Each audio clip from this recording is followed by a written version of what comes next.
Welcome to Will Read. My name is Will. Today I'm reading Gods in Everyman, A New Psychology of Men's Lives and Loves by Shinoda Bolen, MD. Preface. As the author of Goddesses in Every Woman, I've often been asked about the gods in men. Men who have heard me lecture on the goddesses have repeatedly asked, what about us?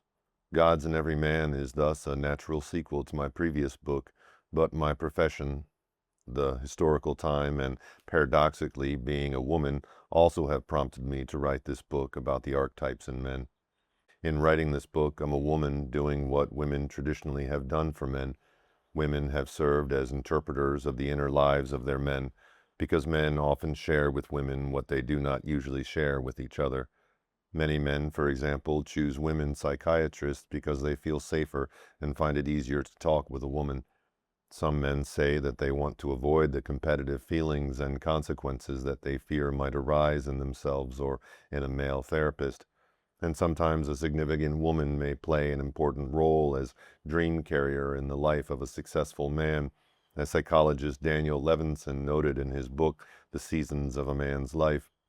This is also a role in which a woman Jungian analyst is sometimes cast. In psychoanalysis, men share their inner lives and find their vulnerabilities and their strengths.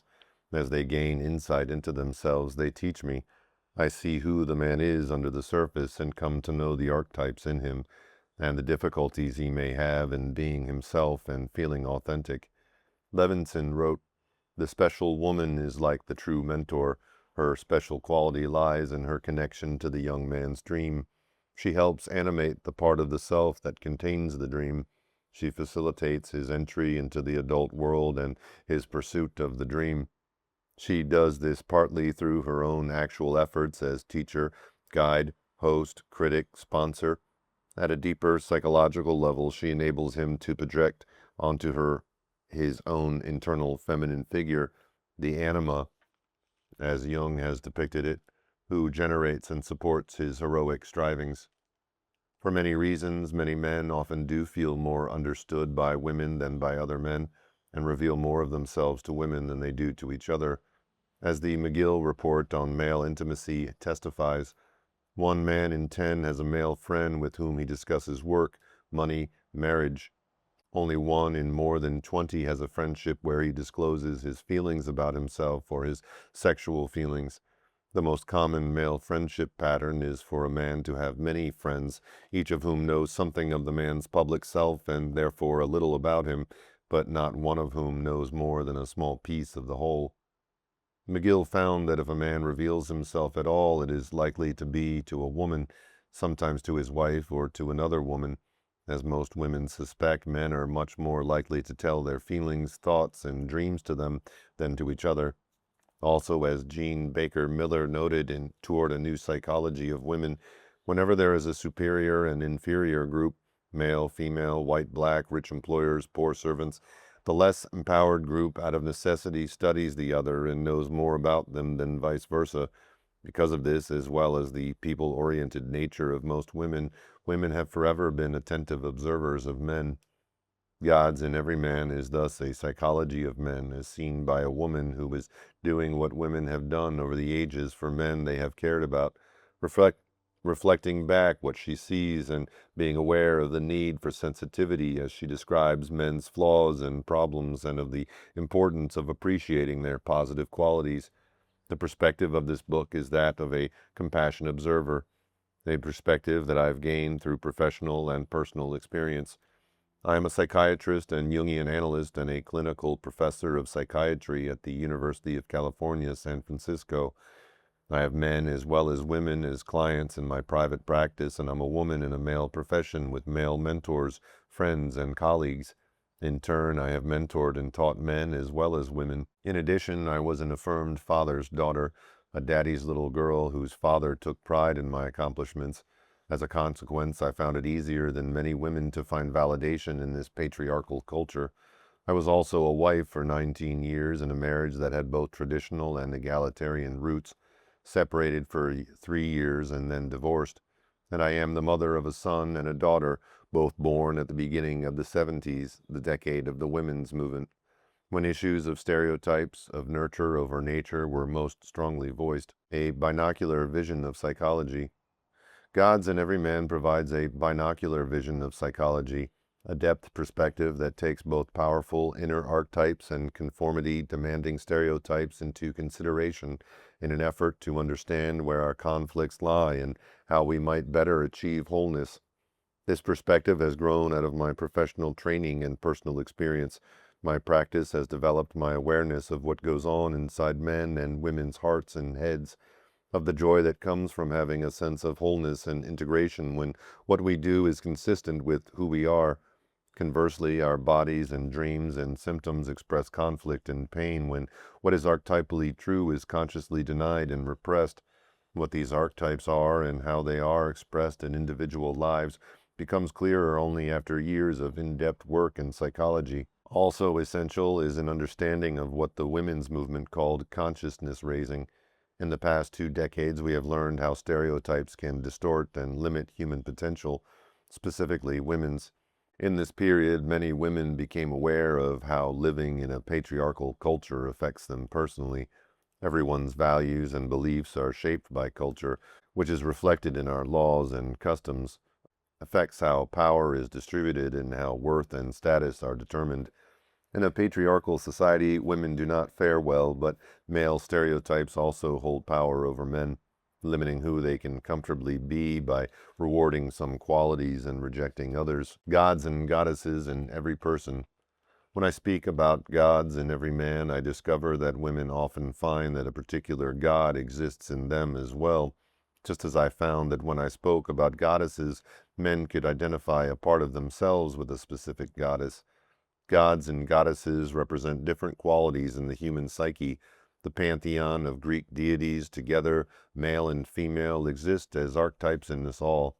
Although the gods are usually the strongest and most influential determinants of a man's personality, as the goddesses are for women.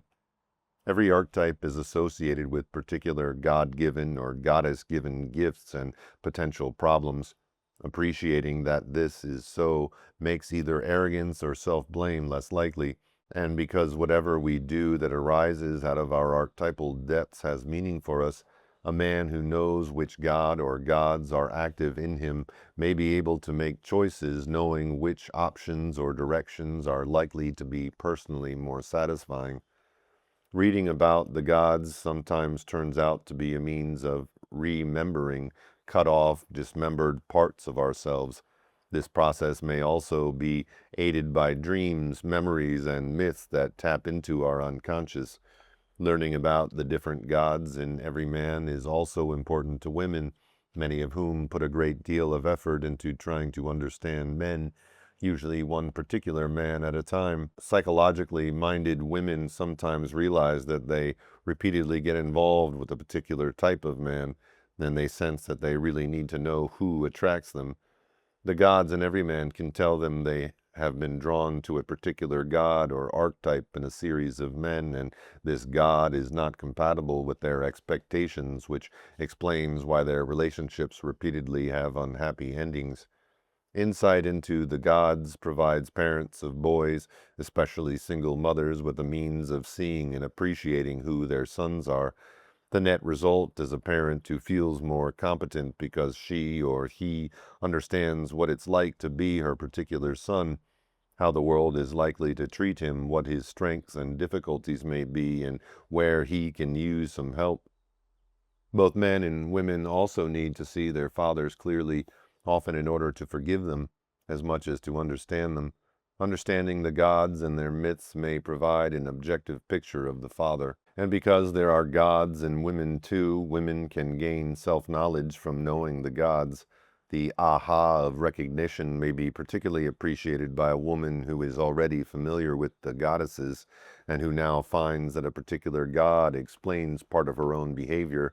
She can grasp the satisfaction that we all feel when a jigsaw puzzle piece fits just so, especially when it is the missing piece, the one that completes the picture and makes sense of a life.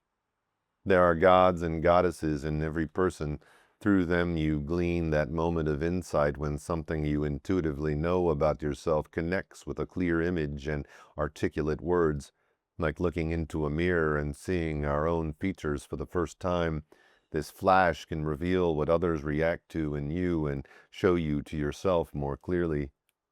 I wrote this book for anyone who wants to understand boys and men better, or know about male archetypes in both men and women, or discover something about themselves and their relationships. I wrote it especially for men who want to discover the gods within, for those men who ask me, "What about the gods in every man? What about us?" Acknowledgements.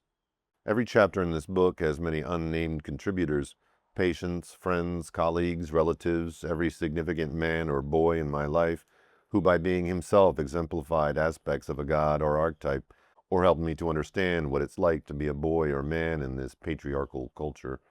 Over the years, women have told me about the men they were close to sometimes seeming to know them, especially the unreflective men, better than the men knew themselves.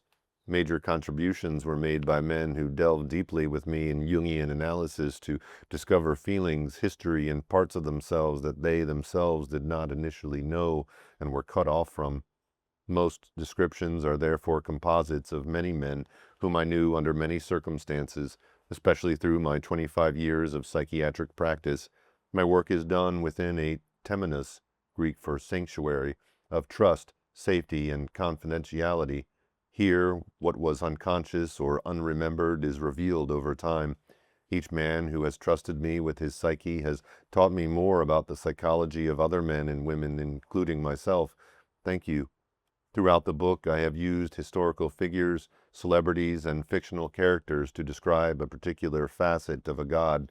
I have drawn from the public image of the person and how he has been quoted, not from personal or professional knowledge.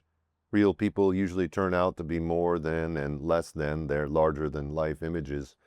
Both this book and Goddesses in Every Woman grow out of the discoveries and theories of C.G. Jung. His work on the archetypes of the collective unconscious and on psychological types laid the foundation for my work. Sigmund Freud's description of the Oedipus complex suggested the link between Greek myths and the psyche, which Jungian writers then have developed much further. Much of what has been written about archetypal psychology since Jung has been published through Spring Publications, and much of this has been under the editorship of James Hillman. Many of these publications are listed in the chapter notes and bibliography. Murray Stein's work has been especially important to me. The growing awareness of the patriarchal culture in which we live and how it has shaped values, perceptions, and ultimately each one of us is a major theme in this book, for which there is a whole generation of activists, writers, and scholars to thank, mostly women. For my particular education, I am especially indebted to Gloria Steinem and Miss Foundation for Women Board and Staff, to Jean Baker Miller, M.D., and Alexandra Simmons, M.D., and to women who were members of the task force and committees on Women of the American Psychiatric Association. Anthea Francine, with whom I have co-led numerous workshops, deepened my sensitivity to the effect of family and culture on the child, especially on those whose archetypes are not valued. Alice Miller's writings provided a new perspective in psychoanalytic thinking, which confirmed what I already knew about children and the effect of being damaged by damaged parents. This book has had a very easy labor and delivery because it was allowed to emerge in its own time. Taking the seasons of my life into consideration instead of the initial contract date, I thank my publisher and editor at Harper & Row, Clayton Carlson, for the gifts of understanding and time, and for assigning Tom Grady to work with me. Tom's sensitive editorial hand has been just right. John Brockman and Katinka Matson, my literary agents, by looking after what they do so well, help me be an author. My father, Joseph Shinoda, gave me his support to do things in the world. I inherited his intensity, partisanship, literary and historical bent, and ability to write and speak. He died in the first year of my psychiatric residency, and so never knew my children and books. I miss him and know that although our time together was shorter than I would have liked, I have been fortunate to be my particular father's daughter. This book has warmth and insight partly because I had a successful Zeus father whom I could oppose and struggle against when what mattered to me and what he wanted of me differed. Mill Valley, California, November 1988. Part 1. Gods in Every Man. 1. There are gods in every man.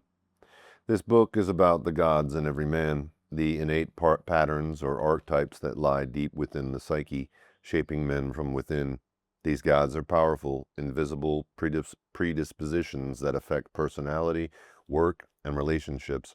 The gods have to do with emotional intensity or distance, preferences for mental acuity, physical exertion, or aesthetic sensibility, yearning for ecstatic merger or panoramic understanding, sense of time, and much more.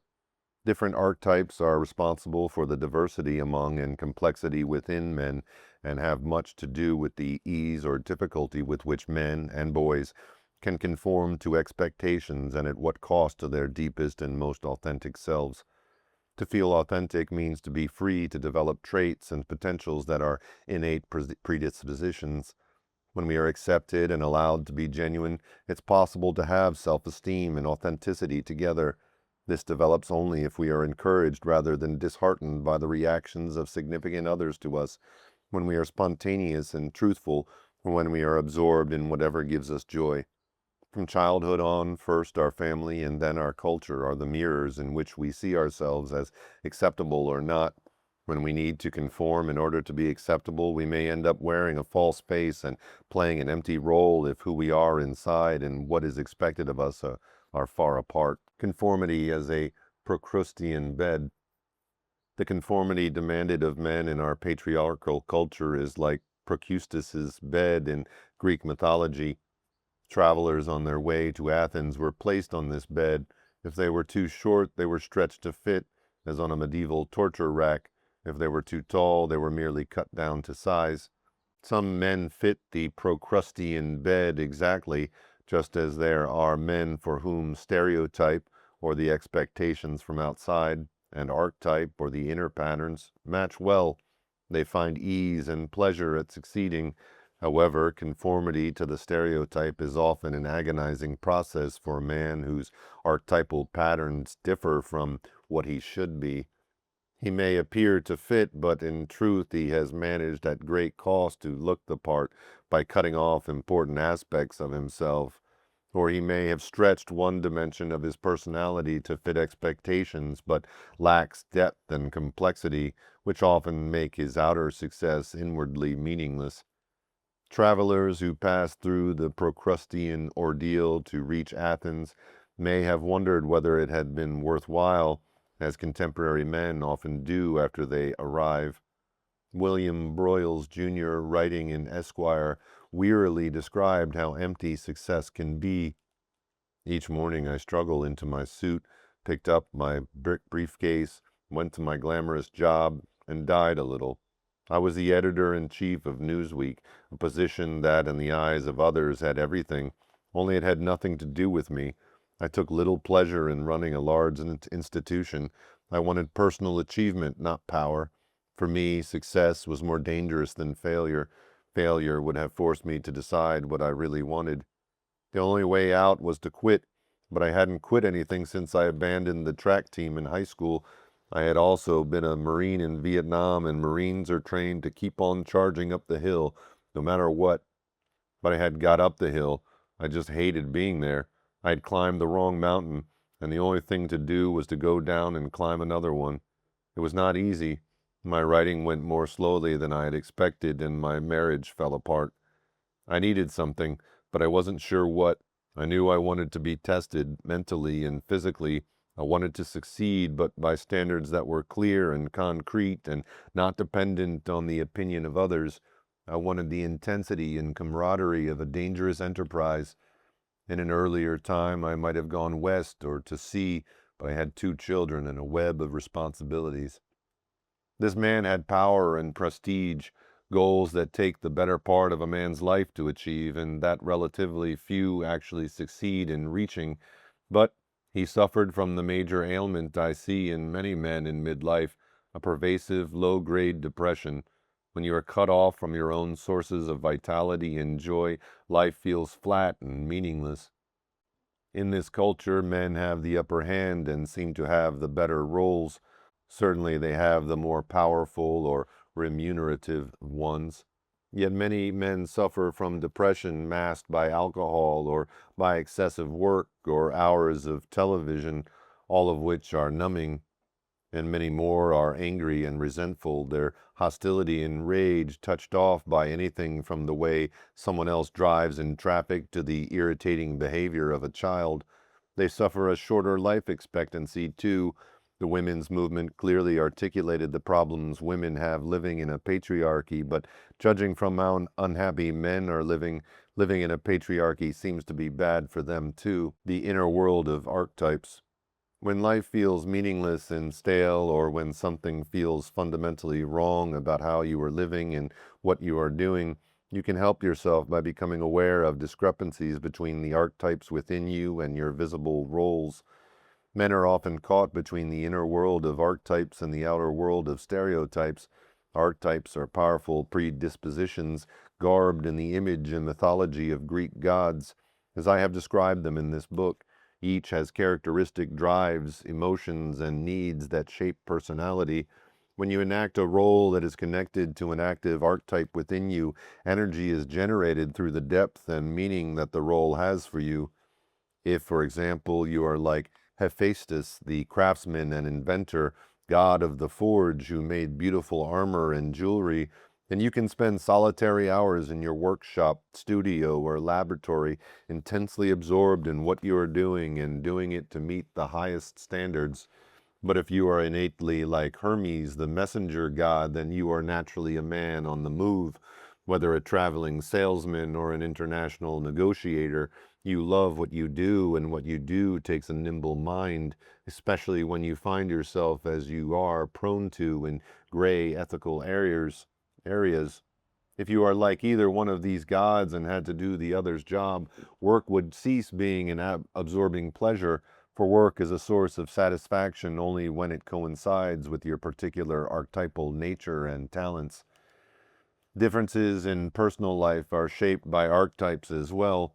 A man who resembles Dionysus, the ecstatic god, can be totally absorbed in the sensuality of the moment when nothing is more important than being the spontaneous lover. He contrasts with the man who, like Apollo, god of the sun, works at mastering skills and becoming an expert in technique of all kinds, which might include making love. As archetypes, the gods exist as patterns governing emotions and behaviors. They are powerful forces that demand their due, recognized or not, consciously recognized though not necessarily named, and honored by the man or woman in whom they exist. These gods help the man really be himself, motivating him to lead a deeply meaningful life because what he does is connected to the archetypal layer of his psyche. Dishonored and denied gods nonetheless also have an influence which is usually disruptive, as they exert an unconscious claim on the man. Distorted identification can also harm you. Sometimes, for example, a man may so identify with one god that he loses his own individuality, becoming possessed. What an archetype is. C.G. Jung introduced the concept of archetypes into psychology. Archetypes are pre-existent or latent, internally determined patterns of being and behaving, of perceiving and responding. These patterns are contained in a collective unconscious, that part of the unconscious that is not individual but universal or shared. These patterns can be described in a personalized way as gods and goddesses. Their myths are archetypal stories. They evoke feelings and images and touch on themes that are universal and part of our human inheritance. They ring true to our shared human experience. So they seem vaguely familiar even when heard for the first time, and when you interpret a myth about a god or grasp its meaning intellectually or intuitively as bearing on your own life, it can have the impact of a personal dream that illuminates a situation and your own character or the character of someone you know. As archetypal figures, the gods are like anything generic. They describe the basic structure of this part of a man or of a woman, for god archetypes are often active women's psyches as well.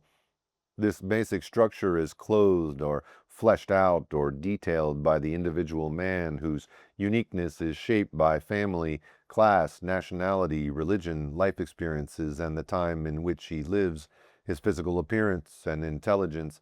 Yet you can still recognize him as following a particular archetypal pattern, as resembling a particular god. Because archetypal images are part of our collective human inheritance, they are familiar. Myths from Greece that go back over 3,000 years stay alive, are told and retold because the gods and goddesses speak to us truths about human nature. Learning about these Greek gods can help men understand better Learning about these Greek gods can help men understand better who or what is acting deep within their psyches. And women can learn to know men better by knowing which gods are acting in the significant men in their lives, as well as by finding that a particular god may be part of their own psyches. Myths provide the possibility of an aha insight. Something rings true and we intuitively grasp the nature of a human situation more deeply. The resemblance to Zeus, for example, is strikingly obvious in men who can be ruthless, who take risks in order to accumulate power and wealth, and who want to be highly visible once they achieve status. The stories about Zeus also often fit the men who are identified with him. For example, their marital and sexual lives may resemble Zeus's philandering. The eagle associated with Zeus symbolizes characteristics of the archetype. From his lofty position, he has an overview perspective, an eye for detail, and the ability to act swiftly to grasp what he wants with his talons. Hermes, the messenger god, was the communicator, trickster, guide of souls to the underworld, and the god of roads and boundaries. A man who embodies this archetype will find settling down difficult because he responds to the lure of the open road and the next opportunity. Like Quicksilver or Mercury, his Roman name is Mercury. This man slips through the fingers of people who want to grasp or hold on to him. Zeus and Hermes are very different patterns, and the men who resemble each god differ from each other. But since all the archetypes are potentially present in every man, both the Zeus and Hermes archetypes can also be active in the same man, with these two acting within him in a balanced way. He may be able to establish himself, which is a Zeus priority, with the aid of Hermes' communication skills and innovative ideas, or he may find himself in psychic conflict, seesawing between the Zeus in him who seeks power, which takes time and commitment, and Hermes' need for freedom. These are just two of the god archetypes that are positively valued in a patriarchal culture. The gods that were denigrated, the rejected ones whose attributes were not valued then and are not now, are also still active in men's psyches as they were in Greek mythology. There was prejudice against them as gods. Western culture has a similar negative bias against them as archetypes in human psyches. The sensuality and passion of Dionysus, the frenzy of Ares on the battlefield that might under other circumstances have easily gone into dance, the emotionality of Poseidon, the withdrawn, intense creativity of a Hephaestus, the introspective focus of Hades. This continuing bias affects the psychology of individual men who may repress these aspects in themselves in an effort to conform to cultural values that reward emotional distance and coolness and the acquisition of power. Whether working, making war, or making love, when you are just conforming to what is expected of you and no archetypal energy inspires you, you will expend too much energy and effort. Your effort may have its rewards, but will not be deeply satisfying. In contrast, doing what you love affirms you inwardly and gives you pleasure. It is consistent with who you are. You are indeed fortunate if what you do is also rewarded and recognized in the outer world. Activating the gods. All the gods are potential patterns in the psyches of all men, yet in each individual man, some of these patterns are activated, energized, or developed, and others are not. Jung used the formation of crystals as an analogy to help explain the difference between archetypal patterns, which are universal, and activated archetypes, which are functioning in us. An archetype is like the invisible pattern that determines what shape and structure a crystal will take when it does form. Once the crystal actually forms, the now recognizable pattern is analogous to an activated archetype. Archetypes might also be compared to the blueprints contained in seeds. Growth from seeds depends on soil and climate conditions, the presence or absence of certain nutrients, loving care or neglect on the part of gardeners, the size and depth of the container, and the hardiness of the variety itself.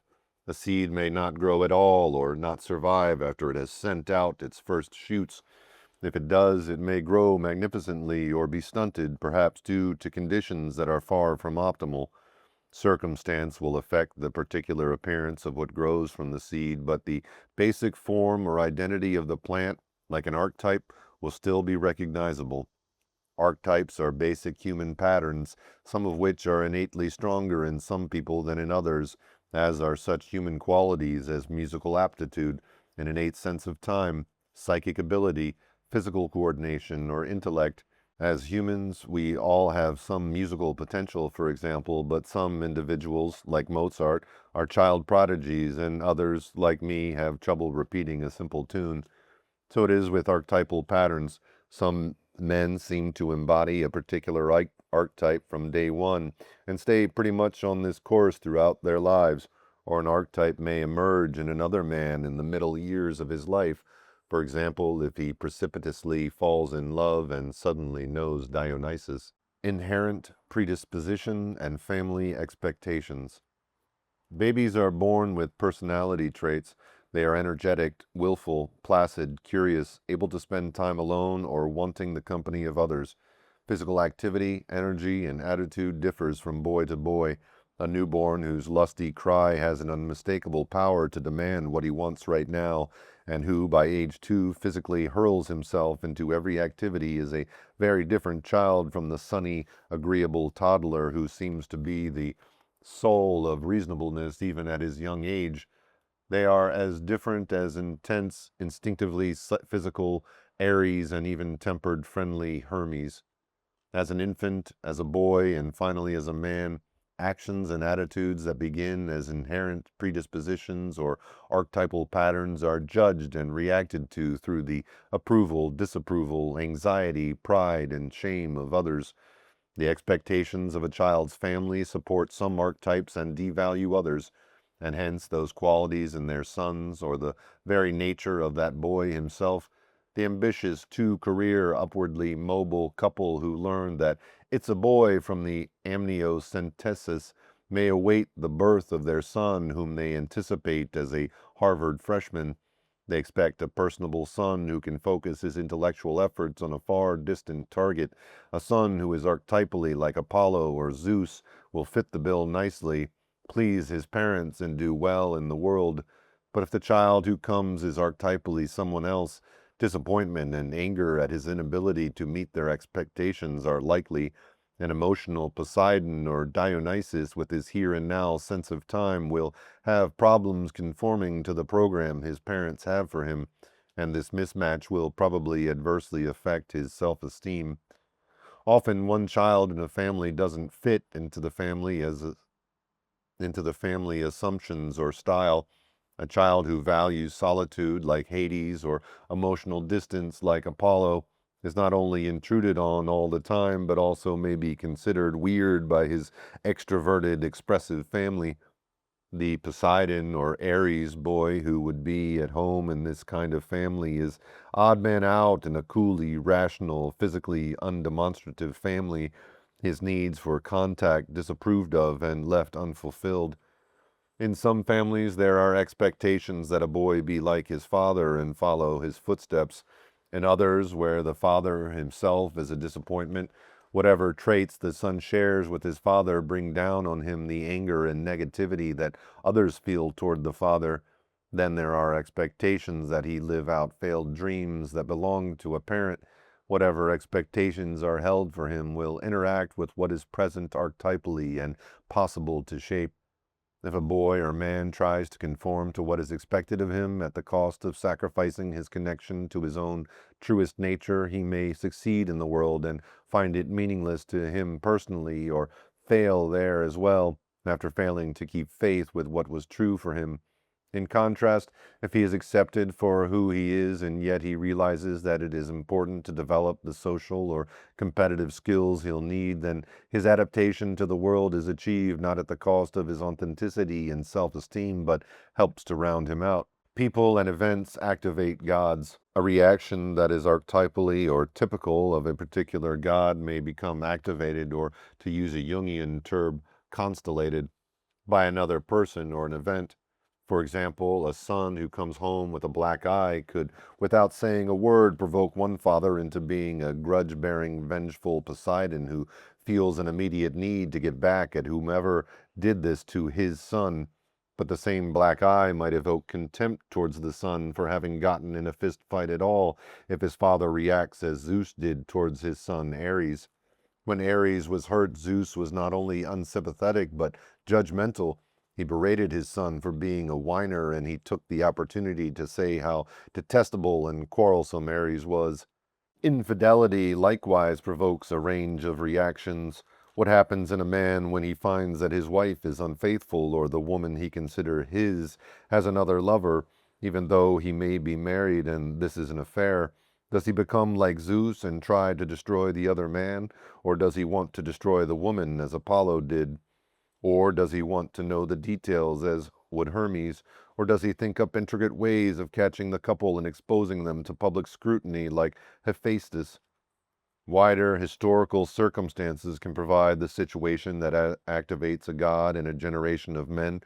For example, young men with a Dionysian penchant to seek ecstatic experience experimented with psychedelic drugs in the 1960s. Many became psychiatric casualties. Many others felt spiritually enlightened. Men who would not ordinarily have had Dionysus in them did then, and as a result are now more sensual and aesthetically aware than they would have been otherwise. Men who were in the armed services in Vietnam may have volunteered because they identified with Ares, god of war, or they may have been unhappy draftees. In either case, the situation could activate aspects of Ares. Some men experienced positive bonding, loyalty, and a depth of connection to men that they might otherwise never have felt. Other men became possessed by the blind fury of an Ares run amok, perhaps after a buddy was ambushed by a booby trap, or were swept along by an Ares group psychology. As a result, men who, under ordinary circumstances, might not even have been in a bar brawl, but may have committed atrocities or killed civilians. Doing activates gods. Not doing inhibits them. Goal focus and clarity of thought are culturally rewarded qualities that come naturally to men who are like Apollo, the archer, whose golden arrows could hit a distant target. Everyone else is schooled to acquire these skills, especially when the emphasis is on the need to do well now in order to get somewhere later. In contrast, the Dionysian boy has undervalued natural gifts. He can easily become absorbed in the sensory world and be totally caught up in the immediate present. As a youngster, when he delighted in the touch of velvet and silk or danced to music with his whole body, he was tapping an innate sensuality that probably was not encouraged in him, much less part of required learning for all boys.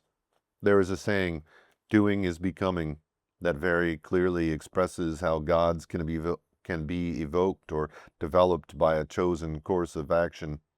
The question so often is, will you take the time? For example, a businessman may realize how much pleasure he gets from working with his hands.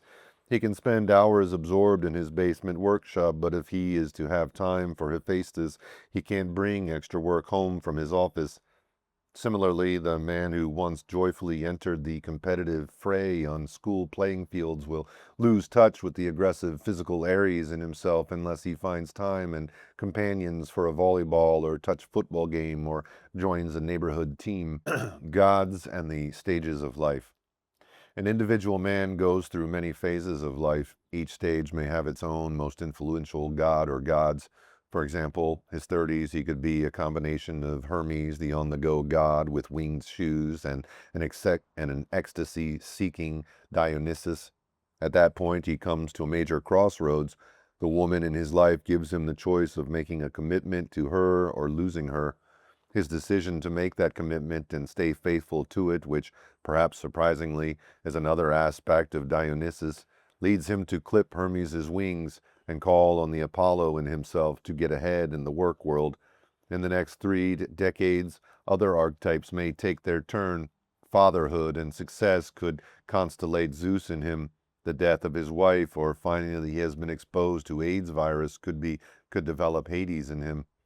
Sometimes men who identify strongly with one particular archetype may go through stages, all of which correspond to aspects of that one god. In the chapters about each individual god, these developmental patterns are described. Patriarchal favoritism. The patriarchy, that invisible hierarchical system that serves our cultural Procrustean bed as it enforces values and gives power, plays favorites. There are always winners and losers, archetypes in favor or disfavor. In turn, men who embody particular gods are rewarded or rejected. Patriarchal values that emphasize the acquisition of power, rational thinking, and being in control are unconsciously or consciously enforced by mothers and fathers, peers, schools, and other institutions that reward and punish boys and men for their behavior. As a result, men learn to conform and to stifle their individuality along with their emotions.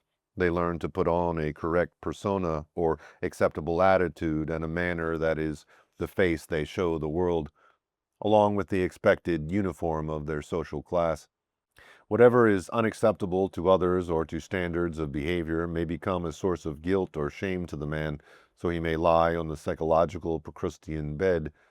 Psychological dismemberment follows as men and women cut themselves off from or repress those archetypes or parts of themselves that make them feel inadequate or shameful.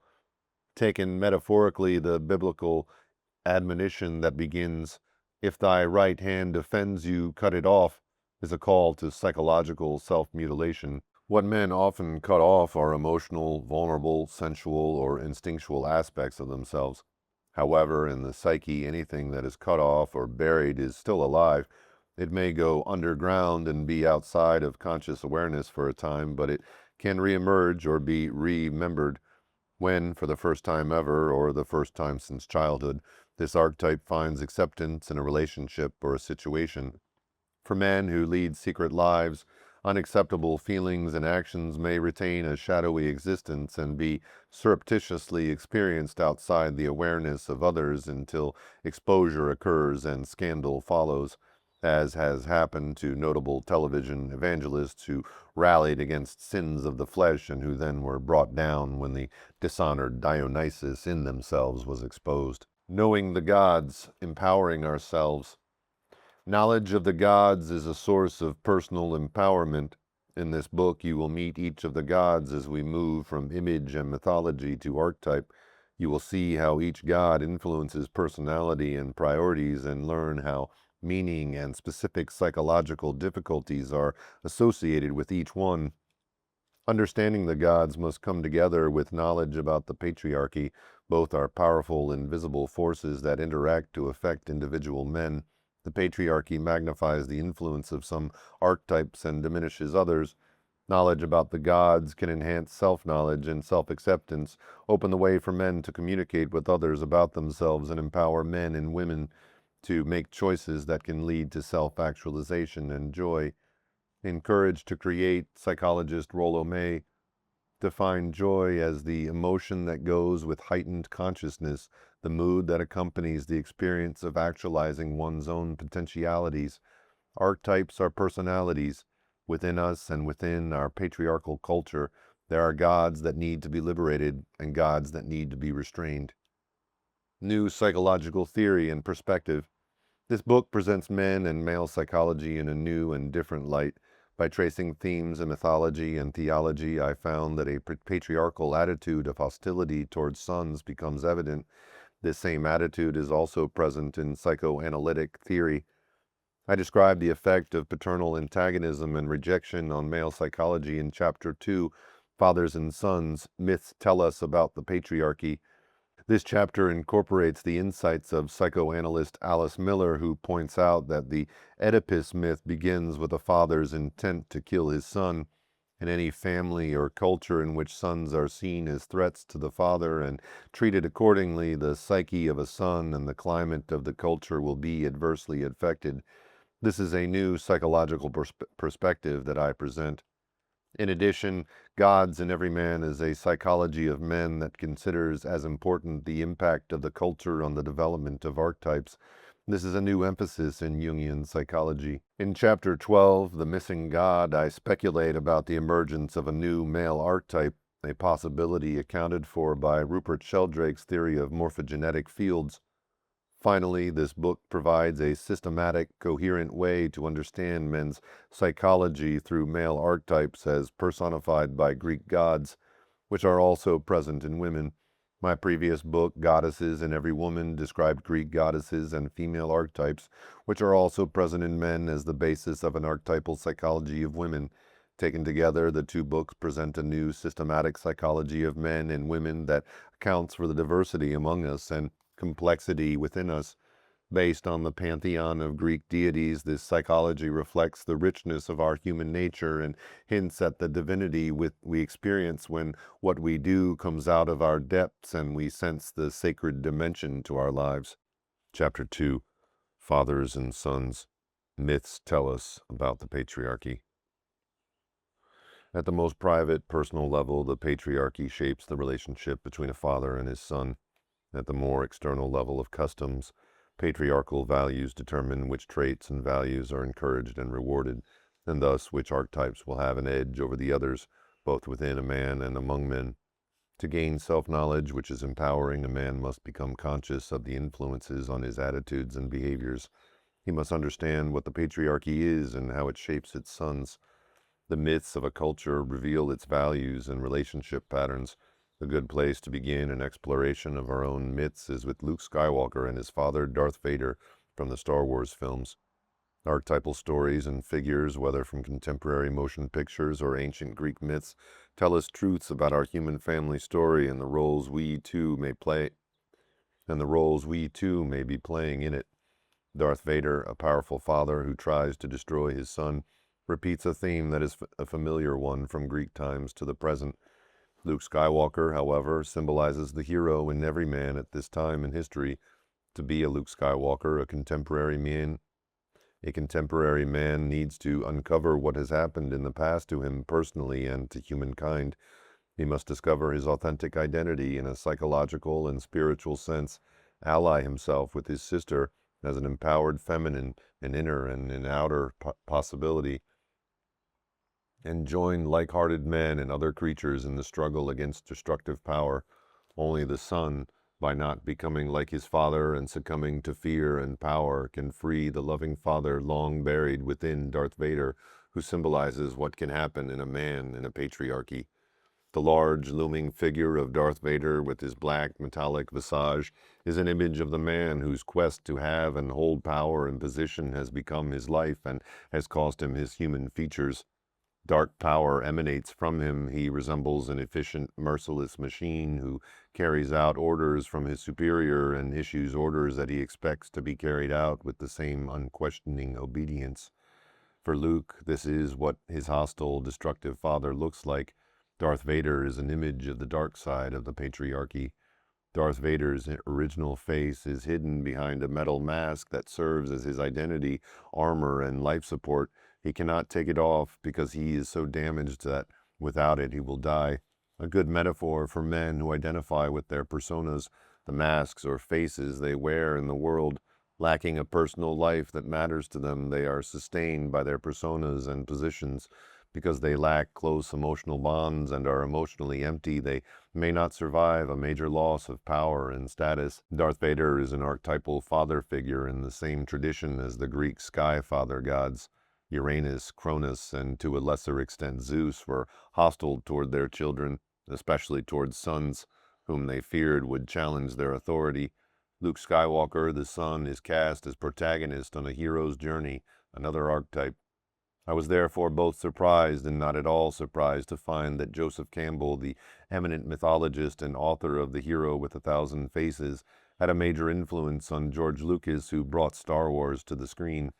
The connections among the mythologist Campbell, the mythmaker Lucas, and Jungian psychology is not surprising. Jung's psychological theory provides the key to understanding why myths have such power to live in our imaginations. Whether we are aware of them or not, myths live through and in us. In the Western world, the ancient Greek myths remain the most remembered and powerful. Mythological stories are like archaeological sites that reveal cultural history to us. Some are like small shards that we piece together and infer from. Others are well preserved and detailed, like frescoes once buried in the ashes of Pompeii but now uncovered. I think of Greek mythology as going back to a time that was the equivalent to the childhood of our civilization. These myths can tell us a great deal about attitudes and values with which we were raised. Like personal family stories or myths, they convey to the present generation something about who we are and what is expected of us, what is in our genetic memory, so to speak, and is part of the psychological legacy that shaped us and invisibly affects our perceptions and behavior. The Olympian family story. Myths about Zeus and the Olympians are family stories that cast light on our patriarchal genealogy and on its enormous influence on our personal lives. These stories are about the attitudes and values that have come down to us from the Greeks, descendants of the Indo-Europeans with their warrior gods who came in invading waves to conquer the earlier goddess-worshipping inhabitants of old Europe and the Greek peninsula. They tell of our founding fathers and obliterate or only hint at the matriarchal realm that preceded them. As is often the case in families, after the years of struggle to become established is over, people feel the urge or need to record what happened and to construct the family tree. Here we are indebted to Homer, about 750 BC, and Hesiod, about 700 BC. Homer's Iliad and Odyssey preserved mythological themes in epics that had some historical basis, while Hesiod first organized numerous mythological traditions in the Theogony, which is an account of the origin and descent of the gods. In the beginning, according to Hesiod, there was the void. Out of the void, Gaia, earth, materialized. She gave birth to the mountains and the sea, and to Uranus, the sky, who became her husband. Gaia and Uranus mated and became the parents of the 12 Titans, ancient, primeval nature powers who were worshipped in historical Greece. In Hesiod's genealogy of the gods, the Titans were an early ruling dynasty, the parents and grandparents of the Olympians. Uranus, the first patriarchal or father figure in Greek mythology, grew resentful of Gaia's generativity. The begetting of children was not to his liking. As the later children were born, he hid them in the great body of Gaia, the earth, and would not let them see the light of day. Gaia suffered great pain and distress over this violence to her newborn children. So she called on her grown children, the Titans, for help. As Hesiod reports it, she was moved by anguish to speak boldly. "My children, you have a savage father. If you will listen to me, we may be able to take vengeance for his evil outrage. He was the one who started using violence." Thus, Hesiod's Theogony makes Uranus's violence against his children the initial evil, begetting the violence that followed. It was the original sin of the sky father god, which would repeat itself in the next generations. The Titans were all gripped by fear of their father, except the youngest son, Cronus, called Saturn by the Romans. Only Cronus responded to Gaia's cry for help with these words: "Mother, I am willing to undertake and carry through your plan. I have no respect for our infamous father, since he was the one who started using violence." And armed with the sickle she gave him and the plan she devised, he lay in wait for his father. When Uranus came to mate with Gaia and lay on her, Cronus took the sickle, cut off his father's genitals, and threw them into the sea. Having castrated his father, Cronus was now the most powerful male god who, with his siblings, the Titans, ruled over the universe and created new deities. Cronus married his sister Rhea, who, like her mother Gaia, was an earth goddess. From their union were born the first-generation Olympians: Hestia, Demeter, Hera, Hades, Poseidon, and Zeus. Once again, however, the patriarchal progenitor, this time Cronus, tried to eliminate his children, forewarned forewarned that he was destined to be overcome by his own son, and determined that he would not let this happen, he swallowed each child immediately after birth, not even looking to see if the newborn were a son or a daughter. In all, he consumed 3 daughters and 2 sons. Grief-stricken over the loss of her children and pregnant once more, Rhea appealed to Gaia and Uranus to help her save this last one. Her parents told her to go to Crete when the birth time came, and to trick Cronus by wrapping a stone in swaddling clothes. In his hurry, Cronus swallowed the stone, thinking it was his child. This last spared child was Zeus, who did indeed overthrow his father and become supreme ruler. Raised in secret until he was an adult, Zeus got help from Metis, a pre-Olympian goddess of wisdom and his first consort, to make Cronus regurgitate his Olympian siblings. With them as allies, he defeated Cronus and the Titans. Violence had begotten violence for 3 generations. After their victory, the 3 brother gods, Zeus, Poseidon, and Hades, drew lots to divide the universe among them. Zeus won the sky, Poseidon the sea, and Hades the underworld. Although the earth and Mount Olympus were supposedly shared territory, Zeus came to extend his rule over this terrain. The 3 sisters had no property rights consistent with the patriarchal Greek culture. Through his sexual liaisons, Zeus fathered the next generation of deities, as well as the demigods who were the larger-than-life heroes of mythology, and while he actively begot children, he too, like his father before him, felt threatened by the possibility that a son would overthrow him.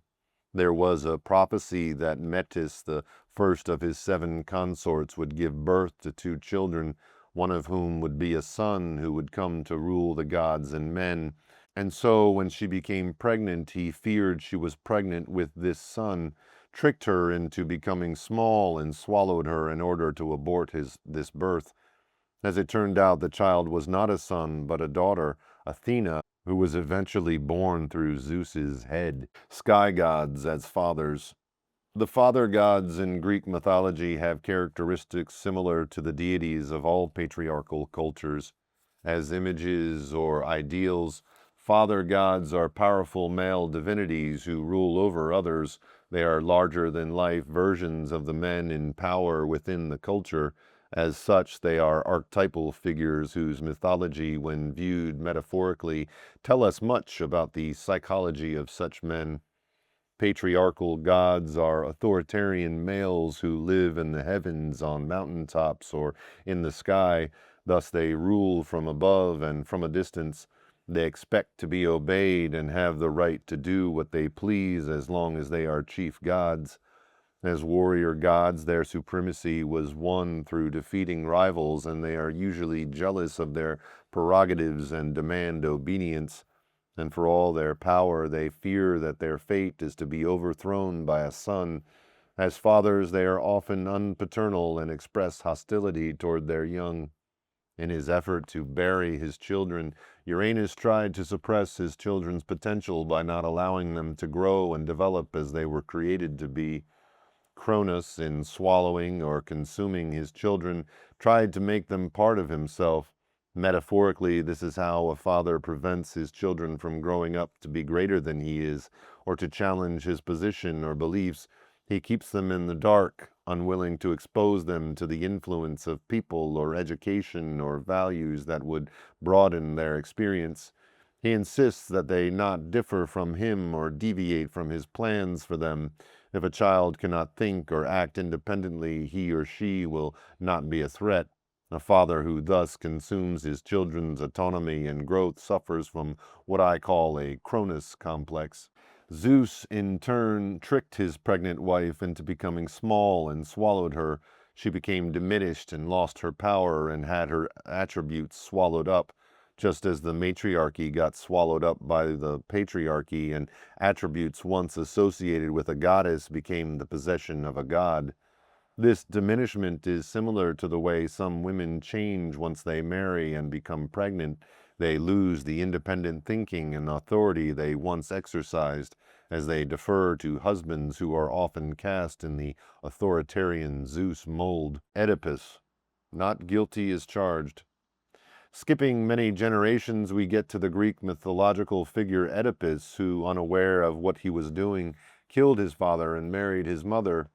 Freud founded psychoanalysis on his analysis of what he called the Oedipus complex, maintaining that this murder and marriage was the unconscious wish of every son. Freud also reacted to men he had mentored, such as Jung and Adler, who developed ideas that differed from his own and whose stature might someday rival his, as Oedipal sons to be cast away. When Jung told him a dream that Jung describes as leading to his theories of the collective unconscious, Freud was convinced that it expressed a death wish toward him, Freud. Freud saw Laius, Oedipus's father, as an innocent victim in the Oedipus myth, but this version was far from the truth, as psychoanalyst Alice Miller notes. Laius was king of Thebes when he went to the Delphic oracle to ask why his wife had borne him no children. The oracle's response was, "Laius, you desire a child, you shall have a son, but fate has decreed that you shall lose your life at his hands, because of the curse of Pelops, whom you once robbed of his son." Laius had committed this wrong as a young man when he had been forced to flee from his own country and found refuge with King Pelops, who took him in. Laius repaid this kindness by seducing Chrysippus, Pelops's beautiful young son, who then killed himself. Laius first attempted to thwart fate by living apart from his wife, but in time, in spite of the warning, they had sexual relations and Jocasta bore him a son. Fearing the prophecy, Laius decided to kill this newborn boy by exposing him in the mountains, his ankles pierced and bound by a thong. But the shepherd who had been chosen to carry out the murder had pity on the innocent baby, gave him to a fellow herdsman, and returned to Laius, pretending he had done what he had been told. Laius could now feel safe, certain that his child must have died of hunger and thirst or been torn to pieces by wild beasts. The herdsman gave the boy, called Oedipus, swollen foot, because of the wounds in his ankles, to a couple. These foster parents raised him and let him believe that he was their own true son. Grown to manhood, Oedipus was traveling the road to Boeotia when he came to a crossroads, and there was crowded by an old man in a chariot who brandished his goad at him and hit him on the head. Oedipus, angered by this unprovoked bludgeoning, struck back with his walking staff and toppled his assailant, killing him. After this incident, he continued his journey, not dreaming that he had done anything but take revenge on some commoner who had tried to harm him. Nothing about the old man's dress or appearance showed that he was of noble birth. In reality, however, he was Laius, king of Thebes, and his father. Alice Miller points out the injustice of blaming Oedipus. In Sophocles' tragedy, Oedipus punishes himself by putting out his eyes, even though he had no way of recognizing Laius as his father, even though Laius had tried to kill his infant son and was responsible for this lack of recognition, even though Laius was the one who provoked Oedipus's anger when their paths crossed, even though Oedipus did not desire Jocasta but became her husband thanks to his cleverness in solving the Sphinx's riddle, thus rescuing Thebes, and even though Jocasta, his mother, could have recognized her son by his swollen feet, to this very day no one seems to have objected to the fact that Oedipus was assigned all the blame. Miller further notes that it has always been taken for granted that children are responsible for what was done to them, and it has been essential that when children grow up they not be aware of the true nature of their past. Laius's unsuccessful effort to kill his son Oedipus echoes the myths of the Greek sky father gods who attempted to kill their sons.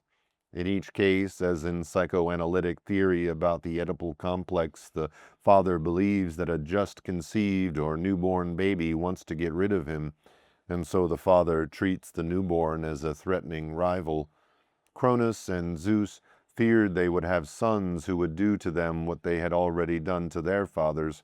Laius feared his son would be an agent of retribution. In mythology, the rationalization for fathers who try to kill sons is always because of a prophecy. A contemporary psychiatric formulation would be because of a paranoid idea. In Jungian psychology, the formulation would be because of the projection of the shadow, which occurs when people attribute to others their own repressed or disowned emotions, motivations, or actions. Projections and the actions that originate from the projection shape the people on whom they fall. A child who is treated as if he were bad and who is rejected, abandoned, and abused responds by feeling guilty. He thinks, I must deserve this treatment I'm getting, thus doubly suffering first from the maltreatment and then from assuming the blame. Zeus and the mortal kings like Laius were territorial rulers over others. Each had consolidated their power over an area and its people and ruled as royalty. This form of rule and the values implicit in it is patriarchal. It is a hierarchy of males, each of whom exists in an established order with Zeus or God at the top, lesser deities below, and then mortal kings who trace their origins to a god, and then loyal vassals and subjects. Large corporations with the chief executive officer and the board at the top are contemporary equivalents to Zeus and the Olympians. The armed forces formalize the hierarchy even more, as do the Roman Catholic Church and most fraternal organizations. Powerless mothers in patriarchal families. All the Olympian gods, including Zeus, had mothers who were powerless and subordinate to a powerful and often abusive father. Most had wives they dominated. Women, whether goddess or mortal, with few exceptions, fared badly in their involvements with the gods. And if women and mothers are devalued, powerless, and unable to protect their sons and daughters, their sons feel betrayed by them. For the mother who birthed them is the provider and nurturer. She is the first experience of the world that a newborn has, and she is initially all-powerful. That she later can't protect him or leaves him or puts someone else first is a betrayal and a rejection that he may hold against her and against any woman on whom he ever becomes emotionally dependent. As a grown man, he may take out on other women the helpless rage that he felt as a child toward his own mother. This chain of events helps to explain one origin of hostility toward women in patriarchal cultures where women are relatively powerless. To further complicate matters, when women are oppressed by powerful men, by their fathers, husbands, or brothers, or by a culture that limits them just because they are women, some of them take out their resentment, often unconsciously, on powerless males, their little sons, especially when the little boy begins to emulate his father or express his own inherent assertiveness and boisterous spirit. This may take the form of outright abuse or rejection, or it may be through sarcasm and humiliation. Sisters who feel the brunt of unfair treatment also may similarly punish their brothers, as long as their brothers are young enough or small enough. This chain reaction is another source of the hostility toward women that originated in their childhood, that many men harbor and take out on women when they get to be big and powerful. Home as a man's castle. In a patriarchal culture, each man rules over his patriarchal family with the authority of the king within his own household.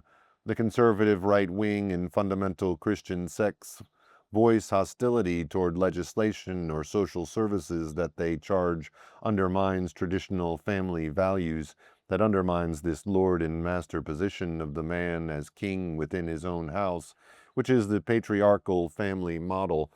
Patriarchy accounts for traditional opposition to women having autonomy over their own bodies or property and reproductive choice in their lives, as well as for the opposition to battered women's shelters, which provide a sanctuary or a means of escape from abusive men.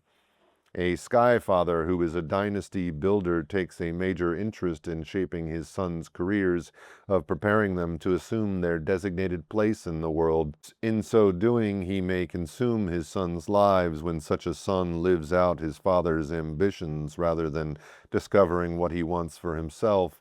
The consuming quality is especially strong when the son's own bent differences from the position his father expects him to play. One larger-than-life example in U.S. politics of a sky father whose ambition for himself might be said to have consumed his sons was Joseph P. Kennedy. As the son of immigrants, Kennedy felt the sting of social snobbery. His ambition was to rise to the top, if not on his own, then through his sons. Kennedy's consolidation of wealth and power, his quest for recognition and philandering made him a contemporary version of Zeus. First, Joe Kennedy Jr., for whom the role of extroverted politician may have been natural, was expected to run for President of the United States. When his plane was shot down and he was killed, the next son, John F. Kennedy, was expected to fulfill his role regardless of his personal inclinations and physical difficulties. And after JFK's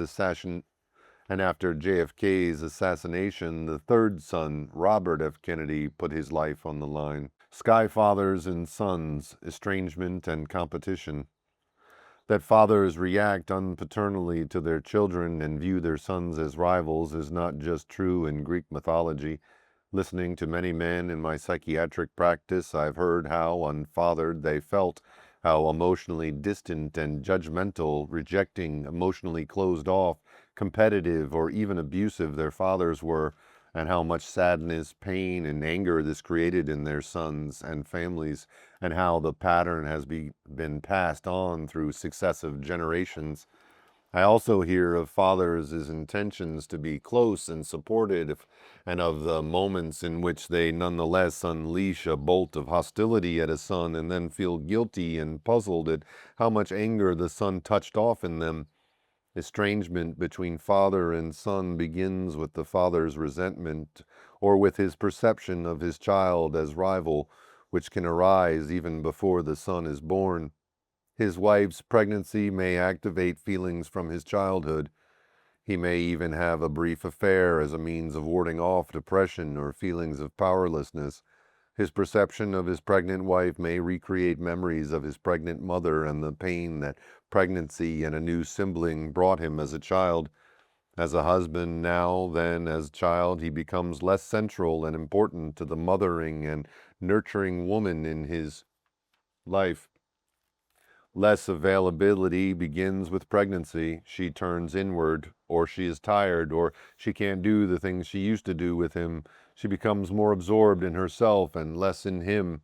She may lose interest in sex, which was chief affirmation of him and major means of closeness for him. The rage, hostility, and rivalry he had when he was a child for the new baby that he suppressed now was revived by his wife's pregnancy, and as a new father-to-be, these same feelings are even more unacceptable and thus need to be hidden as before. Like the Greek father gods, he fears that he will be supplanted by this rival. The coming of a child, especially the first one, initiates a man into the next stage of his life. It scares many men to take on the responsibility of a family, raising questions about his adequacy as a provider if job stability or potential advancement are questionable. Feelings of inadequacy in this next test of his masculinity may contribute to irrational fears that his baby may not be his. Moreover, he may feel dread at being trapped. It used to be that ball and chain feelings were attached to marriage, but now marriage and children are separate decisions and stages in life. Having a child rather than marriage is now the point when the dread of being trapped is often greatest. Fatherhood often entails taking on a mortgage, buying life insurance, being the sole provider for a time, or from that point on, having to keep an unfulfilling job or moonlight to pay the bills. Thus, while others congratulate the couple and fuss over his pregnant wife, the husband may be feeling dread and resentment rather than joy at the coming of a baby. Then the newborn becomes the center of attention, again perhaps replicating painful childhood experiences for many men. His wife is now more this baby's mother than his wife, as he feared the baby has indeed supplanted him, at least temporarily. Uncovering feelings men have through their analysis reveals that he may be envious of his wife's ability to have a baby and take time off, or envious of the attention and closeness to her body that the baby is getting, especially if the couple is not having sexual relations. The breasts he loved now belong to his nursing son, and the coming of the baby has brought an end to their exclusive life as a couple. In a patriarchal culture, babies and fathers do not have much opportunity to bond. Never having changed a diaper used to be a point of pride with men in general. Children, sons in particular, were evidence of their father's masculinity and a means to extend his power or live out his ambitions. There was little personal enjoyment of them. Uninvolved as he was in caring for the child, a sky father's capacity to care about the child emotionally may not be tapped. It's my impression from talking with a generation of men who were present and involved throughout the hours of labor and there at the moment of birth that a deep, caring bond with their children begins then. However, if bonding does not occur and a new father does not feel tenderness and protective toward his child and his wife, he is likely to be angry and resentful because he experiences his wife's pregnancy and the birth of a child as a series of deprivations. Rage toward the interloper, especially if it is a son, and rage toward his wife who left him for a baby, are feelings that may or may not reach consciousness. When uncovered in therapy, these angry feelings are usually found to overlie even deeper fears of abandonment and feelings of insignificance. A father may then direct corporal punishment, verbal hostility, and ridicule at boys in the name of discipline or helping sons become men. He may strive to beat his son in every game they play. Roughhousing begun in fun may seem to always end with a crying little boy who then is humiliated for crying. The 4 to 6 year old who says, "I wish Daddy wouldn't come home," may be genuinely afraid of his father's competitiveness and anger that may not just be verifying Oedipal theory. The son who may supplant his father in his mother's affection and who may reap his father's jealousy will grow into power as an adult male as his father's power wanes. Like the mythology of Greek sky father gods, unless he is swallowed up in some way, a son will someday be in a position to challenge his father's power and overthrow his authority. Doctrines of original sin and the psychoanalytic insistence that all sons want to kill their fathers and marry their mothers are theories that justify the hostility that resentful sky fathers feel toward sons. The need for discipline is further supported by sayings such as, "Spare the rod, spoil the child." Sons become first mistrustful, then afraid, and then hostile toward fathers who see them as bad or spoiled from the time they are infants and treat them accordingly. However, this is not the case if the father nurtures, plays with, and mentors his son and is a positive role model for him. Then the son may even be closer to his father than to his mother, or may sometimes prefer being with his mother, sometimes with his father. Often a son has a distant sky father who is not abusive, merely emotionally absent and physically not around much. This father experience is common for my men patients who tell of childhoods in which the son has yearned for attention and approval from his distant father, rather than feeling hostile as the Oedipal theory requires. In their childhoods, these sons missed their fathers whom they idolized. As long as a son hopes his father will truly notice him and claim him as his own, the predominant feelings seem to be yearning and sadness. Anger toward the father comes later, after the son gives up his hopes and expectations of being fathered by his father, after he gives up the wish that his father will love him.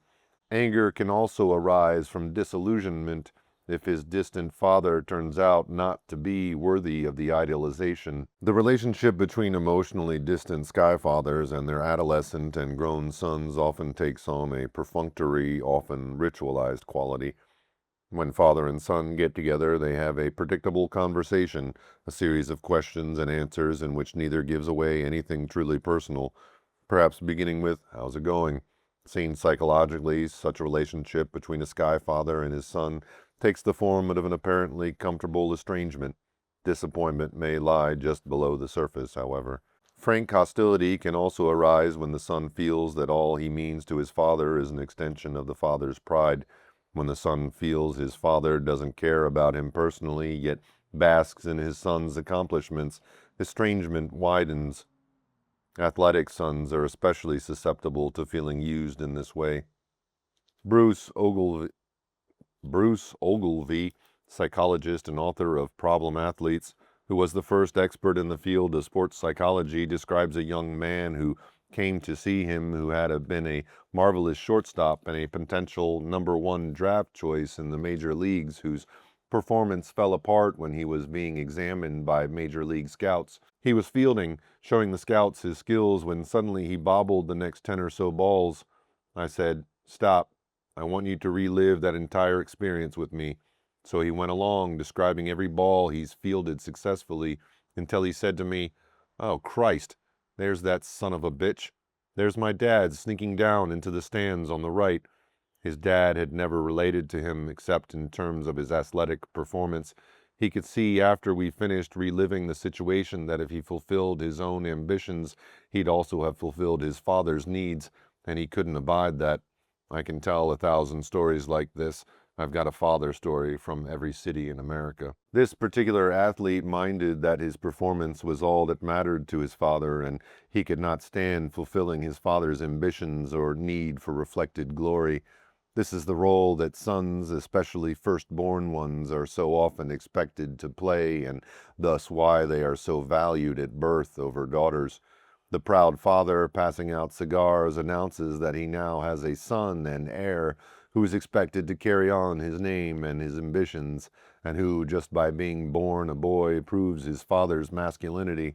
The very birth of a son in a patriarchy the very birth of a son in a patriarchy fulfills his father's needs to have a son. Next comes the need for that son to live up to his father's expectations, rather than coming into the world with particular gifts and talents, emotional needs, handicaps, and personal traits and possibility, even a personal purpose of his own to fulfill. Sacrifice of the child. Besides Greek mythology, which with minor changes became Roman mythology, the Old and the New Testaments are the chief sources of the family story in Western civilization. There are many parallels between the two. The Indo-Europeans who invaded the Greek peninsula and the Israelites who came from Egypt into their promised land both came as invaders and migrants to an already settled area where the goddess was worshipped. Both invading peoples had sky father gods with warrior qualities who ruled from above and communicated from mountains. And in both there is an evolution in the character of the sky god, a shift toward being less hostile toward his children and more parental. In Greek mythology, the change occurs through a series of sky father gods, with Zeus the pivotal figure. While the God of the Bible is considered as one entity, he was called by different names: Yahweh and Elohim in the original language of the Old Testament. Over time, the biblical sky god changed and became less punitive and more supportive of his human sons. Looked at as family stories and seen from a psychological perspective, the parallels continue. Greek themes of the sky father being threatened by the birth and or growth of children, his attempt to consume them or keep them contained within his limits, and the hostility towards sons are present in the Bible as well, though hidden in issues of obedience and sacrifice. To do the will of the biblical sky god requires the willing sacrifice of the son. Thus Yahweh tested Abraham by ordering him to offer his only son, Isaac, whom he loved, as a burnt offering on a mountain. That he was willing to kill his son meant that he passed the test. Similarly, Agamemnon, leading the Greek warriors against Troy, found his ships becalmed at Aulis. In return for fair winds, he had to sacrifice his daughter Iphigenia, which he was willing to do. Although contemporary children are not literally sacrificed on the altar so that their fathers can pass their tests and be successful, children are metaphorically offered up as sacrifices. This is true on several psychological levels. Successful men are often absent fathers, emotionally and often physically missing from their children's lives. They sacrifice the possibility of closeness to their children, to their jobs, their roles, and they also sacrifice their own inner child, the playful, spontaneous, trusting, emotionally expressive part of themselves. Patriarchal culture is hostile toward innocence, devalues childlike qualities, and rewards men for their ability to be like Abraham, Agamemnon, and Darth Vader, who put obedience to a higher authority and ambition, or obedience to a demanding God, above love and concern for a child. Isaac, sacrifice of the son. The Old Testament patriarch Abraham was told to go to the land of Moriah and there on a mountainside sacrifice his son Isaac to God as a burnt offering. I think of young Isaac and imagine that he was delighted to accompany his father on this trip, being ignorant of its purpose. 3 days after starting out, they reached their destination. There, Isaac eagerly gathered wood and helped Abraham build the altar. Then, puzzled, he asked, "Behold the fire and the wood, but where is the lamb for the burnt offering?" To which his father said, "God will provide himself the lamb for a burnt offering, my son." I imagine that Isaac accepted this answer and wondered how and when the lamb would materialize. When, I wonder, did the young boy realize that his father was going to sacrifice him? Was it when Abraham bound him? Was it when he laid Isaac on the altar upon the wood? Or was it only when Abraham took his knife to slay him? I can imagine that when it dawned on him that he was to be the sacrifice, he felt disbelief, fear, and betrayal. Maybe Abraham explained that he was obeying a God who demanded the death of his only son. That would have helped Abraham justify what he was about to do, but I doubt it would have given Isaac any comfort. All he knew was that he was not safe with his father. His father was about to kill him. Then the Lord called to Abraham and said, "Abraham, Abraham, do not lay your hand on the lad or do anything to him, for now I know you fear God, seeing you have not withheld your son, your only son, from me." And then Abraham looked up and saw a ram, his horns caught in a thicket nearby, and offered it up in place of Isaac as a burnt offering. Abraham was then blessed by God because he was willing to kill his son.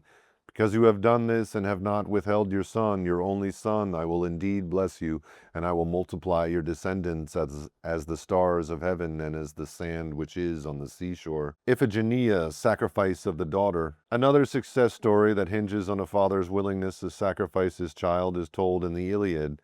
This time the father was king of Agamemnon, commander-in-chief of the Greek forces in the Trojan War. Gathering together an army, he prepared to sail with a huge fleet to Troy. But there were no fair winds, and with their ships becalmed, the men grew restless. The glory, plunder, and power that would be his if his forces conquered Troy would be lost unless the winds came up.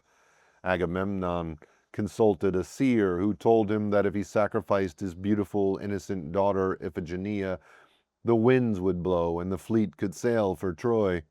Agamemnon then sent word to his wife to send Iphigenia to him, that she was to marry Achilles, who was the son of King Peleus and the sea goddess Thetis, and who was the most celebrated of all the Greek heroes.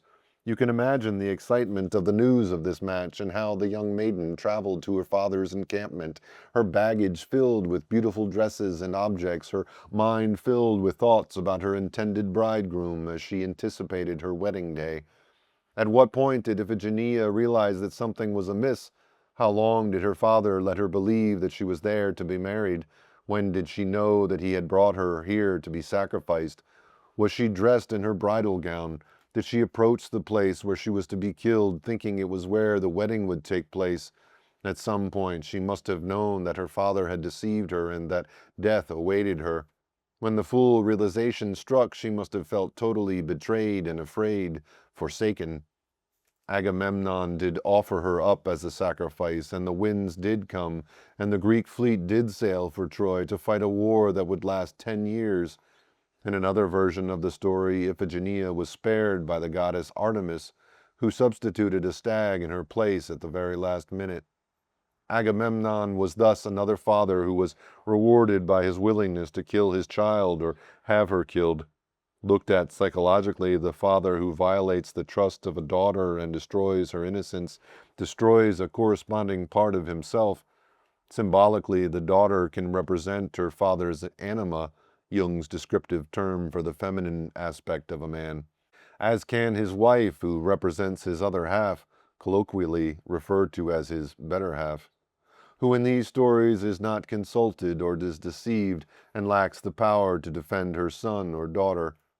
I doubt if Abraham told Sarah to say goodbye forever to their son Isaac as they set off for the land of Moriah.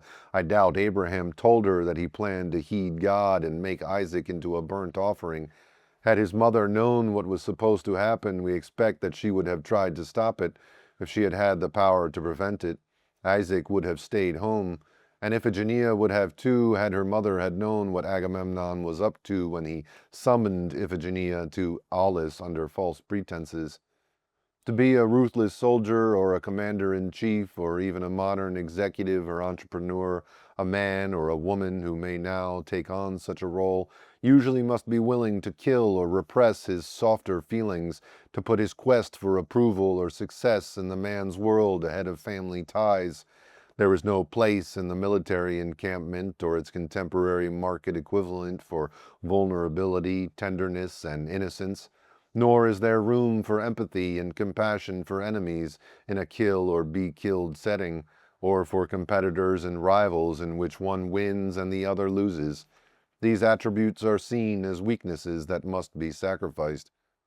The myths that recount the stories of men who were willing to kill their children and how they were rewarded are very telling commentaries. They speak about what is valued in patriarchal culture. You must obey authority, and you must do what you need to do to maintain the authority you already have. This value system has direct negative consequences on the relationship between fathers and sons. Authoritarian fathers react with anger at what they perceive as insubordination and disobedience, punishing their sons and daughters for not doing what they are told to do or expected to do for whatever the reason. The need to maintain a position of authority contributes to worst-case abusive father situations. A man may thus become enraged at a baby who won't stop crying, or at a 2-year-old son in the no stage of development, whom he perceives as being insubordinate or mocking his authority, and not incidentally also makes him feel his own helplessness to control what is happening. This reaction is considered paranoid. The father does not see his son as a child who is just being himself, is doing what babies and 2-year-olds do. The father reacts to what he perceives instead and abuses the child. More usually, a son invites the wrath of an authoritarian father later when he is older. He may not do as he is told, or he may question or disagree with his father, or he may rebel against his authority. Challenging authority is a normal part of learning and finding things out for oneself. Identification with the aggressor. From a psychological perspective, the problem isn't that the father has authority and exercises it. Children gain confidence and security when there is an authority who sets firm and appropriate limits. But the child's needs for firmness are not met if, under the guise of paternal authority, the father is expressing jealousy at being supplanted emotionally, or is reacting to his need to show the son who is boss. The father is then acting the part of a distant and angry sky father who views his son as a threat to his position. Since his rage is irrational, the son initially becomes confused and hurt. This situation grows into mutual resentment and estrangement. Paradoxically, it also helps shape the son into behaving like his father when he grows up. Psychologically, this paradox arises because the son identifies with the aggressor instead of with the victim he really was. He came to reject the qualities in himself that provoked his father's anger, even when they were not bad qualities. Although a son may dislike his father who criticizes, bullies, and takes his anger out on him, he grows to hate even more, feeling weak, incompetent, fearful, helpless, and humiliated. He comes to hate his own vulnerability as the target of his father's punitive judgment and rage. How bad it felt, and the idea of badness itself get mixed together, which confusion the patriarchal culture enforces by equating awareness of a vulnerability with weakness, cowardliness, and wimpiness. Love of beautiful things, sensuality, and emotional spontaneity are likewise prescribed as unmasculine traits to be hidden from view or to be so deeply buried as to be outside of awareness. Boys and men learn that showing compassion toward a victim can be dangerous in a patriarchy, that they risk loss of their own acceptable position if they do. This risk is especially high when males in a group are exercising power over others and are tormenting, beating up, or even gang raping a weaker person or hurting an animal. One man in my practice recalled the taunting and ridicule he had to endure as a little boy when he objected to and stopped the torturing of a kitten by other boys his age. Getting picked on was the price he paid for what he did. Other men have spoken to me of their guilt and shame because they lacked the courage to speak up and intervene. They say, I didn't lift a finger and so gave silent consent to what the group of males they were a part of did to a woman, a homosexual, a Jew, Asian, Mexican, or black. These men came from families where they were not victimized and so did not identify with the aggressor in the same way that an abused boy might later on. Yet they went along with what was happening, which is what men in groups usually seem to do when a bullied boy grows in size and power and in turn is in the position of being able to intimidate someone smaller and less powerful. He usually does. Fortunately, there are exceptions. Fraternity hazings with its paddlings and worse, and the perpetuations of inhumanly difficult medical internships as ordeals to be survived, and how plebes are treated at West Point are hostile initiations of the new generation by the abused previous generation.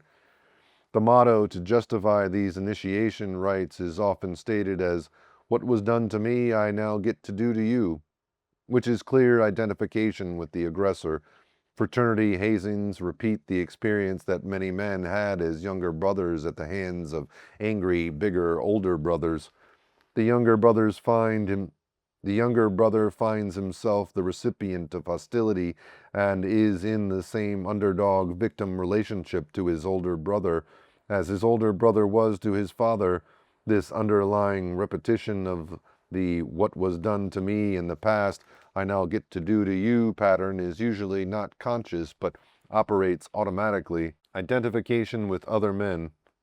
That any men come to love and trust each other at all in a culture that fosters estrangement and competition between men is remarkable. As reports on the psychological status of men attest, mostly they do not. There are exceptions, times when men are genuinely close, usually when they are in the same boat together, and the private subculture in which they temporarily live is egalitarian rather than patriarchal and all male. From some men who are now professionals, I hear of a golden age of boyhood buddies that depended on growing up in working class neighborhoods, of having summers when no one went away and the group of friends could be together for what seemed like almost every waking moment. This was before girls became important to them and before they were divided into winners and losers. Later, they found themselves going separate ways, yet this experience laid the foundation for seeking friendships with men later. Similarly, upper-class men who went away to boarding schools in adolescence sometimes speak of having been part of a close-knit group of friends, though through which they developed a capacity for friendship that continued for the rest of their lives. Enlisted men who come to depend on each other in a battlefield unit also speak of having forged close bonds with each other. Although all these situations differ, the boys or men felt strongly that we are in this together. Shared circumstances and similarities made it easy for them to identify with each other. They were in an equal brother situation which temporarily overcame the invisible, divisive, and hierarchical influence of the patriarchy, which usually separates and isolates men from each other. Luke Skywalker and his destiny. Just before the climax of The Return of the Jedi, the third film in the Star Wars series, Darth Vader has a telling conversation with his master, the Emperor, who tells him that young Skywalker will be one of us. And in the life and death struggle between Luke Skywalker and Darth Vader that follows, Luke is tempted to respond in fear and hate and be goaded into giving in to murderous anger, and by thus doing identify with the aggressor, which the Emperor tells him is unavoidably your destiny. Luke Skywalker has no illusions about the Emperor and the Death Star. He does not want to be a part of an empire that seeks to obtain power over all others, represses freedom, and demands blind obedience, which are exaggerated values of the patriarchy, even if he is promised a leadership role. Because he is not seduced by the promise of power or overcome by fear that he is naively foolish and his position hopeless, Luke can resist his unavoidable destiny. Consequently, he does not give in and become an unfeeling man who gives orders and follows orders like his father. He does not trade love for power or loyalty to others for a secure position or his own belief in a different kind of system in the face of the apparent invincibility of the status quo. And by his commitment to what he believed in and his courage, he's able to resist becoming another Darth Vader, and he wins. All men and many women in patriarchal cultures face the same temptation. Will they identify with the aggressors and join them? Moments of truth and times of decision continually arise when the survival of a Luke Skywalker or of his feminine counterpart, Princess Leia, is at stake in us. As long as we live, life is a never-ending story that presents us with these moments of choice. We can decide not to give up and give in, decide to stay true to what really matters to us, even when we have reasons to be afraid. To stay true, we need to know who we are, put into a psychological perspective the active archetypes in us, connect us to what is most meaningful to us. Thus, knowing which archetypes are the significant ones tells us something important about our deepest nature and helps us to hold our ground. We are empowered through this knowledge. In the following chapters, we meet the gods, those archetypes that live in every man and are also familiar to every woman. First, we meet Zeus, Poseidon, and Hades, the father archetypes whose separate chapters comprise the first section. Then we go on to meet the generation of the sons, Apollo, Hermes, Hephaestus, Ares, and Dionysus, each of whom represents a distinct personality pattern that in turn is either favored or rejected by the patriarchy and by their personal fathers. Part 2. The father archetype. Zeus, Poseidon, and Hades. Zeus, Poseidon, and Hades were the first generation of male Olympian gods. They represent three aspects of the father archetype. They divided the world among themselves, and each held dominion over his particular realm. As archetypes and metaphors, God and realm need to be considered together. Zeus and sky, Poseidon and sea, Hades and underworld. Earth was dominated by Zeus, but not claimed as his. Zeus ruled over all. He was chief god, and his personal attributes are those we equate with powerful fathers, kings, chief executive officers of corporations or armies, top dog alpha males, boss figures. Poseidon and Hades are shadow aspects of Zeus, those parts of the father archetype that men in power suppress or ignore, as well as being two separate patterns. Biological fatherhood and the father archetypes are not related. You may read about all three of the father gods, for instance, and not recognize your own father in any of them because he isn't there. His pattern may instead follow one of the Olympian sons, each of whom has his own characteristic way of being a father. Zeus does not head every human family, but his influence is powerfully present in every patriarchal society. In patriarchies, Zeus is the ruling archetype within the culture, and significant for psychology and psyches of men. Like the world in mythology, male psyches became divided into 1. The conscious mental realm of power, will, and thought, Zeus; the realm of emotion and instinct, Poseidon, which is often suppressed, less valued, and sometimes split off from conscious awareness; and the dim, feared world of unseen patterns and impersonal archetypes, which often is glimpsed only through dreams.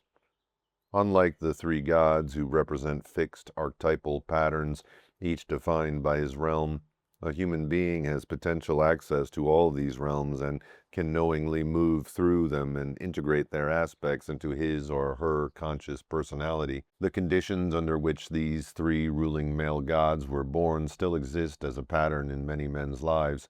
Zeus, Poseidon, and Hades had a distant father whose animosity toward them was based on fear that they would eventually overthrow or surpass him, and a disempowered mother who was distressed because she could not protect them or nurture them. Many of us come from such families.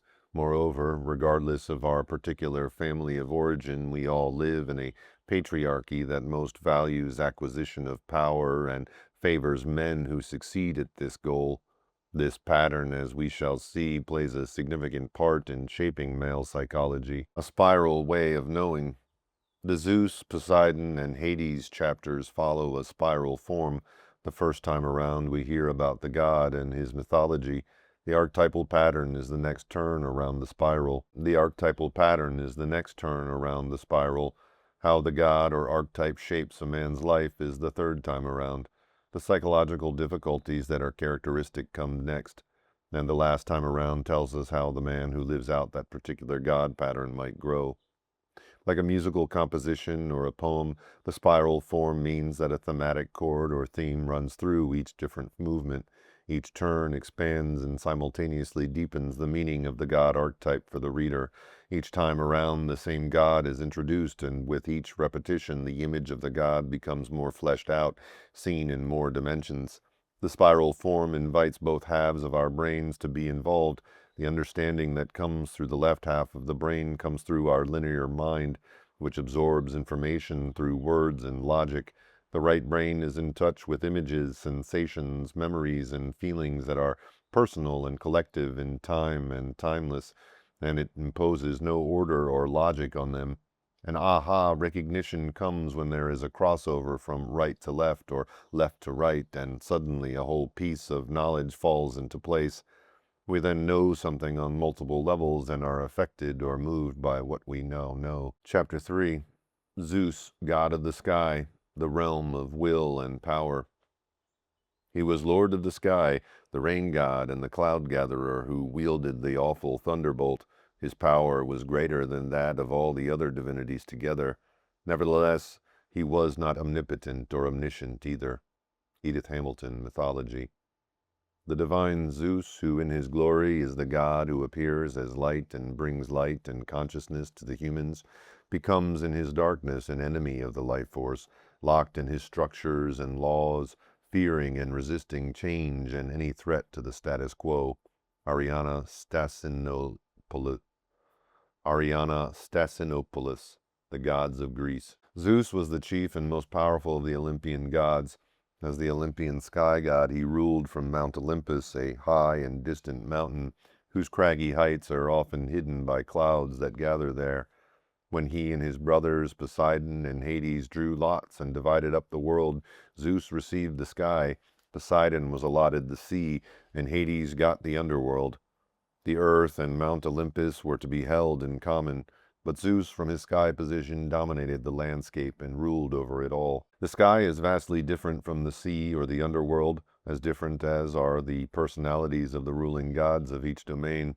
To venture upward into the sky realm requires leaving the earth, losing touch with the tangible world in order to gain a wide overview of the terrain. From this vantage point, we see the forest, not the individual trees. Zeus was god of lightning, his symbol the thunderbolt.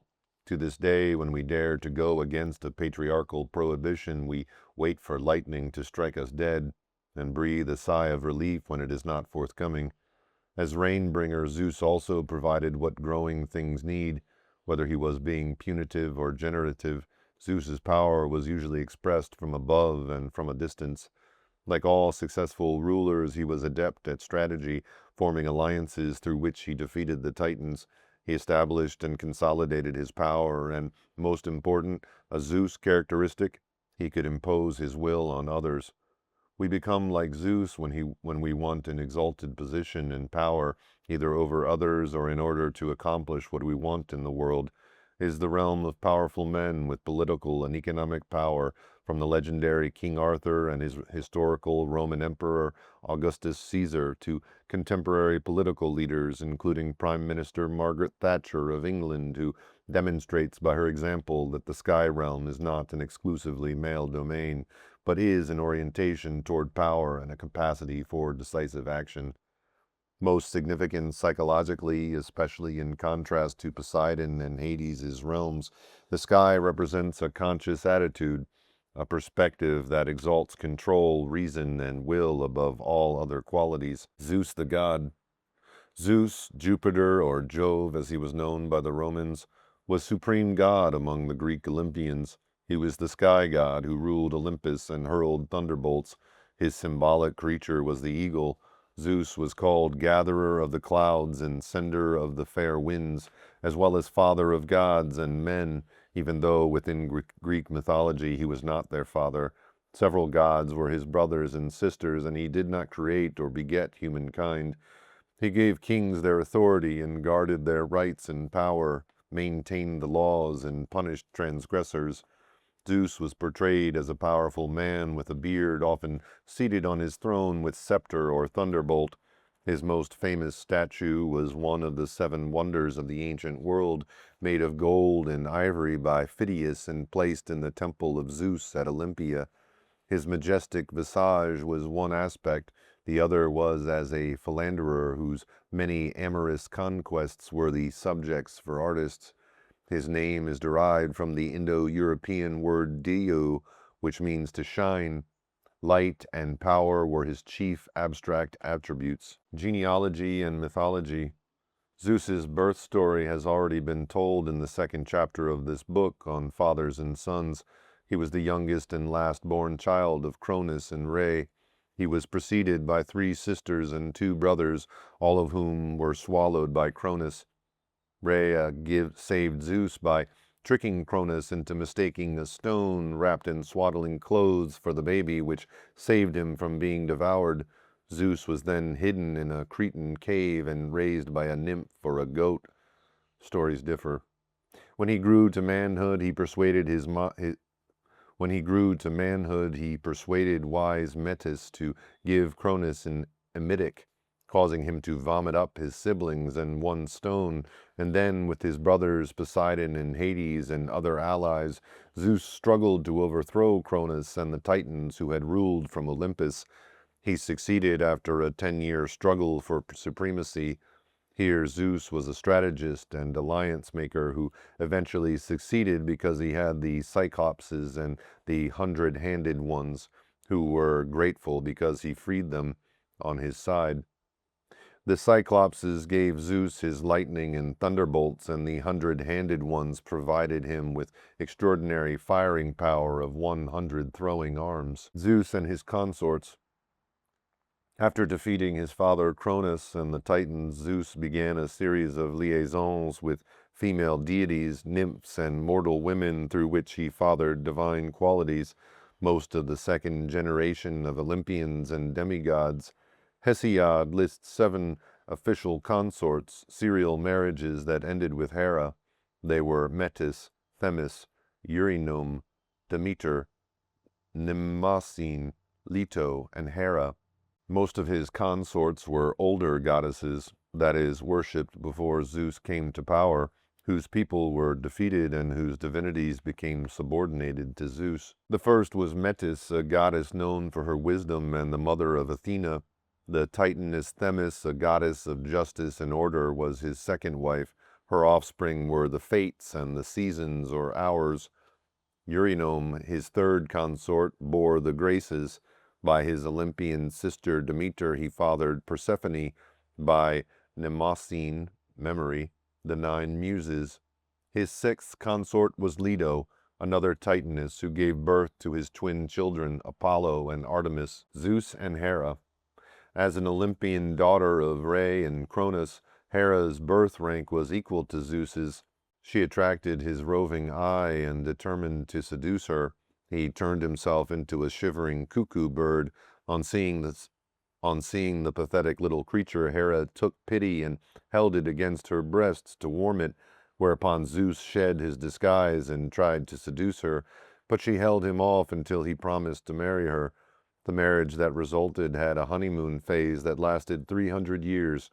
Zeus then reverted to being promiscuous. Greek mythology is filled with his affairs and with Hera's humiliation and jealous wrath. Although the honeymoon's over version of the Zeus-Hera marriage is best known thanks to Homer, in her worship Hera was greatly revered as goddess of marriage. In her rituals she was worshipped in the spring as Hera the maiden.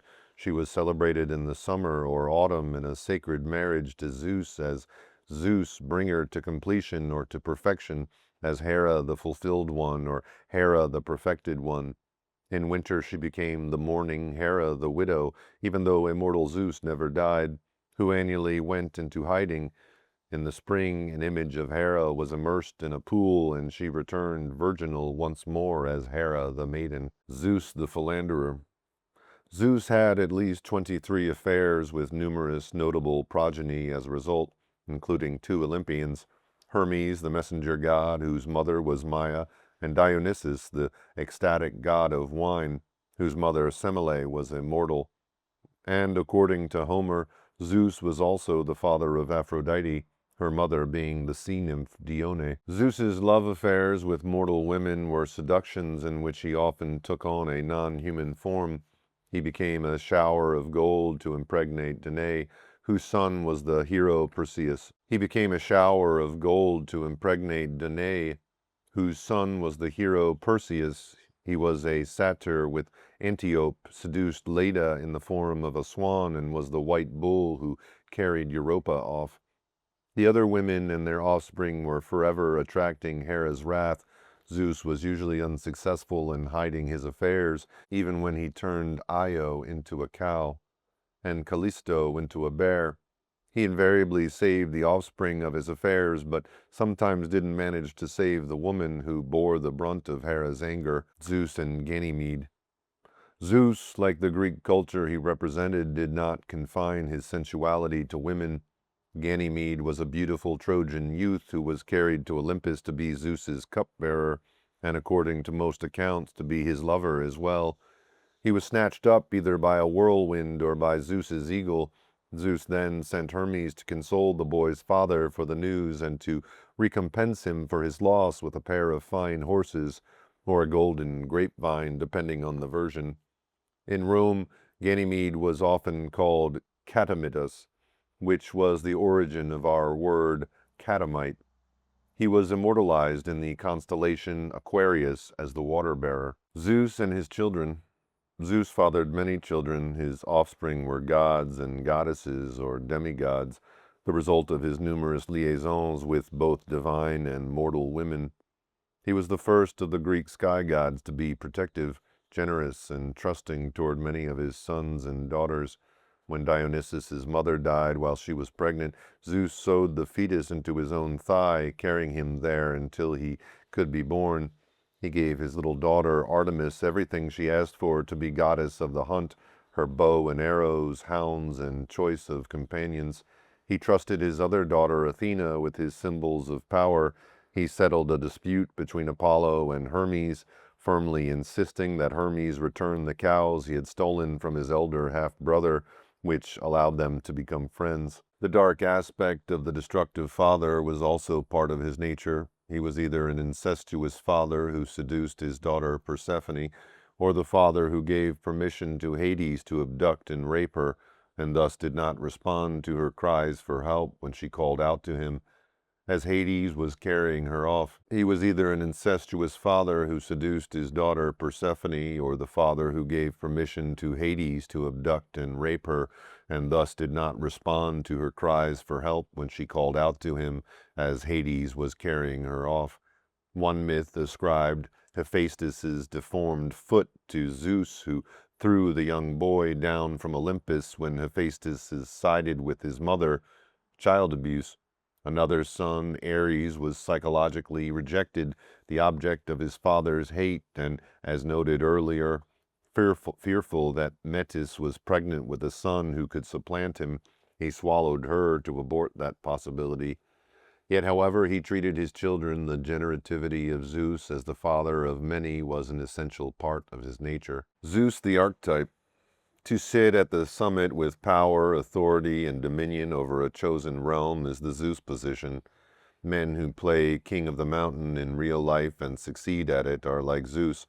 They share characteristic personality traits and susceptibilities. The underlying pattern is the Zeus archetype. Zeus as archetype of the king. Zeus had the ambition and the ability to establish a realm over which he was the chief god, and the urge to preside over one's own territory is a major drive of this archetype, which shapes men and women to be and behave like Zeus. When Zeus is the archetype, the need to establish a kingdom is a driving force. At the very least, he subscribes to the notion of a man's home is his castle, and to that end he wants a house and a family. Thus, this archetype predisposes a man to want to get married and have children as extensions of himself.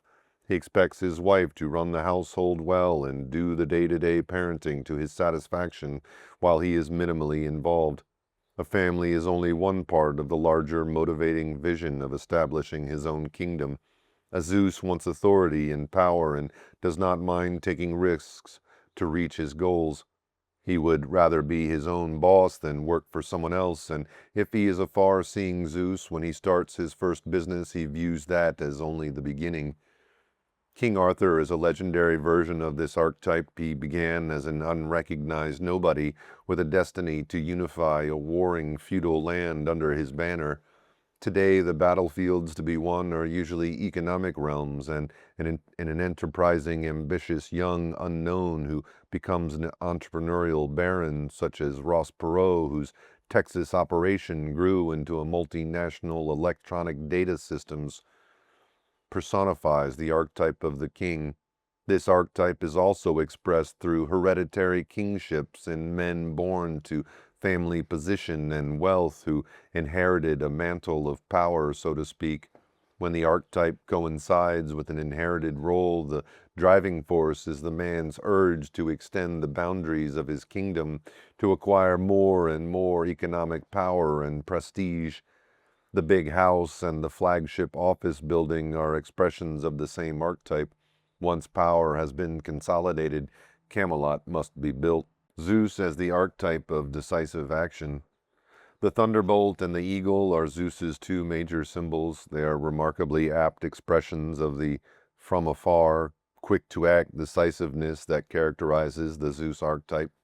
The eagle soars high above the ground, seeing from horizon to far horizon, yet he can also detect the movements of his small prey far below, and can descend swiftly to seize that small rodent or rabbit in his claws.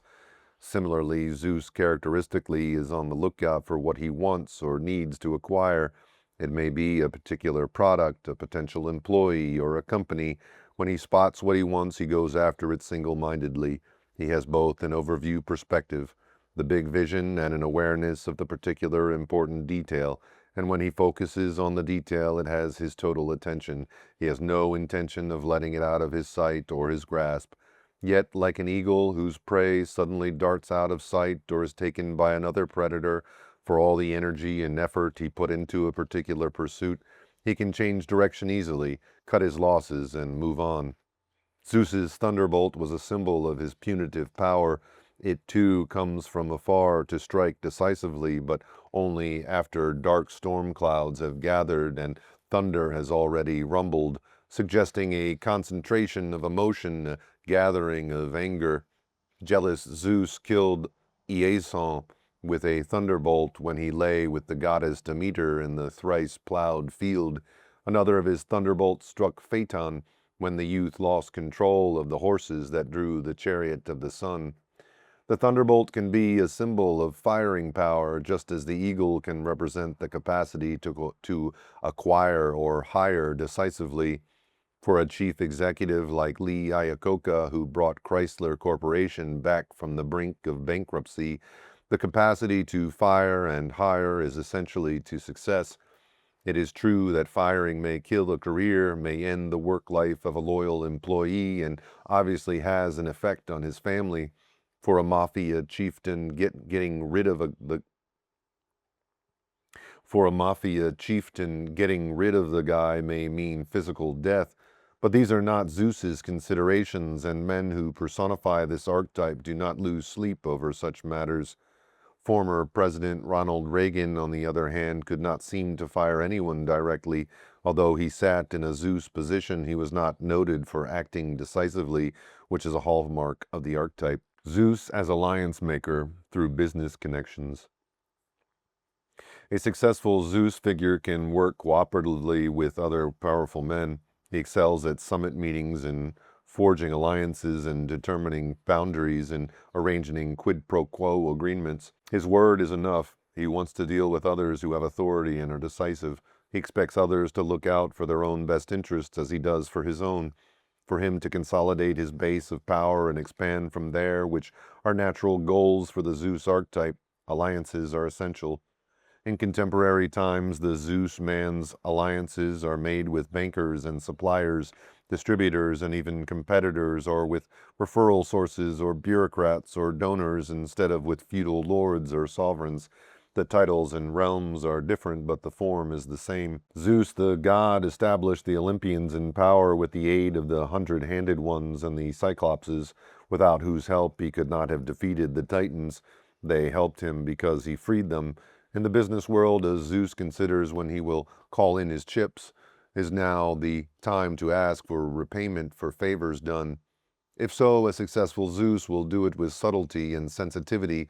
With each such transaction, a Zeus forges alliances and consolidates his position, as was so well demonstrated in Mario Puzo's The Godfather, who was played on screen by Marlon Brando. Here was the Zeus archetype clothed as mafia chieftain. Zeus as alliance maker through marriages. For the Zeus archetype, whose primary meaning comes through establishing a realm, marriage is also a means through which alliances are made and power is consolidated. Royal marriages were arranged by prime ministers. Patriarchal marriages in all cultures are alliances between families, in which property and progeny are the main concern.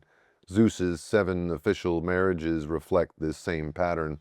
For Zeus, finding a suitable wife is not a matter of heart or soul connection, but a matter of state, an alliance to serve the goal of establishing or consolidating the realm. Other archetypes also need to be present if the relationship is to include passion, friendship, or other aspects that fulfill personal needs. No wonder the Zeus-Hera marriage turns out to be a model of conflict. When these two powerful archetypes underlie the union, each is motivated by a totally different intention.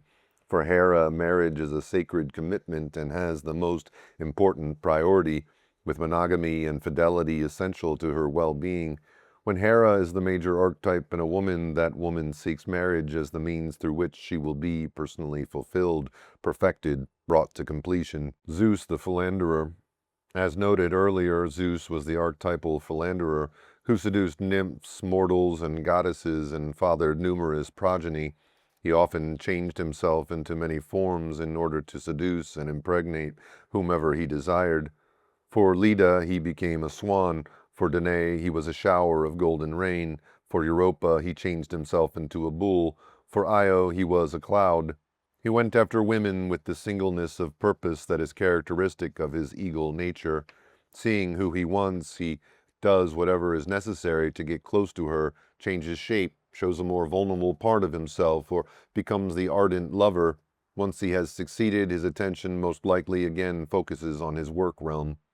He may unconsciously not protect against pregnancy, for he has a strong drive to be a progenitor, and typically he will look after his own, financially providing for any progeny and acknowledging paternity. Zeus, the sky father. A drive to have children is part of the Zeus archetype.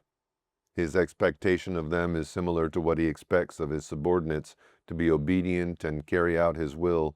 His favorite children replicate his ideal of himself as a fair-minded, superior person who does not let emotions ever get out of control.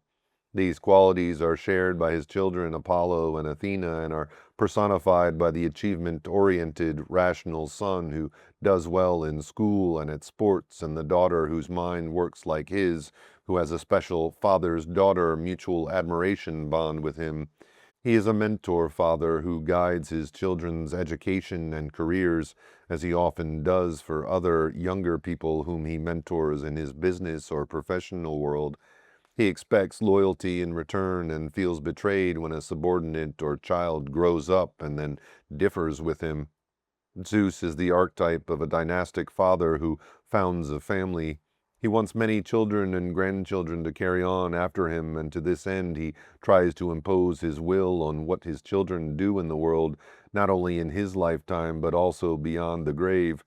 Motivated by this dynastic urge as well as by his nature as a provider father, a multi-millionaire Zeus will structure his business and establish trusts to carry out his will through successive generations.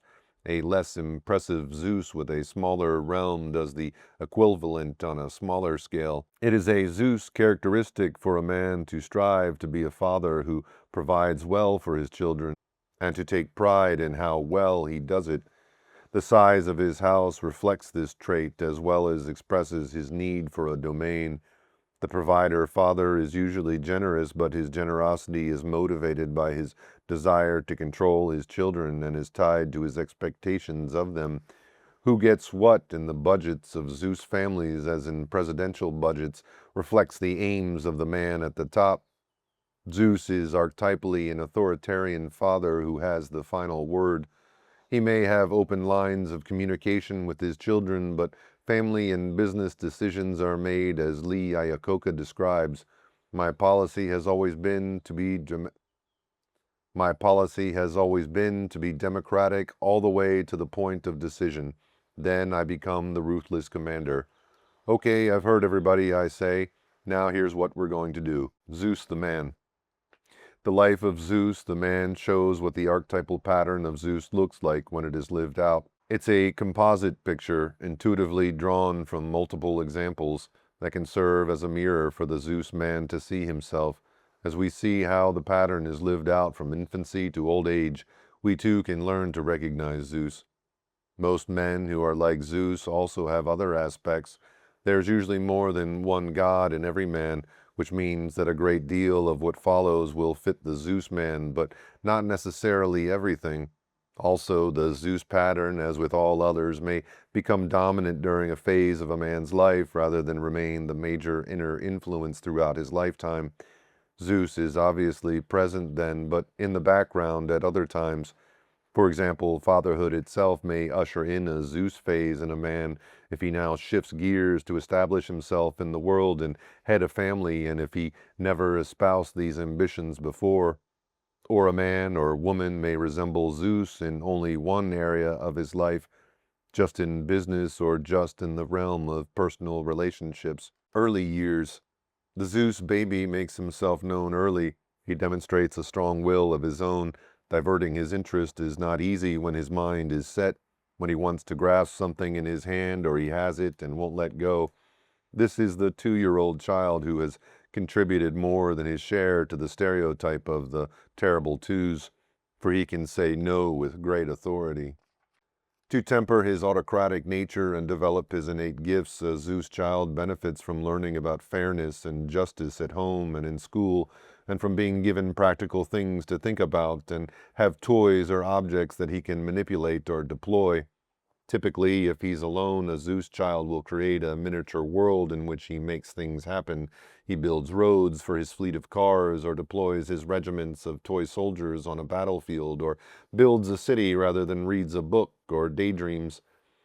He's also not happy with solitary play if he has any choice at all.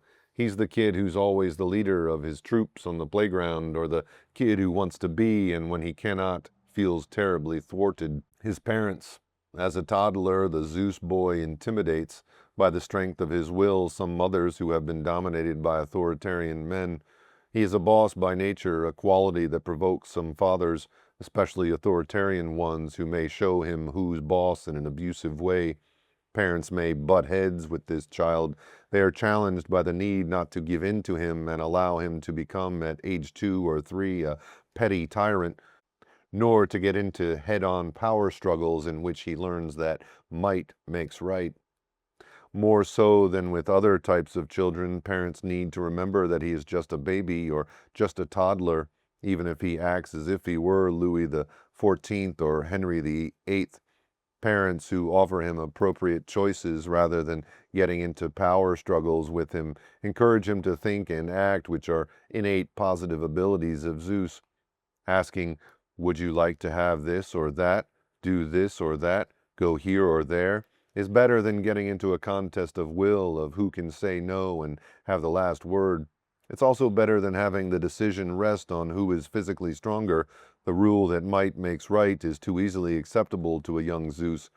Set firm limits and expect them to be tested. He will undoubtedly need to experience a judicious amount of parental power in order to recognize that his parents do have authority and can exercise it. Once matters are decided to his satisfaction, this child can become very absorbed in whatever he is doing. He usually has an extroverted, positive disposition.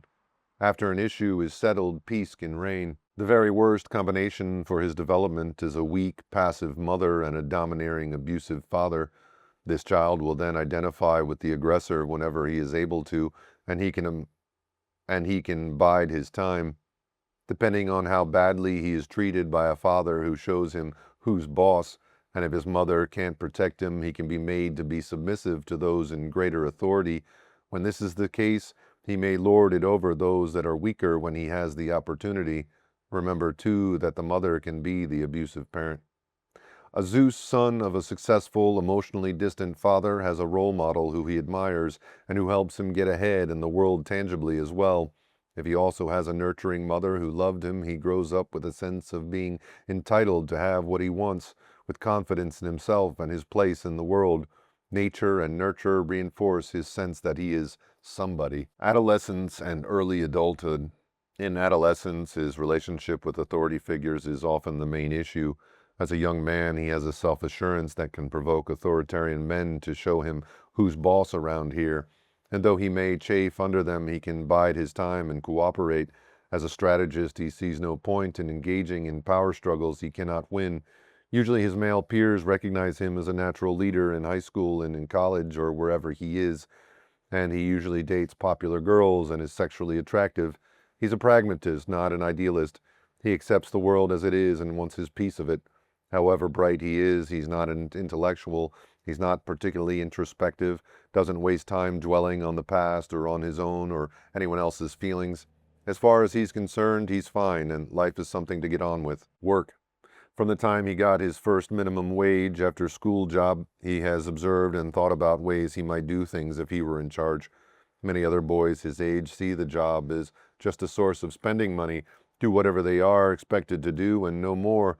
But the Zeus boy has a lively curiosity about the business as a business, assesses the people he works for, and usually on his own learns what works and why. If he grows up in the farmlands or in the ghetto, his attention will be drawn toward whatever the business at hand is, from cash crops to drug dealing or other rackets. Characteristically, he sees the bigger picture and keeps adapting his thoughts to what is possible for him. He wonders why older men in charge don't do what he sees as obvious and necessary, or sees opportunities he would grasp if he were in their position. No one has to teach him about initiative and hard work or tell him to keep an eye out for opportunities. This comes naturally. Sometimes he has a specific interest that he is following, whatever it is. The Zeus perspective aids him in getting ahead in whatever his chosen field turns out to be. For example, he has a knack for understanding and using old boy networks and is delighted with capitalism because of the opportunity it offers him to get ahead, and he has several innate psychological advantages that give him an edge. Acquiring power and money or property is a game he plays naturally well because he's realistic and confident and doesn't take what others do personally. If he has to wage a major conflict in his business that may ruin others financially or require firing people who have worked for him or make an example of someone, he can give the orders that are equivalent to hurling thunderbolts. In just the same way as Zeus high up in the Pentagon or in a criminal gang can coolly give him orders that will result in deaths. Emotional distance keeps him from losing sleep over such actions. Relationships with women. As former Secretary of State Henry Kissinger observed, power is an aphrodisiac. the important man aura of a Zeus. For example, he has a knack for understanding and using old boy networks and is delighted with capitalism because of the opportunity it offers him to get ahead. And he has several innate psychological advantages that give him an edge. Acquiring power and money or property is a game he plays naturally well because he's a realistic and confident and doesn't take what others do personally. If he has to wage a major conflict in his business that may ruin others financially or require firing people who have worked for him or make an example of someone, he can give the orders that are equivalent to hurling thunderbolts in just the same way as Zeus high up in the Pentagon or in a criminal gang can coolly give orders that will result in deaths. Emotional distance keeps him from losing sleep over such actions. Relationships with women. As former Secretary of State Henry Kissinger observed, power is an aphrodisiac. The important man aura of a Zeus does draw some women to him, which is part of his success. He also doesn't go after a woman with his heart in his hand. With women, as in his work, he is a strategist. If he wants a woman for a date, for a job, for a wife, he presents himself in whatever form is most likely to seduce or win her. He considers his money and power an essential part of his attractiveness, like Aristotle Onassis courting Jacqueline Kennedy. It makes him feel entitled to pursue certain women. He doesn't expect a woman to love him just for himself, and certainly not for his soul, which he doesn't think is even worth speculating about. He's not interested in an egalitarian relationship with a woman, either for a wife or a friend. He also isn't interested or adept at discussing feelings, and he wants a woman to do what he expects her to do and not bother him otherwise. Relationships with men. Men are the players that matter in the game to him. Some of the players are his competitors and allies, and he knows that today's competitor may be an ally tomorrow and vice versa. Other players are like rooks and knights in a chess game whose moves he controls. He will advance one and sacrifice another. It is a mistake for men who are his allies or work for him to think that they matter to him personally. When the chips are down, they are expendable. From his standpoint, he considers everyone expendable, and he expects others to feel the same way and act accordingly toward him. Although he can be ruthless, he often doesn't appear to be because he knows there is no profit in making enemies, and he has no real sympathy when men take it hard on finding that they are expendable. They should have known they were, for he considers showing vulnerability or neediness or being emotional signs of stupidity or weakness. If he were introspective about such matters, which would be uncharacteristic, he might realize how personally uncomfortable it makes him feel and wonder why. One source of success is his ability to negotiate and come to agreements, which he does all the time.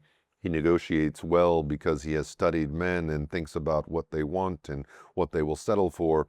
An especially able Zeus is often very sensitive and up to a point very caretaking of another man's unspoken needs, including his need to keep up appearances. The exclusive clubs where men gather for lunch, play golf, or go duck hunting together are bastions of Zeus power and privilege that serve many purposes. The membership is an important indicator that a man has made it to the top. Here, further alliances can also be made to advance family and business interests, and such clubs are refuges where a Zeus man can be among men like himself, men who devoted their energies solely toward acquiring power and consequently remained immature or undeveloped psychologically. Their idea of fun is exemplified by the Bohemian Grove Camp, which is a gathering of the most powerful men in America, from presidents of corporations to past and current U.S. presidents. There they can get drunk and get laid. While Bohemian Grove has been off limits to women as members or staff, it is a mecca for prostitutes. Cavort, swear, and put on outrageous plays in which men play the parts of women. Sexuality. A successful Zeus man is the equivalent of an alpha male. In studies of primates and hierarchical species, alpha males expect success, are aggressive, intimidate lower-ranking males, and, at least among primates, have their pick of the females and are more sexually active than subordinate males. The god Zeus behaved like an alpha male in acquiring and consolidating his power and in impregnating numerous women and fathering numerous offspring. Exercising sexual prowess for a Zeus man can be like having political or economic power in proving to himself and to others that he can have what he wants. Zeus the philanderer may see a desirable woman as a perk that he can have as a measure of his status. He may desire her as an acquisition or want her sexually or all three. For all the success with women a Zeus man is reputed to have, one not well kept secret is that he is not a good lover. To be a good lover, other archetypes would have to be present in him. Zeus is emotionally distant, does not have an earthy nature, doesn't try to please women, and isn't passionate. He is sexually aggressive and can be seductive, although his libido can also be totally focused on his work for long periods of time. Because the Zeus man may focus on achieving power, other aspects of his personality become stunted. Especially likely to suffer is his capacity for emotional intimacy, the lack of which affects his expression of sexuality. His choice of sexual partners reflects this emotional poverty, especially if as he grows older, his partners seem to be getting younger, imitating the classic picture of an aging Zeus with a series of young nymphs. At the same time that he keeps company with young nymphs, he may also have sexual fantasies of being dominated by a powerful woman, and as prostitutes whose clientele is made up of powerful men report, they are commonly asked to participate in enacting this fantasy. However, if in his erotic life he can only be with someone young enough to be his daughter or granddaughter, or if he feels drawn to being a powerless, dominated boy, then his capacity for sexual relating has stayed immature or confused with power. If he is a homosexual Zeus, the pattern is the same, only more likely exaggerated. There are greater numbers of partners, and like Zeus, who brought Ganymede back to Olympus, he may share his home with a beautiful youth or with a series of them. Marriage. A who's who list of Zeus's consorts reveals that he always married up or married an equal. Historically, these marriages reflected the shift in power, as once powerful goddesses and their attributes came to belong to a male warrior god.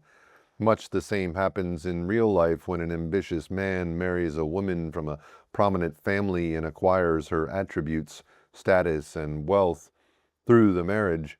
Any ambitious man who marries his boss's daughter and through the marriage gains an advantage he otherwise would not have, has done what Zeus did. The choice of a wife who will enhance his climb upward may be a calculated one, or may be an unconscious choice made by the Zeus archetype. In the latter case, he is powerfully attracted to the woman through whom he can live out his myth of becoming somebody important. Most Zeus men do marry during the phase of life in which they are establishing themselves. For such a young man whose life will be shaped by the Zeus archetype, unless life draws on other aspects of himself, this early marriage is crucial. Zeus may not have been the decisive archetype if this man married a woman he fell in love with. From the Zeus standpoint, she could be a very unsuitable choice, yet one who will keep in touch with an irrational, deeply emotional, earthy, or spiritual part of himself, much as he may consciously resist what she represents.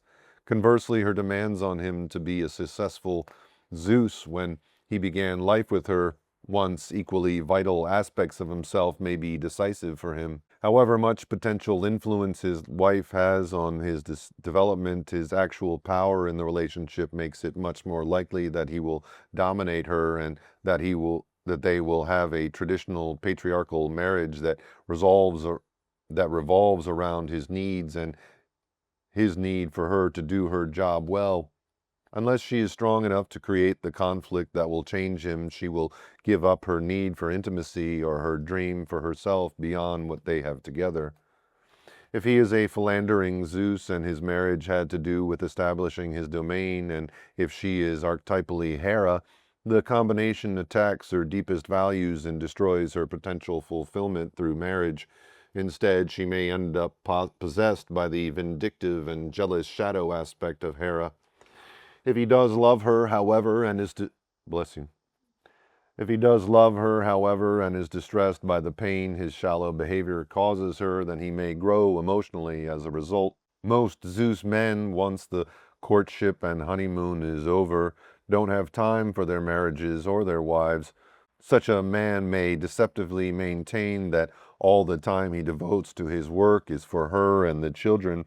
If it is solely up to him, and in marriages where he has all the power, it is up to him, marriage is not very personal, isn't really intimate, and doesn't get much of his attention. And most women who are married to Zeus men have had to accept his definition of a marriage. But this is changing, and women, especially if they do not follow the Hera archetype, are leaving Zeus marriages. But if she has an affair, he will do what he can to destroy his rival in some way, as Zeus struck Demeter's lover Iasion dead with a thunderbolt. Children. Zeus men don't just have children. Many found families and want to found dynasties, which is part of the vision they have for themselves. A successful Zeus may help some of his children get ahead in the world as well as provide for them. He is a distant father emotionally and may also be an unavailable one. Although he often is not physically present, he is the parent who wields authority.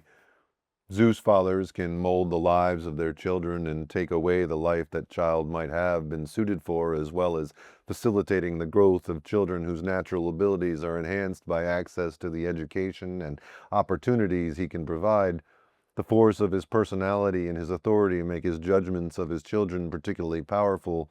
His perceptions of them, which may not be accurate, as well as the prejudices or values he has, carry enormous weight, as does the wish to have his approval, which a child may either strive to get all his or her life, or may despair of ever receiving. All the second-generation Olympian gods and goddesses looked to Zeus as father. Some were favored, others were abused, nurtured, rejected, or detested by him. We ourselves live in a patriarchal culture where Zeus values are pervasive, regardless of the archetype of our personal fathers. How a particular child fares with a Zeus-type father depends on his or her archetypal pattern and the strength of the ego through which the child expresses that archetype. Middle years. Sometime in midlife, the Zeus man takes stock and can see how successful he has been in his ascent, whether there will be a place at the top for him, and if he wants to climb this particular mountain.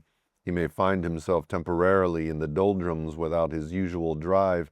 As this questioning goes on, often outside his consciousness, he may declare that this is the time he needs to take that long-promised vacation or sabbatical, or he may flirt with making a major change. It is uncharacteristic of him to introspect about himself and his own motives, yet he may feel some nagging doubt about whether this whole personal expedition to the top, to which he has single-mindedly devoted himself and subordinated others and their needs, is worth the effort. He may know deep within himself that it is not. Midlife is a time when other successful Zeus men know that they have arrived at their particular summit.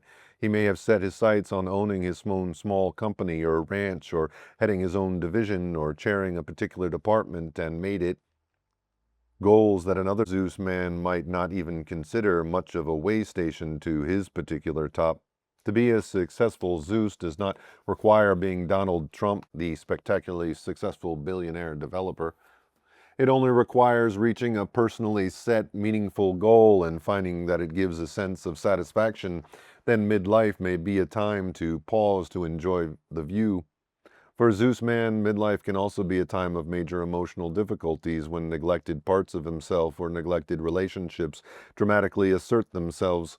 His adolescent children may get into major difficulties, his wife may leave him, he may have a heart attack, he may act out a shameful fantasy, his arrogance may make him blind to his limitations, and after all his hard-earned success, he may overreach himself and fail spectacularly. He may consequently find himself rejected and embittered without any close relationships, or humbled and able to learn from painful lessons and reconstruct portions of his life differently. Midlife may also mark important shifts of emphasis in men who, while they are predominantly Zeus-like in the first half of their lives, grew through their relationships as well. He now can and wants to spend more time with people he cares about, and even in work he finds himself taking an interest in mentoring others or in deepening friendships. When such is the case, chances are that a crisis of someone close to him, his spouse or a child or a parent, made him aware of how precious people are to him. Later years. If he ever becomes introspective, the Zeus man will note that his need to impose his will and be in control has come up at every turn in his life. In his later years, he faces this need once more, especially if he had been a successful Zeus. Can he let go of control, whether it's the family grocery store or a Columbia broadcasting system, as it was for Bill Paley? Giving up control or having it wrested from him is usually a troublesome issue, unless he has grown beyond this one archetype and become wise. Like the series of Greek father gods who feared sons would supplant them, a controlling Zeus struggles to avoid the inevitable. He may have prevented a real son from ever challenging him by viewing his boy as a competitor from the very beginning. He may have so undermined his sons that he has no competent heir. Still, other men will move in to take over when he weakens his grasp on whatever scepter he holds, and he probably will attempt to control his assets beyond the grave through his testament and will. This losing struggle to maintain control is the fate of the man who subordinates his entire life to the Zeus archetype. Psychological difficulties. Every god or archetype has the potential for creating certain specific kinds of psychological difficulties. For the man who would be Zeus on Mount Olympus, certain problems and limitations go with the territory of the sky realm. Emotional costs are involved for himself and others in his ascent, and once he reaches the summit, his lack of consciousness coupled with power can prove a destructive combination. A talking head is an incomplete man. Zeus's realm was the sky, and the Zeus archetype predisposes a man to live in his head and express himself through his words and power to make things happen. He has a natural advantage in an industrial patriarchal culture where a superior man is supposed to be a talking head who works with ideas and abstractions like money and investments or law or power, not with his hands or body. A man cut off from his heart who will not be moved by sympathy, for that would make him a bleeding heart or a weak sister. Such a man has a superior position that gives him the power to use words and have them believed and obeyed. That power is as commonplace as being able to pick up the phone and make a call that puts his will in motion, to have his word be law in his home, in business, or on the battlefield, or to realize a concept of his, to say, "Let there be light," and there is light. A man dominated by the Zeus archetype in himself, which is also the ruling archetype in our culture, often gets cut off from experiencing his body as a receptive or as a giving sensual part of himself. He may pride himself on how many miles he can run, what good shape he's in, or his stamina. Such pride concerns mastery over his body, not enjoyment of it. He is also likely to be cut off from his heart as a giving and receiving emotional organ. The Zeus man is often out of touch with his own sensuality and emotional responses, which makes him unable to communicate or connect at these levels with others or know these aspects of himself. This emotional immaturity easily leads to distorted sensual and sexual expression, shame and guilt and condemnation or devaluation of others who are not cut off as he is. He is an incomplete person, undeveloped in ways he usually cannot even appreciate. He can't see the trees for the forest. The Zeus man prides himself on seeing the big picture of his grasp of the issues which give him an overview perspective. He may lead a war on poverty and never have anything to do with a poor person, and smile wryly, if he knows himself at all, at the Peanuts cartoon character who says, "I love humanity. It's people I can't stand." Or he may be a leading expert on child rearing without ever having taken full responsibility for a single child or having wholeheartedly loved one. He considers his perspective superior, and as he is listened to as an authority, he has no reason to doubt his position. When he is challenged by someone who has first-hand experience and who also takes an emotional stance, he dismisses that person with the comment, "She or he can't see the forest for the trees." He might instead consider that he himself can't see the trees for the forest, much less love one. In Vietnam, for example, Zeus's expertise failed miserably. Men who had risen so swiftly to the top that they had once been referred to as whiz kids ran the war from Washington, D.C., and assumed that the superior U.S. firing power would be decisive. They did not take into account how individuals in Vietnam would behave and Why, making this war unwinnable, the suffering they caused was unfathomable. Whoever thought up the idea that the nuclear war button should be behind a human heart and require that the president take a dull knife and kill that person personally before he could push the button realized that a Zeus man does not see the trees for the forest and thus needs to become conscious about the suffering and killing he can order from afar. Might makes right mentality. Zeus is an archetype that predisposes men and women to seek and use power. Danger arises when power is acquired. Lord Action, a 19th century historian who was deeply opposed to the doctrine of papal infallibility, wrote, "Power tends to corrupt, and absolute power corrupts absolutely." His statement has become an aphorism, a concise statement that expresses a principle that we recognize as true, and one that Zeus men in small and large ways often validate. Historically, men in power have believed that they rule by divine right, which is not surprising given that Zeus is their underlying archetype. Law has developed as a counterbalance to the excesses of men in power, but even now Zeus men often feel and act above the law. The man who exercises abusive power over others is corrupted further by this same might makes right mentality. Self-deluded justification, the right to do it, at its worst often accompanies acts of wife-beating, child abuse, and incest in the family. Uneasy lies the head that wears the crown. Fear of the usurper. Power and paranoia often go together. Men at the top fear being overthrown, become suspicious of motives and loyalties, thwart the growth of others lest they become too strong, and help create the very enemies they feared. This is the story of Uranus, Cronus, and Zeus, and is a shadow part of the father archetype. Inflation and grandiosity, the emperor's new clothes. A man with authority and power who sits on top of his particular mountain is susceptible to thinking that being an authority in one situation makes him an expert on everything.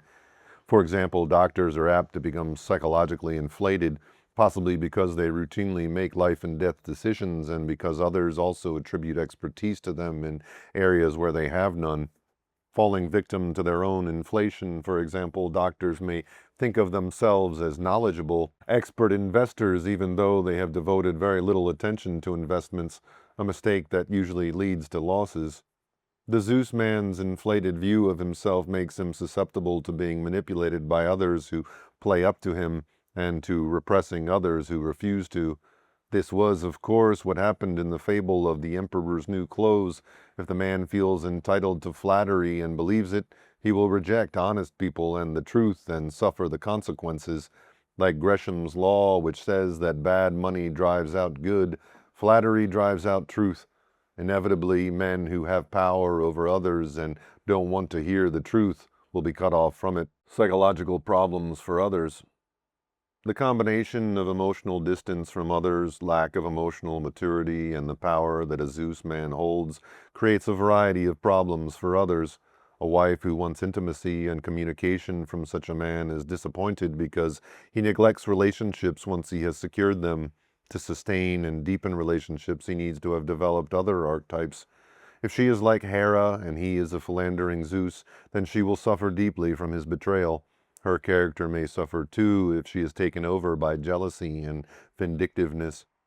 Children are also negatively affected by this father's absence and his judgmentalism. They feel emotionally abandoned or rejected and often have troubles with self-esteem if they cannot live up to his expectations. Victims of an abusive Zeus obviously suffer and have emotional scars that predispose them either to become abusers themselves, which is more likely for a son, or to be in other abusive situations. Ways to grow. A Zeus man often remains unaware that he has problems and needs to grow until a major crisis makes it impossible for him to ignore feelings, either those of others or his own. Growth for the Zeus man often begins only after he experiences humility and vulnerability. Where is the rest of me? The message that something is wrong needs to get through to the Zeus man. As in former President Reagan's most notable scene as an actor, he has to wake up and realize that parts of him are missing and be distressed. Where's the rest of me? Reagan was cast as football star George Gipp in Newt Rockney, All-American, who woke in a hospital, discovered that his leg had been amputated, and said, "Where's the rest of me?" Given his lack of introspection, for introspection involves going down to Hades' realm, and his emotional distance, he is not likely to get the picture that he is dreadfully cut off from himself or others until something drastic happens and he becomes painfully aware that something is wrong. When he finally wakes up, the message usually comes from someone close to him. The wife he betrayed by his affairs or neglected for work leaves him. The child he has not bothered to know confronts him or will have nothing to do with him. Only after they cut themselves off from him does he feel the pain of what is now missing. Awareness of how cut off he is from his feelings and from others may dawn more gradually in psychotherapy, but because he needs control and assumes that everything is a matter of will, Zeus men don't usually seek help. His more usual reaction to psychological distress is rising above the situation by throwing himself into work. Usually a Zeus man comes to see a psychiatrist only because his spouse insists, and often then he comes for her, or he may come because his child's therapist requires both parents to be in therapy. Getting the message: a heart attack. Although a Zeus man might have any kind of serious medical problem, a heart attack often is what fells him.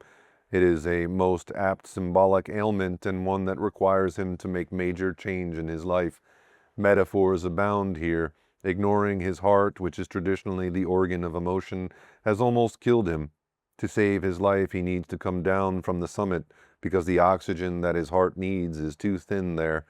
This man may finally get the message that it isn't just a physical problem, but a physical expression of an emotional problem. Falling in love. His heart may abruptly disrupt his life in yet another way. He may fall in love, as if struck by a love arrow of Eris.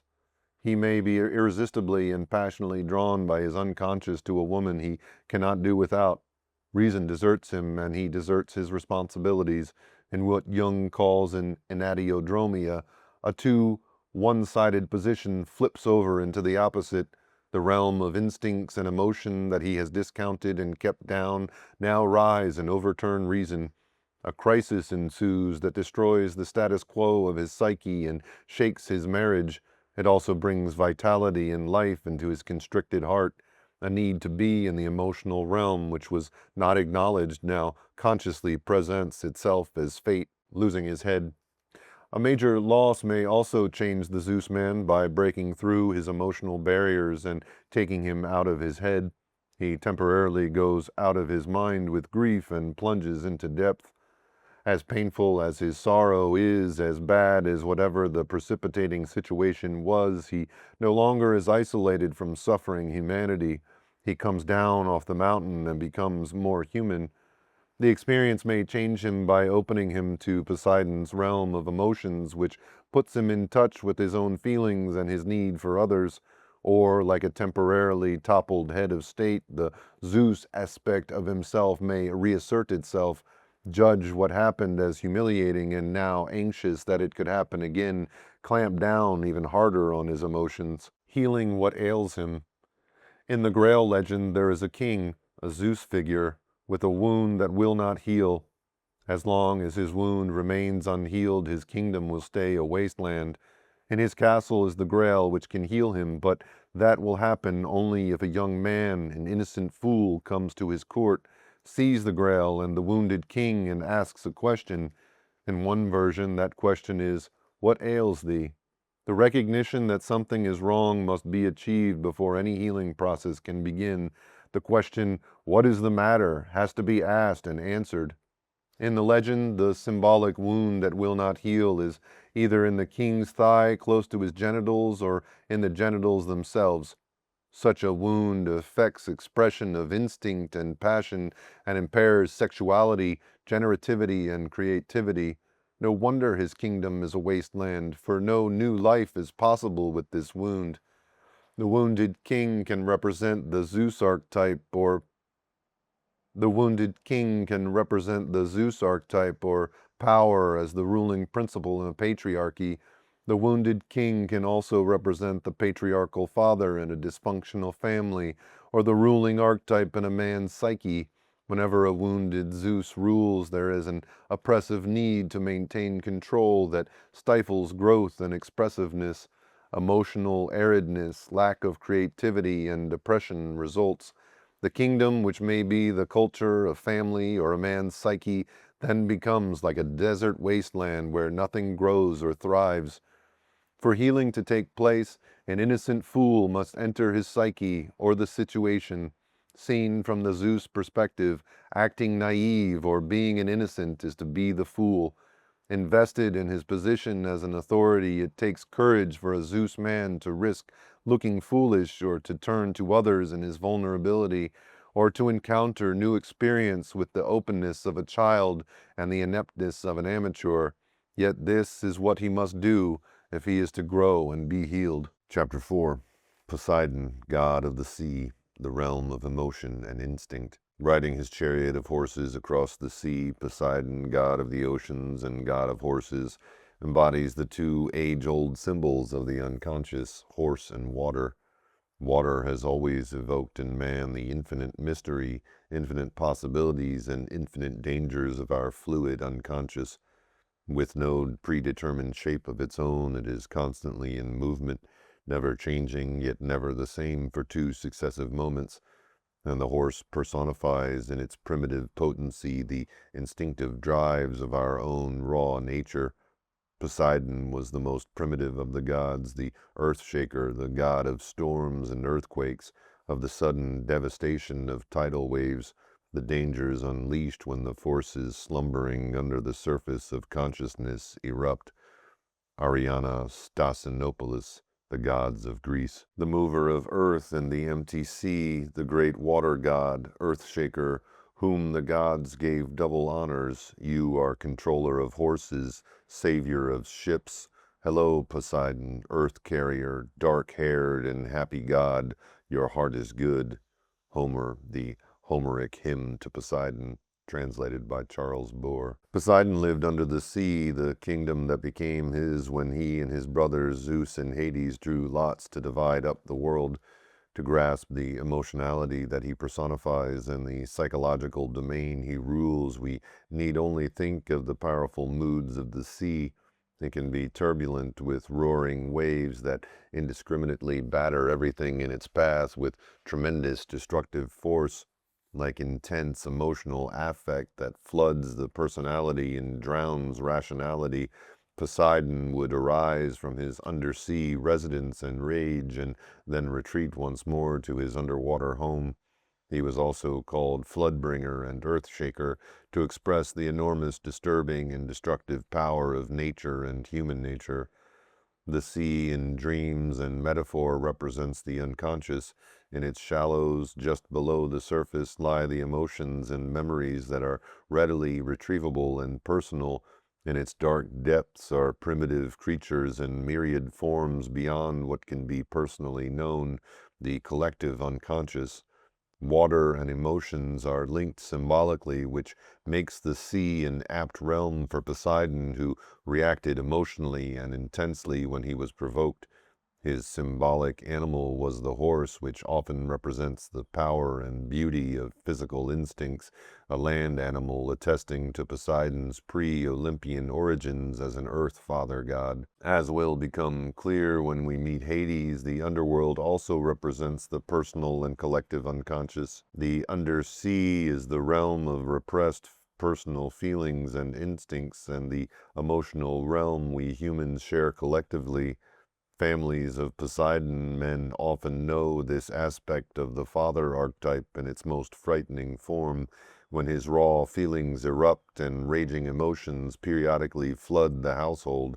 The patriarchal culture allows fathers as lord and master of their households to unleash fury there, and often nowhere else.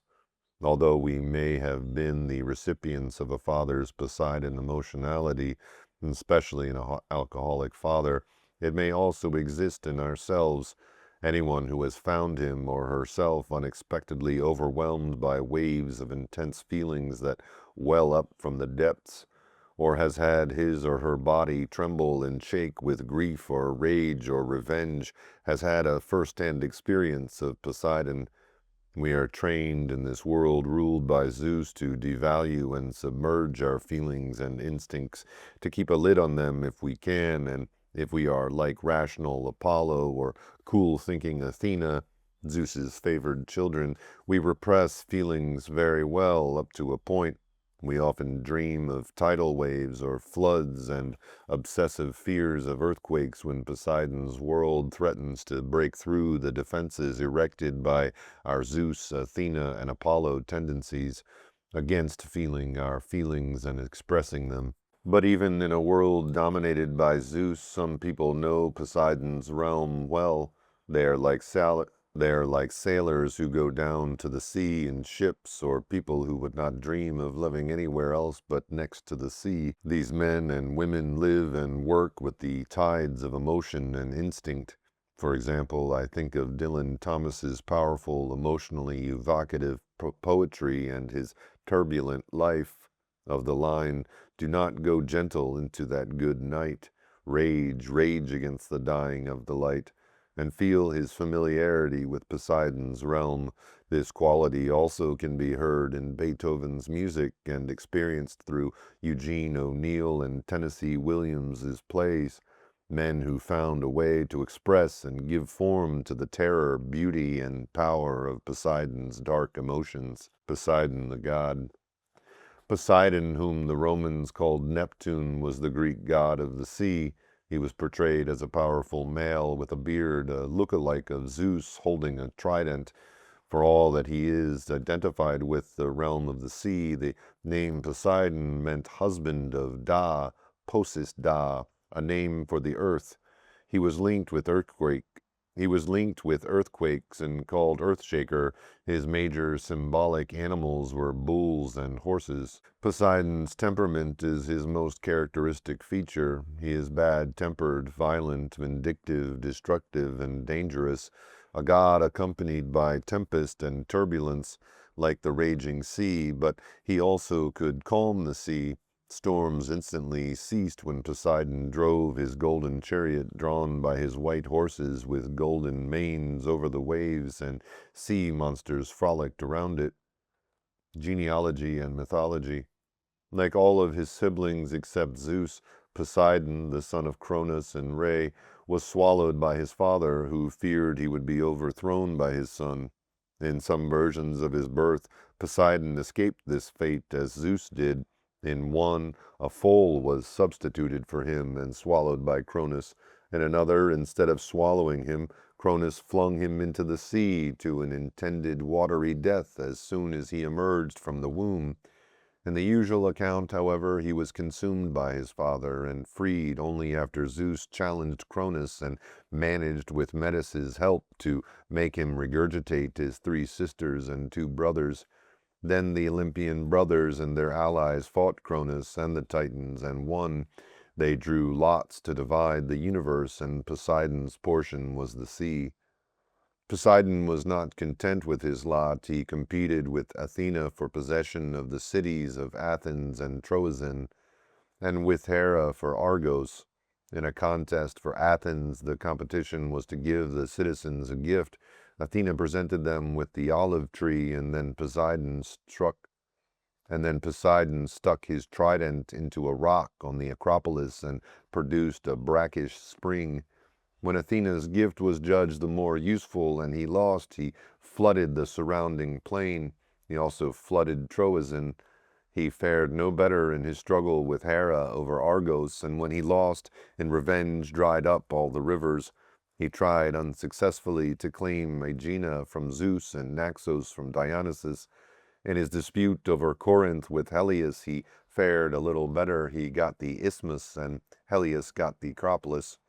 Poseidon also rebelled against Zeus and plotted against him unsuccessfully. Poseidon and women. Poseidon first set his sights on marrying Thetis, a Nereid or sea goddess, vying with Zeus, who also desired her. However, when Prometheus revealed that Thetis would bear a son who would be greater than his father, both gods deserted her and arranged her marriage to a mortal. The Greek hero Achilles was the son of this union. Next he approached Amphitrite, another Nereid, who viewed his advances with repugnance. He overcame her by force and raped her, and she fled to the Atlas Mountains to escape him.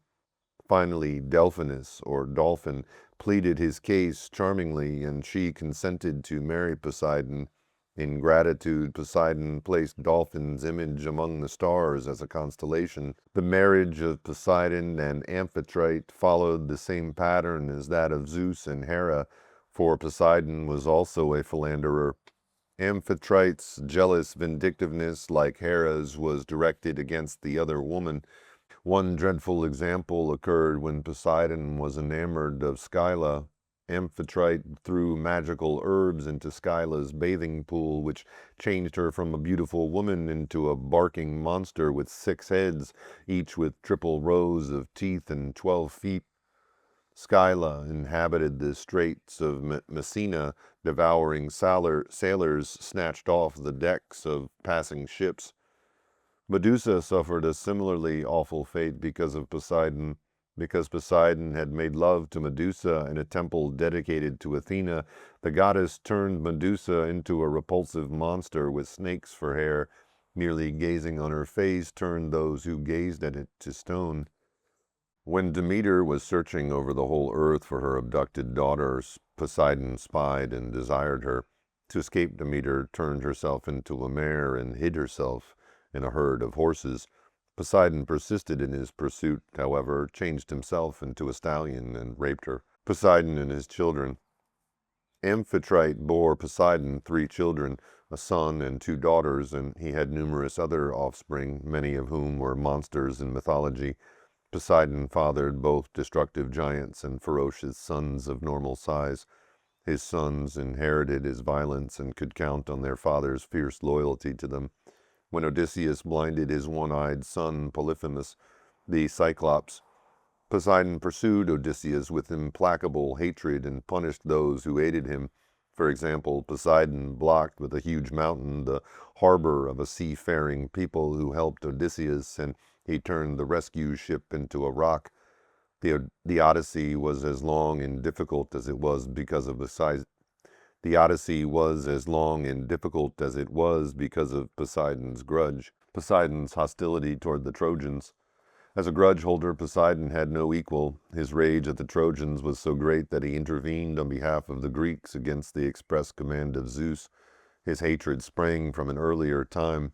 Poseidon and Apollo had an agreement with King Laomedon, who was Priam's father and Paris and Hector's grandfather, and long dead at the beginning of the Trojan War, to build the walls of his city of Troy in return for a certain sum. But when they had finished, he refused to pay the fee. Thus Poseidon avenged himself unto the 2nd and 3rd generation, which the Old Testament also held as a standard of revenge. Poseidon and Crete, the bull from the sea. King Minos of Crete asked Poseidon to send him a bull to sacrifice. The bull that came from the sea was so fine that Minos decided he would keep it instead of sacrificing it as he had promised. Enraged at King Minos for not keeping his word, Poseidon caused Minos' queen, Pasiphae, to have a passionate affair with the bull. The progeny of this union was the Minotaur, a half-bull, half-human monster who was kept at the center of the labyrinth beneath his palace. Poseidon's peaceful aspect. Although Poseidon was noted for his anger, destructiveness, and otherwise stormy disposition, he also had a less noted, peaceful, and merciful aspect to his personality. In his quieter moods, for example, he visited his faithful Ethiopians who gave him rich sacrifices and for a time forgot his pursuit of Odysseus. In an act of mercy and an earthquake, he turned Thessaly, which had been an enormous lake, into dry land. He also changed Ino and her son into sea gods when they threw themselves into the sea, and appointed Castor and Pollux as protectors of sailors who could lull storms. Poseidon, the archetype. Imagine looking out on a placid sea and knowing that an emotional, angry, and resentful god lives under the surface, who may erupt in fury and pound against whatever is in his way, and you will immediately grasp some main characteristics of the Poseidon archetype. This archetype is a part of the father archetype that lost out to Zeus and is repressed in men who are like Zeus and who work at keeping everything under control. When the realm of emotionality is repressed, this archetype goes underground and remains unintegrated into the man's personality. Emotions are bottled up instead of allowed expression in the moment. Eventually, however, Poseidon can no longer be contained, and in rage and grief, the primitive urge to wreak havoc on whoever caused the pain, no matter what the circumstances, takes over.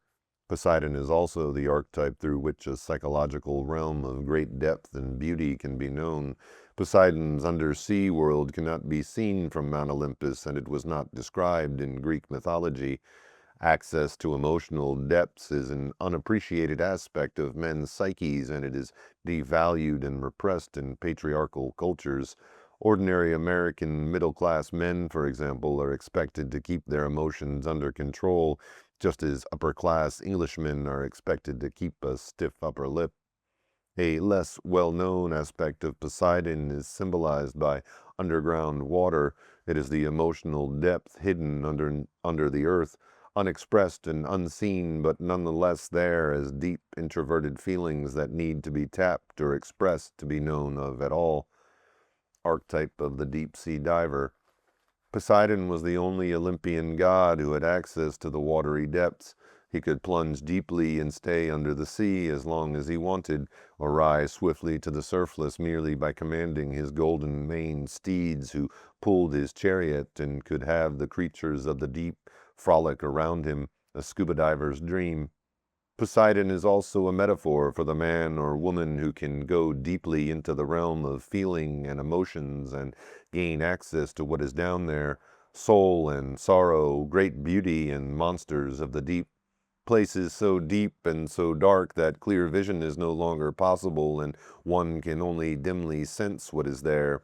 Here there is a sense of vastness, profoundness, depth, far greater than one can ever plumb or fully know.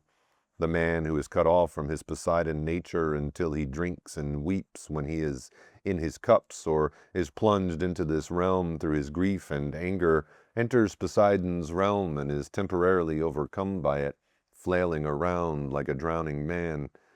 The deep-sea diver aspect of the Poseidon archetype, in contrast, is expressed by the poet, playwright, novelist, composer, musician, or psychotherapist who is drawn time and time again to descend deeper into the realm of emotions, where he or she taps into collective human depth.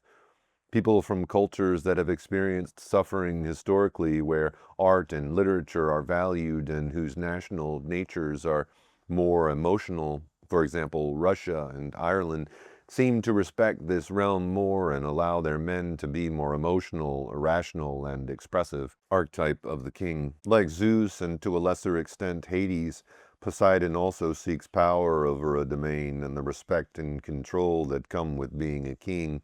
The Poseidon man feels a drive to be somebody important. However, a man who is archetypally Poseidon lacks the impersonality, strategic thinking, and force of will that is needed in a sky god patriarchy to be a success and establish a kingdom. His efforts in business may then resemble those of the god Poseidon, who repeatedly lost contested land to other deities, was publicly humiliated, and reacted in anger.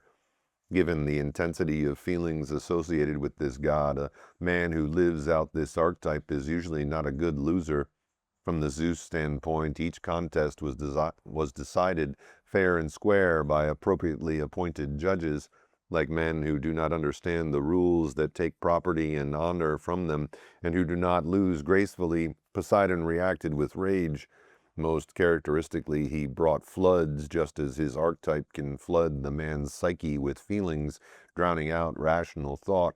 If such a man fails to establish himself in the world, home becomes the sole domain where he is king, trident bearer. Poseidon's symbol was the trident, a phallic symbol that, along with the meaning of his name, husband of earth, places him historically as a pre-Olympian god, a consort of the great goddess, who had three aspects: maiden, mother, and crone. Poseidon's trident was the symbolic triple phallus, signifying his function as mate of the triple goddess. Like his two animal symbols, the horse and the bull, the trident is a statement about his sexuality and fertility, although more abstract. The carrier of the trident is sexually potent, able to impregnate. This impregnation is specifically not limited to the childbearing aspect of the feminine, to the goddess as mother, but is extended to the virginal, intact, innocent feminine, goddess as maiden, and to the wise woman, goddess as crone. Lived out in its most literal archetypal form, this indiscriminate, promiscuous, sexually expressed, psychopathic masculinity is embodied in men who make no distinctions between young and old women. Lived out in a committed human relationship, the carrier of the trident is a man who is husband of the maiden, mother, and wise woman who coexist within his wife. As her mate over the duration of a lifetime, he is husband to the maiden he married, then to the mother of his children, and in old age to the old woman she becomes. In its most abstract meaning, Poseidon is the husband of earth, as life-giving moisture that is needed for earth to be fertile. He represents underground water, and just as the god Poseidon struck the earth to bring forth water, the trident is symbolized the power to tap this source. Poseidon, the implacable enemy. The story of Poseidon's relentless 10-year pursuit of Odysseus is the story of a father's wrath at the blinding of his one-eyed monster son. Never mind that Polyphemus had intended to eat Odysseus and his men, and that only Odysseus's wiles and courage had prevented this feast. This is an eye for an eye justice that takes nothing else into consideration. Such justice is really vengeance to pay back harm done to oneself or to one's own. Poseidon waits to settle old accounts, harboring grudges that do not fade with time. It may take 3 generations, as with the Trojans, but someday he will get even. Many stories and many men follow this archetype. Movie stars such as Charles Bronson in the Death Wish series and George C. Scott in Hardcore have played Poseidon fathers on personal vendettas who take retribution into their own hands, filling the screen with violent retaliation. Similarly, William Bull Halsey, admiral of the Pacific Fleet in World War II, pursued Japanese warships over vast stretches of ocean with the implacable hatred of a Poseidon hunting down a treacherous Odysseus. For him, the only good Jap was a dead Jap, and Yahweh, the God of the Old Testament who declared, "Vengeance is mine," was likewise claiming and voicing this aspect of the Poseidon archetype. Poseidon as archetype of the wild man. Robert Bly, a major American poet and leader of the men's movement, speaks of the masculinity that men, especially men who matured in the 1960s, must reclaim as the wild man at the bottom of the pool. This imagery is taken from the story of Iron Hans in Grimm's fairy tales. There was once a forest that all men avoided because huntsmen who entered it never came back. One day a strange huntsman who knew no fear went into the wood with his dog. The dog chased some wild game near a deep pool. A naked arm appeared out of the water, seized him, and drew him down. When the huntsman saw this, he fetched 3 men with pails to empty the pool. When they got to the bottom, they found a wild man whose body was as brown as rusty iron, and his hair hanging down over his face to his knees. Bly makes the point that the wild man is a symbol of masculinity that is instinctive, untamed by women, in touch with nature and part of nature, that will be dishonored and disregarded, even feared, until men seek to know and bring this source of strength and masculinity into consciousness and into the culture. I think of the wild man at the bottom of the pool as an image of a rejected and devalued Poseidon, a repressed archetype in the unconscious, known here by another name. In the fairy tale, the wild man is freed from captivity by a young boy, and in return the wild man promises to help the boy. Whenever he is in great need, the boy is to return to the forest and call on him. The wild man is a source of strength and power, an archetype that the boy does call on when he is tested. In the process, the boy becomes a courageous and loving man, and the wild man emerges as a proud king. Poseidon the man. Poseidon's sphere is the realm of emotions, and the man for whom Poseidon is the archetype is directly in touch with his instincts and feelings, which he expresses spontaneously and immediately if he's extroverted, and may harbor within if he's introverted. In either case, he feels deeply and intensely, and he grows up in a culture that prefers boys and men to be unemotional. early years. The Poseidon child feels strongly about everything that matters to him, especially if he is an extroverted child. He responds immediately, intensely, and spontaneously to whatever affects him with feelings and action. He wants what he is attracted to and throws himself into expressing his needs to have it now. He has a hunger for what he wants and howls with frustration and anger when he can't have it now. His whole body and voice also expresses his great pleasure on getting what he wants. If he gets it then, getting it later, it's no longer the same. The desire in the moment passes, and it no longer is imbued with the desirability his emotions had given it. When he is caught by in his emotions as intense as they are over a particular need, his focus can be diverted and channeled toward something else, much as a flash flood will follow a flood control course. Unlike his Zeus brother, Poseidon can lose sight of what was so important to him and find himself now caught up in something else. A child who has had to stifle his emotions because he is afraid of a punitive parent may learn to mask his feelings, but they are still intense, only held in. He then shares the still waters run deep qualities of an introverted Poseidon who may maintain a surface calm and yet harbor intense, tumultuous feelings. If the Poseidon boy has not been criticized for his spontaneity and emotionality in his home, he is sure to encounter disapproval when he goes to school, teased if he cries, told to sit still when he exuberantly jumps out of the seat to volunteer, always being told to clean up the clutter that he seems to generate.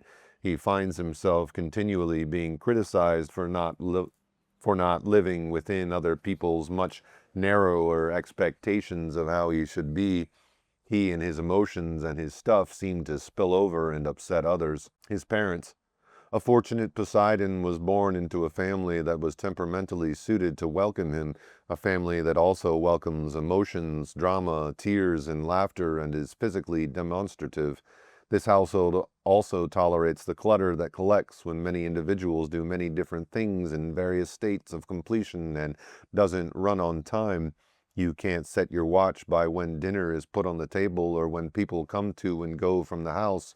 If this describes his folks and his household, then Poseidon grows up in a family atmosphere that is accepting and validating of who he is, but it may not have helped him to adapt to the demands of the outer world, as he finds out immediately on entering most schools. Some Poseidon children come into families that are not emotionally expressive, spontaneous, or demonstrative, and instead value manners, intellect, obedience, neatness, the completion of tasks, and putting everything away afterward.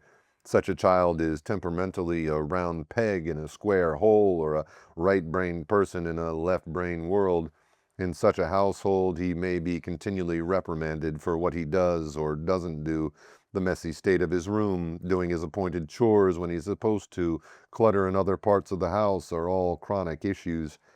He maintains he knows where everything is in the clutter and can't find things after he has to clean it up his room. His emotionality also is likely to meet with disapproval. If so, he will get the message that the big boys don't cry when he cries and don't act silly when he's happy. If he needs too well what is if he needs too well what he is told, he will repress his natural self and shape himself into what his parents want. In an ideal situation, who he is seen, accepted, and valued, and with parental patience and effort, he also learns to be more orderly and manage time and sequence. The need to plan ahead does not come naturally to him. The poster message, "It wasn't raining when Noah built his ark," belongs on the wall of a Poseidon boy's room. As we will see, none of the gods who draw us into the inner world or the emotional world heed linear time. Thus, many people would do well to heed this message. In worst-case situations, the Poseidon son polarizes an overly punitive parent who demands obedience and becomes enraged when he persists in being himself and isn't ready on time, isn't neat, and does not complete tasks. The parent considers his behavior insubordination to be beaten out of him. In this situation, he is likely to be punished or treated with contempt for his natural emotionality as well. Adding to his behavior and further getting him into trouble is his sense of having authority or being entitled. which provokes "I'll show you who's boss" situations that he cannot win. The Zeus boy is better at hiding such feelings. In this setting, the Poseidon boy may learn all too well to hold in and hold back, only to have his own anger later erupt against someone weaker. Adolescence and early adulthood. A Poseidon teenager is usually an emotional, intense young man, very much affected by his changing hormones and in hot pursuit of sexually attractive young women. Sowing wild oats is what he has in mind, not a steady girl.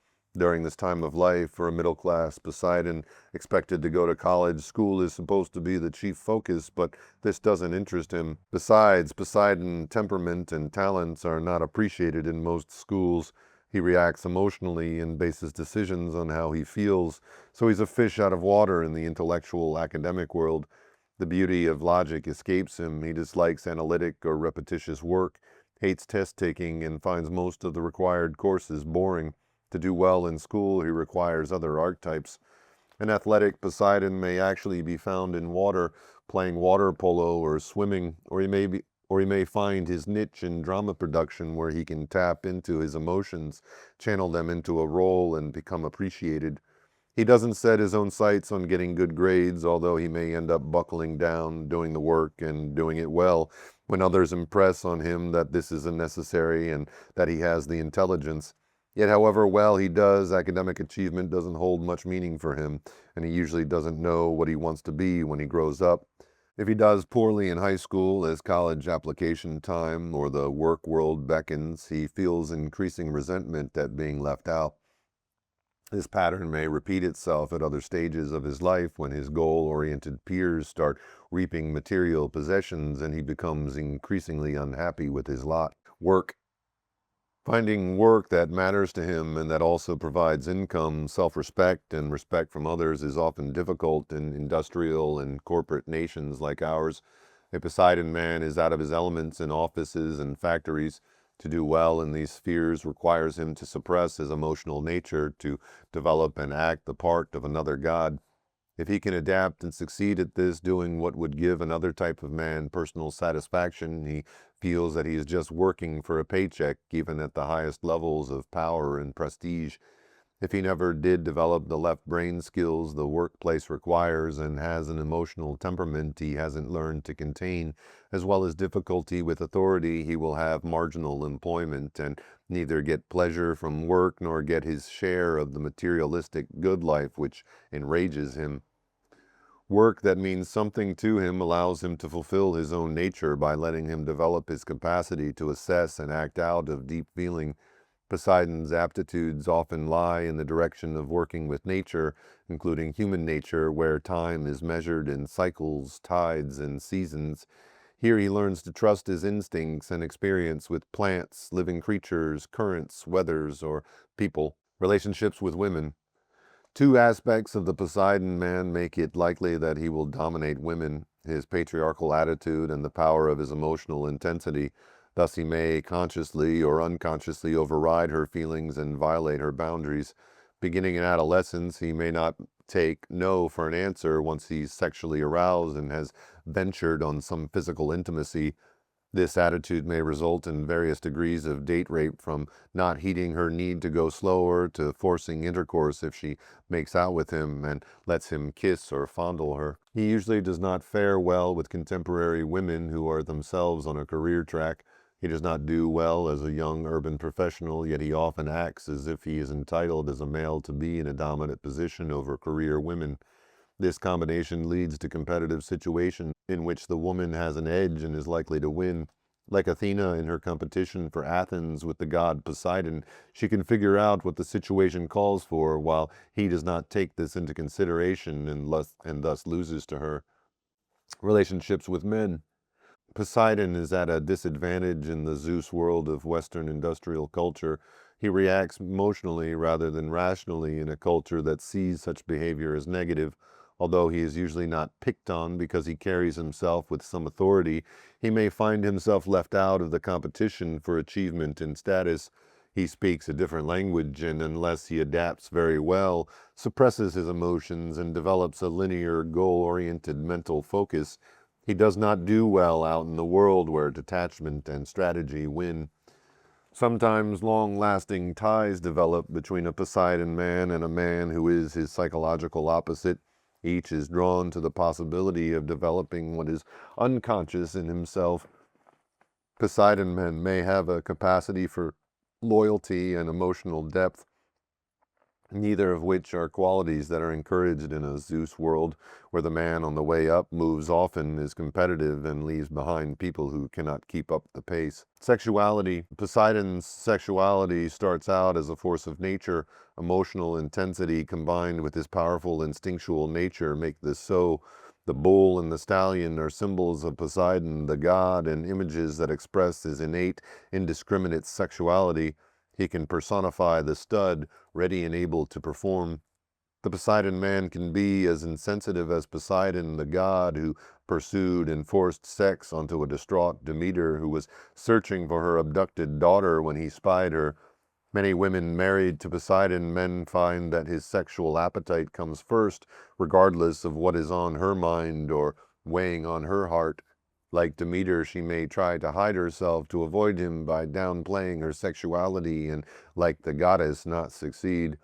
As long as he is in the grip of the archetype and behaving sexually as a force of nature, he is inhuman, unrelated psychologically to his partner. He is swamped and taken over by forces inside of him as he in turn seizes others. If Poseidon is a homosexual man, especially prior to AIDS, he, much more than his heterosexual counterpart, could live out the role of the sexual stallion among readily available partners. An older homosexual Poseidon might also reenact the myth of Poseidon and Pelops. The god Poseidon has a sexual love for a young man named Pelops, who was so beautiful that Poseidon took him to Olympus. The parallel occurs when an older, powerful, well-established homosexual becomes patron and lover of a young man whom he elevates into his world. Both Zeus and Poseidon were portrayed as powerful men who had lusted after many women, married and fathered many children, yet both acted on their attraction to beautiful young men as men often did in ancient Greece. Contemporary heterosexual Zeuses and Poseidons, powerful men who feel themselves aging, sometimes are disturbed and very threatened by dreams about and attractions to young men. Marriage. The story of Poseidon's courtship and marriage to Amphitrite provides us with metaphorical details necessary before a Poseidon man can make a commitment to one woman. Poseidon saw Amphitrite dancing and fell in love with her. He fell in love, which is much more than sexual desire. She attracted his inner image of his beloved, which Jung called the anima. When he courted her, raped her, she took fright and fled to where she was safe from his power. He behaved toward her as he was used to, imposing his desire and overpowering her with his intensity, violating her. Then he felt the loss of this particular special woman that he in his usual form could not win back. The human Poseidon, who realizes too late that his beloved has fled from him, is in this same position. To win her back, Poseidon needed the help of a dolphin who found where she was hiding and persuaded her to marry the sea god. Poseidon, the man, often finds that he needs to develop the dolphin in himself that can attune himself to another person, can find her although she was hiding, and be sensitive, caring, and communicative at a deep level. He must do so if he is to persuade the woman he loves to voluntarily return to him. She will not stay and be dominated. If this happens to the Poseidon man, and he evolves and marries a woman who can have this effect on him, then they will live in a beautiful undersea palace, be together in emotional depth. However, many Poseidon marriages are far from deep or beautiful if the man hasn't evolved and if he takes out his resentment and anger from work or lack of it on her, lack of emotional control, issues of power or the lack of it, feeling that marital sex is an entitlement, all contribute to making bad Poseidon marriages among the worst there are, especially when combined with alcohol or other substance abuse. Like Zeus and Hades' men, the Poseidon man is marriage-minded. These three archetypes seem to foster the establishment of patriarchal households that the man definitely heads. Children. Given his readily accessible feelings, the children of a Poseidon man may either fare very well or terribly. A Poseidon who himself was accepted as a child, had other aspects of himself fostered, and has a comfortable place in the world, can be a wonderful father. He can be emotionally responsive and physically demonstrative, a model of a strong man who laughs and cries, and a father who is present, not a distant or absent father, which is the more usual model in our culture. However, he can be terrible as father and husband, usually both. When this is the case, his emotional and sometimes physical assaults on his wife carries over to his children. His sons are traumatized by the onslaught of his rage, cower before him, and then most likely act just like him when they have the upper hand. Most of Poseidon's sons were offspring of his own worst nature. One was noted as a rapist and was referred to as the satyr of the sea. Others were destructive monsters or giant and savage. Poseidon's daughters usually become unnoteworthy persons. Their childhood makes them prime candidates for further bullying. And because they tune into the pain that underlies their father's behavior, they may cast themselves in the role of rescuers. Middle years. By the middle of life, most heterosexual Poseidon men have married and fathered children, and it is clear whether the family life that has resulted is a best case or worst case example. Whether very good or terrible, his family is usually the center of the Poseidon man's emotional life. Thus, he usually will be precipitated into a major midlife crisis if his wife leaves him at this time. If this should happen, his tidal wave of feelings inundate others and himself, often stirring up emotional complexes that had lain quietly in the unconscious until this point. Midlife may also bring about depressions or dramatic shifts in men who repressed their Poseidon nature and who adapted well to expectations that they repress their feelings to fit in and focus on becoming successful in the world. The trouble is, they may achieve positions with status and power that are the envy of others, only to find that the power is personally meaningless. They lived as if they were someone else, not themselves, and that bad bargain catches up with them at midlife. Such a man may say, "So what if I'm a such a man may say, "So what if I'm a vice president and get to spend half my time jetting around the country? My kids are growing up without me around. What now? Quit the job with the standard of living that goes with it?" Some Poseidon men do, and precipitate a marital crisis if they are married to women who cannot accept the financial change. An unconscious effort to reconnect with the emotional depth that a Poseidon man is innately capable of reaching may be what makes a woman irresistibly attractive to him. He may also find himself attracted to a young man who represents either the neglected boy in himself or a repressed sexual orientation. This homosexuality may produce an internal crisis for him even if he didn't act on his feelings. In any case, the intensity with which repressed feelings eventually emerge is disruptive, and the adaptations he so ably achieved and constructed may come crashing down. Dramatic shifts happen when a strong Poseidon nature has been repressed for the first half of life, to emerge almost as if with a vengeance in the second half, now demanding its due. Later years. As the Poseidon man rounds the last turn of his life to go into the home stretch, the image of his symbolic stallion once more comes to mind. Did he stay connected to his instincts and feelings while at the same time developing the ability to see the track ahead and consider strategy? Was he at one with the horse, his instinctual nature, and yet could he think, observe, make decisions? If he did, he has lived authentically and fully. Or did he abuse and kill the horse because others did not value it and devalued him for being emotional?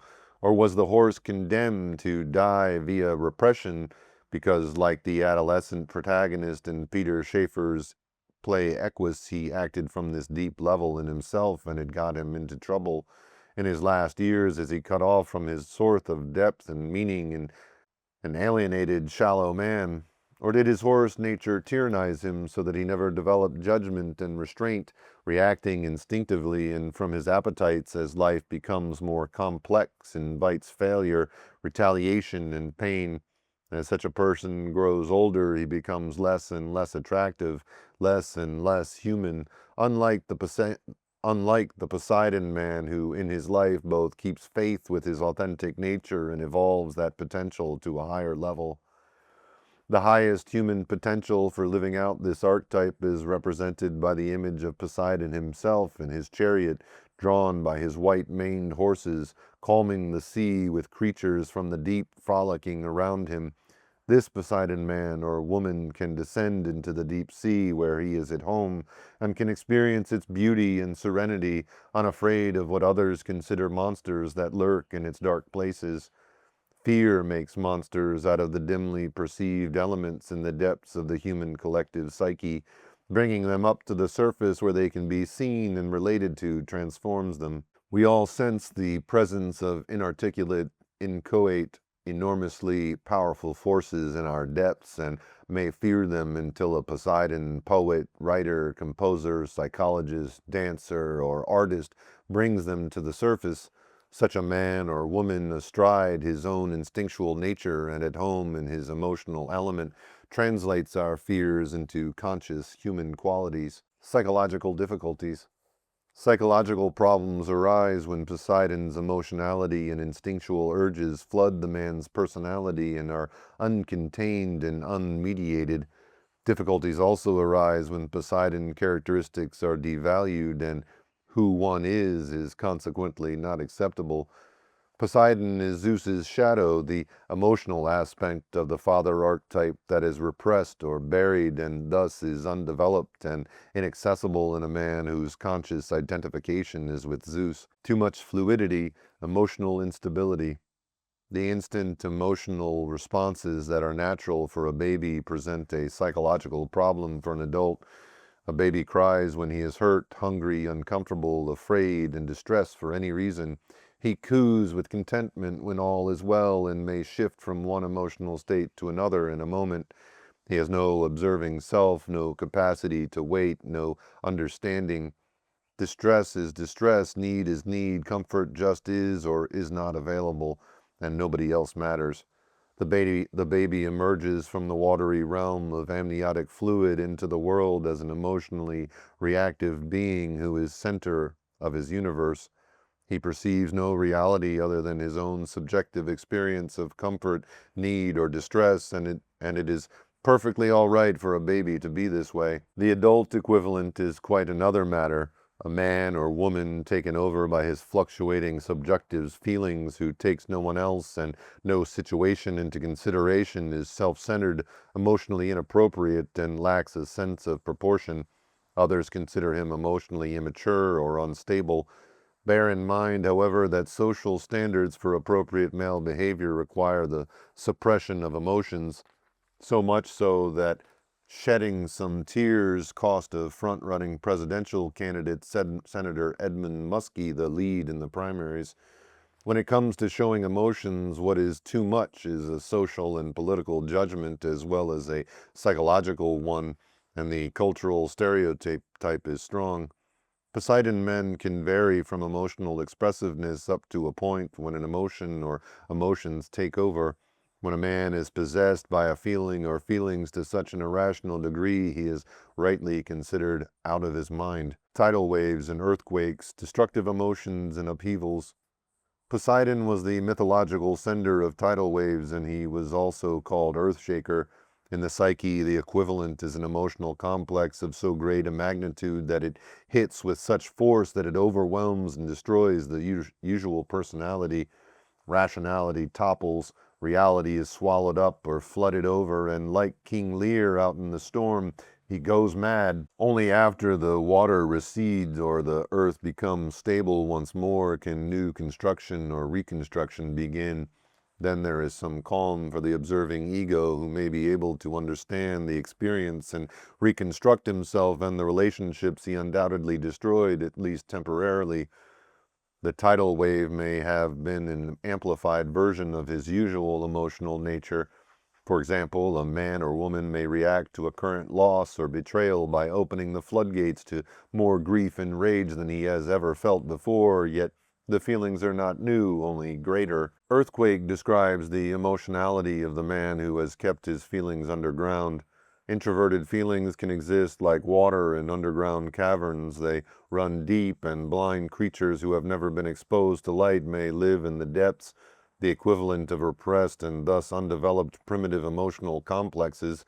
The underground water follows fault lines, and as the pressure builds up underground, some mild tremors are felt, but before the first big quake, they are usually disregarded. Only after a major quake do we remember the precursor rumblings that hinted at the instability and emotionality below the surface.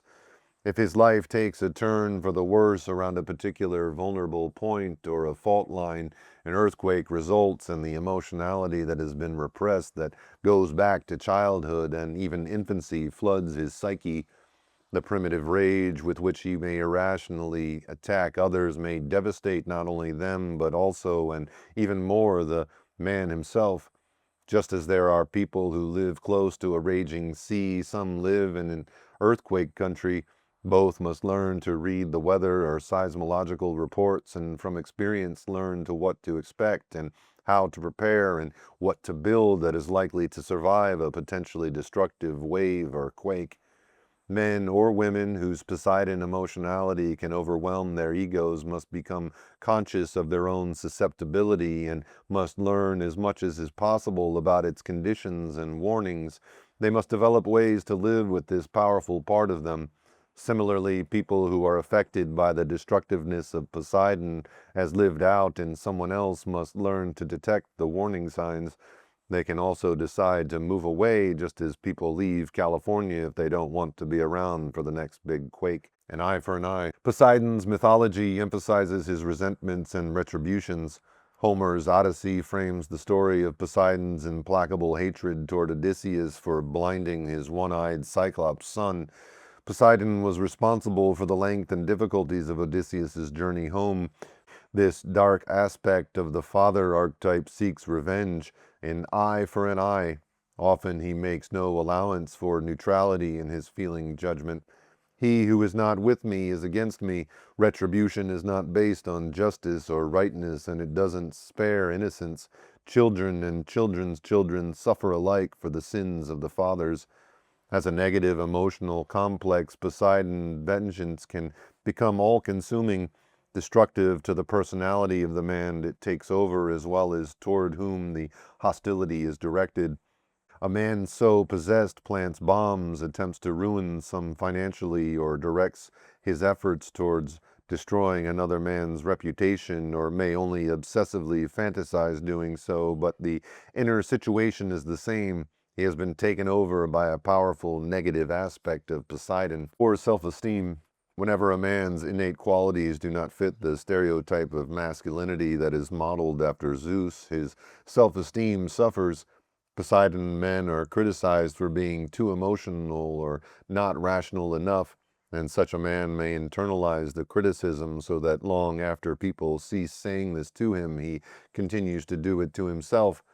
And when he doesn't get the approval or get ahead with the ease that is the birthright of men who fit the ideal, his criticism is compounded and his self-esteem suffers further.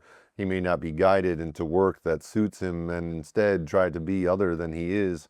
If he succeeds, this repression makes him feel that he is a fake or gives him a sense of doing something meaningless, all of which affects his sense of self-worth.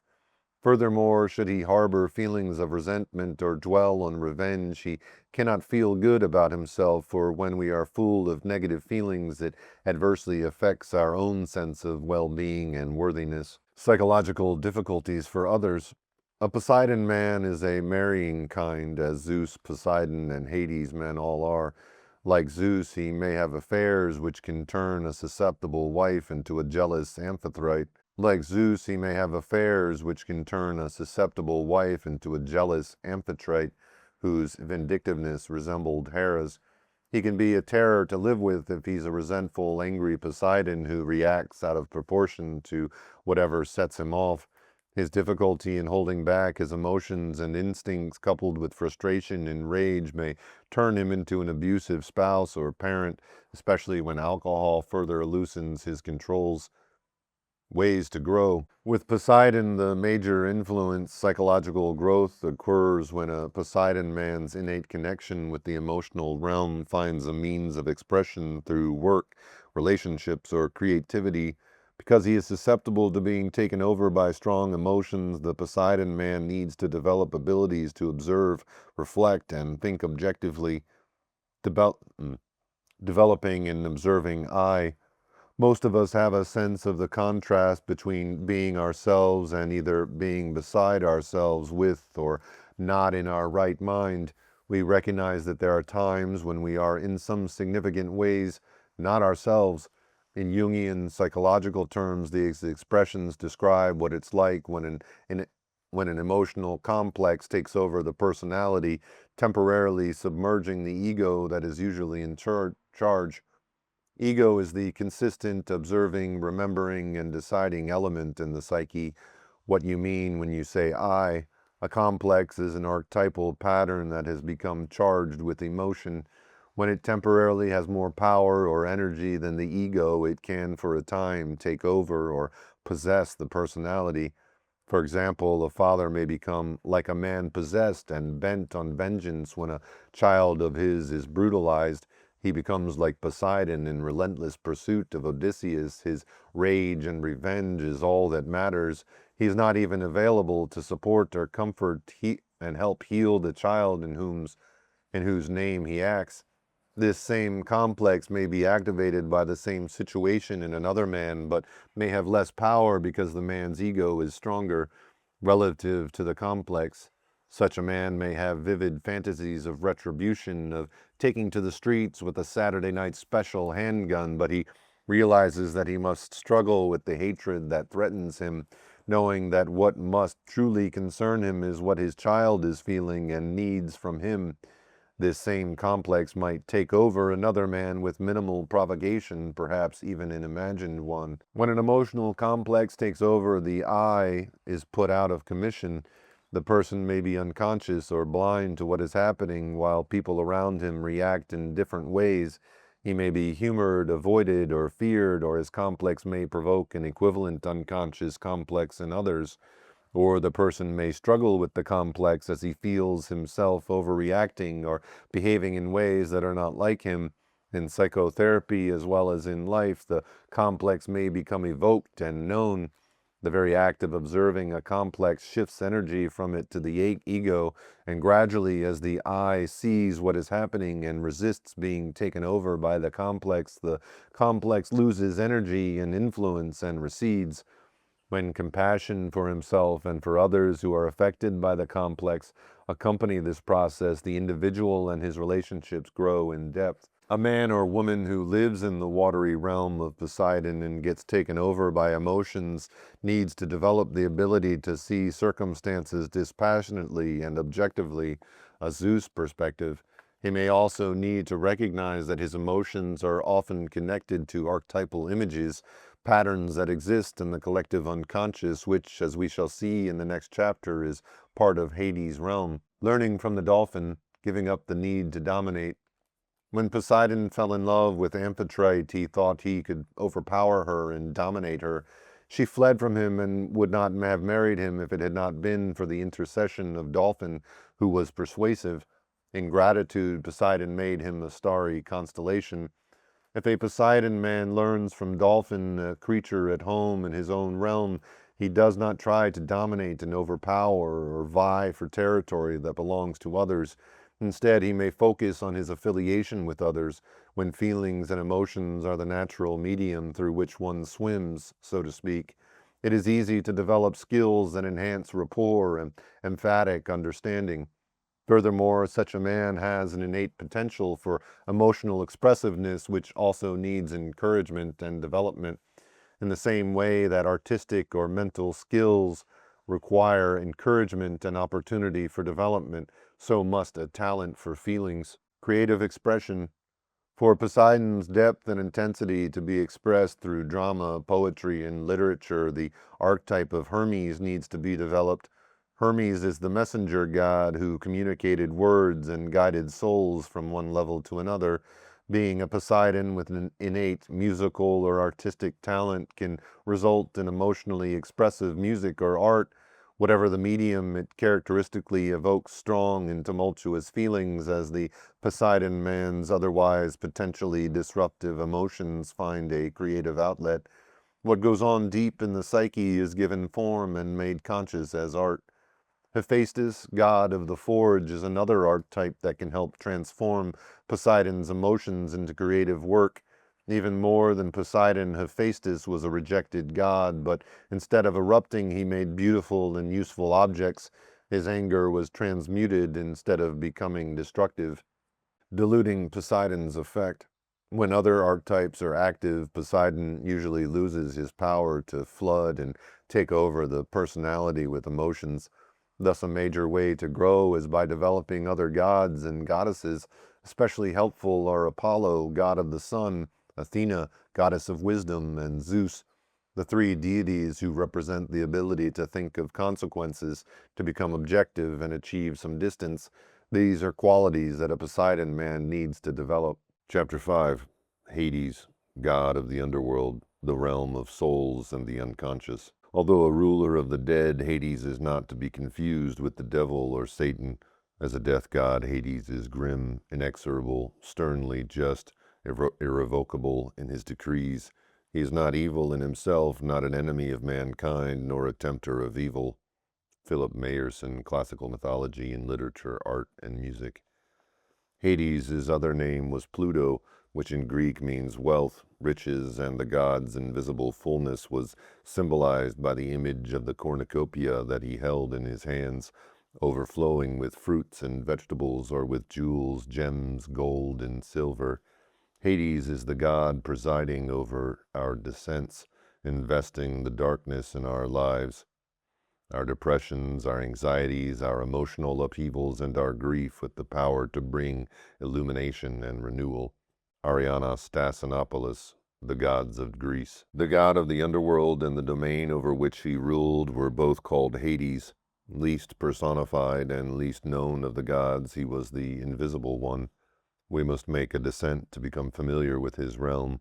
Only then is it possible to discover that there are riches to be found in the dimness, coldness, and darkness of what mystics refer to as the dark night of the soul, and what more psychologically minded people know as a profound depression in which one is cut off from ordinary reality, unable to feel or to bear being in the sunlight of everyday life. The specter of death brings one to Hades, death of a relationship, death of a way of being, death of purpose, of hope, or meaning can bring one here. The prospect of physical death itself, faced as a probability or certainty, is an experience that takes one to the underworld. Most enter Hades or meet Hades involuntarily, like Achilles at Troy, the hero, the man or woman whose ego and worth is identified with success, may die through a major defeat on a competitive battlefield. The event is a death knell for his heroic attitude and his sense of immortality.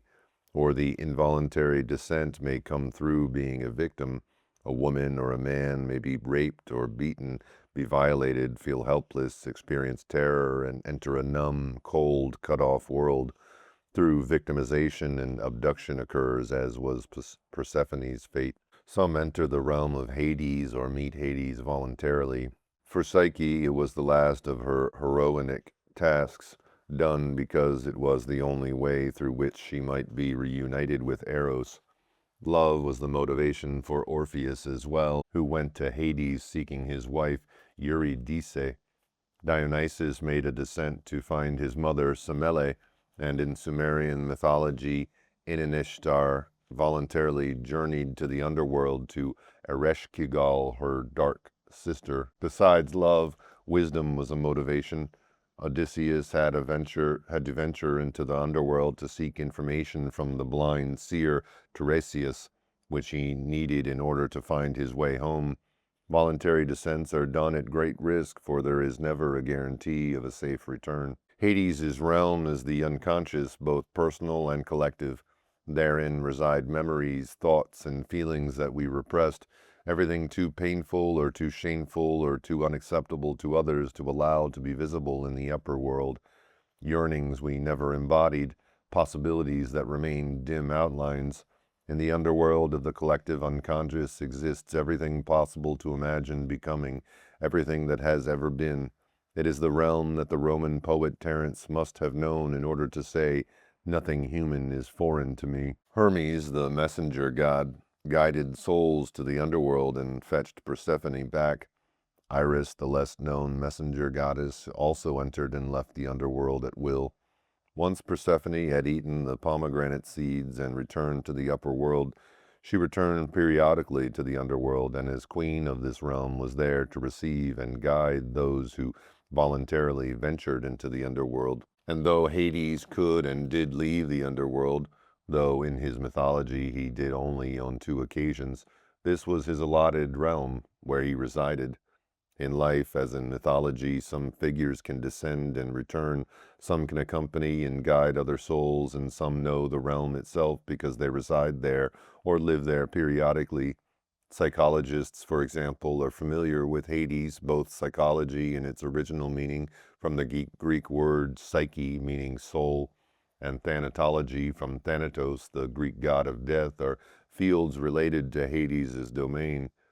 Psychotherapists need to be archetypally connected to Hermes, Persephone, Dionysus, or Hades to do depth soul work. These archetypes make it possible to be at home with the unconscious and all that is there, including madness. These same archetypes make working with death and dying meaningful. C.G. Jung in analytical psychology and Elizabeth Kubler-Ross in thanatology became guides for others in their respective fields, but only after they had made descents themselves. Depressions and near-death experiences are the usual initiations into the realm of Hades. After that, as was said of the initiates of the Eleusinian mysteries, one no longer fears death. However, on Mount Olympus, where Zeus reigns, Hades was much feared.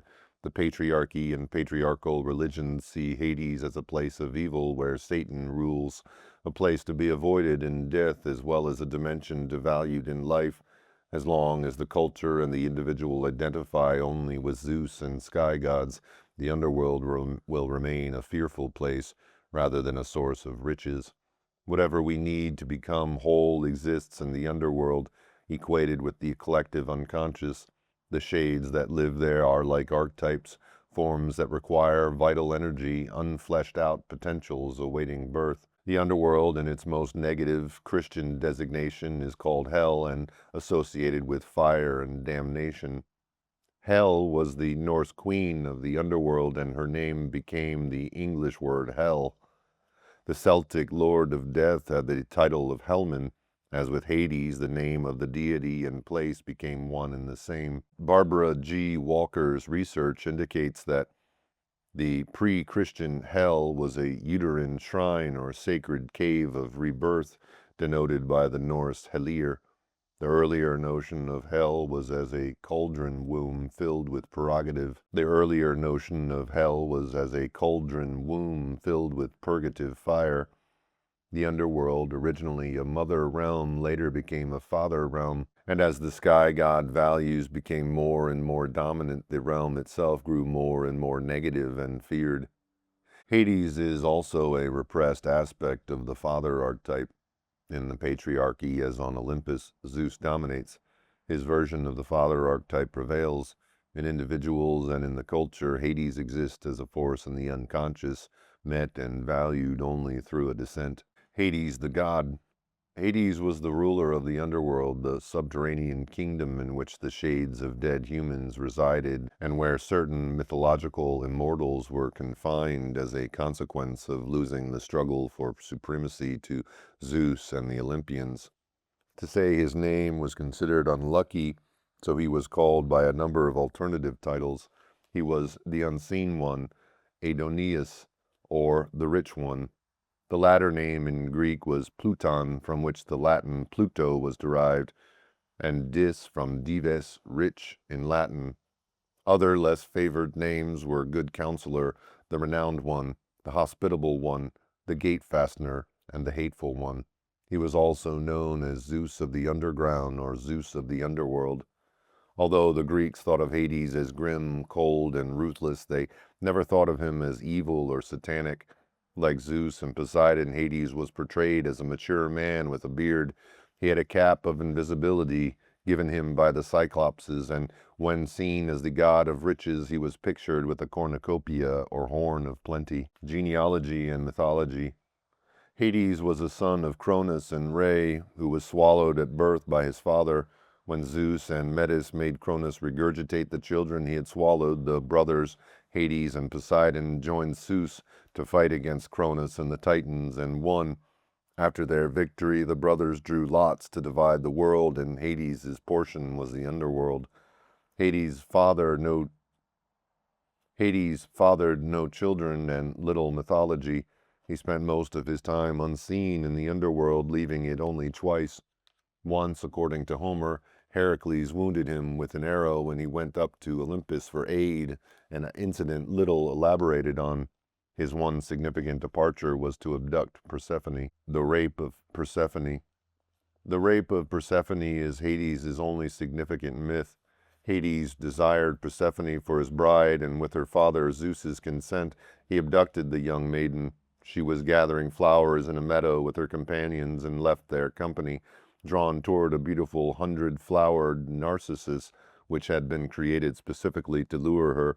As she reached down to pick it, the earth opened up before her, and out of the dark vent in the earth, Hades came in his chariot, pulled by black, powerful horses. Hades seized the terrified maiden, who screamed for her father Zeus, who, knowing all along what was to happen, ignored her cries. Hades' horses then plunged downward, carrying Hades and Persephone deep into the underworld. Then the earth closed over as if nothing had happened. Persephone languished in the underworld while her mother Demeter grieved and raged at her loss. Eventually Demeter withdrew to sit in her temple. As a result, no crops grew, no births occurred, no new life of any kind sprang up. Famine threatened the earth and its inhabitants. Only then did Zeus heed Demeter and send Hermes to bring Persephone back. Hermes descended to the underworld, where he found a disconsolate Persephone, unreconciled to her fate, sitting on a low couch with Hades. When she realized that Hermes was there to fetch her, she was overjoyed, but before she stepped into the chariot that would bear her back to the upper world, Hades gave Persephone some pomegranate seeds to eat. Persephone was then restored to her mother, and spring returned, bringing new life and greenness to the earth. Had Persephone eaten nothing in the underworld, she would have been returned to her mother as if nothing had happened, but because she had eaten the pomegranate seeds that Hades had given her, Persephone would now spend part of the year, the winter months, when the earth lies fallow, in the underworld with Hades. Thus she came to be queen of the underworld. Hades and Dionysus. An almost invisible thread connecting Hades with Dionysus, the ecstatic god, was traced by noted mythologist Walter F. Otto in Dionysus, Myth and Cult. He quotes a line from Heraclitus: "Hades and Dionysus are one and the same," and notes that when Dionysus went to the underworld seeking his mother Semele, he turned the myrtle over to Hades. Thus myrtle came to be associated both with Dionysus and with the dead. Carl Karenyi in Lucis, Archetypal Image of Mother and Daughter, notes that Dionysus and versions of Hades appear as doubles, again suggesting some interchangeability or connection between the two deities. Dionysus's origins were as a god of vegetation and fertility. As such, his worship would have taken the seasons into account, and like Persephone, he would have had an underworld life part of each year. Then he and Hades would have been connected. Dionysus knew suffering, dismemberment, and rebirth, as well as periods of madness. Thus he descended into the underworld, into Hades' realm. The underworld. The dead inhabitants of the underworld who dwelt there forever were regarded as mere shadows of their living selves. It was a dreary place, and most lived on the plain of Asphodel, named after a flower. A very select few inhabited Elysium, the islands of the blessed. At the very bottom of the underworld was Tartarus, a place of eternal blackness where the wicked were tortured and the Titans were imprisoned. Besides being located underground, Hades was associated with the distant west. Odysseus sailed west to Persephone's grove, a wild, sunless coast at the edge of the world, to find the entrance to Hades. The dead were escorted by Hermes to the underworld. They needed a small coin to pay Charon, the ferryman, to take them across the river Styx, and then entered through gates guarded by Cerberus, a huge three-headed dog who readily let them enter but prevented them from leaving. On entering Hades, they were met by three judges, Minos, Rhadamanthus, and Aeacus. A few living mortals entered the underworld and returned. Heracles fetched Cerberus for one of his labors. Psyche came seeking to have a box filled with a beauty ointment from Persephone. Odysseus came to talk with the shade of the seer Tiresias. Aeneas sought the shade of his father. Some mortals, however, did not return. Theseus and Pirithous came to kidnap Persephone and were imprisoned by Hades in chains of forgetfulness. Hades, the archetype. As noted before, Hades was both the name of the god of the underworld and the name of the underworld itself. There are also two archetypes of Hades, an archetypal personality pattern and an archetypal realm. Significant in defining the two archetypal Hades are these characteristics. The god wore a cap of invisibility and thus was an unseen presence. He rarely ventured out of the underworld and did not know what was happening above him in the world of mortals or on Mount Olympus. He lived in his own realm with the shades, who were shadowy, unsubstantial images, like visual echoes of themselves when they were alive, imaginable as colorless holograms. Hades, however, was also called the Rich One, and his realm a source of underground wealth. Hades as archetype on the recluse. The human recluse who withdraws into seclusion, neither caring nor noting what is going on in the world, is leading a Hades existence. He may have lost whatever once had meaning for him in the world, and now he may live like the shades in the underworld, going through motions and lacking vitality, especially if he is also depressed. He may become an isolated and paranoid Hades, as billionaire Howard Hughes did in his last years. Hughes's wealth made it possible for him to occupy a floor of his own hotel in Las Vegas, where no one he did not authorize could enter, and bodyguards kept him safe, for virtually a prisoner in his own realm. Hughes in his younger years had not appeared to be socially inept and unable to garb himself in a suitable persona, as was the case later on. He headed a major studio, ran an airline, built an aircraft, and appeared with beautiful movie stars on his arm. Hugh had no trouble when responding to that basic question asked of men, "What do you do?" A Hades man who cannot respond with an acceptable answer and who does not have position and wealth is a man without a persona, which makes him an invisible man in the world of men. If he does not have a family, he may live alone in a transient hotel room in the part of every big city that is the netherworld, where pornographic stores, streetwalkers, and drug dealers do business, and where the homeless and the down and out sleep in doorways. This place is like Hades, the underworld, much as he himself is like an invisible Hades. If a man has no choice but to live like Hades because of his personality pattern and circumstances, his lot seems sad. However, if he is physically safe and has the basic necessities of physical life, he may be relatively content with his lot. He may, by nature, prefer to be alone and to not be noticed or bothered. Hades as Pluton, archetype of the rich one. A different type of reclusive Hades may have sampled the outer world and know that he prefers the subjectivity and richness of his interior world, the Pluton or riches aspect of Hades. In our extroverted culture, which emphasizes productivity, people are not encouraged to spend time alone doing nothing.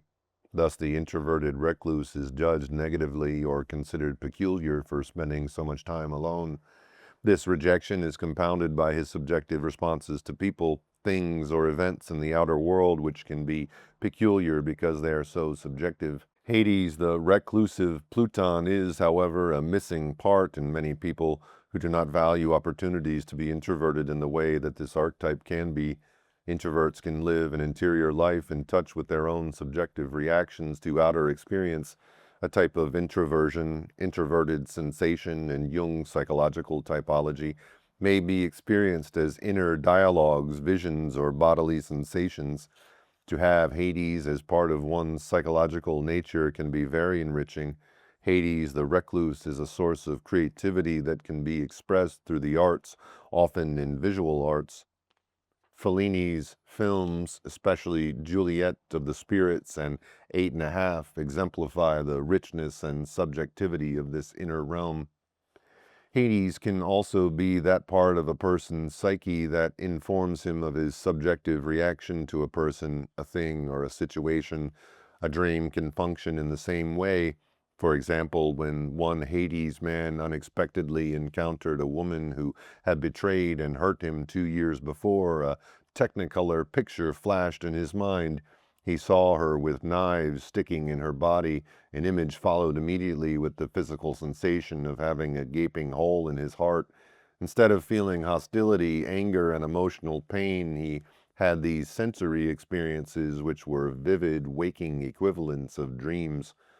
From the outer world perspective of that same person, thing, or situation, this introverted, idiosyncratic way of perceiving is judged to be a distortion of reality. Very early as children, people who naturally and normally perceive in this fashion learn to mistrust their perceptions because they receive no validation from others.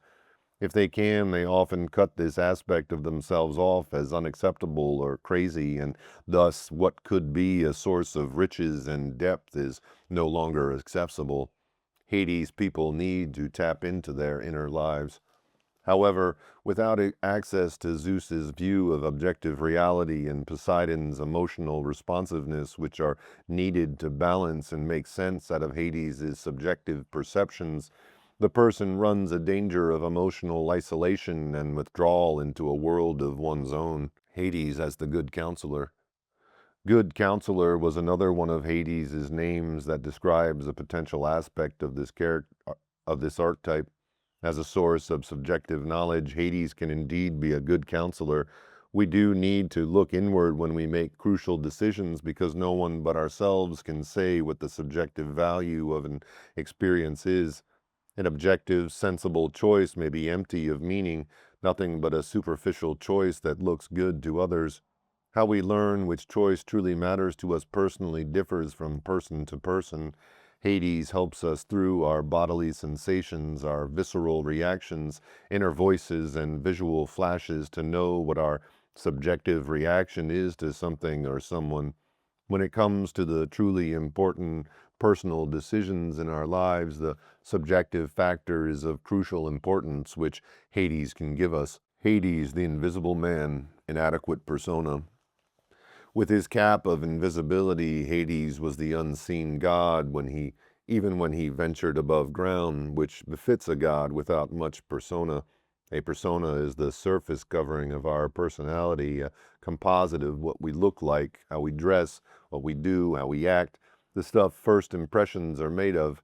Besides, as lord of his particular realm, he would cast a pall on any party. Hades is an archetype that governs a deep interior life and is unexpressive either in emotion or words. When this archetype is the major one, social invisibility results.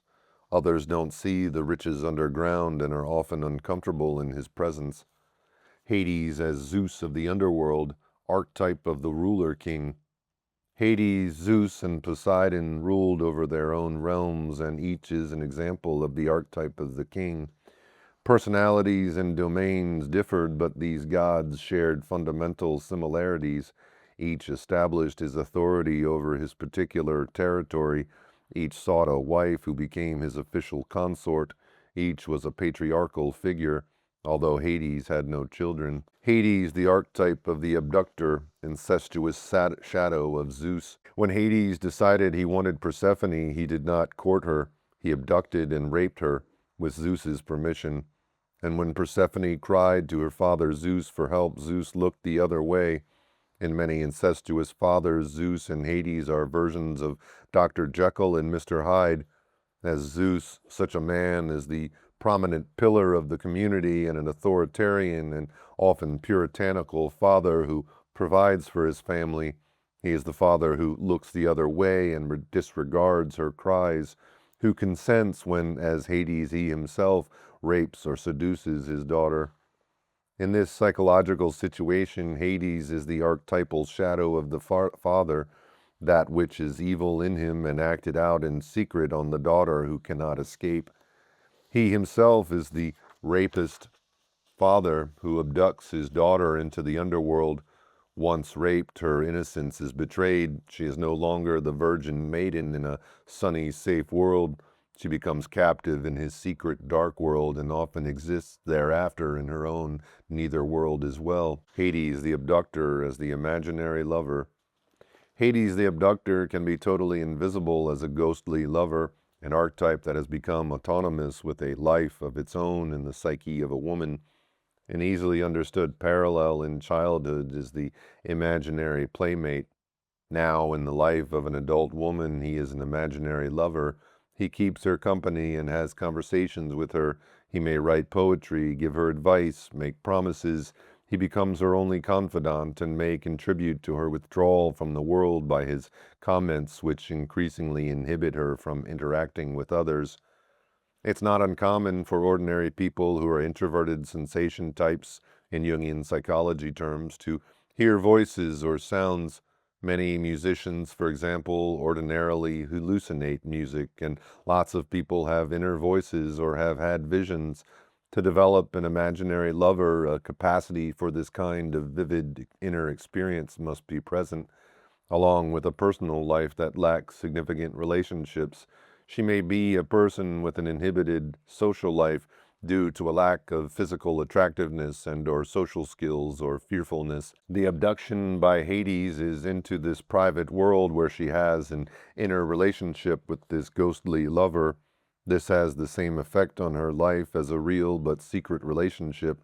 It cuts her off from others, although she may continue to work at a humdrum job and be little noticed. A man who lives as Hades the recluse may also have an imaginary Persephone. She may be a real person that he is attracted to at a distance, who gradually becomes an autonomous presence in his inner world. If this happens and the line between the imagined woman and real woman becomes blurred in his mind, he may intrude in some inappropriate or crazy way on the real woman. Hades, the place, as the archetype of the underworld. Hades was the underworld realm, the netherworld, the underground world where souls go after death, a place that some gods and mortals could visit and return. Thus, Hades is an archetype of place as well as a personality pattern. Hades, the place, is an archetypal image of depression. When Persephone was abducted into the underworld and was captive there, she could have been clinically assessed as depressed. She did nothing but sit, ate and drank nothing, and thought that she would never see the light of day, pick a flower, or see her mother again. Meanwhile, in her absence, the whole earth was turning into a wasteland as nothing would grow. Depressed people act and feel like Persephone did when she was abducted. They feel cut off from everything that used to give them meaning. Everything is emotionally gray. Sometimes even the perception of vividness and color is gone, and the world looks literally gray. This type of depression can be associated with a descent into an inner world of images and voices, well described by Joanna Greenberg, who, as Hannah Green, wrote her autobiographically based novel, I Never Promised You a Rose Garden, which is about an adolescent's withdrawal from reality. Minor descents into the underworld are the stuff of everyday life. Those are the times we might say, I'm in a bad place today, meaning that we are depressed. The shadow world. In Jungian psychology, the contents of the shadow are twofold.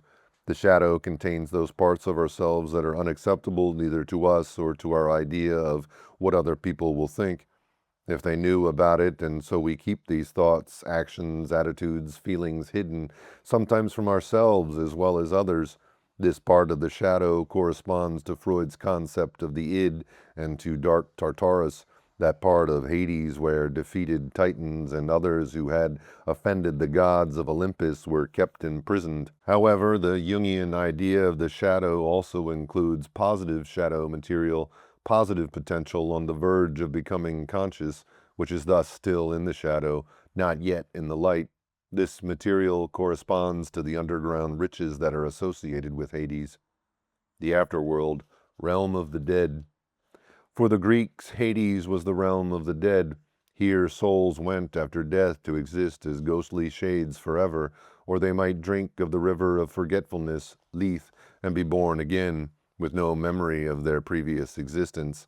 As an archetypal place, Hades is the afterworld, a concept that assumes the existence of a soul that survives after death.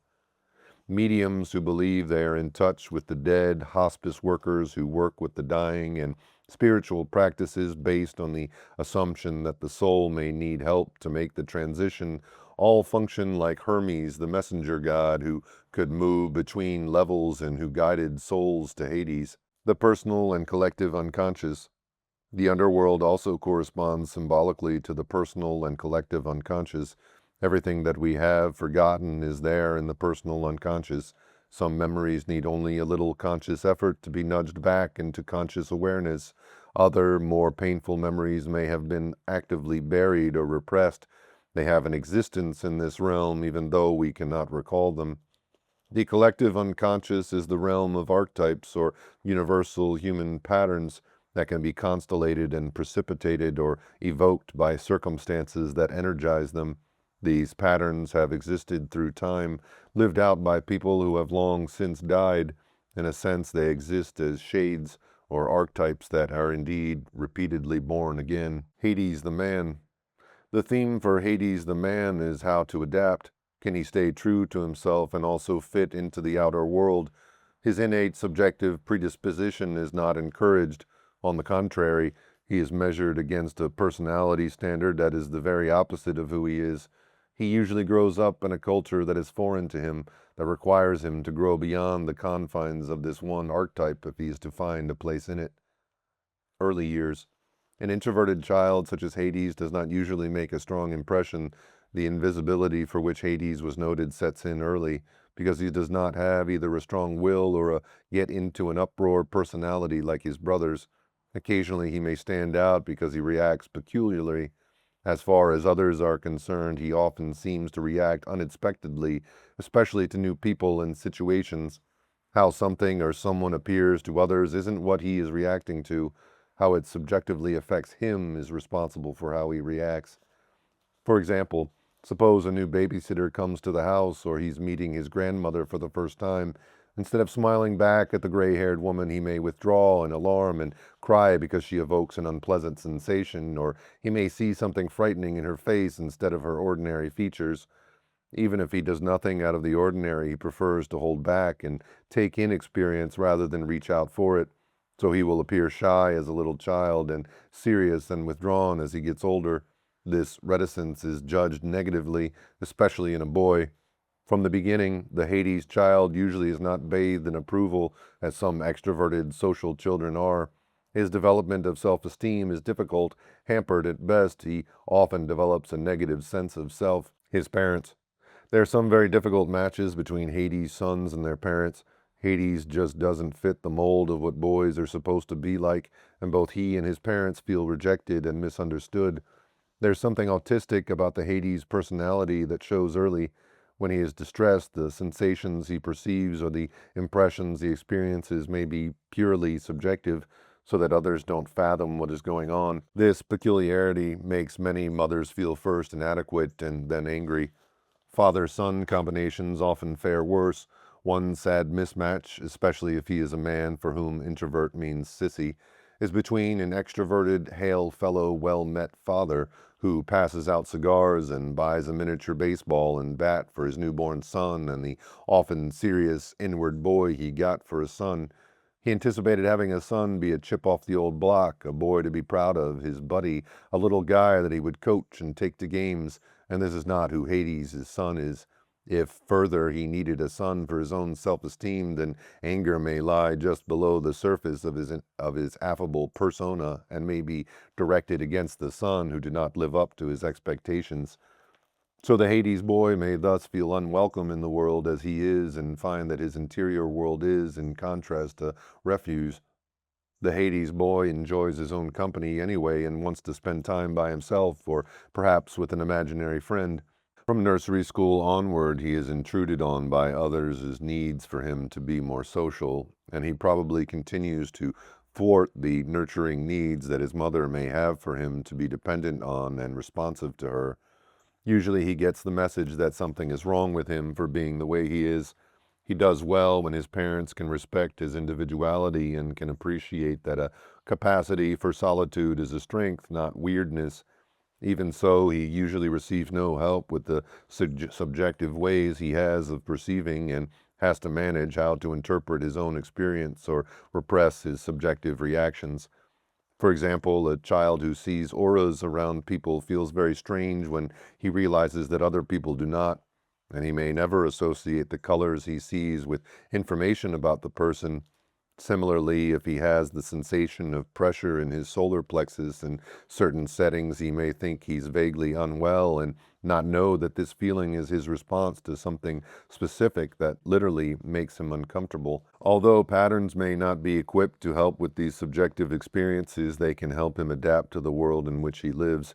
They can provide patience and encouragement and specific guidance, an approach similar to that one might use to raise a child from a foreign culture or one with a perceptual handicap. With loving support, he can emerge from childhood feeling competent and safe in the world, but this won't happen if he is ridiculed for his subjective responses and lack of knowledge. Then he'll just clam up. Education is also very useful for his psychological development because objective perceptions and reason can be developed as a balance to his interior subjectivity, and he develops trust in relationships if he is loved as he is and given space. He is not a standard model child and needs some special consideration. Adolescence and early adulthood. A Hades adolescent follows a very different drummer and runs into trouble when he tries to conform to the beat of adolescent conformity. He doesn't know how others just seem to know what the fads are, doesn't get caught up in having the right clothes, and would just as soon miss most of the right parties even if he were invited.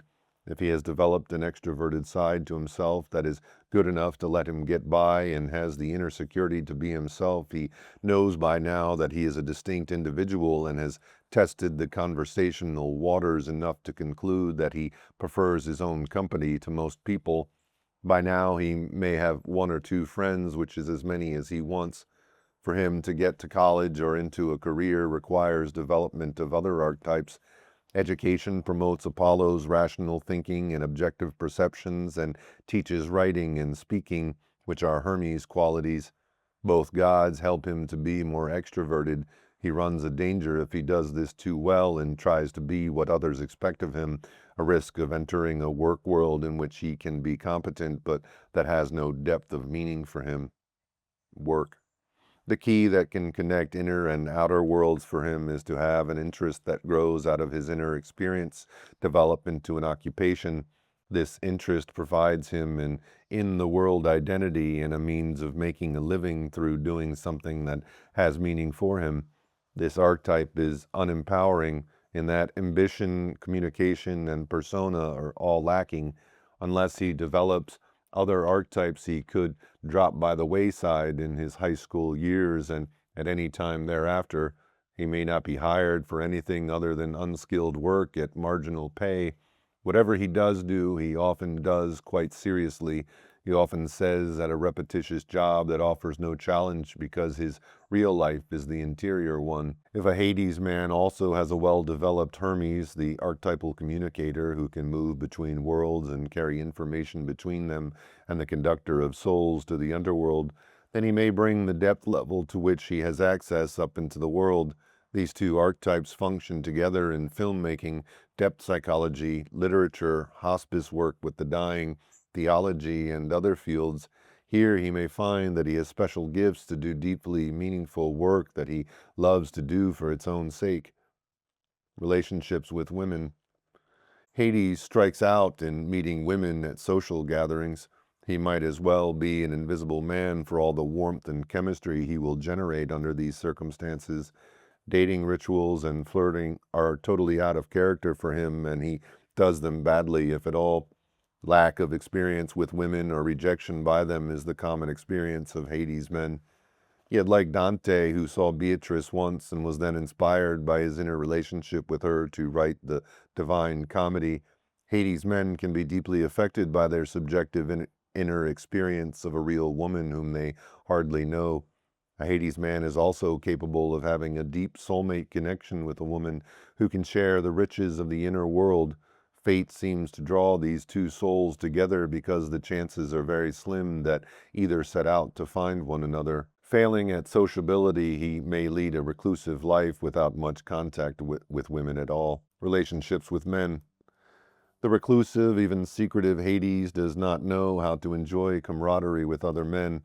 He feels apart and makes his way in the world pretty much as a loner. Other men let him be. Something about him keeps him from being picked on or included. Being one of the boys doesn't matter to him, which gives them no shunning power, and something about his inner orientation conveys strength. He is different, but not in a way that invites being a victim. The few friends he might have in his life will have to enter his realm, perhaps drawn into discussions about his perceptions. Sexuality. There is a very complex range to Hades' sexuality. He can lead the celibate life of a monk more easily than any other type, and may do so if he becomes a recluse. However, if a soul connection with a woman grows into a sexual one, it becomes a powerful initiatory experience that is an inner multisensory experience as well as physical intercourse. As a result, he may connect with an ecstatic Dionysian potential. However, potential parallels also arise with the sexual history of Hades, the god who abducted and raped Persephone. He also cast a lustful eye on Minth, but she was transformed into a mint plant before he could do anything amorous. The same story was repeated with Luce, who became the white poplar tree. Thus his only sexual relationship was with Persephone, whom he did abduct and also married. Both Zeus and Poseidon forced women sexually repeatedly, yet it was Hades who got the bad reputation. The others got away with it. Life may follow myth because marital and date rape, incest, and sexual harassment by powerful men is not uncommon. They get away with it when the woman is dependent or has less credibility and power than them. But when a Hades man does the same, he is more likely to be exposed and labeled because he does not live within a context of power. Instead, his actions may have come out of a rich fantasy life that involved a real woman whom he then approaches, mistakenly thinking she wants a sexual relationship with him. Whatever he does under this misapprehension will be inappropriate, and she or others may make it public. Marriage. If he finds a woman to love who loves him, he will get married. Like Zeus and Poseidon, Hades men also want to establish households and have stability and order. Marriage is crucial in determining the course of his life. Without marriage, he will stay a loner and an outsider, maybe a recluse. With a wife and children, he becomes part of a family and community through them. His wife mediates between her introverted husband, who is often inaccessible to others and other people. Often she interprets him to his children as well. If he is part of a large, extended, traditional, patriarchal family within a closed ethnic or religious community, others may help arrange a marriage to a much younger, sexually inexperienced woman. She is thus abducted into marriage through a courtship that she may not feel free to resist. Children. Although the god Hades did not have children, he was the only major deity who did not. A Hades man may become a biological father. If he runs true to type, he will be a rather grim, humorless, patriarchal father who expects orderliness and duty, isn't emotionally expressive, and can't mentor his children into being successful in the world. A Hades man who himself was loved as a child is an undemonstrative loving father whose children must and seem to pick it up through his emanations. He might also share the richness of his inner life with them and encourage their imaginativeness through his selection of picture books and stories when they are young, and later by talking about how he perceives things. Most often he shares his presence one-to-one. His child spends time being in the same physical space in comfortable silence if they are also introverted. A more extroverted child does the talking and showing to a receptive Hades father. Middle years. There's a wide range of how Hades, the man's life, shapes up at midlife. Much more so than with almost any other archetype, his life depends on outer circumstances and, even more important, on developing other archetypal patterns. A pure Hades is a loner who lives in his own inner world. At midlife and without a family or ability to do well in the outer world, he may inhabit his own underworld full time. He may be a recluse who lives in a cheap hotel room, or a chronic mental patient withdrawn into his own world, or a monk or brother in a religious order like the Trappists who maintain silence. If he has the support of family and community and works, then most likely he is the stable patriarchal head of a family. If he developed his intellectual life, he may be an academician, absorbed in an interest that allows for a rich interior life. If he has developed an expressive ability in the arts or literature, his work is highly subjective. If he has developed and lived out several other archetypes through his significant, enduring relationships and work, he may have entered both the emotional realm and the realm of the mind, and will, as well as the interior realm. Without Hades as a primary or major archetype, a man may not naturally develop a familiarity with this realm. Many men do not, especially those who find the outer world tasks of the first half of life easy. Thus, the Hades man who has had to adapt to outer life is at midlife often more fully integrated in these three spheres than most men. Later years, the pattern a Hades man has established by midlife will most likely continue into the later years. His familiarity with the inner world of dreams and images and the connection with the collective unconscious often makes the prospect of death an unfeared transition.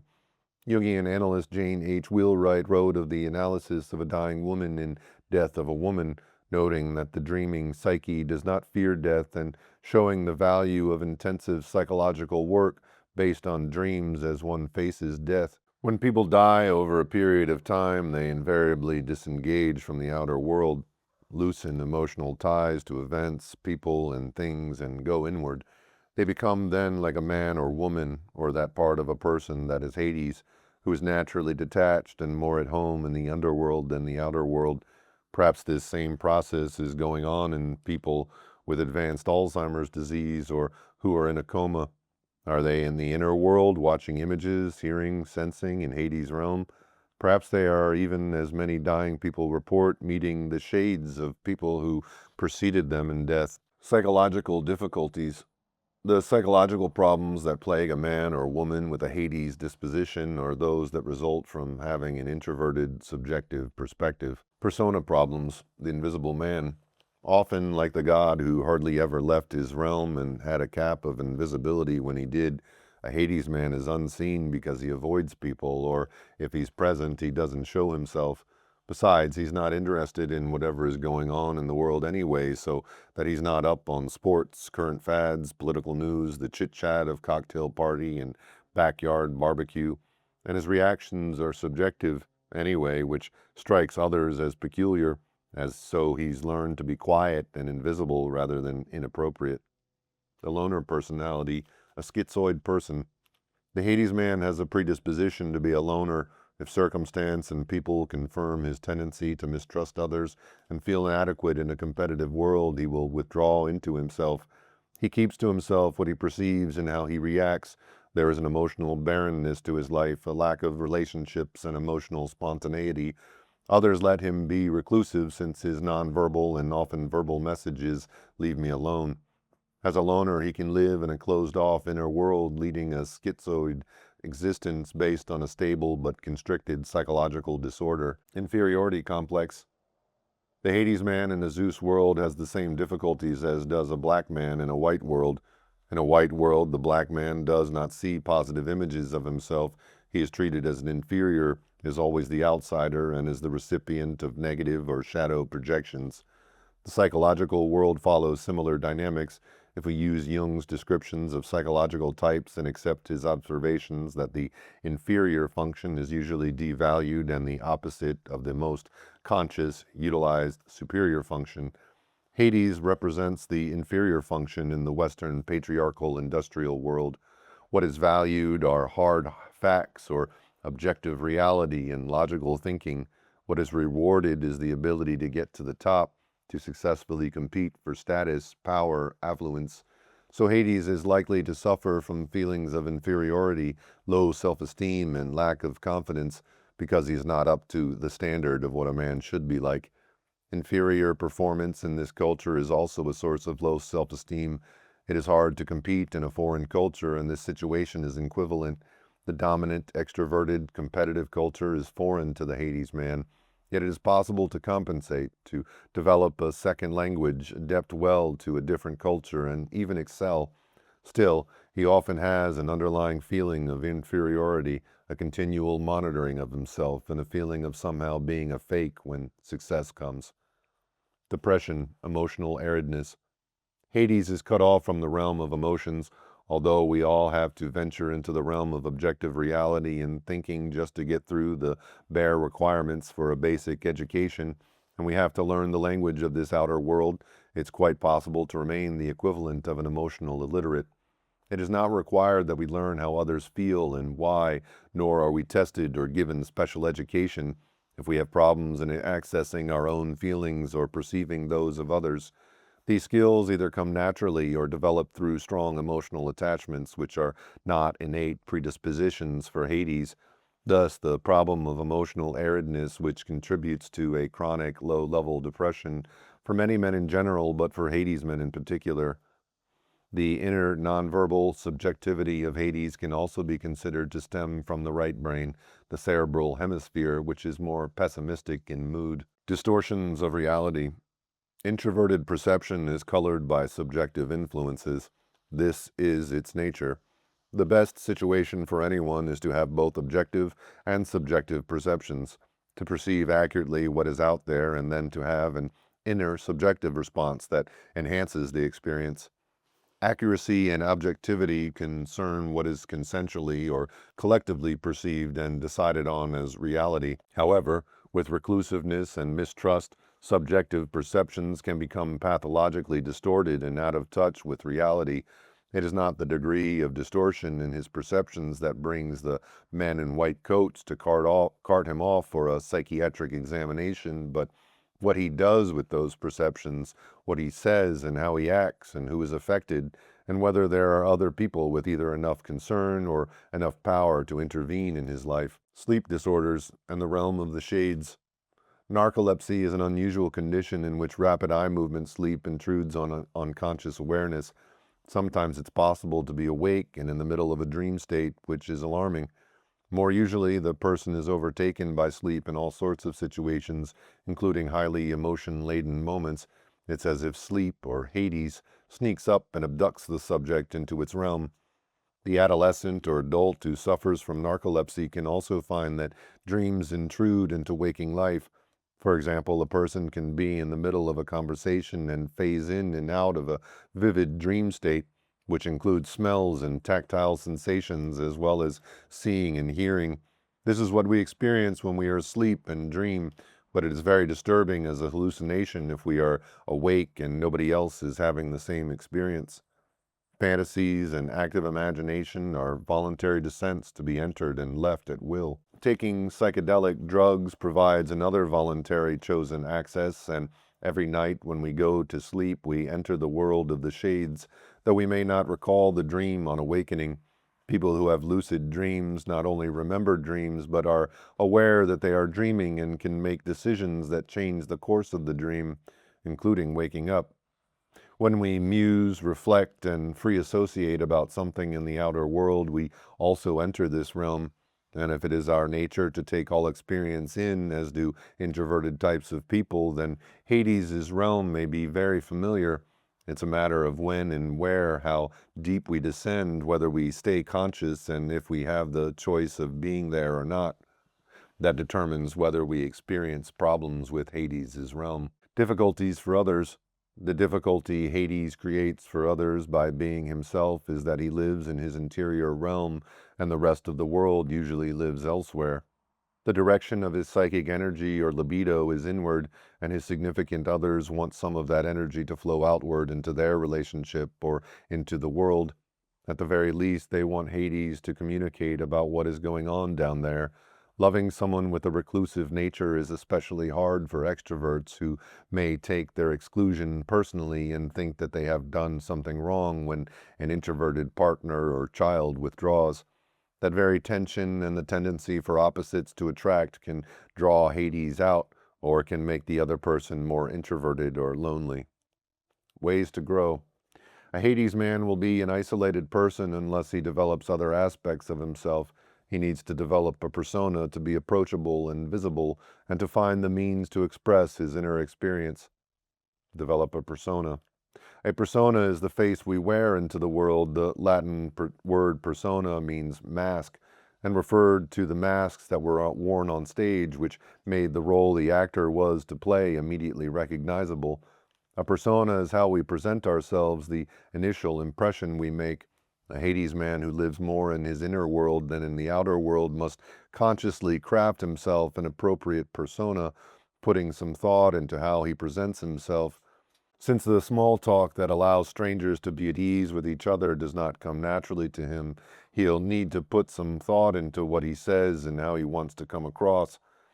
A well-functioning persona, like the clothes we wear, needs to be appropriate to the situation as well as reflect the person. Hades needs to make an effort to be both visible and approachable, in other words. Finding Persephone. A Hades man will do well to find a receptive woman who can mediate for him with the world.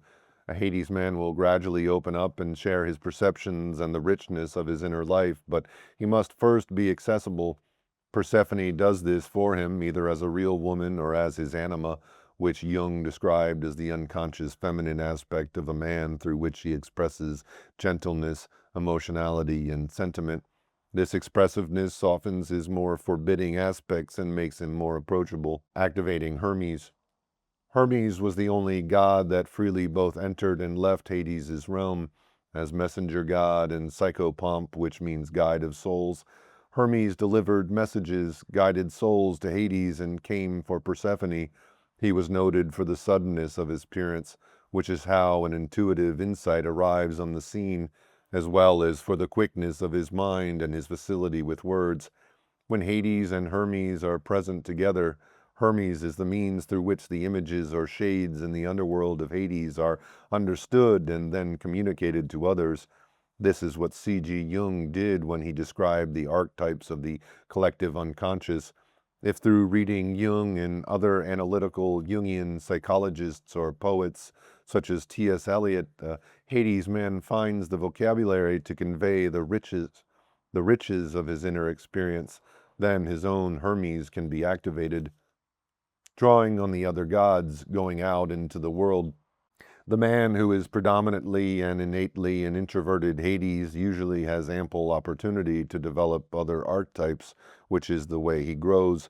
All the years of compulsory education draw on Apollo qualities, living in linear time, meeting schedules, thinking scientifically, rationally explaining cause and effect, help develop this archetype. Putting ideas into words is also part of school that develops Hermes, and if he is loved or loves anyone, then the realm of emotions also becomes a place in which he grows. A Hades man who recognizes himself in these pages and realizes that his family was so dysfunctional that he withdrew too much into himself can grow psychologically beyond Hades as an adult. It begins with a decision and a commitment to do so. Then it takes courage to venture out of the world of his own in which he found safety and isolation. He might go to meetings of adult children of alcoholics, the commonest cause of dysfunctional families, knowing that he can just listen for a long time until he begins to relate to the experiences others speak of and then make contact with a few people. He might decide to return overtures others have made to him at work. He might seek a therapist. If he realizes that he is spending too much time in his inner world, he might structure his time to focus more on the outer world. He could take courses that will teach him that what he feels he does not know, or take up a skill and concentrate on it. Welcome to Will Read. My name is Will. Today I'm reading Gods and Everyman, A New Psychology of Men's Lives and Loves by Shinoda Bolen, MD. Part 3, The Generation of the Sons. Apollo, Hermes, Ares, Hephaestus, Dionysus. The Olympian sons were Apollo, god of the sun; Hermes, whom the Romans called Mercury, the messenger god; Ares, Mars, god of war; Hephaestus, Vulcan, god of the forge; and Dionysus, Bacchus, god of ecstasy and wine. These second-generation Olympian gods were the generation of the sons. Although they did not rule over realms, they were associated with particular locations, situations, or kinds of places. Travelers felt Hermes' presence on the roads and at boundaries, Ares on the battlefield, Dionysus in the midst of a mountain revel. Hephaestus was hard at work at his smithy under the volcano, and Apollo was in residence at Delphi during most of the year. The sons were defined by what they did, which in turn had to do with their attributes and temperament. Zeus was father of this generation. Apollo, Hermes, Ares, and Dionysus were his sons, and he was a father in name only of Hephaestus, whose mother Hera was his sole parent and the wife of Zeus. Zeus favored Apollo and Hermes, rejected Ares and Hephaestus, and was the surrogate mother as well as the father of Dionysus. Favored sons, Apollo and Hermes. Those sons Zeus favored are the same two that as archetypes help men to get ahead in the patriarchal world. Apollo and Hermes were mythologically comfortable in Zeus's sky realm. As god of the sun, Apollo drove his chariot across the sky. As Zeus's messenger, Hermes could freely and easily travel to the top of Olympus. These two gods, like Zeus, are associated with emotional distance and mental activity. As archetypes, they are the two most at home in the realm of the mind. Both were associated with words, negotiations, and commerce, and appealed to Zeus to settle disputes. Both avoided physical conflict. Neither had a wife or consort. Rejected sons, Ares and Hephaestus. The sons he rejected, Ares and Hephaestus, in contrast to Apollo and Hermes, did not use their mind or words. They both expressed themselves through physical action.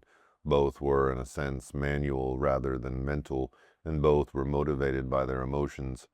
Ares would be stirred to fight by rage or loyalty, using weapons for a destructive purpose.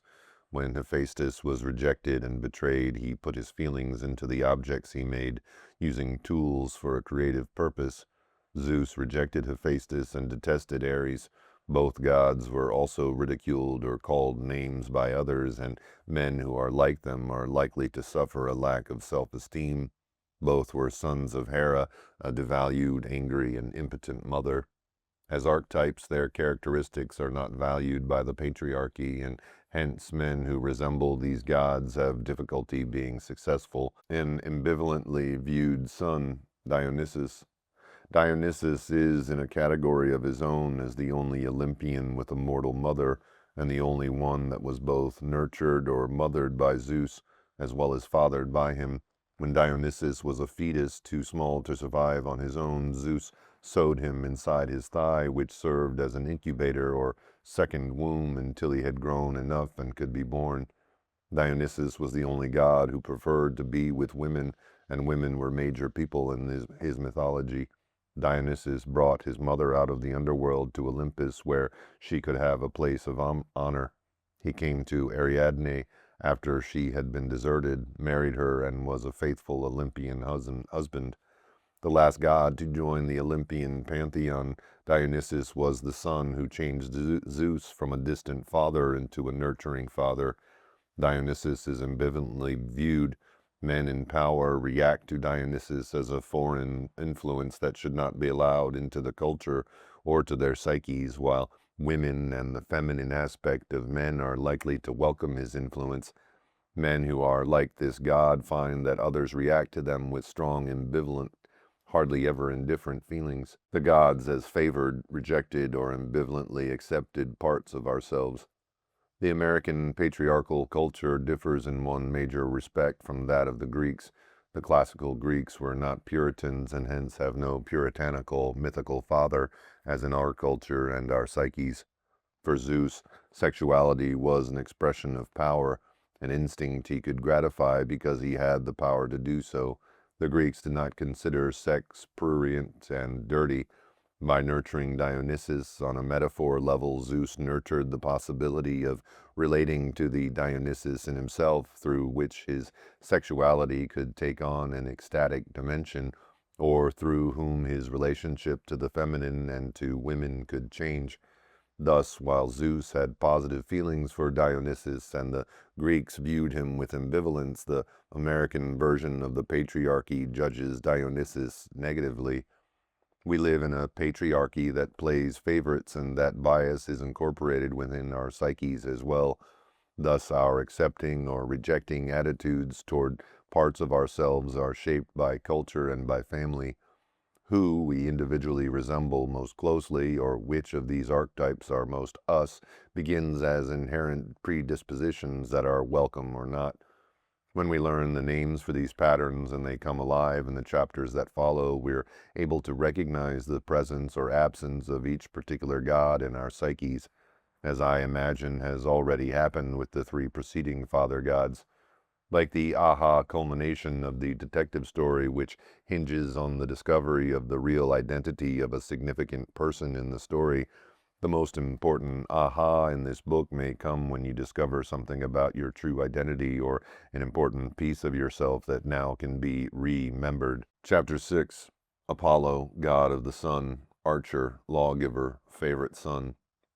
Beauty of every sort, whether of art, music, poetry, or youth, sanity, and moderation, all are summed up in Apollo. Under his most important and influential aspect may be included everything that connects him with law and order. Primarily, he represented the Greek preference for the intelligible, determinate, measurable, as opposed to the fantastic, vague, and shapeless. W.K.C. Guthrie, The Greeks and Their Gods. Apollo rejects whatever is too near, entanglement in things, the melting gaze, and equally soulful merging, mystical inebriation, and its ecstatic vision. Walter F. Otto, The Homeric Gods. Apollo is the embodiment of a masculine attitude that observes and acts from a distance. As god archetype and man, he shines. He was the most important son of Zeus, and his attributes lead to success within a patriarchy. He is very much at home in the sky realm of intellect, will, and mind, yet although he is noted for clarity in form, there is nonetheless both a hidden and a dark aspect to Apollo. Apollo the god. Apollo was second only to Zeus as the most important Greek god. He was the god of the sun, of the arts, especially of music, of prophecy, and of archery. He was the lawgiver and punisher of wrongs, the patron of medicine who could also bring plagues, and the protector of herdsmen. He was known by the Romans as well as the Greeks as Apollo, or Phobos, bright, shining, pure Apollo. He was portrayed standing or striding as a handsome, beardless youth with virile strength and flowing golden hair. Inscribed on his temple at Delphi were his two famous precepts, "Know thyself," and "Nothing in excess." The bow and the lyre were dear to him, the laurel his sacred plant.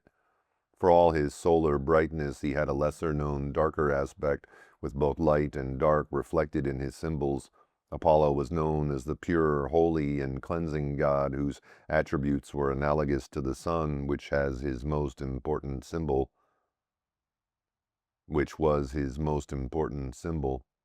Singing swans, Apollo's sacred birds, circled around Delos 7 times as his birth became imminent, and Zeus gave him a chariot with swans when he was born. Even so, the raven and crow, the dark birds, were also associated with Apollo, as were the snake and the wolf. His punishments could be cruel, and he could act vindictively. Genealogy and mythology. Apollo was the son of Leto and Zeus, and twin brother of Artemis, goddess of the hunt and moon. When Leto, a titan of the ruling generation that preceded the Olympians, was pregnant with Apollo and Artemis, she wandered over the earth trying to find a place where she might give birth. No place would welcome her because people greatly feared the wrath of Hera, Zeus's jealous wife. Finally, in labor, she came to the barren island that was later called Delos.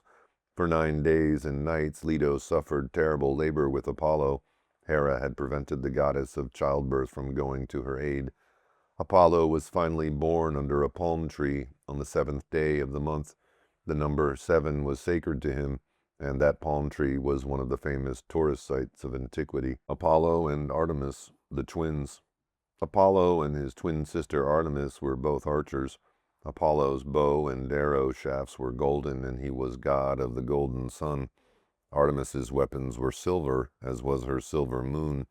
Artemis was the older twin, and it was she, according to Homer, who taught Apollo archery. Both shot from afar their invisible and unerring shafts, which brought sudden and painless death.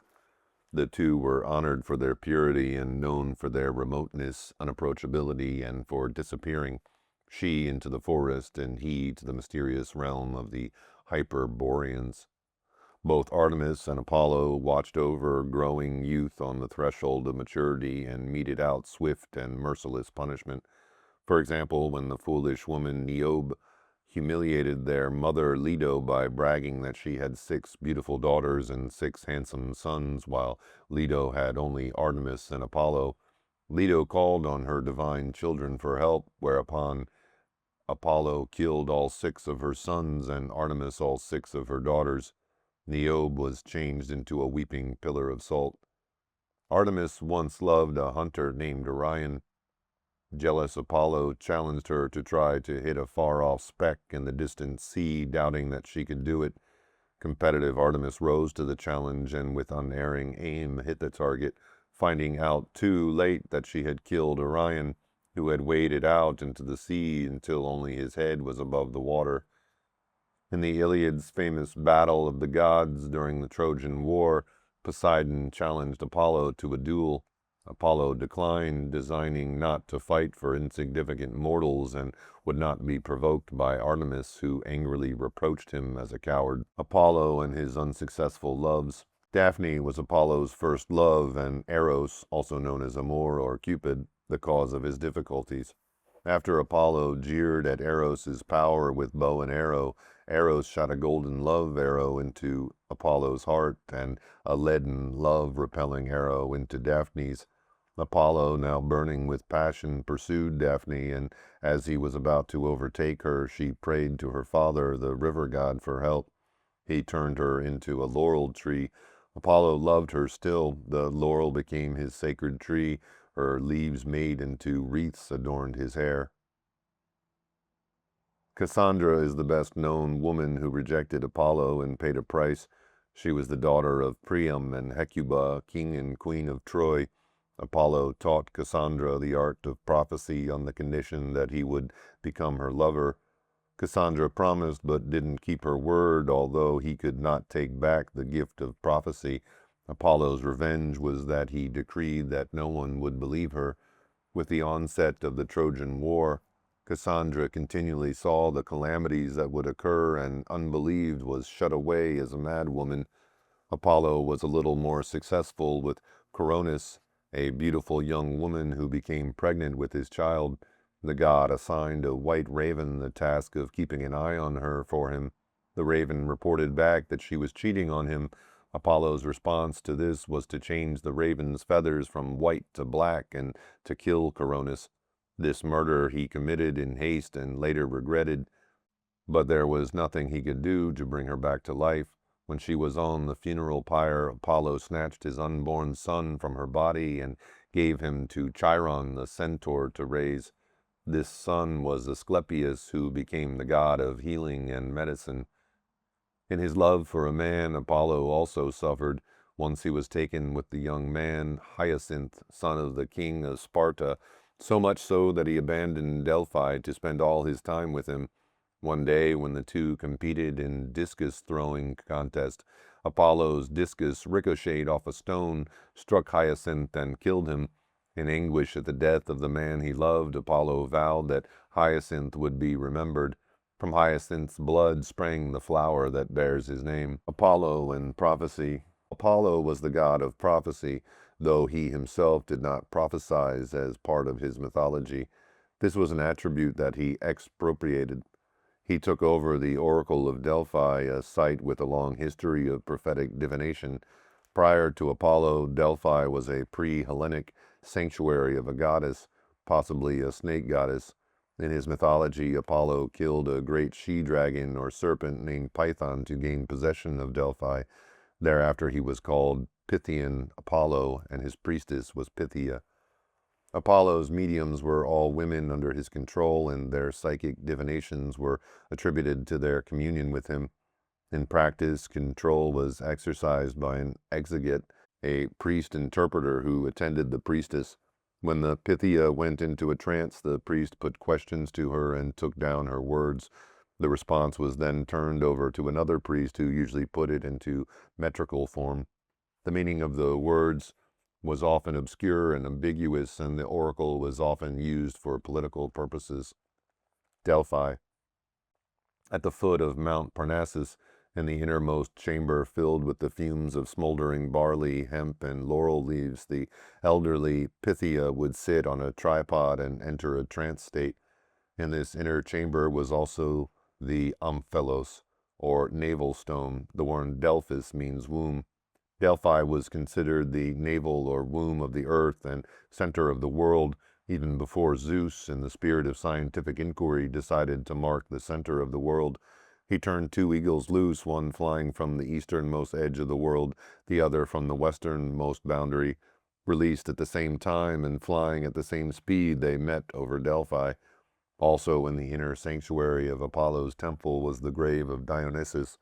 For the 3 winter months, Apollo handed over his temple to Dionysus, while he went away far north to the fabled land of the Hyperboreans. People came to Apollo's temple for 2 major reasons, other than to honor the god: to consult with his oracle and to obtain purification after committing a crime. Lawmakers sought advice from Apollo as both the giver and interpreter of the law, and Greek states attributed their constitutions to him. He was the divine authority for law and order. Besides his 2 most famous precepts, others were also inscribed on his temple, which conveys Apollo's values of moderation and authority. Curb thy spirit, observe the limit, hate hubris, keep a reverent tongue, fear authority, bow before the divine, glory not in strength, keep women under rule. Apollo was a pan-Hellenic god whose influence was second only to Zeus throughout Greece. Not only did cities send emissaries to Delphi for advice, but ministers of Apollo were also sent to the cities of Greece from Delphi as the interpreters of civil and religious law. Apollo, the archetype. Apollo could see clearly from afar and observe the details of life with an overview perspective. He could aim for a target and hit it with his bow and arrows, or create harmony with his music. As an archetype, Apollo personifies the aspect of the personality that wants clear definitions, is drawn to master a skill, values order and harmony, and prefers to look at the surface rather than at what underlies appearances. The Apollo archetype favors thinking over feeling, distance over closeness, objective assessment over subjective intuition.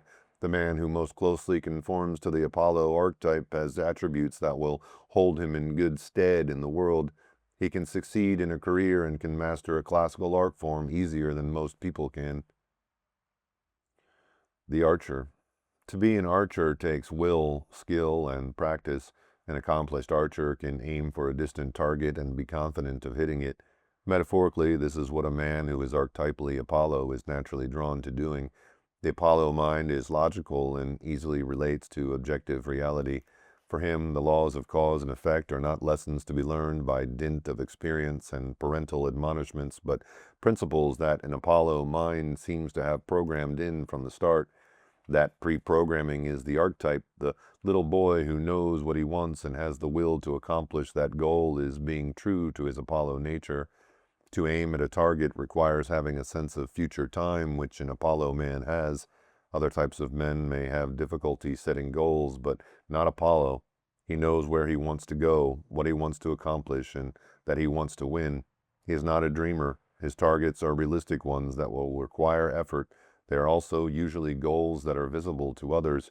A boy may aim at becoming an Eagle Scout or winning first place in a competition. Later, he may decide to go to Harvard, MIT, or Oxford and then take a prestigious position in his chosen field. Apollo qualities favor achieving recognition. Possibly the high school and college years are where the Apollo archetype exists in its most untarnished form. In young men who are clearly marked for success and have not yet either been emotionally wounded nor had much opportunity to learn humility, you probably can recall an all-round accomplished Apollo, a nice-looking, graceful, clean-cut young man with excellent grades who played a musical instrument, did well at a gentleman's sport, and probably was a class officer, just who the Ivy League college director of admissions wanted. Fittingly, most of the best-known Apollo space program astronauts resemble Apollo. I think of John Glenn, Edgar Mitchell, or Neil Armstrong, and see the god Apollo. They and the space program were like the god. Apollo was to his father Zeus, carrying out the will of the father. They were extensions of the will of the president and were the brightest reflections on a series of administrations. Favorite son. Apollo was Zeus's favorite son, and next to Zeus, the most important Greek god. Described as having golden hair, Apollo was indeed a fair-haired son whose purpose was to carry out his father's will. In the United States, the Republican Party is the political party that espouses traditional patriarchal values. George Bush and Dan Quayle, the Republican presidential and vice presidential candidates in 1988, were cast in Apollo molds. Bush, the son of a powerful senatorial father, and Quayle, whose family newspaper dominates his home state of Indiana, were privileged, good-looking men used to having advantages. Bush needed to overcome an image problem as a perennial second-in-command Apollo if he were to attain the position of Zeus, and it was almost unimaginable to voters that an archetypal fair-haired boy such as Quayle could take over as president. Favorite sons usually rise only so far because they are perceived as lightweights, cast in the archetypal role of a son or brother, lacking the driving ambition and capacity to consolidate power and rule as a father figure with the ruthlessness of a Zeus. The favorite son archetype appears untarnished by pain and struggle. His propensity to mentally distance himself from the suffering of others and be out of touch with his own feelings makes this likely. However, when a man is perceived by others as an Apollo, the attributes of the archetype are projected upon him, and it is difficult to see him otherwise. The musician. Apollo was associated with two stringed instruments, the bow and the lyre. His touch on one let loose the arrow, his plucking the other brought forth music. W. F. Otto, author of the Homeric Gods, noted that the Greeks saw a kinship between the two. In both they saw a dart speeding to its goal, in one case the unerring arrow, in the other unerring song. The song from the most alert of all gods does not arise dreamlike out of the intoxicated soul, but flies directly towards a clearly seen truth. In his music, Apollo was again associated with clarity and purity, in contrast to Dionysian music, which expresses chaos, ecstasy, turbulence, emotional conflicts, and passion. Apollonian music values that clear note, the purity of music that is like higher mathematics, which brings harmony through time and measure and lifts the spirit.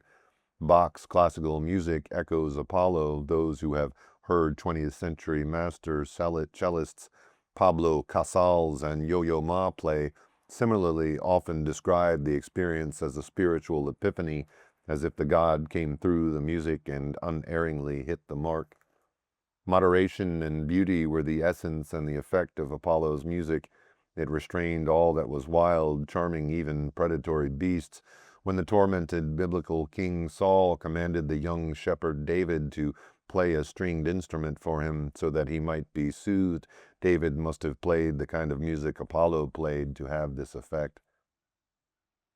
Upholder of the law and order, Apollo gave cities their legal institutions, interpreted law, advocated order and moderation, provided the structure for a community to work together and means to settle disputes. The lawgiver and the musician both express this archetype's instinct for order and form.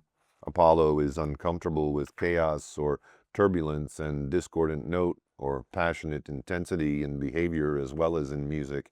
Through rules and laws as through measure and time, Apollo's intent is to provide form and bring order. The law and order aspect of Apollo is certain about what ought to be.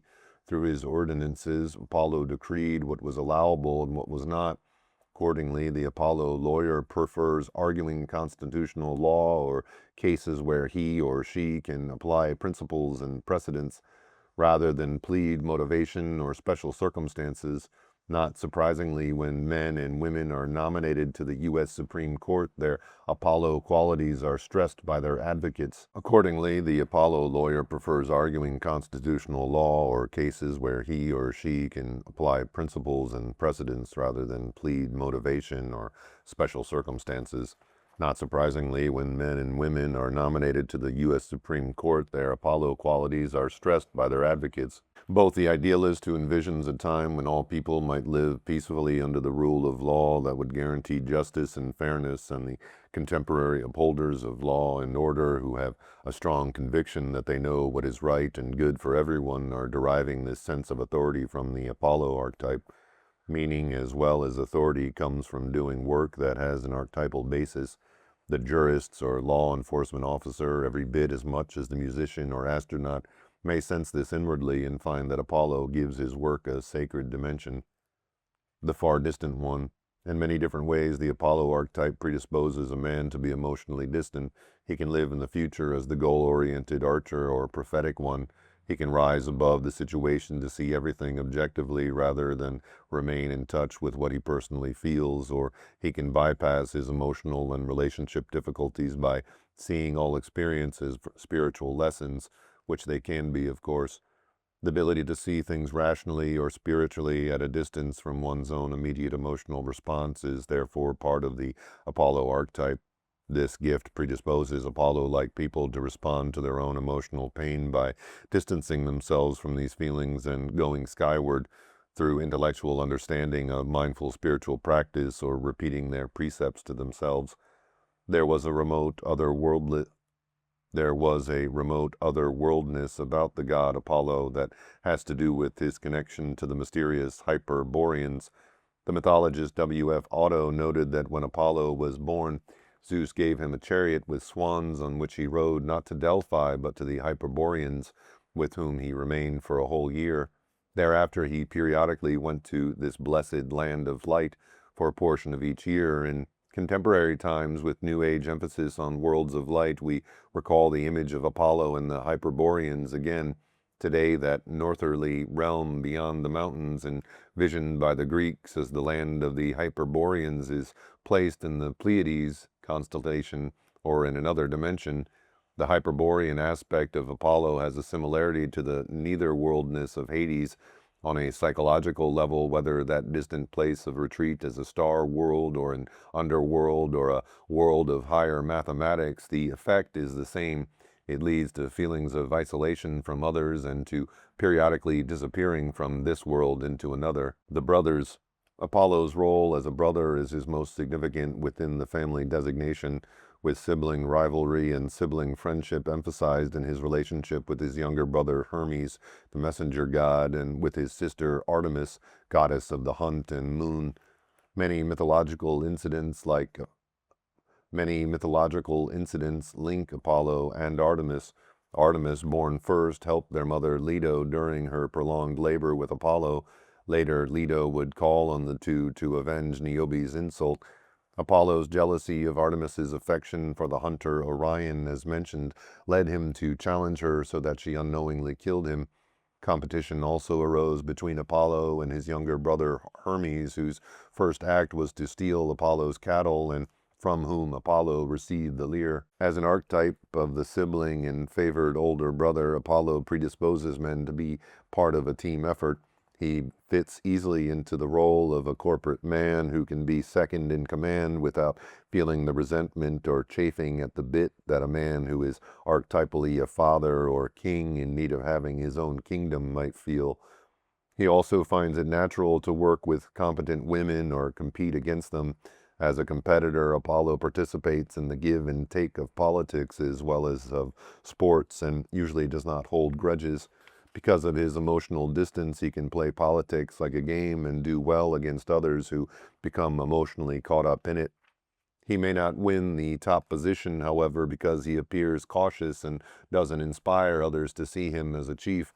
Apollo was the most important god after Zeus. The non-hero. Apollo, whose physical appearance of virility and nobility gave him the look of a hero, was opposed to acting the part. Specifically, he would not be drawn into a duel, unlike heroes in this culture, from the Trojan War to the quick draw shootout in the Western cowboy movie. To angry Poseidon, Apollo calmly replied, "You would have me be without measure and without prudence if I am to fight for insignificant mortals who now flourish like leaves of the trees and then fade away and are dead."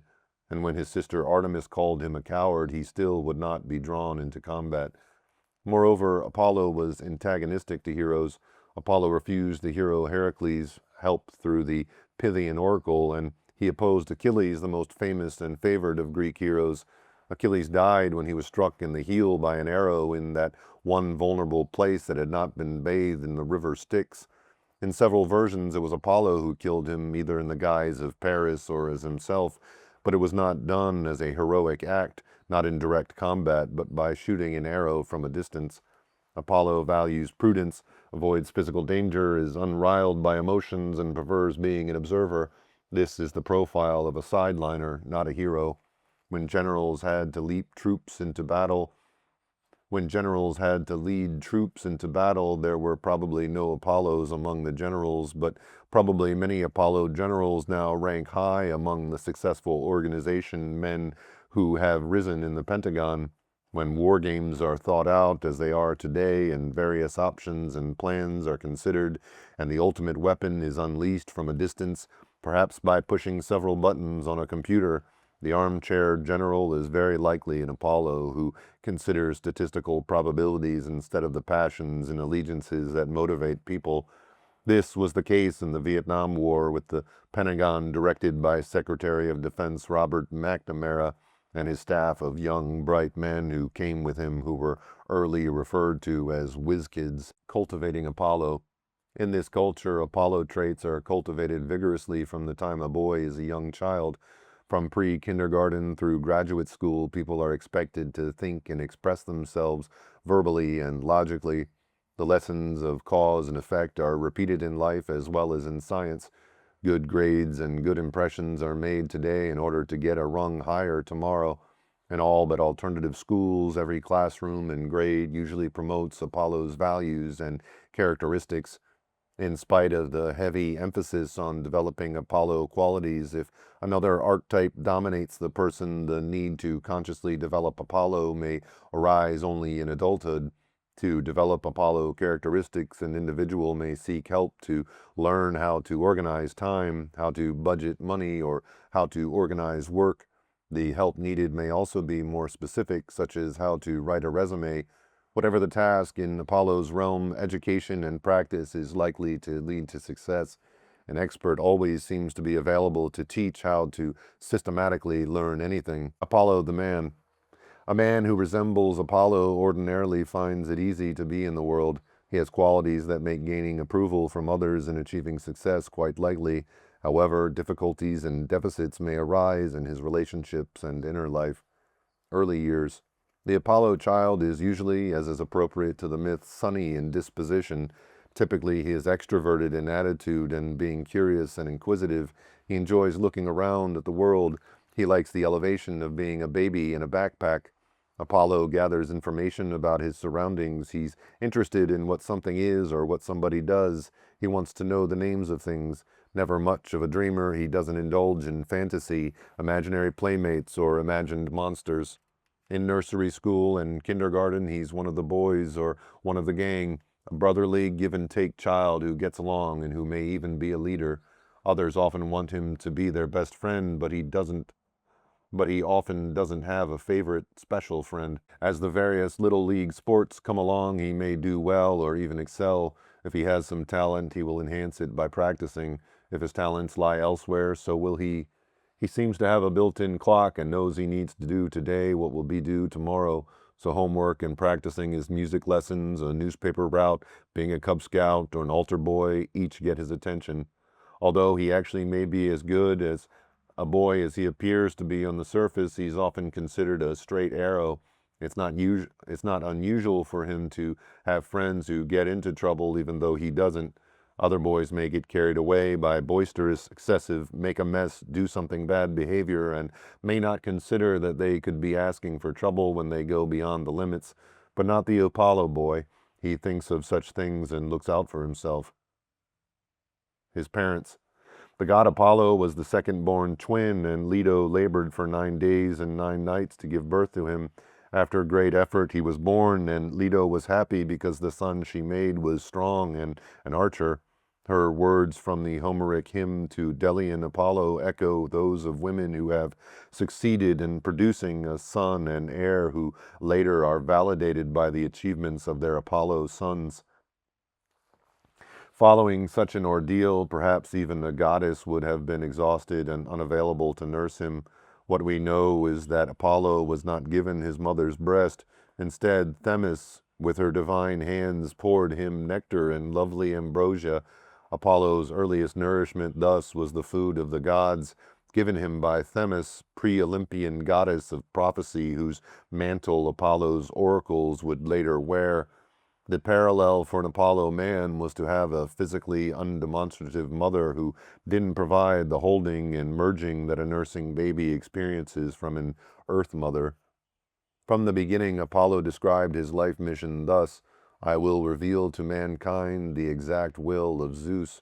Here is a father's son who will grow up basking in parental approval, and a brightness casts about him the flashings of his feet and his carefully woven gown, and they are delighted in their great hearts, Leto with her gold hair, and wise Zeus as they look upon their dear son playing with the immortal gods. The Apollo boy is likely to be rewarded with approval, especially by a traditional father, for being exactly as he is. An Apollo son is a success in the making, a positive reflection on his parents, an achiever in a culture that values accomplishments.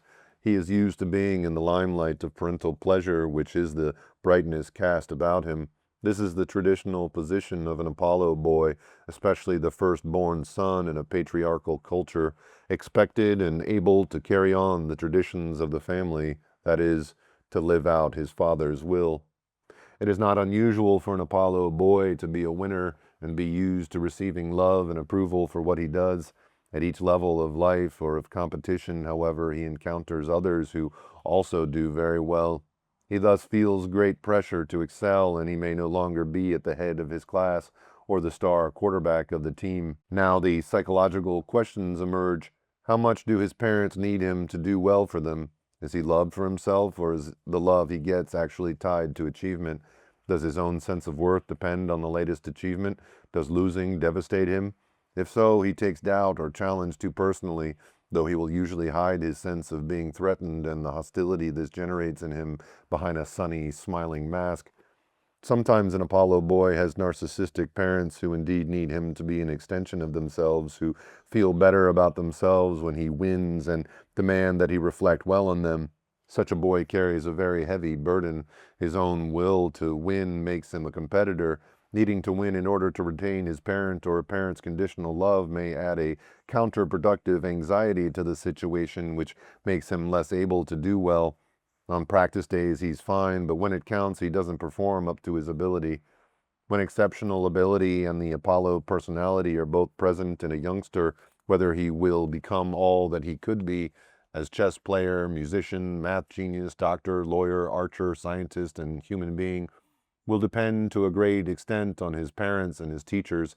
As a child with exceptional talent and the will to excel for himself, the Apollo child thrives when learning is a game to be mastered and when the greatest satisfaction is personal mastery and love of what he is doing. Adolescence and early adulthood. How good an archer he is sets the theme for these early years of manhood.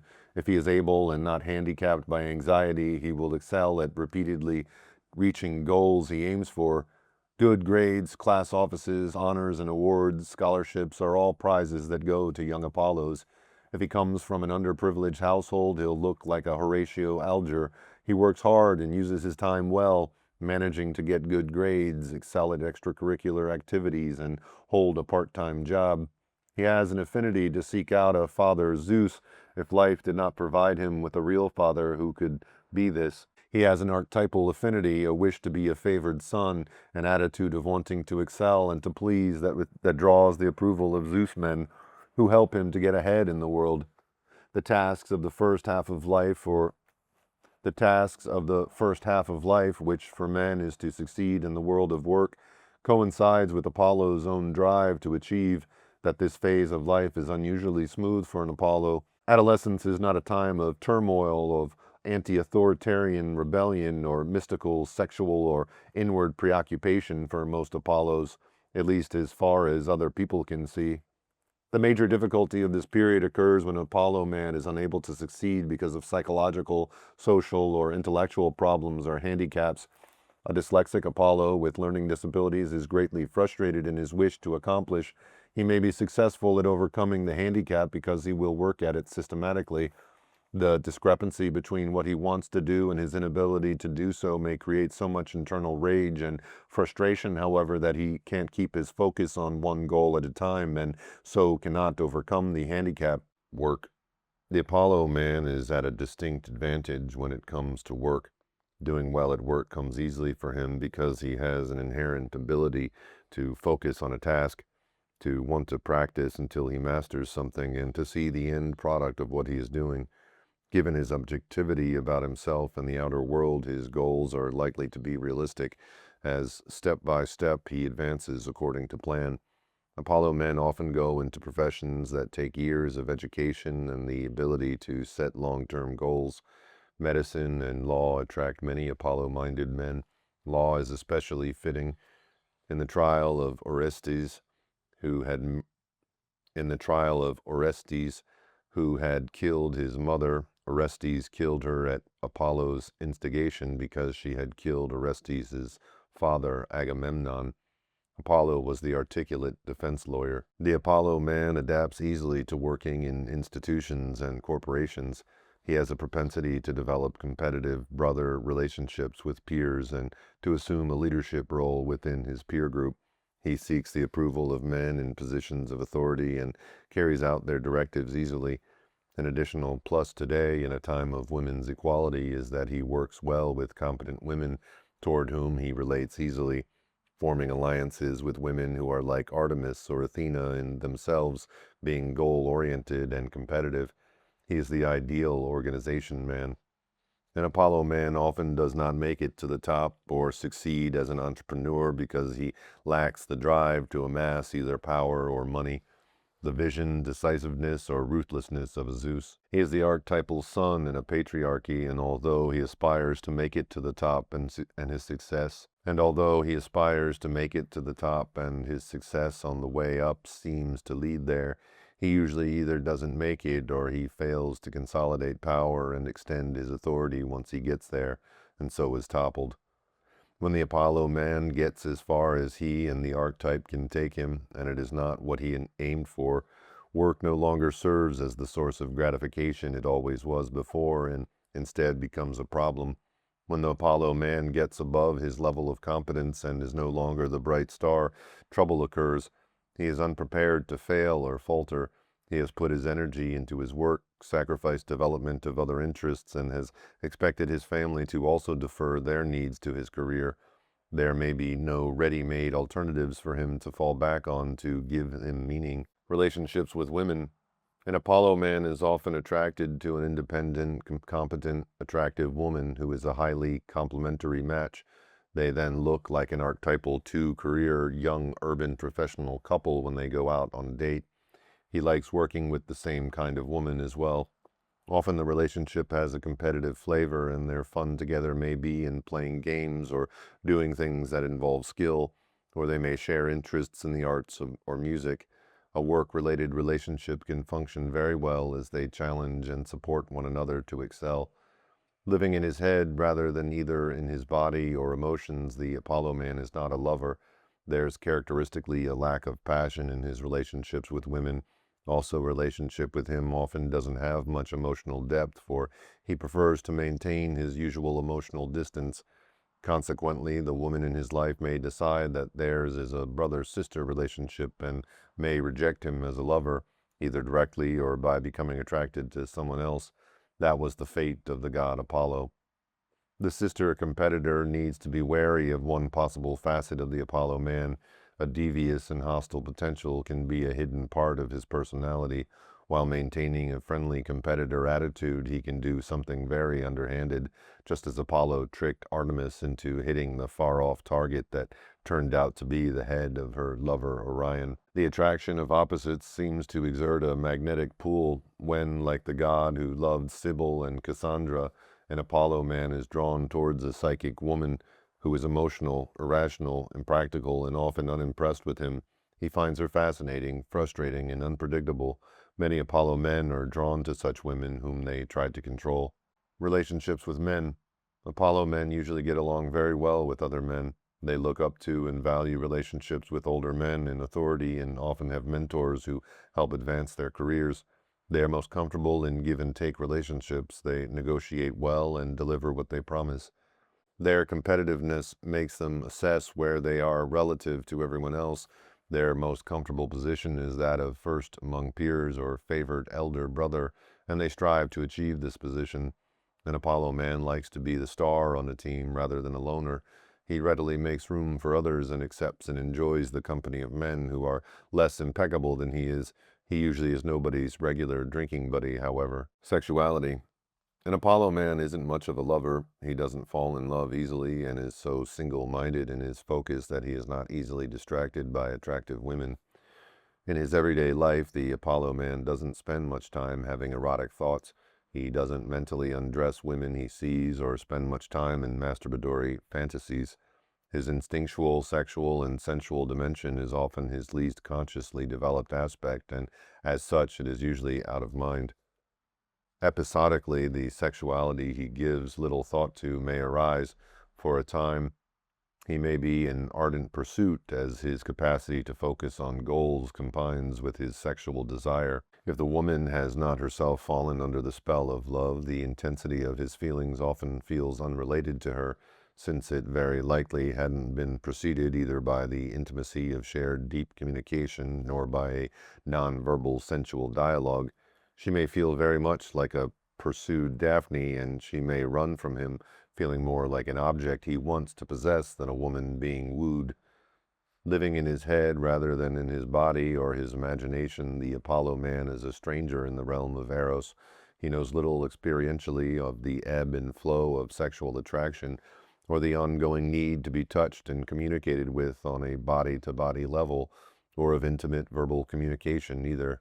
Thus, if he wins the woman who roused him and then goes away as a lover, which is typical of an Apollo man, she may be unfaithful in his absence. This pattern recalls the raven's report to Apollo of Cronus's infidelity. Apollo the god also was enamored by Hyacinth, the young man who so attracted him that he abandoned Delphi to spend all his time with him.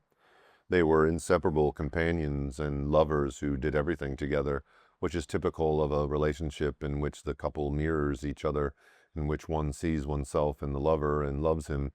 Narcissus also fell in love with his own image reflected in the pool, but whereas Narcissus could not get close to the image and so pined away, Apollo and Hyacinth did have a close relationship. Their relationship ended when Apollo accidentally killed Hyacinth in a competition when the discus Apollo was throwing ricocheted and hits Hyacinth in the head. When Eros draws Apollo men into same-sex relationships, the initial relationship is often an Apollo-Hyacinth one. The mirrored self in the other is then the first expression of self-acceptance. There is a narcissism in the feeling of merged sameness and often an effort to limit the other person to being the desired reflection. Hyacinth may be killed, the relationship may die because of competitiveness, growth of one beyond the other, or if Apollo's need to win and show his superiority kills off feelings in the other man. Marriage. The Apollo man is clearly a good catch in any matrimonial sweepstakes. When men, on graduating from college, routinely married younger women who were inexperienced sexually and unambitious for themselves, the Apollo man usually succeeded in winning the bride of his choice. Marriage was a step made with the same consideration as the choice of the college and the initial job offer. Passion and impulse were not decisive. The promise of a good match was. In a traditional marriage supported by stereotyping of roles, Apollo may, for a period of marriage or for a lifetime, have a well-functioning, stable marriage. especially if he marries a woman whose own needs are for an enduring relationship with personal fulfillment for her possible through being a mother, archetypally Demeter. Such might be the case with Supreme Court Justice Scalia, whose appointment to the bench required hard work, political connections, determination to rise through the judiciary, and impressive accomplishments, leaving little time to be involved in the day-to-day raising of 9 children. Apollo men also are highly visible in young urban professional dual-career marriages in which his wife resembles the logical, intellectual Athena. As out of touch with her instinctual life as he is, their marriage works very well for both of them. Each keeps in touch with the other's schedule. They run the household as smoothly as an office, have healthy, regular sex, often with the same intensity and satisfaction as in having a successful dinner party or a good workout at the gym. However, the marriage will be far from smooth if an Apollo man marries a woman who wants substance rather than form, who needs emotional depth rather than the security of an enduring relationship, or whose Aphrodite nature is passionate, intense, and in the moment, and who thus little values long-term goals that require her to live in the future. Such a marriage leads either to growth or unhappiness. The Apollo man tries, often successfully, to rise above the difficulty which he doesn't see as being his problem. The Apollo man can stay quite comfortably in a marriage marked by emotional distance and lacking in passion. If this makes his wife unhappy, whether the marriage endures depends on the wife and on her real or perceived options to do anything else. Children. Apollo men are usually either good or neutral fathers in their children's lives. They are consistent and even-handed in their behavior. They set standards that are fair, and they may even like mottos to live by, which they impart to their children. Distance is the most common difficulty, as the Apollo man is likely to be absorbed in his career and will leave the realm of household and children to his wife unless she demands his participation. He doesn't cuddle his children either, and if he ends up holding his baby and finds he likes it, that will be because his wife put the baby in his arms until he and the baby bonded. If his children are like him in their interests, and as they grow older and can engage him in conversations about their plans or his, or do things together, such as share a professional interest or play in a chamber music group together, then they may have a very comfortable, good relationship with him. If his children have deep and hidden feelings that are not observable on the surface, he won't know. And if they expect him to understand their yearnings and passions, they are likely to be disappointed. On the other hand, they may be gratified by his ability to see what they are doing and by the fact that he does keep track of them. Middle years. The Apollo man may be a midlife crisis waiting to happen. Cultural and family expectations that he succeed nicely dovetail with his own goal-oriented focus, so he very likely devoted himself to his work at considerable psychological cost of which he probably was unaware. He has great unlived out parts of himself that he has pushed away in a family he has kept at an emotional distance. In midlife, the pressure and the pace of work may lessen, and the dominance of Apollo as an archetype often lessens as well, and for the first time, other neglected, rejected, and undeveloped aspects of his psyche can emerge. This is the time when the Apollo man faces his limits. He may find that he will not make it to the top. He is no longer the fair-haired boy, and depression can be a consequence. Also, his children may now react to an absent Apollo father by rejecting him or his values and living out what he never did. They may be rebellious, sexually active, disruptive, or depressed. He may face the reality that he has been a failure as a parent. His apparently well-functioning marriage may unravel when his wife reacts to his emotional distance by having an affair or leaving him for someone else. One oft-repeated statement made about George Bush that he reminds women of their first husbands is really about Apollo men in general. A resentful maternal wife may precipitate a marriage crisis when she realizes what she sacrificed by having raised their children alone. A well-functioning marriage may come to a standstill when his wife has an empty nest depression. Finally, a midlife affair on his part may provoke a marital crisis. Although a major midlife crisis may occur, such as a serious depression or marital discourse, chances are that he will get through these years pretty much intact. Somebody may rock the boat, but Apollo is usually in a boat with a very conventional keel. He usually feels internal and external pressures to keep the marriage intact, even if he has an extramarital relationship that touches him very deeply and is sexually more exciting and satisfying than any experience he has ever had. He may threaten to quit his job, move, or do something radically different when he reaches a plateau. Work ceases to be fulfilling, but the odds are he will stay dissatisfied and chronically depressed rather than make what he perceives would be a drastic move. He is a creature of habit and order who values appearance.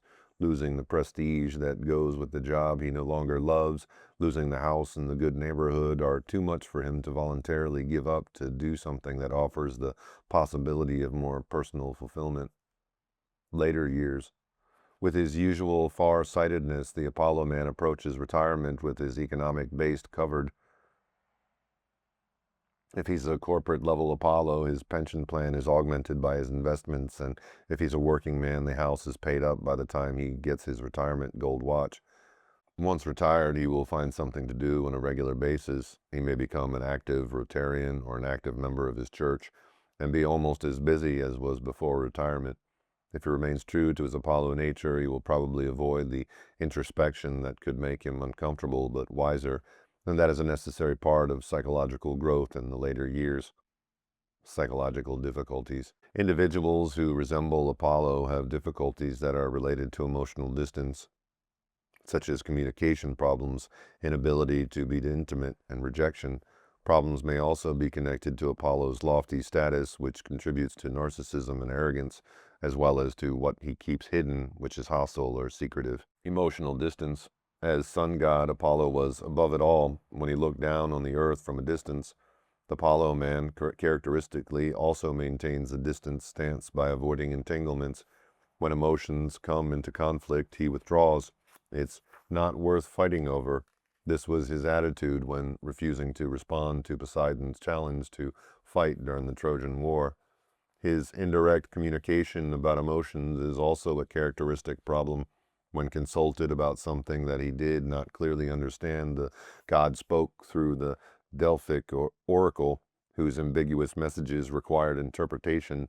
People who are close to an Apollo man, or as close as he will let them be, often find themselves having to interpret his views, often cryptic words which allude to his feelings.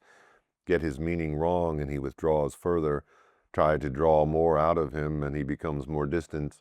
It is paradoxical that the god of clarity and the man who can speak so precisely and clearly about an impersonal subject, Apollo the lawyer, for example, is so sparing of words about his feelings and so obscure and difficult to interpret when he does say something about himself.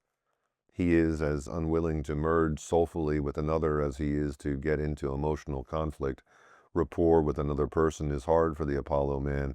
He prefers to assess or judge the situation or the person from a distance, not knowing that he must get close up to be vulnerable and empathic in order to truly know someone else. As a man, he must expand beyond the archetype to be more than a distant god, to be himself. The rejected lover. Apollo was the most handsome of gods, as well as responsible and dependable. The sun always came up, rose, and set when it was supposed to. He emphasized virtue and had precepts to live by carved on. He emphasized virtue and had precepts to live by carved on his temple walls. Yet he was unsuccessful in love, rejected by Cassandra, Sibyl, Daphne, and Marpessa. The women Apollo the god wanted to have and was rejected by were the kind of women who also may reject an Apollo man. The woman who rejects a handsome, virtuous, dependable Apollo man usually does so because he lacks qualities that are essential for her, such as depth and intensity or emotional closeness or sexual spontaneity. Sometimes a woman senses that this particular Apollo man is too attached to appearances and beauty to stay with her as she ages. Marpessa was loved by a mortal man, Edus, and by Apollo. Zeus allowed her to decide between the two.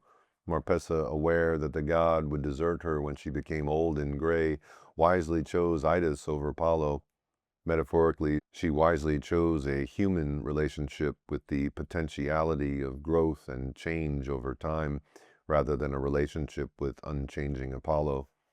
As noted earlier, Apollo taught Cassandra the art of prophecy on the condition that she yield to his amorous embraces, but she didn't keep her word.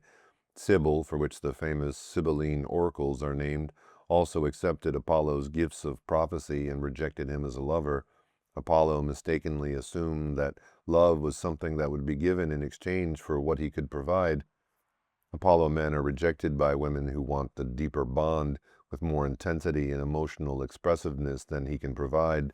The integrity in which an Apollo man may live out his precepts or live up to his agreements draw admiration and respect rather than love or passion.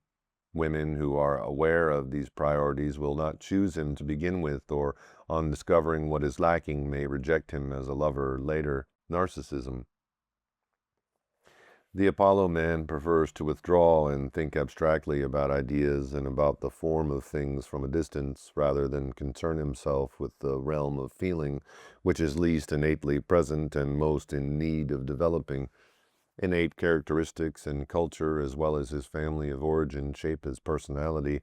The intellectual and unemotional Apollo man lives in a patriarchal culture that doesn't expect men to be nurturing, disapproves of men expressing vulnerable feelings, encourages competition, and rewards acquiring power. If his family also discourages expression and perception of true feelings, as well as enforcing the culture's notion of what a man should be like, then the stage is set for him to become narcissistic, especially if he is intelligent and good-looking. Cruelty and punitiveness. Apollo was affronted by a flute-playing satyr who made the mistake of challenging him to a musical contest. Apollo was both judge and jury and declared himself the winner because he could play the lyre upside down, and Marsyas and the satyr could not do the same with his flute. The agreement was that the victor could do what he liked to the loser. Apollo flayed Marsyas alive, which was cruel and inhuman. This streak of cruelty exercised within his legal rights can be a nasty side of the Apollo man who has been humiliated and dominated by someone else and who now identifies with the aggressor. When he defeats a rival, he shows no mercy and instead coolly skins him alive. Similarly, Apollo punished Cassandra, to whom he had given the gift of seeing into the future, by decreeing that she would never be believed. This punishment was both creative and cruel, especially because she could foresee a series of tragedies she was helpless to avert. She suffered doubly, anticipating what she knew was coming and then living through it. Venom. While Apollo exemplifies the clarity of the sun and golden moderation, he also had a much less known dark aspect. This Apollo comes like the night and shoots deadly arrows. Homer called these arrows winged serpents, and Karenyi equated his poisoned arrows with poisonous serpents. A therapist hears of this venom as poisoned words meant to wound. They are often directed toward someone he loved or held in high esteem who hurt him, humiliated him, or did not live up to his expectations. When a moderate, rational Apollo man lets fly his fury, unleashing emotions he usually oppresses, what is revealed is primitive, that is, undeveloped and irrational. He becomes a poisonous snake that strikes out with venom. Although he may harm someone else with his hostility, his own positive self is the major casualty. Arrogance. The Apollo man who has been a golden, fair-haired boy with a life full of successes may assume he can take on much more than he is able, with disastrous results. His sense of himself is inflated. He identifies with the god, with the archetype. He forgets he is human. He may enact in his own life the myth of Apollo's son, Phaeton. Phaeton was told by his mother that he was Apollo's son, and on boasting of it was disbelieved. To confirm the truth, he set forth to find Apollo. Apollo acknowledged his paternity, and to give Phaeton even more assurance, made an inviolable promise to grant him any favor he wished. Phaeton asked to drive the sun chariot across the sky for one day. At daybreak, Phaeton put on his father's sun crown and climbed into the chariot. The great horses of the sun felt his unfamiliar and inexperienced hand on the reins and left the usual path taken by the sun. Phaeton lacked the strength or experience to check their flight, and the blazing heat of the sun scorched the earth. It would have done even more damage except that Zeus struck Phaeton down with a lightning bolt. Apollo, distraught over the loss of his son, allowed the earth to go without light for one whole day before once more putting the sun chariot on its regular course. When I think about Phaeton, I speculate about the men who think that they can use nuclear power to fight limited wars. Such inflation would result in scorched earth, ashes in the atmosphere would blot out the light of the sun and bring the dark of a nuclear winter. People run the risk of such arrogance when success follows on success. It can lead an Apollo man to mistakenly assume that because he is an expert in one field, he can be the authority in others, or to presume that he is entitled and able to do whatever he wants. In contemporary popular psychological jargon, Phaeton's assumption that he could drive Apollo's chariot was an ego trip that hurt others and caused him to be struck down. Lesser variations on this theme are also common. Difficulties arise for women who love Apollo men because the form or appearance of the relationship is usually more important to him than depth or intimacy. The evaluation of the not wife. It's important for women who get involved with an Apollo man to know that he may put women into two categories. Those he considers could be suitable wives and those who could not. He may even be attracted to women who do not fit into his suitable wife category. More than another type, he is often ruled by an idea of what should be. Since he devalues the emotional and instinctive side of life even when he is in a relationship that nurtures him, he may not be able to acknowledge the value of it for himself. Consequently, he devalues the woman. Although his heart may be involved in his eventual choice, it's never a purely heart choice for a man who lives so much in his head where his values form. In choosing a wife, he doesn't just see the woman, he sees how they will appear as a couple. Marriage for him is an institution that is essential for culture and civilization, part of what brings order to his world and the world. An Apollo man in midlife may have an extramarital relationship that often is his first and only affair that touches him. He may find that he feels more tenderly toward her than toward his wife and is more sexually passionate than he has ever been. Yet he is likely to return to his wife, his home, and his usual life. It is difficult for a woman who loves an Apollo man and who knows he loves her more than he has ever loved anyone to understand how he could walk out of her life to go home to his wife and an empty marriage once he knows that better exists. Yet unless he grows away from the pattern of Apollo, he will. The woman he leaves grieves for the relationship, but he, being characteristically Apollo, may be able to distance his own feelings of loss and may appear unaffected. Loneliness within the relationship. Objectively, the woman who is married to an Apollo man may appear to have little to complain about. He's even-tempered, dependable, and faithful, and he probably even pitches in and helps around the house when he's there. People think well of him. He's probably successful in their eyes and a good man. Many women married to Apollos consider themselves very fortunate indeed. But if the woman wants a deeper, more personal relationship, then there are difficulties.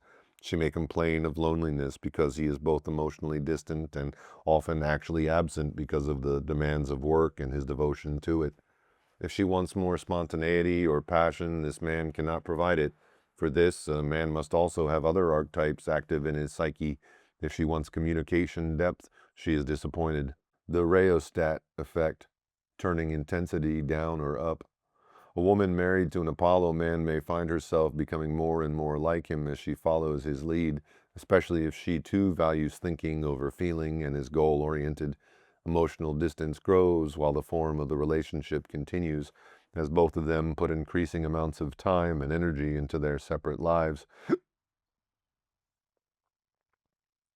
As she becomes increasingly out of practice at talking about her own feelings, she may become increasingly cut off from knowing what she is feeling. Just the opposite can occur if she is someone who laughs and cries easily and is often emotional and expressive of her feelings. In a marriage to an inexpressive Apollo, such a woman may find herself becoming a more extreme version of herself over time. She may become increasingly irrational or hysterical as he withdraws further. Her efforts are provocative and usually unsuccessful. She is trying to get him to react emotionally by her tears or anger, her threats or accusations, but all that results is that he gets more cool and rational and draws farther away, and she becomes increasingly out of control. Ways to grow. The task for the Apollo man is to grow beyond the confines of the rational and logical mind. For wholeness as a person, he needs to know about matters of the heart and be in his body. Lessons in humility may be needed as well. Making room for Dionysus. The god Apollo made room for Dionysus at Delphi. For the 3 winter months, Dionysus was worshipped and celebrated there. Thus Apollo shared his sacred precinct with the god who was his opposite. For a man to grow beyond the Apollo archetype, he too needs to make room for Dionysus in his psyche. Clear thinking, reality seeing Apollo is a mythic expression of left brain functioning, while Dionysus, as the god of soulful merging, mystical inebriation, and ecstatic vision, is a right brain experience. The Apollo man lives consciously only in the left half of his brain and assumes that this perspective is the only reality that counts. French philosopher René Descartes' precept, cogito ergo sum, I think therefore I am, sums up the Apollo man's sense of identity. He is unaware that anything besides his capacity to think might define a man or give him meaning. As at Delphi, Apollo must leave for Dionysus to be honored. An Apollo man usually must grasp the need cognitively before he allows time and space in his life and psyche for Dionysus.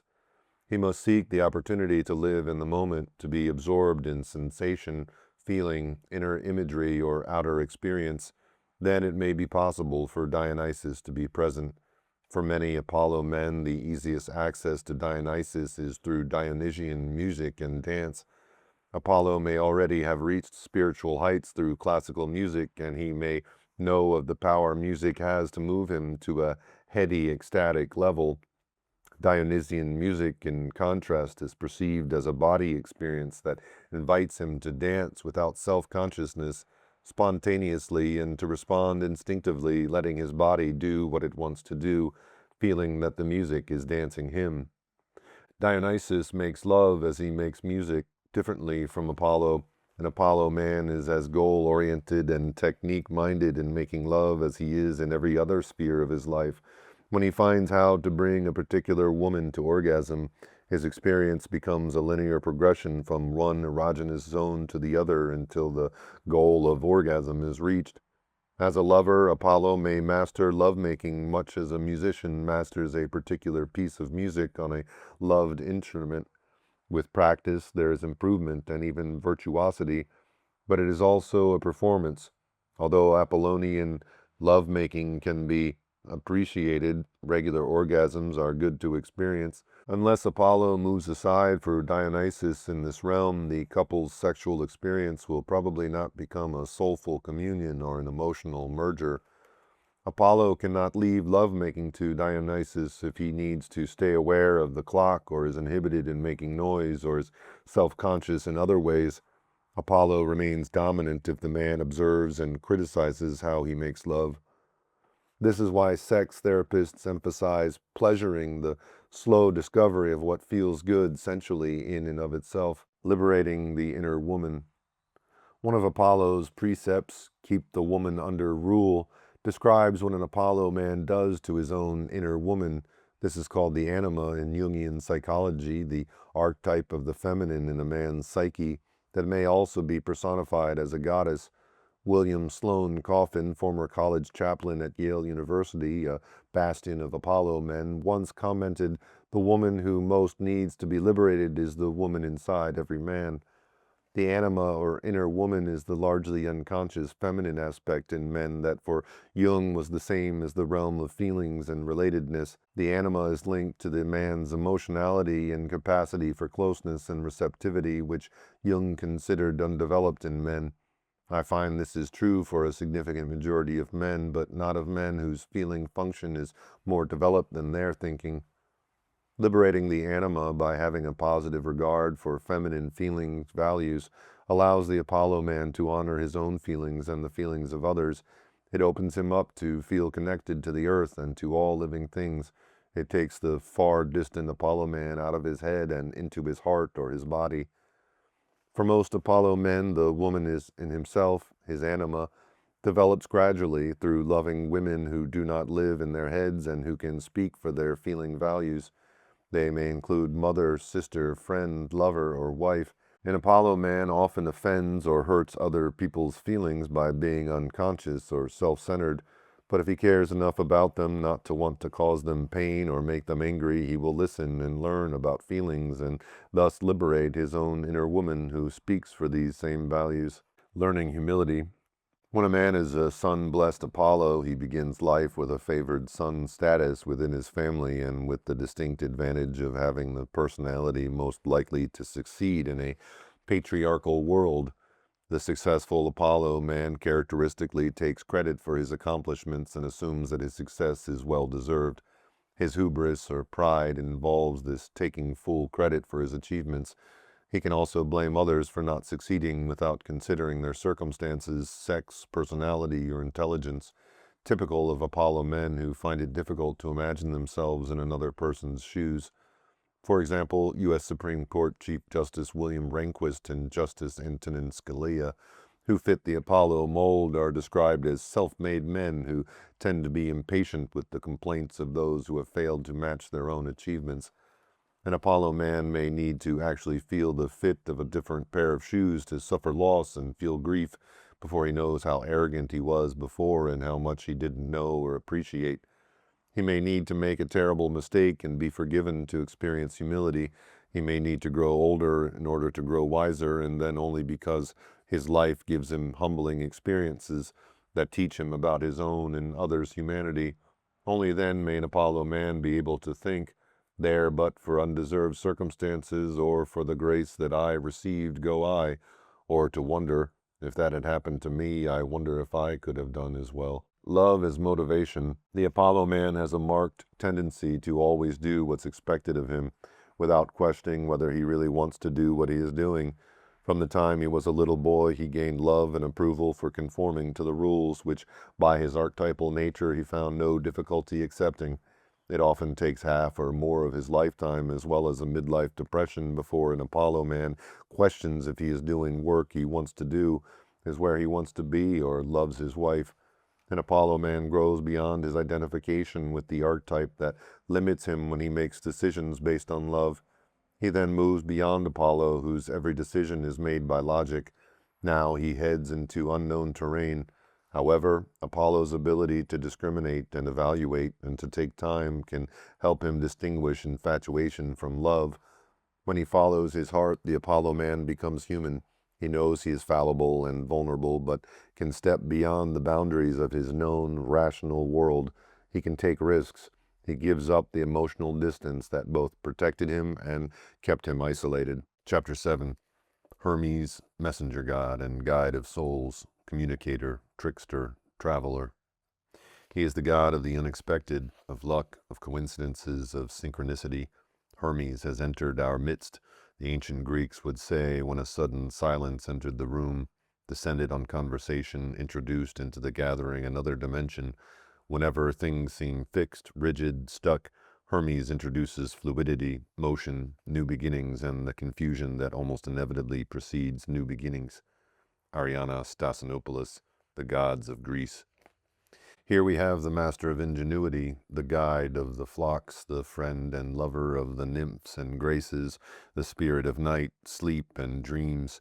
Nothing can give better expression to the gay and at the same time darkly mysterious, enchanting, and tender elements in Hermes than the magically sweet tones of lyre or flute. Walter W. F. Otto, The Homeric Gods. Hermes as god, archetype, and man personifies quickness of movement, agility of mind, and facileness of word. Moving swiftly as a male image or as a metaphor, he crosses boundaries and shifts levels with ease. Hermes the god. Hermes, better known by his Roman name Mercury, is the messenger of the gods, the eloquent god of speech and the guide of souls to the underworld, the protector of athletes, travelers, thieves, and businessmen, reputed inventor of the lyre, numbers, and the alphabet. He was known as the friendliest of the gods to men and the god who brought luck. Hermes was usually portrayed as a youthful man. Homer described him as looking like a young prince at the age when his beard starts to grow. On his missions as messenger of the gods, he wore a traveling hat with a broad brim, which sometimes was given 2 little wings. He had winged sandals or shoes and carried a caduceus. Usually the caduceus was represented as a simple staff wound about with 2 white ribbons or snakes, a kind of magic wand that was a symbol of the authority and inviolability of the herald of the gods. Hermes, whose name means he of the stone heap, is named for the cairns that were landmarks for travelers, to which each passer-by added a stone.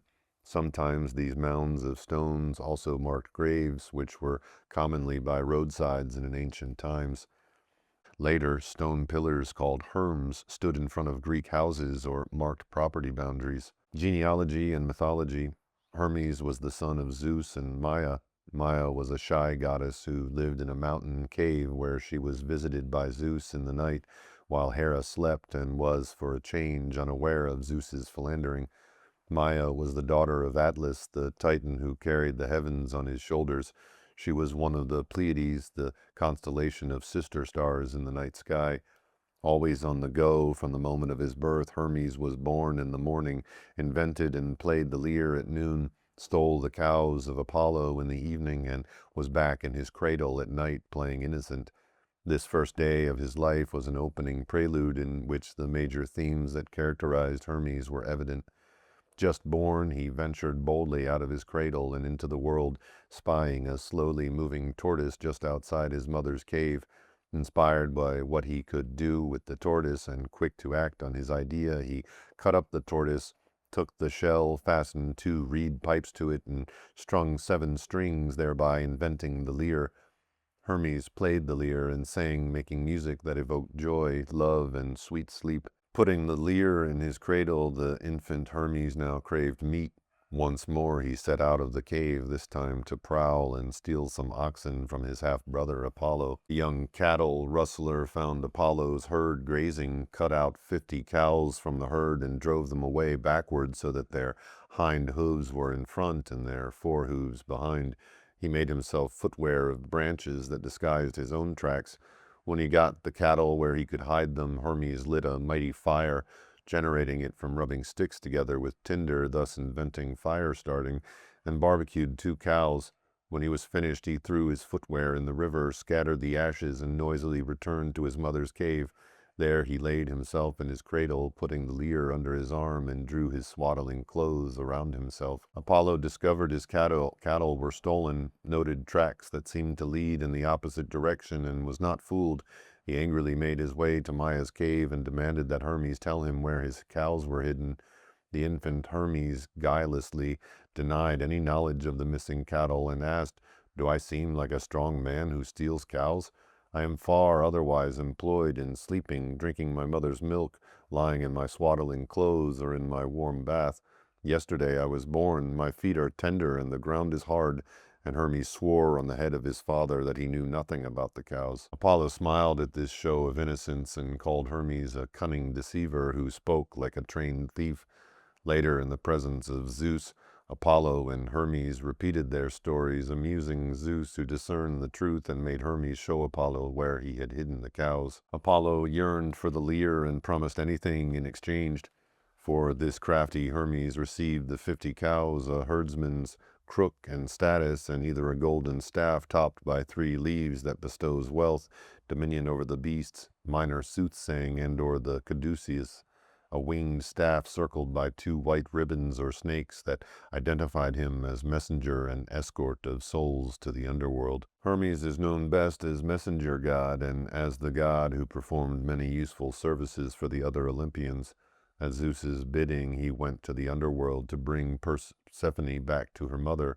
He also rescued Ares from his imprisonment in a bronze jar, helped Zeus give birth to Dionysus from his thigh, and escorted Aphrodite, Athena, and Hera to the judgment of Paris, at which Paris chose Aphrodite as most beautiful. Hermes' many sons were the offspring of his own nature. In Autolycus and Myrtilus, his worst traits became intensified.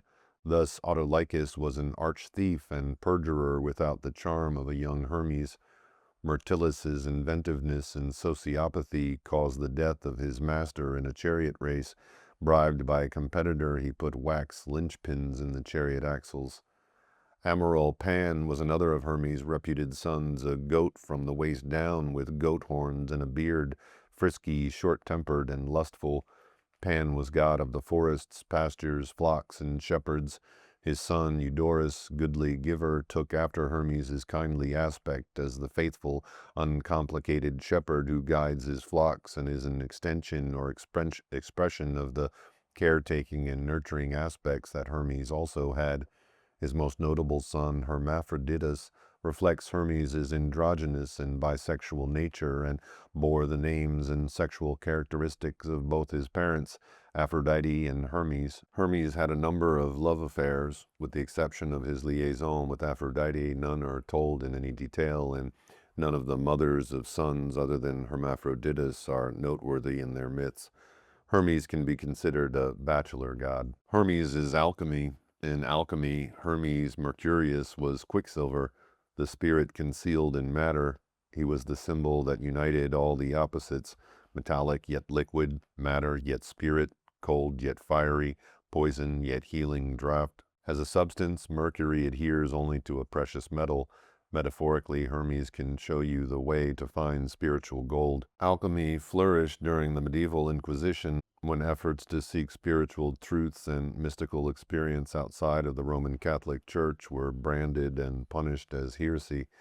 Some said Hermes invented alchemy, and he was also the subject of alchemical sexual metaphors, as was the hermaphrodite.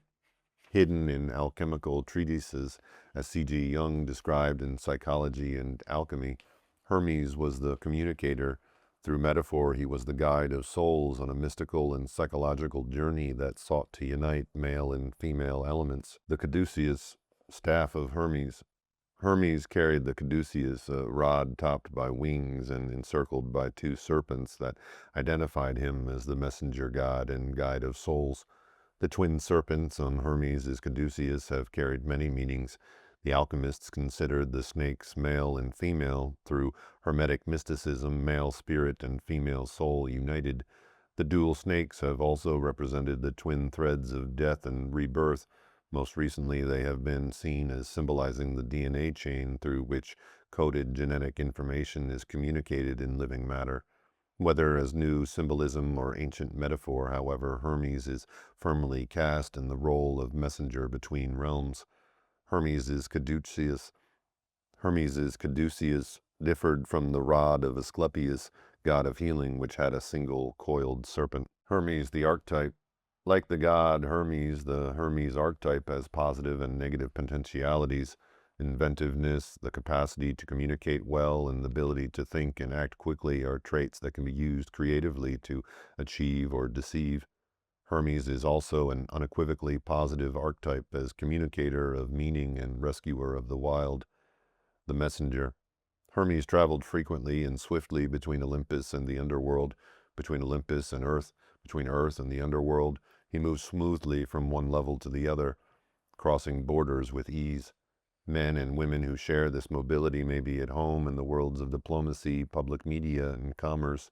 They are the traders and communicators of the world, carrying goods, information, and culture from one place to another.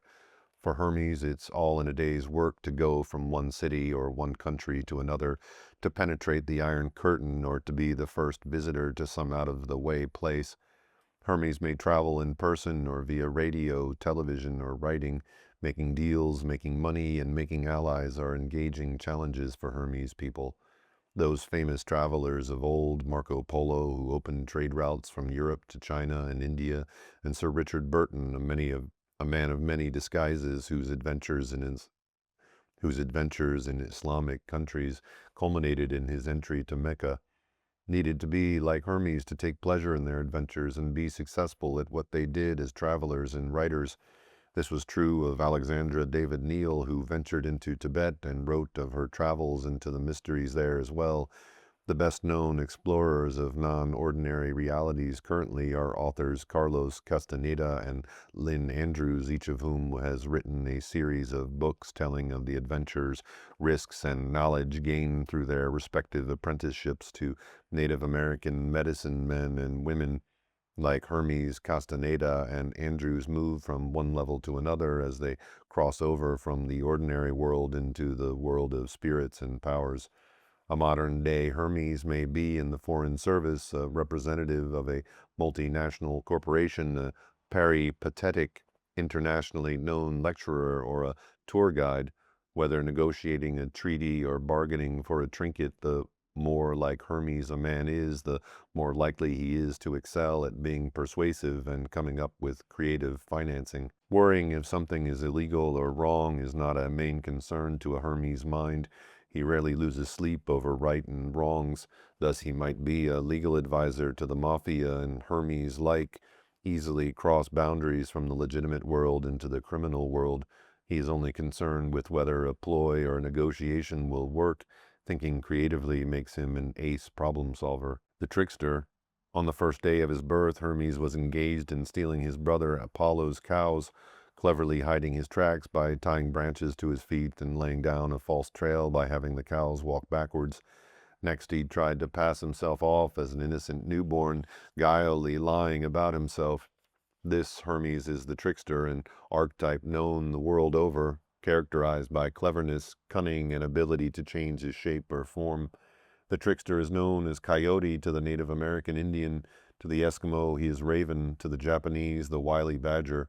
He is inventive and takes what he wants by trickery or theft. Often he is admired rather than condemned for his cleverness, depending on what he steals and from whom. When he is Robin Hood, stealing from the oppressing rich to give to the poor, or Prometheus stealing fire from the gods to give to humankind, Trickster is appreciated as a hero. For example, the popular television series To Catch a Thief features Robert Wagner as a modern Hermes. His character follows the principle, it takes one to know one. Wagner plays a charming former thief who now uses for good causes his mastery at making quick and quiet illegal entries and chameleon-like ability to disguise himself. However, a real-life trickster may turn out to be a con man rather than an unlikely hero. He may be an unscrupulous salesman whose clever sales pitch traps people into unneeded purchases, or an out-and-out confidence man who bilks people. Hermes as trickster is the archetype embodied as a charming sociopath who feels no qualms about lying or taking whatever he wants. The trickster aspect of Hermes does not have to be lived out in a negative way, however. The ability to think like a trickster might help a therapist understand what may be going on in another person's mind, or may make a detective outstanding at his job, or help a man solve problems in a unique or creative fashion. The younger sibling rival. Birth order can contribute to the development of the Hermes archetype. The god Hermes' relationship to his older brother Apollo was a key to understanding a competitive and acquisitive aspect of the archetype. Hermes arrives in the world acutely aware of his have-not status and promptly steals from his older brother. In response to Hermes, Apollo was in turn victimized, angry, placated, and charmed. Although both brothers eventually gained skills or power from the other through bartering, it is Hermes who began with nothing and acquired much. Arriving on the scene later than an older sibling, the younger brother initially competes using his baby charm. As he grows older, yet remains smaller in size and younger in experience, he finds that he must use his wits. As a youngster, he cannot overpower an older brother. With Hermes as an archetype, a younger brother learns how to use words to get out of physical fights where he is at a disadvantage. He uses strategy to get what he wants, whether he wants a material object or a prerogative that belongs to the older brother. The younger brother sees himself as an underdog who must struggle for position. Until Joseph Kennedy Jr., the oldest son of the dynasty, was killed in his plane during World War II, the role of the Hermes underdog belonged to the next youngest brother, John F. Kennedy. Jack's frailer health and lesser physical stamina put him at a disadvantage, for which he compensated by striving for verbal excellence and by carefully choosing the arenas in which he would compete. The guide. In his mythology, Hermes often guided others from one realm to another. As Hermes Psycho Pompous, he accompanied the souls of the dead to the underworld. He also escorted Persephone out of the underworld, returning her to her mother Demeter. Hermes was represented by the herm, a short pillar or pile of stones that marked property boundaries, roads, graves, and the entrance to every home. Thus, Hermes was the god who marked the boundary as well as the god that crossed all boundaries. Murray Stein, a Jungian analyst, calls Hermes the god of significant passage. Hermes is the archetype present betwixt and between psychological phases, especially during midlife transitions. He is a liminal god present in the transitional space, from the Greek word limen, the space under the door frame or threshold. Often a psychotherapist plays the role of Hermes as guide of souls between significant passages. People seek help during periods of depression that follow the loss of a significant person or role, or in periods of uncertainty and anxiety when faced with something new, or in transitions between one phase of life and the next. For a time, a therapist accompanies the person on the journey, much as Hermes did travelers. Sometimes a therapist helps a person see the dangers in a situation and survive, as Hermes did for Odysseus, appearing just as Odysseus was about to meet Circe, the sorceress who had turned his men into swine. Hermes gave Odysseus insight and protection against Circe's power. The Hermes pattern also guides the individual who seeks meaning and integration of the realms of spirit, Olympus, human life, earth, and soul, underworld, and then communicates or teaches what he or she now knows. As the traveler between levels, Hermes seeks to understand, integrate, and communicate between the conscious mental world of mind and intellect, Olympus, the realm in which the ego decides and acts, earth, and the collective unconscious underworld. The alchemist.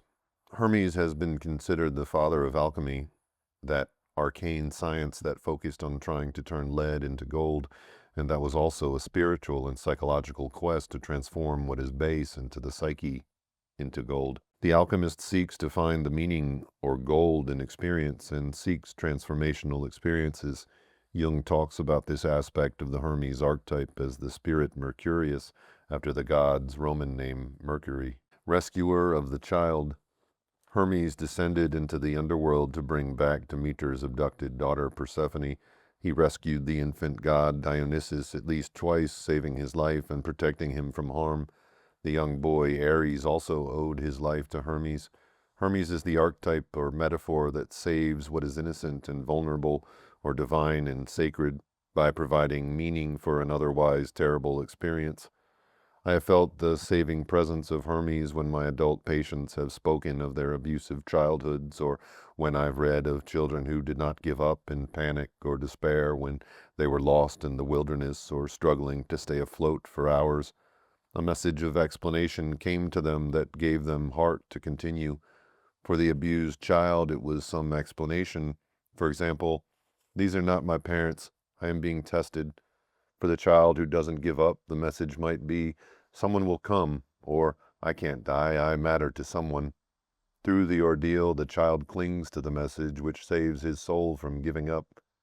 Hermes also rescues the child in the depressed adult. Here, Hermes may be part of someone else, as well as an inner figure, who provides the liberating experience or insight that frees the playful or trusting or vulnerable part of the adult held captive in the underworld. Another metaphor is the imprisoning jar, Ares' bronze jar, or poet and novelist Sylvia Plath's glass bell jar. And finally, Hermes activates or saves the archetype of the divine child, represented by the child Dionysus, who is latent in each of us, discussed more fully in the chapter on Dionysus. Cultivating Hermes. We invite Hermes to be with us whenever we are willing to venture into new territory with an attitude of exploration and openness, an attitude that can have as much to do with reading as with foreign travel. This archetype makes spontaneity possible between us and who and what we meet, places, materials, people. Hermes opens up moments of discovery and synchronistic events, those coincidences that turn out to be meaningful, unforeseen, accidental happenings that lead us somewhere we couldn't have known we could go and that yet turn out uncannily right. People miss Hermes if their minds are set on a particular itinerary and schedule, who set out and know ahead of time just what they will see and when. Thus, when we go on vacation or even spend an unstructured day on a lark with an attitude of adventure, not knowing what we will find, letting each day shape itself, we invite Hermes to accompany us, to be part of us. We also come in touch with Hermes, the communicator and messenger, when we have an opportunity to speak and are willing to wing it. Hermes is the unplanned eloquence, the rapport that happens in the moment that can offer a deep or a soaring experience for both speaker and audience that takes people from one level to another. We trust that winged Hermes will be with us when, rather than write out a well-organized, annotated speech, we speak spontaneously with just a sketchy outline in mind. In winging it, we can tap our Hermes inventiveness, guide the material in a fluid way that doesn't come through in a planned and polished Apollo presentation. We speak about what we know out of our own experience. This often takes courage at first, but with practice at being spontaneous, our trust in Hermes grows. Hermes the man. The Hermes man has a quick mind. He grasps the significance of an idea or a situation and is quick to act on his intuitions. He often has an always on the move physical quality as well, as he gracefully and actively makes shifts from one person to another, from one place to another, or from one idea to another. Trying to pin him down can be as difficult as trying to grasp quicksilver. Early years. The god Hermes was the most precocious of the gods. From the first day of his birth, he was active, creative, and deceptive. Similar traits are typical of the young Hermes child who often talks early, walks early, and is into things early. It's over the bars of his crib or playpen and out into the world for him. He explores everything, touches and takes apart anything he can get his hands on, and goes through every unlatched gate. Caught with his hand in the cookie jar, he's probably all innocence and charm. He's inquisitive and friendly and has a genuine interest in everything and everyone, so he gets along with all kinds of people of all ages and types. Being the curious child that he is, he finds the world fascinating. Preschool and the first years of grade school are usually easy for a young Hermes. In school, he learns easily and finds school compatible until he is expected to sit quietly in his seat and have good study habits. Some of his potential problems start innocently enough in childhood. He may make up stories and invent excuses and cross the line into habitually lying, even when the truth would be acceptable. He may not learn about other people's property, have sticky fingers, and take what attracts him. This innocent childhood behavior may shade into being a petty thief. Since what he does usually lacks malicious intent, his misdemeanors are often not taken seriously and his excuses found amusing, which may detrimentally affect his character. Conversely, he may also be too harshly judged and from an early age be unfairly labeled as bad. His parents. How the parents of a Hermes boy react to his made-up, in-the-moment stories and his unaccountable acquisitions is crucial. He needs to be caught in the lie or the act and taught the difference between truth and make-believe. Because he can move from reality to imagination readily, not examining the boundaries. Rather than be allowed to get away with behavior that will later reflect badly on him or get him into trouble, respect for the property and privacy of others are also lessons he needs to learn. When the mother of a Hermes son is a single parent, the mythic story of Hermes and his mother Maya may be enacted in real life. A bright and underprivileged boy may early in life see that if he and his mother are to have anything, he must figure out a way to get it. In the Homeric hymn to Hermes, Hermes and his mother have a conversation in which he clearly tells her that he will not accept their lowly situation, nor will he accept her definition of how he should act. The dialogue between them captures the essence of the relationship between a bright, ambitious son who does not intend to live by his mother's adherence to conventional rules, and yet who will strive to provide her with the better things of life. After his night out stealing Apollo's cows, Hermes tiptoed back into Maya's cave and quietly got into his cradle, the picture of an innocent baby. But the god couldn't fool his mother, the goddess. Who said this? Just what are you up to, smarty? Where were you that you come in at this hour of the night? Impudence written all over you. Hermes answered her shrewdly, Mother, why do you aim these things at me as if I were a little kid who knew a lot of rules in his head and could be scared, a kid who could be scared by his mother's words? Why, I shall be engaged in the greatest art of all, always concerned for you, of course, and for myself. We're not going to stick around here as you want the only two among all the immortal gods without any gifts, without even prayers. A Hermes' son may take on making his mother's life and his own better. He has confidence in himself and the ability to see how he will manage to get where he wants to go in life, often via an unconventional route. Since Hermes doesn't like to be tied down, he often doesn't settle down, so home is where his mother is. The situation he finds most compatible gives him freedom to come and go. The introverted, non-possessive, self-sufficient homemaker like Maya, a woman who is archetypally the hearth-keeper goddess, Hestia, is the easiest mother for a Hermes son to have. A possessive or hovering mother of a Hermes son will cause herself much difficulty. Efforts to tie him to her, especially through guilt, are usually not successful. A Hermes man often is a devoted son in his way, and his mother may remain the most important woman in his life, especially if he does not marry, but even if he does. Hermes, the god, who started out as a little thief and became greatly honored as a god, had parents who helped him to grow up as well. Maya and Zeus both provided positive maternal and paternal attitudes. Zeus was loving and unjudgmental toward Hermes, even though he could see right through Hermes' deception and show of innocence about Apollo's stolen cows. After hearing Hermes swear he was not guilty, Zeus merely ordered Hermes to point out the place, without any further mischief, where he had hid that powerful herd of cattle, and without another word Hermes obeyed. This firm, no-nonsense, Zeus-like attitude is what most young Hermes sons need. The lucky and cared-for Hermes boys are, for example, the ones who have had to apologize and make restitution to the manager of the store from which they shoplifted something. This paternal Zeus attitude, like Maya's maternal and possessive love, can be expressed by parents of either sex, since both men and women can be maternal or paternal. Parents of juvenile delinquent Hermes sons may be unaware that they have encouraged their sons' potential for antisocial behavior by giving them a double message, as Zeus himself initially gave Hermes. On hearing Hermes lie about stealing the cows, Zeus let out a great big laugh as he looked at this kid who was up to no good, denying so well, so smoothly that he knew anything about the cows. Zeus's amused laughter was approving. His reaction to Hermes' outrageous lies and false oath-taking was as if he had done something that pleased him. Later, Zeus was more firm. When a parent gives a child a double message, that child receives a covert message that differs from the overt message. In studies of the parents of delinquents by child psychoanalyst Adelaide M. Johnson, this was often the case. The parent may label behavior as bad and even be very punitive, the overt message. Yet an incongruent smile or obvious fascination in the details of what was done covertly conveys that the parent is pleased. The disobedient child thus obediently acts out for the parent who vicariously experiences the excitement, or perhaps the sexual promiscuity or the antisocial acts that the parent hasn't dared to do but secretly applauds. Adolescence and early adulthood.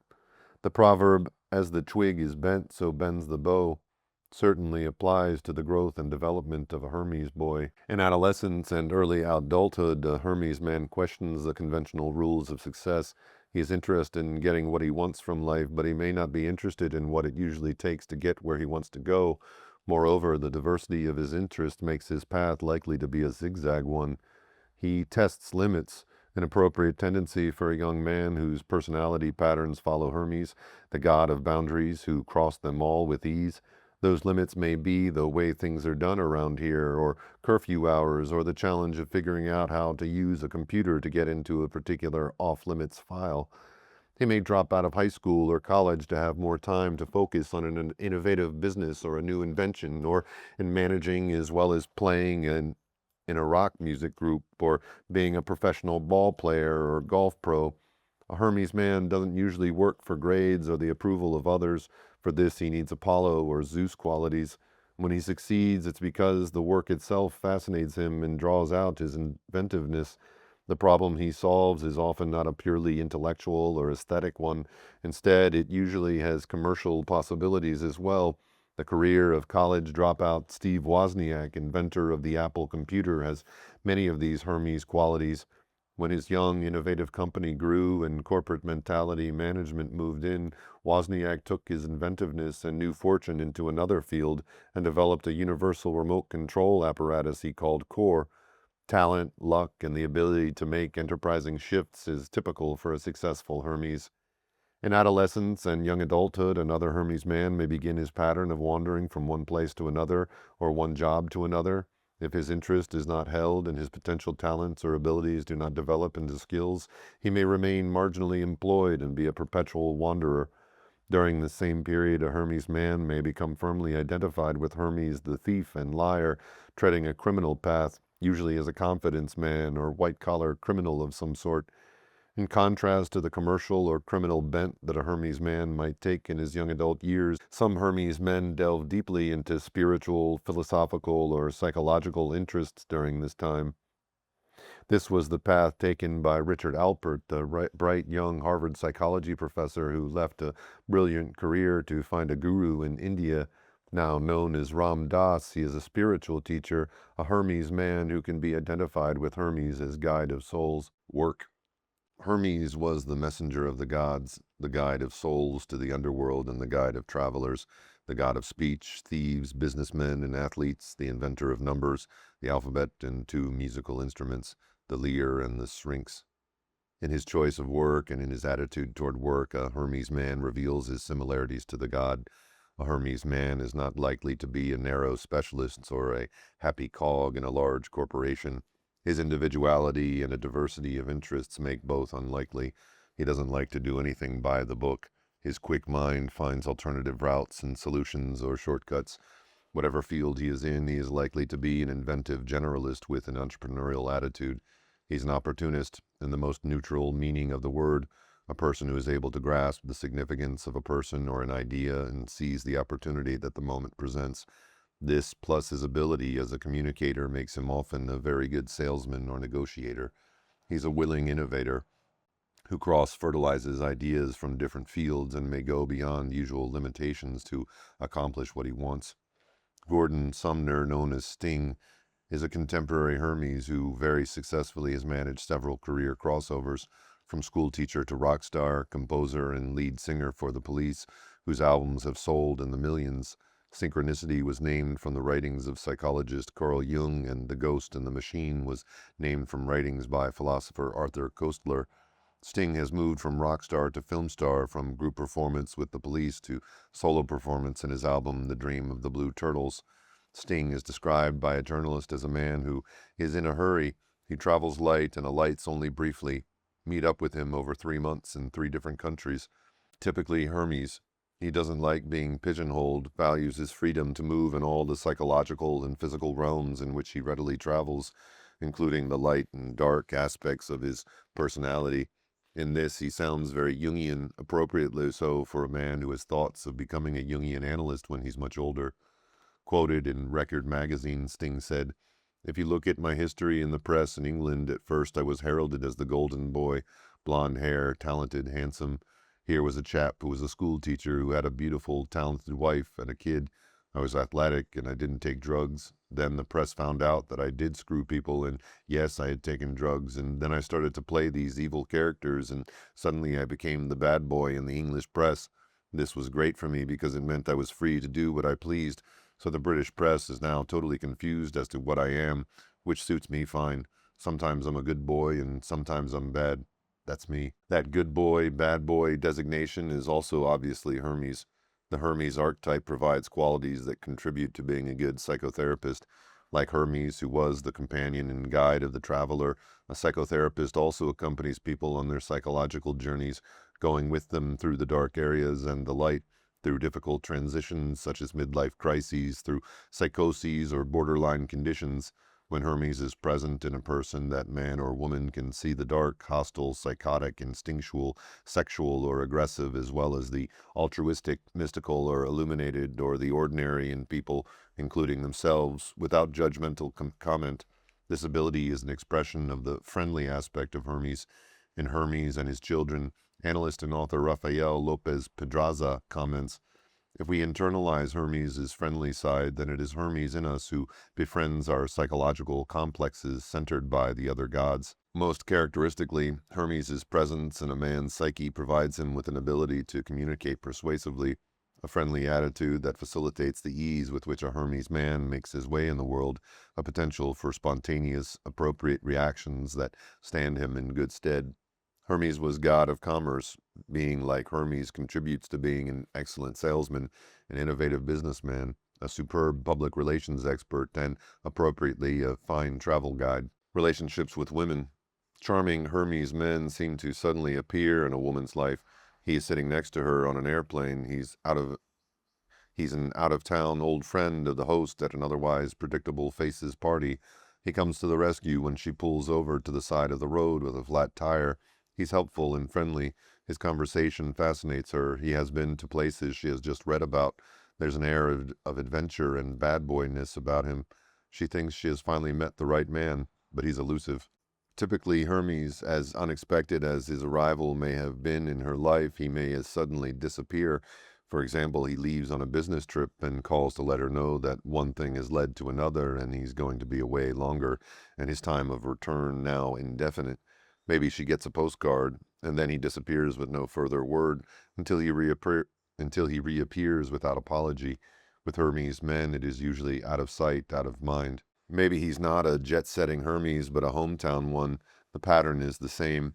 The adventure that calls him away may be his involvement in a project or the amateur league baseball season with its evening and weekend game schedule. Without a thought for how it affects her, a Hermes man wants to come and go in a woman's life without being responsible for her feelings and without being faithful to her.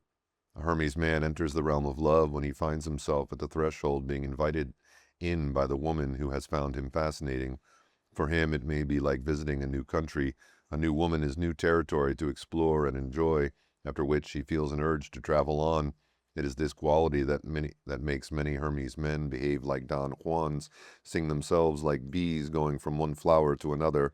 Warren Beatty, actor and renowned lover of beautiful women, seems to embody this aspect of Hermes. A Hermes man may get along very well with women who do not have unrealistic expectations of him or needs he can't fill. He may have women friends who are delighted to see him when he's around and who don't expect to hear from him until he shows up next. They may stay lightly in touch in between. An occasional phone call, a note, an open invitation keeps the door open for Hermes to re-enter. The friendship often has gone through a going to bed together phase, which may from time to time be replayed. There is also a darker, exploitive potential in the Hermes man.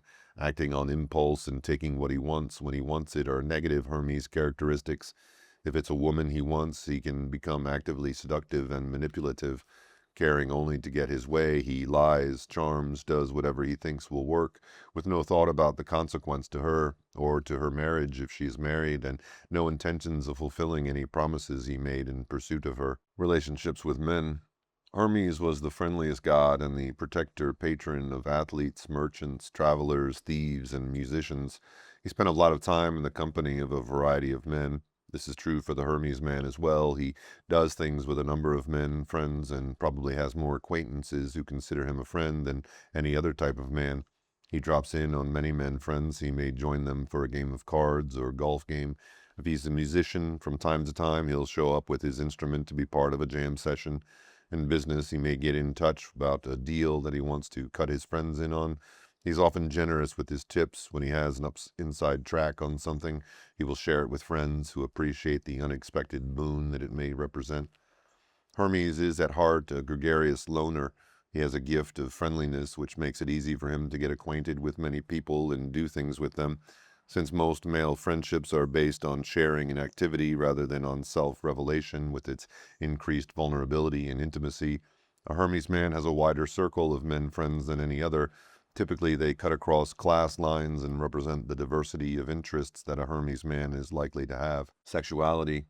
In the realm of sexuality, as in other areas, a Hermes man usually favors the personal and experiential. He ventures across borders in his explorations. As a result, it is probable that he has had a variety of sexual experience with a variety of people in a variety of circumstances. Again, whether he impulsively does what occurs to him without concern for consequences or the feelings and needs of others depends on the strength of other archetypal influences and the influence of family, church, and his social milieu. Beginning as a youngster with "Let's play doctor" or "I'll show you mine if you show me yours," He may have sexually experimented. He's persuasive in getting his playmates to do what he wants. At 8 years old, he may have gotten the neighbor girl to take her panties off and let him see and touch. At 13, perhaps he got several other boys to sit in a secret circle to jack off, masturbate until ejaculation together, or to see how far each could direct his stream of urine.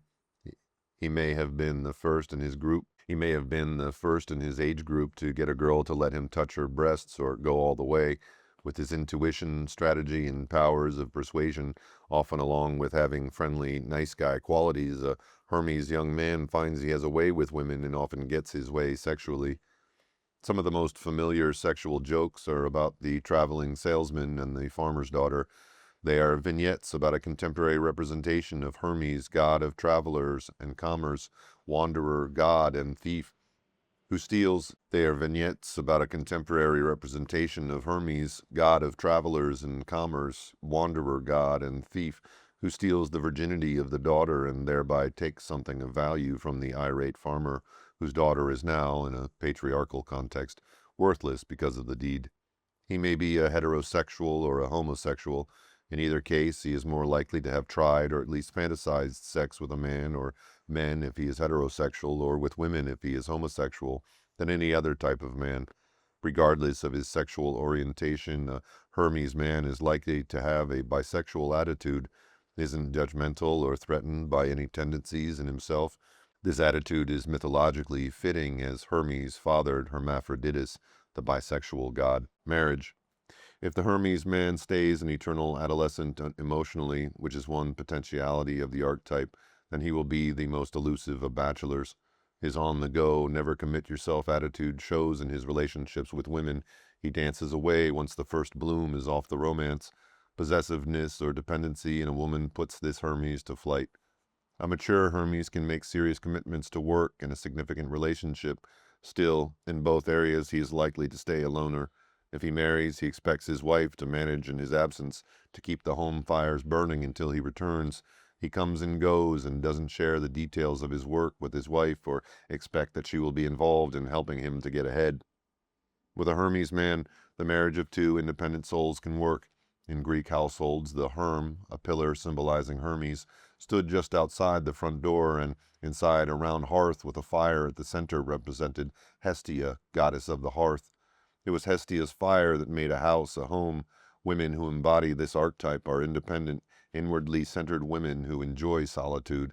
A Hermes-Hestia marriage can work harmoniously for both.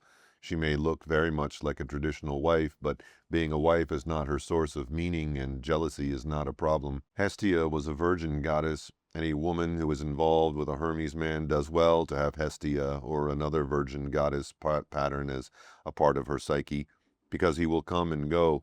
For example, Jacqueline Kennedy's independence and apparent ability to live with JFK's numerous affairs with women and the importance of his male friends, as well as his absorption in politics and the presidency, was probably due to having the virgin goddess Athena as a major archetypal pattern in her.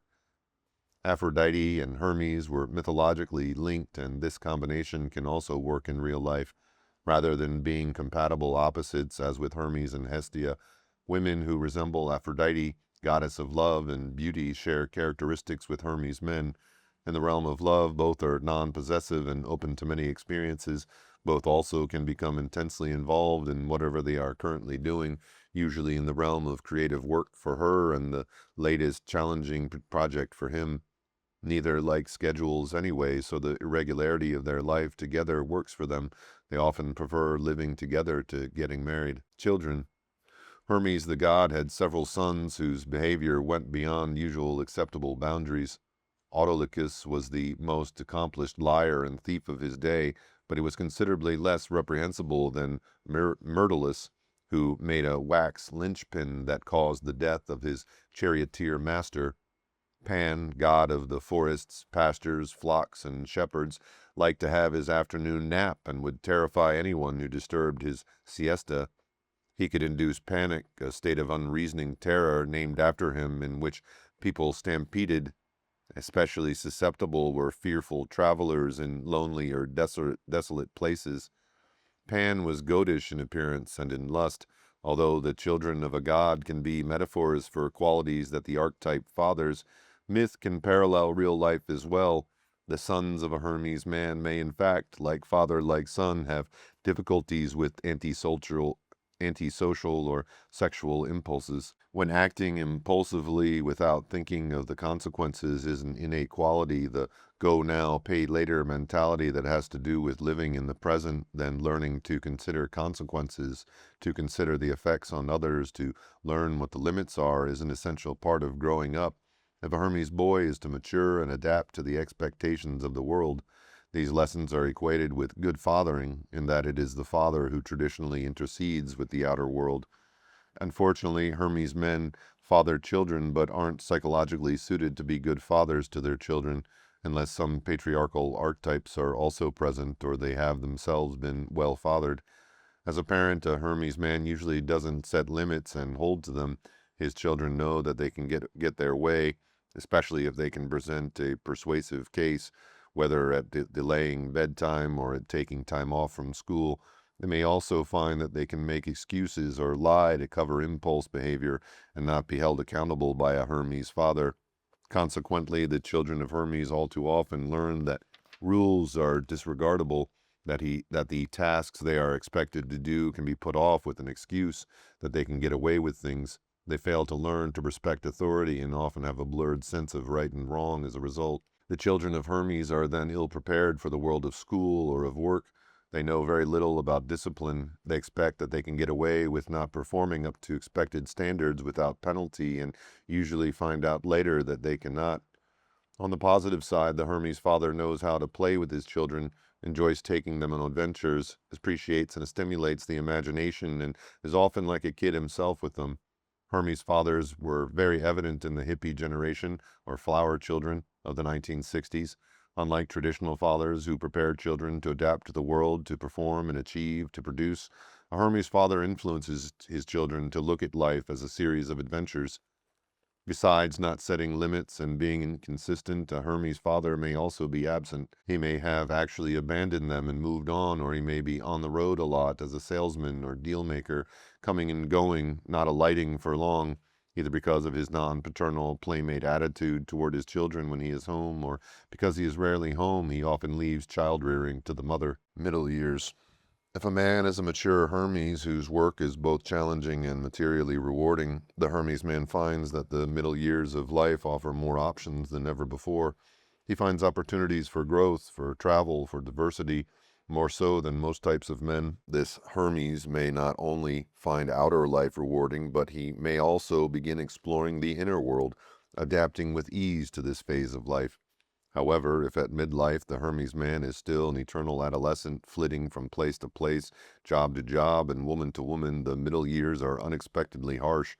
Charm no longer works to cover his lack of substance. It's evident that he is a failure. This is a time when some Hermes men have fatal accidents and others become significantly depressed. The fate of the antisocial or sociopathic Hermes at midlife varies. He may be successful economically and quite unreformed, or he may be in disgrace or in jail or on the run as a result of his actions having caught up with him. Later years. The Hermes man in his later years may be an unusual man, not a run-of-the-mill, out-to-pasture retiree. If he stayed the eternal adolescent even into old age or kept an identity as a marginal thief, he could end up a homeless wanderer who travels from place to place with the weather or the opportunities, picking up some cash here and there, surviving by his wits and conversation. A contemporary variation of this version of Hermes is seen by psychiatrists in Veterans Administration hospitals. Such Hermes patients have learned how to get admitted, find shelter, and then move on. In contrast, the positively evolved Hermes may be a wise guide for other travelers along whatever path he has traveled, through which he acquired a depth of experience and an overview of its meaning. He may be an astute businessman with lessons to teach, an explorer of psychological terrain who can map the way for others, or a politician who may deserve to be called a senior statesman. Whatever the area, he may be a successful lecturer or author who now communicates what he learned in his travels. Typically, Hermes, until the day he dies, he is still exploring new terrain, meeting new people, or being intrigued with new ideas, and he probably views death as the next adventure. Psychological difficulties. When Hermes is the major archetypal influence in a man's personality, how he behaves, what he does, how impulsively he acts, whether he has any thoughts about the consequences is the issue. The shadow aspects of Hermes are character defects, impulsiveness, and lack of limits. On the first day of his birth, Hermes the god proved himself a clever thief and a convincing liar.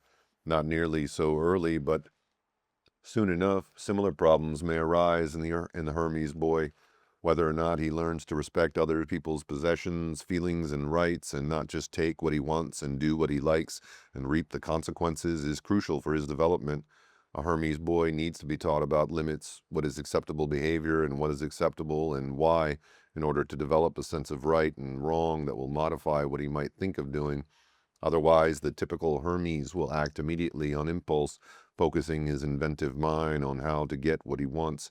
His lessons may still be learned when he is an adult through important relationships because he is imaginative.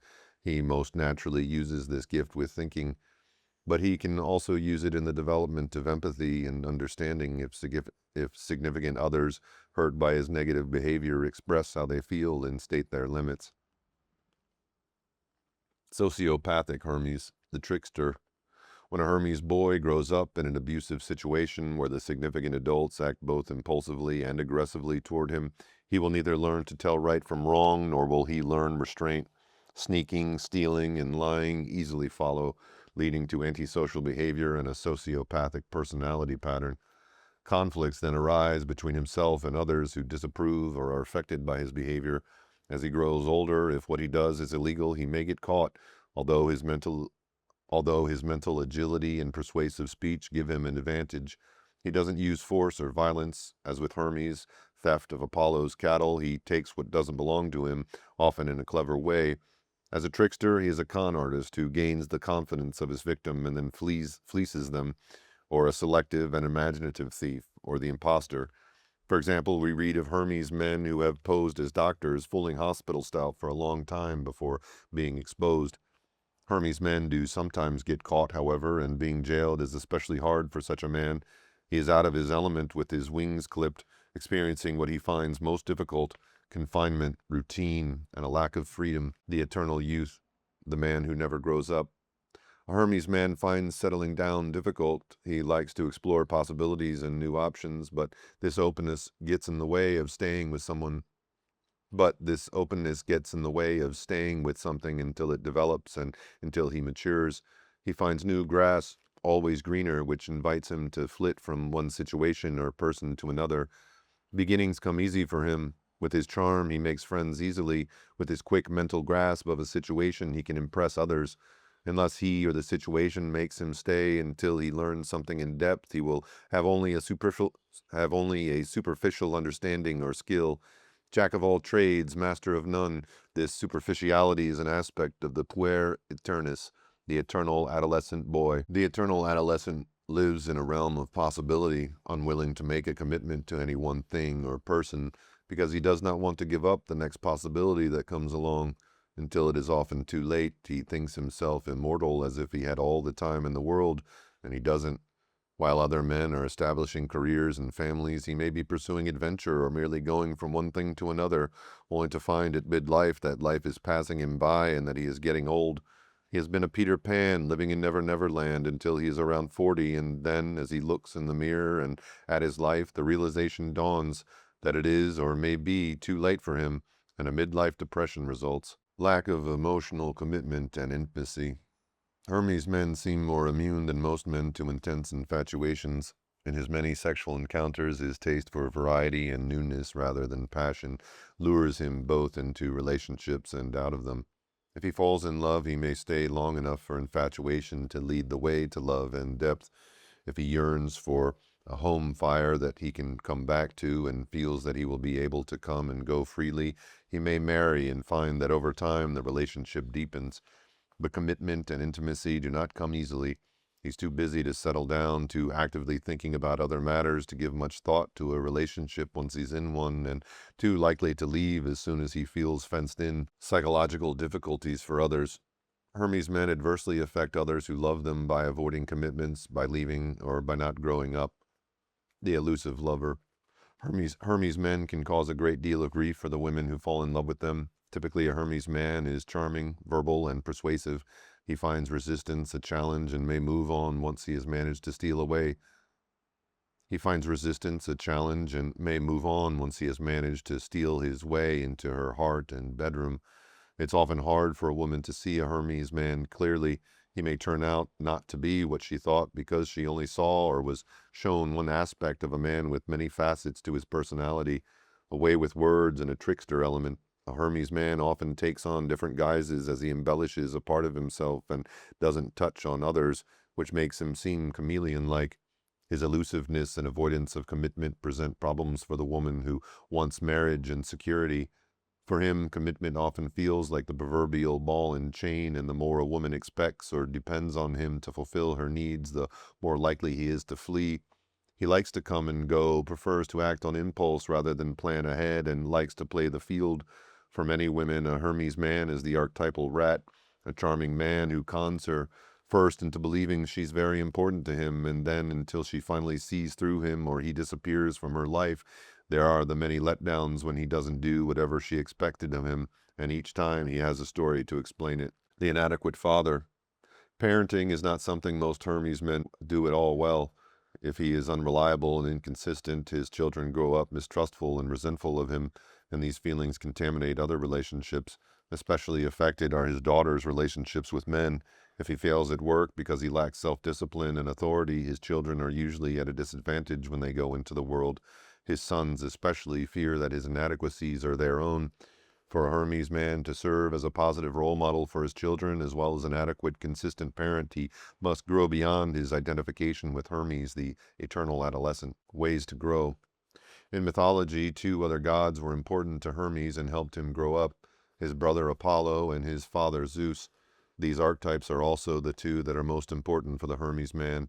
In order to function effectively in the outer world, he must grow beyond Hermes by developing the characteristics Apollo and Zeus represent. Like both Apollo and Zeus, Hermes functions in the realm of the mind. Like them, he needs to develop his emotional and sensual life. Saying no to Hermes. The man who grows beyond his identification with Hermes does so by knowing the assets and limitations of this archetype. He especially needs to be aware of the negative trickster potential of Hermes. He needs to act from awareness of the consequences to others and himself and say no to this side of himself. Help from Apollo. Apollo, god of the sun, sees clearly and thus is not fooled. He immediately saw through Hermes' lies. If a man develops Apollo's clear-sightedness and reasoning, he cannot get away with Hermes' tendency to rationalize to himself as well as to others.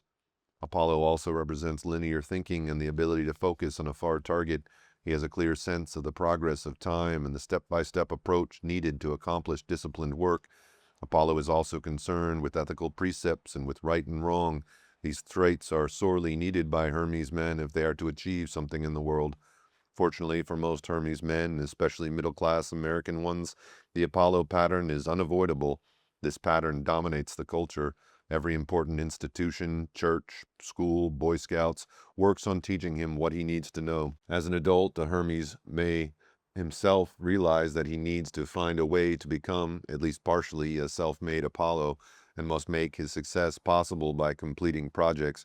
He can succeed when he grasps the need to finish what he starts, to learn what the requirements are, and to make himself stay with it. Seeking Zeus, the father and mentor. Zeus clearly had the authority to tell Hermes to stop the lies and restore the stolen cows. He left no ambiguity, no place for an excuse. Hermes recognized this authority, and without another word did as Zeus told him. The Hermes man usually needs to recognize and respect authority and to do what he is expected to do. Usually such intervention occurs because an outer figure acts as a father figure, someone who carries the Zeus authority and makes an impression on Hermes. If he has a positive relationship with a Zeus man who mentors him in the world, Hermes also benefits from the old boy network. In this mentor relationship, a Hermes man apprentices himself and is encouraged both to use his communicative and mental gifts and to rise in the ranks. The patriarchal values are Zeus and Apollo ones, and usually they rub off on Hermes the apprentice. In a patriarchy, a Hermes man, more than any other type other than Zeus and Apollo, is supported, rewarded, and encouraged to develop further. The three share an affinity for the mental realm, and Zeus and Apollo man admire Hermes' resourcefulness and communication skills. A Hermes man who finds that the eternal boy in him has too long directed his life can sometimes change course by actively seeking a mentor and by deciding to take work seriously. When he struggles to control his own eternal youth who would prefer that he quit and play, he is calling on the Zeus in himself, finding his Aphrodite. Hermes did not marry or have a consort. His principal love was Aphrodite, who was married to Hephaestus and who had other lovers to whom she was passionately attracted. Hermes yearned for her, and she initially would have nothing to do with him. Zeus took pity on him and sent his eagle to steal one of her golden sandals while she was bathing. Hermes then offered her the sandal back in return for her favors, and she was willing. A major way for Hermes to grow is through falling in love with a woman who thus becomes his Aphrodite. Typically, she needs to be a challenge, a woman he yearns for and cannot immediately have, someone who moves him deeper into his emotional life by making him aware of his vulnerability to her, as well as who moves him out of his mental outlook and into the sensuality of his body. Apollo's way to grow by developing Dionysus also applies to Hermes. Also, like Apollo, growth may come through relating to his anima or inner woman. Spiritual evolution. Hermes has an innate potential to become a guide of souls and a seeker of meaning. Inspired and centered on the soul, he seeks access to spiritual truths and ventures down into Hades' depths. The man or woman who is in touch with this aspect of Hermes is drawn to what is The man or woman who is in touch with this aspect of Hermes is drawn to what is sacred, to the mysteries of death and the afterlife, and is not content to follow only one path. And as Hermes, the communicator, whatever he learns, he is then likely to teach and pass on. In the myth of the rape of Persephone, which is contained in the Homeric hymn to Demeter, Hermes goes down to the underworld to bring the maiden Persephone back to the upper world and to her mother. This myth was the background for the Eleusinian mysteries, whose initiates no longer feared death. The Eleusinian mysteries predated Christianity and celebrated the return of Persephone from the underworld. Like Jesus, Persephone returned from the realm of the dead.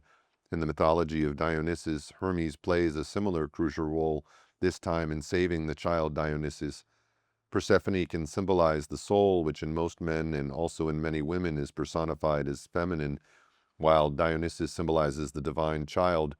Hermes as an archetype is present in people who are in touch with these aspects in themselves and in those who seek spiritual meaning in their lives. Chapter 8. Ares, god of war, warrior, dancer, lover. Ares, as the embodiment of aggression, has been one of the strongest forces working through human history. He is Olympos' action man, the god of war and strife, the restless and turbulent lover, thriving on conflict and rejoicing in the delight of battle.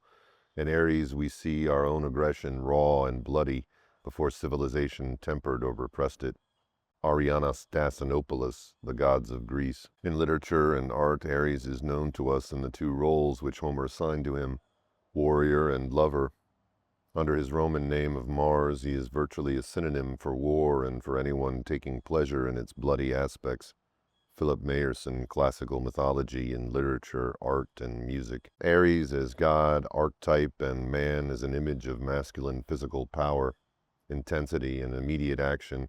His heart and instincts literally move him to act and react with his body, unmindful of the consequences.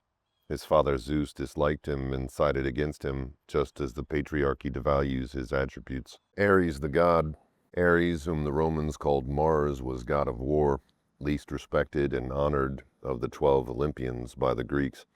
Because of his irrationality and battle frenzy, Ares represented the uncontrolled lust for battle and bloodshed. In contrast, as Mars, the Romans held him in high regard, second only to Jupiter in importance. For them, he was protector of the community and the father of Romulus and Remus, the twin founders of Rome. He is portrayed as a vigorous and virile man, often but not always bearded, usually with a helmet and a shield, sword, and spear, sometimes with a breastplate, seldom in full armor. Genealogy and mythology.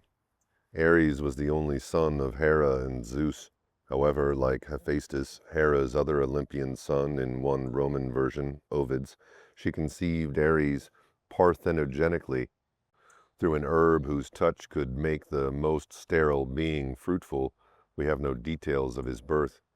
Giant twins called the Aloadai almost succeeded in killing Ares, probably when he was still a boy, as were they. They captured him and shut him up in a bronze jar. Ares was imprisoned for 13 months and would have perished, even though he was a god and thus immortal, which is peculiar, if their stepmother had not told Hermes. When Hermes freed him, he was nearly dead of torment. Here, Hera's choice of a tutor for Ares was Priapus, the deformed phallic god. Priapus first trained the boy to be a perfect dancer and only later to be a warrior on the battlefield. Homer's view of Ares in the Iliad has prevailed. Ares was on the side of the Trojans against the Greeks and was portrayed by Homer as a bloodthirsty, contemptible, whining braggart who repeatedly was defeated, wounded, insulted, or shamed by his half-sister Athena. When a son of his was killed and he charged onto the battlefield against Zeus's orders, Athena berated him, calling him blockhead and maniac for losing reason and restraint, her virtues and the Greek ideals. He was described as not knowing what is right, for lacking character because he turns now to one and now to another. Ares reacted emotionally. His feelings drew him into battles on the side of men he felt related to, often by blood. Loyalty or retaliation motivated him and overrode other considerations. For other Olympians, the Trojan War often seemed to be a spectator sport, with half favoring the Greek side, half the Trojans. The Olympians themselves entered the battle from time to time, but then according to Zeus's rules. Ares, in contrast, definitely did not see this as a game. When the gods and men fought amongst themselves at another battle, Athena guided one of her favorite heroes, Diomedes, to wound the god with a spear. Ares let out a bellow and complained to Zeus about what Athena had done. Zeus sided with Athena and rejected and humiliated him further by saying, "Don't come to me and whine. There is nothing you enjoy so much as quarreling and fighting, which is why I hate you more than any god on Olympus." Yet Homer acknowledged that Ares spurred on the Trojan forces as he repeatedly came to their aid, accompanied by his sons, Fear and Panic. Lover of Aphrodite. Ares and Aphrodite, goddess of love, were noted lovers. She had several children by Ares, the son Deimos, Fear, and Phobos, Panic, who accompanied their father on the battlefield, a daughter, Harmonia, whose name suggests potential harmony between the two great passions, love and war, and perhaps Eros, god of love. Eros has two mythological origins, as the son of Ares and Aphrodite, and as a primal generative force present at from beginning of time. These two lovers shared much history between them in what was the most committed affair between Olympians. In the Iliad, when Athena knocked Ares down with a stone, Aphrodite tried to help him off the field and was struck by Athena's fist. Both of them also had many other lovers. When Aphrodite was enamored of Adonis, Ares turned himself into an avenging boar who killed the handsome youth. When Aphrodite's husband, Hephaestus, god of the forge, was told of the affair, he devised a way to trap the lovers in the very act of committing adultery. He constructed an invisible and unbreakable net, which he draped over the bedposts and hung from the rafters. Then he pretended to leave for his forge, which was the signal for Ares to enter his house and his bed. Hephaestus sprung his trap on the lovers and then summoned the gods to witness their perfidy. Instead of being outraged for Hephaestus, however, the gods roared with laughter at the sight. Father of many children. Ares fathered at least 3 or 4 of Aphrodite's children, and as the Roman god Mars also fathered Romulus and Remus. Besides these noted children, he had close to 20 other offspring from his liaisons with numerous women, several of whom bore more than one child of his. At least 3 of his sons were Argonauts, and one of his daughters was the Amazon queen Penthesilea. Ares was a father who felt strongly and took action on behalf of his children. When one of Poseidon's sons raped Alcippe, one of his daughters, Ares struck him dead on the spot. Poseidon then summoned him for murder before a council of the gods, and he was tried at the same place and acquitted on a hill in Athens close to the Acropolis, which was thereafter called the Areopagus, Ares's hill, after this event. A son's death similarly provoked Ares during the Trojan War, when he heard that his son Ascalaphus had been killed in battle. Ares impetuously entered the fray to avenge him, even though Zeus had forbidden the gods to take part. When Heracles was challenged by Cisnus, a highwayman who waylaid travelers bringing gifts to Delphi, and another of Ares' sons, Ares fought at Cisnus's side.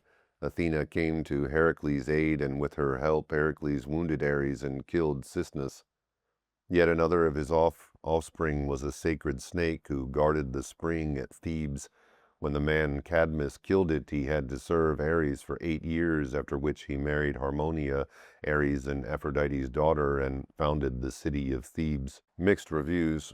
The prevailing negative view of Ares is the Greek poet Homer's. Ares was the most formidable of the deities arrayed on the side of the Trojans, who lost the war and the right to write its history. As mythologist Walter Otto notes of Ares, against this grim spirit of slaughter and bloodshed, the bright form of Athena stands in admirable contrast, and this contrast is intentional on the part of the poet. In the Homeric hymn to Ares, however, Ares's virtues are extolled, with lines such as Ares has a mighty heart, Ares father of victory, Ares helper of justice, Ares leader of most just men, Ares carries staff of manhood. He is called helper of mankind, dispenser of youth's sweet courage. This view of Ares, which is also part of the Greek tradition, is consistent with the Romans' positive view of the god of war, whom they called Mars. When contrasted with rationality and Athena, Ares is seen in a hostile, negative light as maddened carnage. When he is viewed positively, it is for his qualities of heart and courage, from French coeur, meaning heart. He is a god who reacts emotionally, and a family headed by Zeus, the offspring who found favor were, in contrast, noted for emotional distance. Ares, the archetype. The Ares archetype, like the god, is present in passionate, intense reactions. With Ares, a surge of emotion is likely to evoke an immediate physical action. This is a reactive, here and now archetype. The Ares archetype unquestionably predisposes a man or woman to be in touch with his feelings and in his body, which can be very positive when it comes to lovemaking. However, when rage and anger arise, he reacts instinctively and often gets into situations that are detrimental to him and damaging to others. In either case, not considering to whom he is responding and what the consequences will be leads to trouble. The warrior as hero or brawler. Ares is an embodiment of aggression, the impetuous response to battle, that instinct that makes some men wade into the middle of a conflict and strike out with weapon or fist without thinking. If that man is a soldier, he may become a much decorated hero with citations reading, with no concern for the consequences to himself, he ... Movies and television dramatize that moment when the Ares archetype is provoked and the man becomes an enraged and unstoppable powerful force. In a television series, we watched a mild-mannered scientist provoked to anger, transformed by rage into the muscle-bound, giant, green-skinned Hulk who had superhuman strength and was unstoppable and unreasonable. In Sylvester Stallone's movie Rocky and its sequels, a point comes when the boxer is exhausted and bloodied, when he fights with pure instinct and wins. He personifies a much less dramatic Ares than the Hulk, but is likewise taken over by mindless aggression. The Rambo films also feature an Ares hero who, like the god, is motivated by loyalty, outrage, and retaliation. In mythology, Ares represented the uncontrolled, irrational frenzy of battle. He was intoxicated by the tumult. In real life, intoxication too often plays a part in unleashing Ares. Barroom brawling results when Ares is provoked.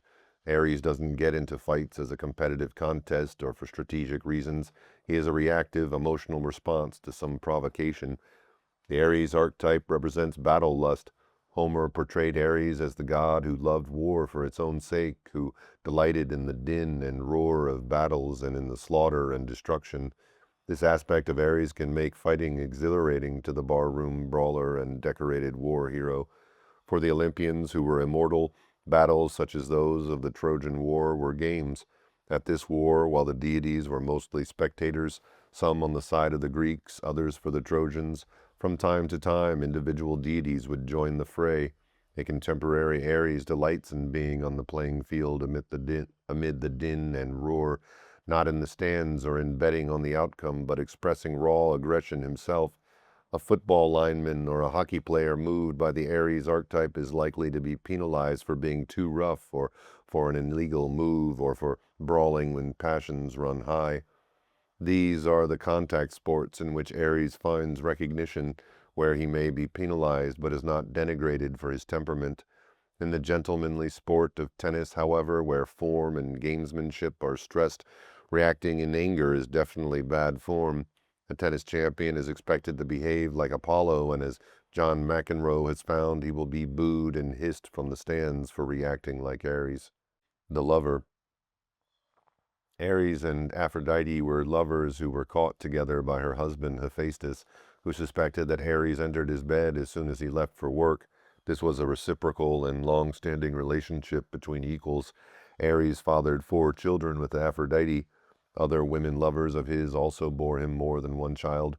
In contrast, most Olympian affairs were one-time seductions, usually between a god and a mortal. Even between 2 deities, seduction or rape was usual.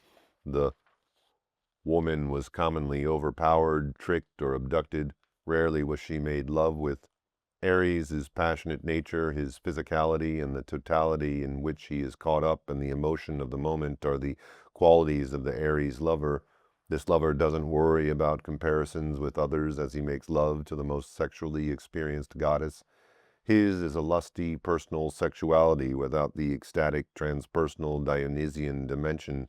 In Lady Chatterley's lover, D.H. Lawrence created Milors, a fictional personification of an Aries lover who, like Ares in his earthiness and occupation, was considered an inferior. The dancer. In Greek mythology, Ares first learned to be a dancer from his tutor Priapus before he learned to be a warrior. Although this side of Ares has not been described much at all, it fits the archetypal pattern of a physical rather than mental man whose emotions and body act together. He could very well be a dancer and predictably known for passion and intensity more than technique. When audiences watch Mikhail Baryshnikov dance, for example, the experience is not cool appreciation for beauty and form, though he has both. The charismatic Bolshoi ballet star who defected to the West and has a reputation as a lover has a strong emotional and physical impact on his audiences. Young Cassius Clay, who became the heavyweight boxing champion of the world and later changed his name to Muhammad Ali, also had the grace and form of Ares the dancer as well as his aggressive instincts. In tribal cultures, warriors are dancers. Before battle, the men dance. The drums and music encourage the warrior to become Ares. The rejected son of a sky father. The Ares archetype, like the god, is disparaged by men who exert power from a distance, who are cool strategists and sometimes deceptive tricksters as power brokers and lovers. While Ares would get down to the level of the soldier on the field, Zeus preferred to fire a thunderbolt from on high, and Hermes stole Apollo's cattle rather than more directly express his sibling rivalry. The Greeks idealized thinking and rationality, and from that historical point, these have been the values of the patriarchy. Zeus hated Ares. Psychologically, Ares represents Zeus's shadow, that part of himself that he disparaged because it was undeveloped and or was contrary to the ideal image he had of himself. In our culture, Ares is equally devalued and rejected.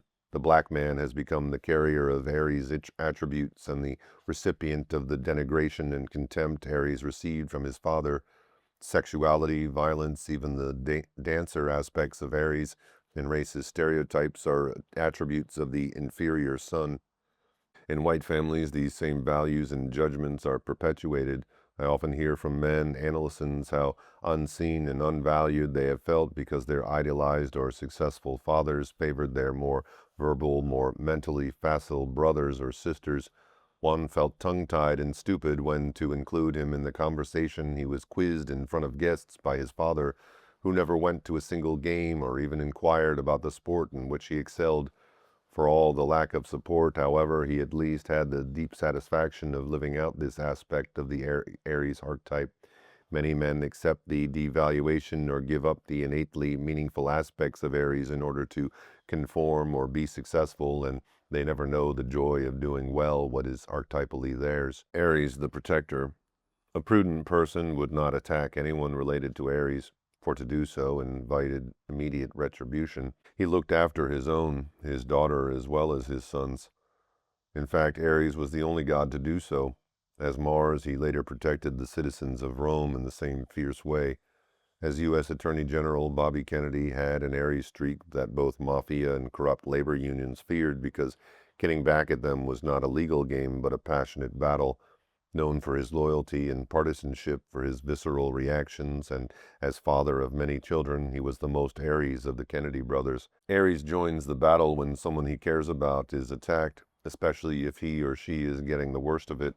Aries, as contrasted to wrathful Poseidon, isn't a grudge carrier who will even a score, even if it takes years of pursuit, even if he is humiliated. Aries can lick his wounds and go on. Cultivating Aries. Today, in a patriarchal world that still follows Zeus's lead, Aries is still an unappreciated archetype, one that is more likely to be repressed than cultivated, especially in men who seek success. But if the Aries archetype is repressed in a man's psyche, embodied feelings are not accessible to him. This whole aspect remains undeveloped and bottled up. The image is of the boy Aries locked away in a bronze jar. Rescue is possible, but only when the man feels the stirrings of the boy in him who once was spontaneous and physically expressive. The boy Aries locked up in the jar is his yearning for physical contact with the father who never wrestled with him playfully or hugged him strongly. It's the impulse he can't act on to fling an arm over a friend, to be a buddy. It's the kid in him who gyrated to music or wanted to, the boy who once played stickball on a city street. Its lustiness and earthiness and sweatiness is not being self-conscious.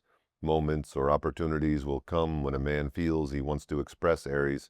Will he free the boy in that moment or keep him in the jar? When Aries has been so long bottled up, physical reactivity to people and events, the embodied emotional responses can be totally outside of conscious awareness. A man or woman may appear to live only in his head, and yet his body still reacts with physical tension or release. For example, he may not feel anger and fear, but his muscles may tense or hands may become clenched fists. He usually doesn't notice this physical reaction until someone else comments. Even further from consciousness and expression is an Aries who makes himself known only in an elevated blood pressure or through the bowels as constipation or diarrhea. When Aries is detested as Zeus detested him, this archetype may stay undeveloped or repressed, especially when Aries is not the major archetype. Before the locked-in Aries can be rescued or freed, the person must become aware of the situation. Help can come through other people. If significant others really care what a man or woman feels and can read his body language or intuit the feelings of which he himself is not aware, and if he heeds and values their comments, he begins to learn. He can also note his own body language. These are just beginnings. He must next have earthy experience through physical contact with others or through activities in which he is in his body to cultivate and free Aries and allow him to grow. Aries the man. The Aries man is an assertive, active, intensely emotional and embodied person who does not think before he reacts. His innate traits get him into difficulties, and the reactions of others to him are of great importance in shaping his life. Early years. An Aries boy is active, emotional, and expressive from the moment he arrives. Most likely he first gave notice of his personality with his first loud howl of protest.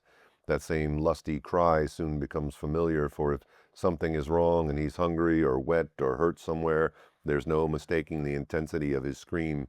Do something now! When he wails, his whole body is involved in the protest, from the redness of his face to the tension in his little limbs. The unmistakable message is either I'm in pain or I'm enraged. And when the bottle or the breast comes or the burp relieves the air bubble, the totality of the change is equally dramatic. If he's typically Aries, he's a hearty eater and has an engaging, responsive personality when all is well. He likes stimulation and from infancy on laughs with glee at the physical joy of play or throws himself heartily into rough and tumble.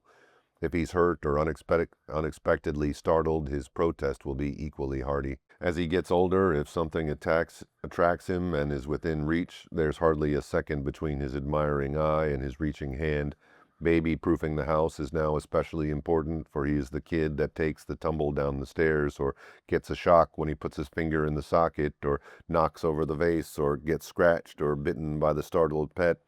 He is dauntless in his approach to whatever catches his interest. He needs more band-aids than the average kid because he always seems to learn by first-hand experience, which leads to bumps and bruises, skinned knees, and scratches. His budding self-esteem also gets bumps and bruises because his impulsive behavior gets him into scrapes and invites criticism and punishment. Much depends on his parents and teachers, on their patience, consistency, and ability to appreciate that he is a spontaneous, impulsive, emotional boy, an intense child who overreacts. His parents, since an Aries child is such an energetic and often demanding handful who lacks caution and doesn't think before he acts, he is often not an easy baby or youngster. Thus, he is especially in need of firm, loving, and often patient parents. Although he needs more guidance than other children, often he gets just the opposite. Since it is natural for him to be caught up in the moment and thus forget whatever he has been told, he provokes parents, especially authoritarian or legalistic ones, by his forgetfulness. They define it as disobedience or failure to live up to his agreements. He is not cautious enough about many things, including holding his tongue, and he may say things in the heat of anger that can provoke a physically abusive father. Conversely, mothers with a compliant personality sometimes find that they have trouble asserting themselves against a demanding, angry Aries son who intimidates them, even when he's little more than a toddler. An angry 4-year-old Aries boy can tyrannize some mothers. Ideally, his mother should be a strong and loving physical woman who is constant in setting limits that give him enough room to be himself.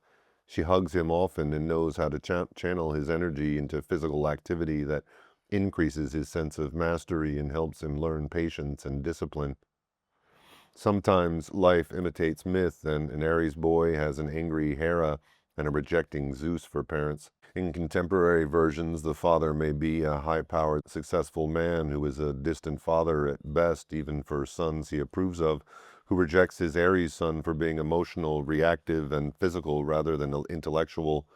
Or if he is an angry man whose rage is disproportionate to what instigates it, an impulsive son finds himself the target of physical and verbal abuse, which in turn makes it even harder for him to learn restraint, and the typical pattern follows where the abused boy grows up to be the abusing man.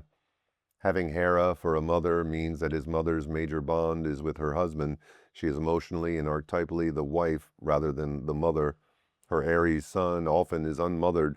She resents his sensitivity and vulnerability and expects him to be a little man. Often it is the angry mother of an Aries son who is the verbal or physical abuser. The boy receives her rage at her husband if she feels humiliated and powerless and yet so strongly bonded to her husband as she can be. A more introverted boy might be able to stay out of trouble and raise himself with the same set of parents that are disastrous for an Aries boy. How he will turn out greatly depends on the quality of parenting. Adolescence and early adulthood. Adolescence is a crucial period. The surge of male hormones at puberty magnifies qualities such as impulsiveness, aggressiveness, physicality, emotionality, and sexuality. Peer groups are especially important for Aries. Will he go out for football, soccer, or rugby and learn discipline, channel his aggressiveness in competitive sports, and receive recognition and admiration as a result? Or will he resort to gangs and gang warfare? Will he cut school or drop out? Will he disregard authority, become antisocial, and get into real trouble? Or will his assertive, engrossed in the moment energy become absorbed by an interest in racing cars or rock climbing? Will music and dance and romance be major discoveries and sources of pleasure, or will his sexuality be a channel for his aggression? High school and college offer Aries the possibility of early failure or potential success. If he does not think ahead and responds to some opportunity or to an emotional situation in the immediate present, he may leave school early. Although what beckons a change or provokes a move may turn out well, an Aries man may hurt his chances by cutting short his academic, music, or sports life work. Temperamentally, Aries is drawn to action and intensity. like using tools, and enjoys moving on. He's bored and restless with paperwork and long-term goals and does not fit into the corporate hierarchy. Occupations that present some risks interest him, and his skills can grow in the process of taking on one project at a time. He likes working with other people and offers fraternal loyalty to other men. Like Aries the warrior, he may join the army or the Marines and may well have a spotty disciplinary record. He may become a non-commissioned officer or receive a battlefield promotion. If other archetypes are also present and active, he may become an officer with a reputation for seeking action. Soldiers of fortune, mercenaries who hire out to fight, who in the past might have joined the French Foreign Legion, also are likely to be living out roles consistent with Aries the warrior. If he becomes a professional athlete, he may give it his all and may have trouble containing his aggression in the middle of a heated situation.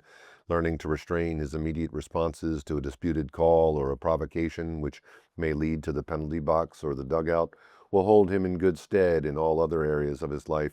As a hockey or football player who cannot contain his impulses, he'll hurt his team and himself through penalties for unnecessary roughness, unsportsmanlike behavior, or disputes with umpires or referees. He may also be a performer, an actor, dancer, or musician known for emotionality and sometimes erratic performances on and off the stage. The construction trades and oil fields attract a number of men with Aries personalities who are drawn to the action and the risks. Paid well, they are apt to be impulsive spenders when they have the money. His success depends greatly on luck. Because Aries does not follow a long-term plan, his success may also come through one thing just leading to another, may also depend on having developed innate abilities, skills he honed not by deliberate practice, but because he kept on doing something he loved to do. When he succeeds, it often surprises everyone, including himself. Along the way, he undoubtedly ran into problems with authority and got fired for having lost his temper or for not showing up. If his work life goes well, that results from having learned some lessons, ability, and serendipity. Relationships with women. In mythology, Ares and Aphrodite were lovers, and their relationship is the most compatible pattern for a man with an Aries nature. He and women who resemble the goddess of love and beauty are similar temperamentally in their intensity and sensual natures. Both are here and now people. The likelihood of fireworks due both to erotic flames and flashing anger may make their relationship stormy, full of fights and making up, yet for all the expressiveness, their relationship is sometimes quite harmonious, with more mutual tolerance and acceptance than they can find elsewhere. However, when an emotionally wounded, angry Aries man who is physically abusive combines with a woman who has low self-esteem and had a childhood in which she was abused, the combination can be one of the most destructive possible for both these people. Women who resemble Athena, the goddess with the mind of a fine strategist who scorned Aries' emotionality and impulsive reactiveness, judge Aries men similarly, and women who assess a man's future earning power are attracted to status and want stability and security, avoid Aries men as potential mates. Some women are even put off by what they perceive as too personal a manner. Thus, Aries men often find themselves judged and found wanting by women, and in turn they harbor resentment until they express it in anger, which is further alienating. Aries men often are friendly with many women toward whom they are warm in their gestures and comments, whatever their age, but usually they don't count women among their best friends. They don't usually share interests or work concerns with women. An Aries man gravitates to women he genuinely likes to be with and with whom he can be spontaneous and physical in his affections and actions, whether making love or dancing, enjoying food or playing games. He's totally involved and most comfortable with women who also can be this involved. Relationships with men. An Aries man likes to spend time with men friends, doing things, playing, mock challenging, watching or playing a sport. He's not interested in deep conversation or talking philosophy. His talk focuses on women, sports, whatever he and his friends are doing. He bonds with his friends and physically comes to their defense. Often his deepest connections have been made with other men in uniform in combat or conflict, as a soldier or on a team or even in a gang where he has been physically aggressive, fighting with others to win. In these settings, his aggressiveness is valued and so is his expressiveness. Here he can also cry without being called a sissy or give a rough hug without stirring up homophobic feelings. Being shunned or scapegoated by his peers, which can happen to an Aries boy or man, is enormously painful and intolerable. Not only is he hurt, but he also feels deprived of the camaraderie he especially wants. Sexuality. Whether an Aries man loves women or beats them up depends on what happened in his childhood. If that childhood was good enough for the lover in him to develop, he will be a man who loves to make love, a man who loves women's bodies, a man who can spend hours making love, a man who prefers a grown-up, sexually liberated woman who enjoys sex as much as he. He isn't a mystically oriented, ecstasy-seeking Dionysian lover, nor is he conquest-minded. He makes love for the physical joy of it, exuberantly. In the movie Tom Jones, based on the English novel by Henry Fielding, Albert Finney played the title role with the earthiness, amorality, enjoyment, and appetite of Aries the lover. An Aries man doesn't fare well in a culture that is both puritanical and hypocritical. He may judge his own lustiness as sinful and feel it is a part of him to condemn and suppress, especially if he marries a woman who is inhibited and puritanical, and if he thinks about or acts on his adulterous feelings. If he acts on these feelings, he usually isn't a good enough strategist to cover his tracks or anticipate problems, so like Aries the god, he gets caught and exposed. A homosexual Aries had a much easier time of it as a lover, at least until the AIDS epidemic, because of his impulsiveness, total absorption in the moment, immorality, and ready availability of partners in bars and bathhouses. Also, the gay culture's acceptance of non-monogamous relationships allows for the kind of relationship that Aphrodite and Ares had, where both had other lovers and yet themselves had a strong, long-term, significant sexual relationship. A gay Aries may dress in leather, a contemporary version of warrior armor, as well as build up his muscles to look like Aries. Marriage. An Aries man neither plans on marriage nor avoids it. He gets intensely involved and doesn't think about the long haul. He doesn't wonder, will this woman make me a good partner? Will she be a good mother? Will she enhance my career? Shall I marry her? If others, the woman, her family, or his, have marriage in mind, marriage may follow. He may marry right out of high school, especially in blue-collar communities where this pattern is expected. Given his earthy, sensual nature, his marriage may follow getting a woman pregnant. If he loves her and they have a satisfying sexual relationship, if he has a job and can play baseball or basketball with his buddies, and if his wife is content with the life they have together, life is good for him. He is grounded in his family and in the stability of his life and his self-esteem and the esteem of others. When matters are more complex, problems arise.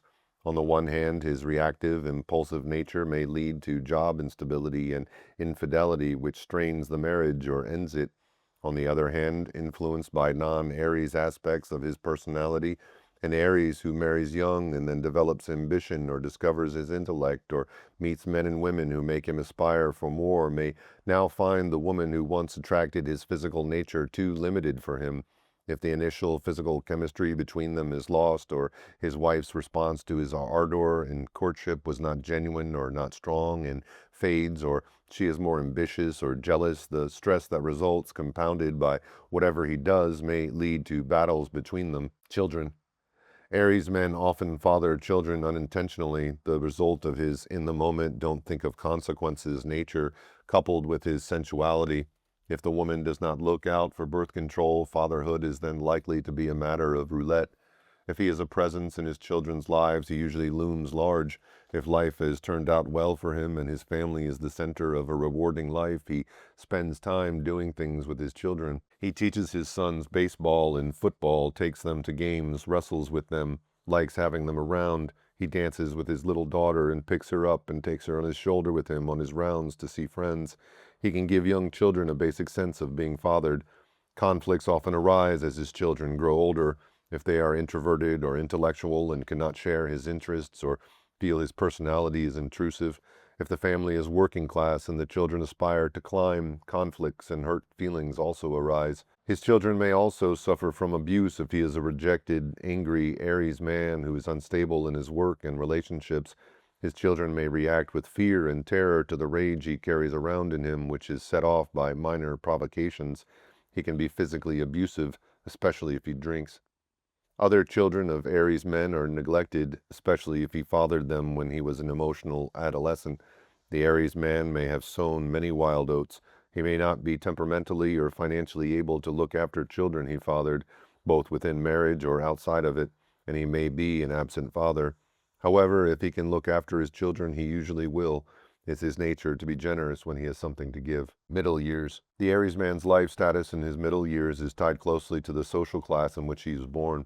For example, it is the tragedy of many Aries men to have been born into upwardly striving, ambitious families and the upper middle class, which values emotional distance or coolness, intellect, the ability to manipulate others and to acquire power and money.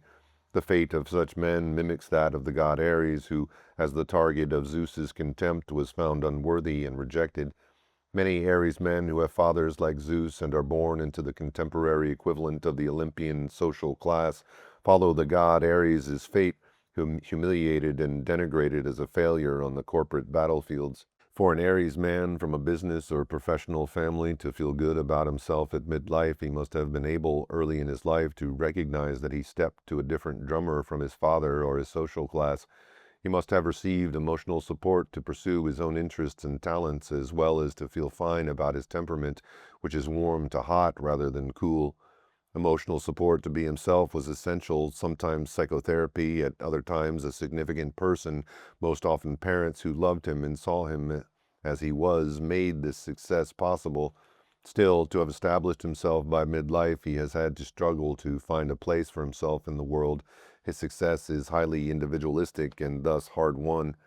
It is easier for an Aries man to reach a stable and satisfying situation by midlife if he was born into a working class family in a closely knit community. Avenues of acceptable expression for his temperament and physical nature, both occupationally and as pastimes, are more available. Male camaraderie, sports, and even an occasional fight serve as outlets for his aggression, and he needs others to make allowances and even appreciate his lustiness, all outlets that are just not available to upwardly mobile urban men. In the working class, occupations that engage a man physically are respected, so acceptance and with it self-esteem are more readily available. More so than some other archetypes, the fate of the Aries man seems sealed by midlife. It is more predetermined by outside factors such as social class and family, because the culture itself does not naturally support who he is. Later years. By midlife, the pattern is largely set for how life will turn out for the Aries man. The stability and self-esteem, or lack thereof, he has achieved by then makes all the difference when it comes to later years. Many Aries men do not live out their later years. Death may claim them early through violence or accidents or war. By temperament and occupation, their lives are more physically dangerous, and if the country is at war, the possibility of an early death is even greater. Aries men were overrepresented as soldiers and casualties in the Vietnam War, with its exemptions and alternatives. Stress-related physical conditions also claim Aries lives when anger and powerlessness exist together, as is often the case. When recession hits and mills and factories shut down, security can end and family violence and instability results. However, some Aries men in their later years are contented, perhaps more so than at any other time in their lives. The working class family man is fortunate who now enters a happily anticipated retirement with family around, sports events to take interest in, pastimes and old buddies to occupy him, kids to coach, perhaps a house he built at the lake, and an innate capacity to live in the moment. A harder-won satisfaction comes to Aries men who had to struggle against the tide. Their lives are often unsupported by community fabric and highly individualistic solutions.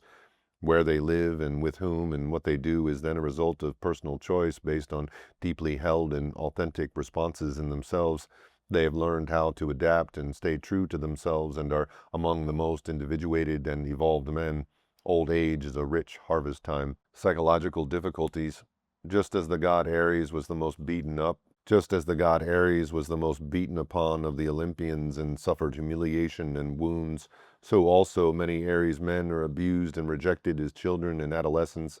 As a result of these personality traits and ill treatment, a range of difficulties trouble Aries men. Identification with the god of war. A man who is only Aries identifies with this archetype and never develops the ability to observe himself and reflect on his actions. He lacks choice and is a bundle of impulsive reactions. An extreme example is the street fighter who cannot pass up a provocation. Occasionally, Hollywood personalities get in the headlines for this kind of behavior. A photographer takes an unwanted, uncomplimentary picture, or a verbal taunt is thrown, and in spite of the headlines, arrest and suits for damage that will result when someone pushes his buttons by doing something provocative. The run-amok god of war explodes, and he wades into a fight with his fists, flashbulbs popping all around. Abused abuser. When his fists and anger are directed against women and children, the Aries man is usually an abused abuser who as a child was himself beaten and humiliated. His emotions trigger a physical response. An abused, terrified, or humiliated child inhabits the body of such a man who now lashes out or beats up someone else when he feels inadequate. In this way, the sins of the fathers are perpetuated for generations. Sit in an abusive men's group, which are modeled after Alcoholics Anonymous, and you usually find that these men were all abused children. To survive his childhood as best he could, this man repressed his own feelings of terror and helplessness. As a result, he cannot put himself in his victim's place. Better than anyone else, he ought to be able to imagine what it is like to be beaten by someone who is out of control and physically able to inflict great harm because it happened to him, but he cannot empathize until he risks uncovering the victim in himself. Home thus becomes the battlefield for Aries, where he can fling abuse at family members when he feels inadequate. The raging god archetype acts on behalf of his own inner child, the humiliated and abused boy in himself who is now powerful enough to strike out. Scapegoat. As a child and adolescent, Aries may be the kid who is provoked on the schoolyard by a group and who reacts with hurt and rage when it would be better to be cool and unruffled. Life can parallel myth if he is physically ganged up on and injured, as when the huge twins held Aries captive in a jar. He may also be emotionally hurt if he is rejected and left outside the group. This rejection does happen to an Aries because he acts without thinking and wears his emotions for all to see. Also, if he is already a victim of abuse or denigration at home, he's all the more vulnerable to ostracism at school. In the family, he may encounter difficulties not just with parents, but also as the sibling who loses out in the sibling rivalry, as Ares repeatedly did to Athena. Often he gets in trouble and looks bad, either on his own or because he's teased, prodded, or egged on, and then is caught and catches it from an authoritarian parent who already disparages this particular child for his unacceptable qualities. In the classroom, an Aries boy may find himself cast in the same scapegoat role. On acting up, he may be cast out and sent to the principal. He is also the scapegoat when the teacher is biased against him. Other children, knowing his role, let him take the blame.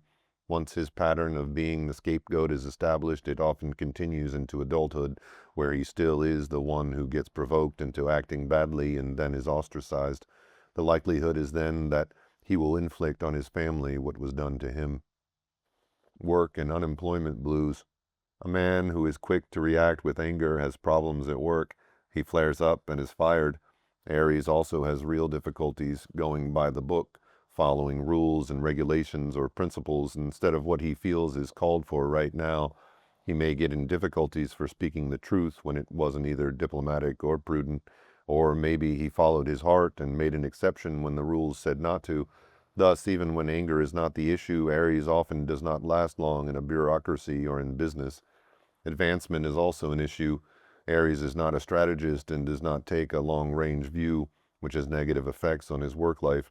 He may have dropped out of school too early or may not have done well because he couldn't think about tomorrow. Alcohol and Aries. Aries is discouraged and repressed as the here and now lover, dancer, warrior, and abuser, and is opposed by other archetypes and by a culture that wants men to live in their heads, not in their bodies. Often alcohol liberates Aries, again in both positive and negative ways.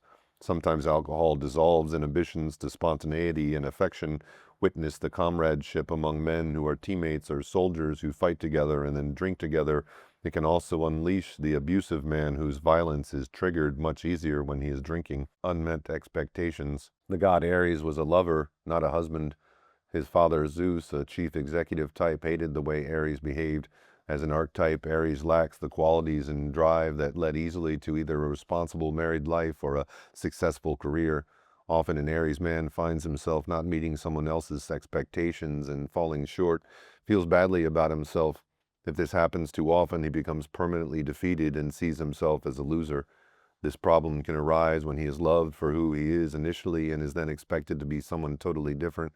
For example, a woman may be drawn to his sensuality and aliveness, or to his intensity and sex appeal, or her heart may have gone out to the wounded, rejected boy that she perceived in him. Once in a relationship with him, however, she may try to remake him into an upwardly mobile, urban, professional, married man and become angry at him for not succeeding. Problems for others. If jealousy is a problem for the partner of an Aries man, their relationship will be very turbulent. For an Aries man, fidelity is usually a hard-won achievement that grows out of his love and loyalty, not something that comes easily. He has to learn to say no to an attraction that exists in the moment and say no to his amoral, purely instinctive sexuality. Otherwise, his penis decides what he will do. Later, consequences are vague to him compared to the immediate situation. Even when a situation is repeated, his partner may be hurt. How could you? And accusations are flung. Characteristically, Aries must learn from experience and may not get the lesson until it is repeated many times over. When unfounded jealousy is the woman's issue, Aries will arouse it because he doesn't account well for his time. Maybe he stopped by a bar and got engrossed in a conversation or a game, or maybe he was absorbed and lost track of time. If jealousy is an issue, a woman cannot count on her Aries partner to solve it for her. Yet in struggling with her and the pain she experiences, he can learn to say no or to call her if she is going to be late. Another type of man behaving the same way may be indirectly expressing hostility or resentment because he does remember and decides he won't reassure her, but usually Aries is just being his in-the-moment self. Out of wedlock children. Just as the god Aries fathered many children with many women, so might an Aries man repeat this pattern. Living in the here and now of sensuality and eroticism, Aries does not think of birth control, plus he likes children and the idea of having them, while he may not like the idea of marriage. A woman involved sexually with an Aries man has to make responsible and realistic decisions about birth control and the possibility of being a single parent.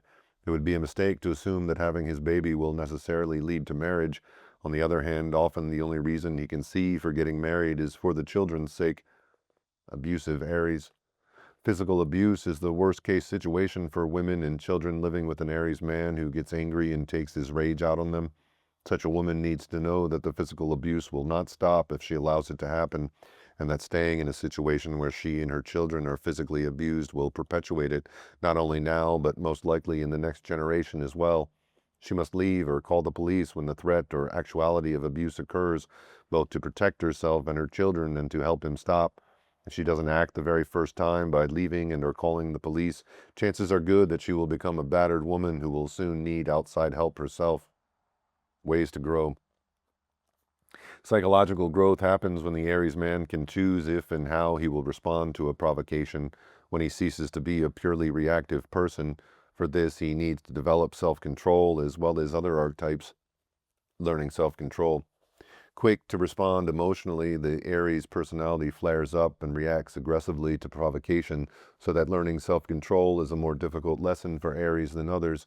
Best learned early from consistent, patient, and loving parents, it's a lesson that will keep coming up until it is learned.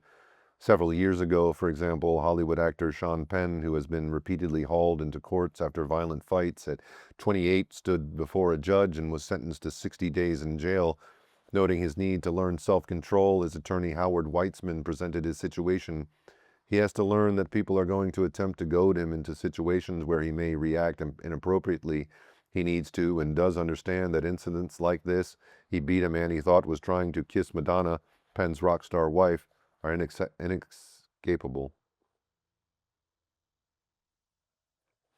Former tennis champion John McEnroe, with his Aries temperament, flunked the same lesson. Noted for his outbursts on and off the court, McEnroe was portrayed by the press as a poor sport who behaved like a child.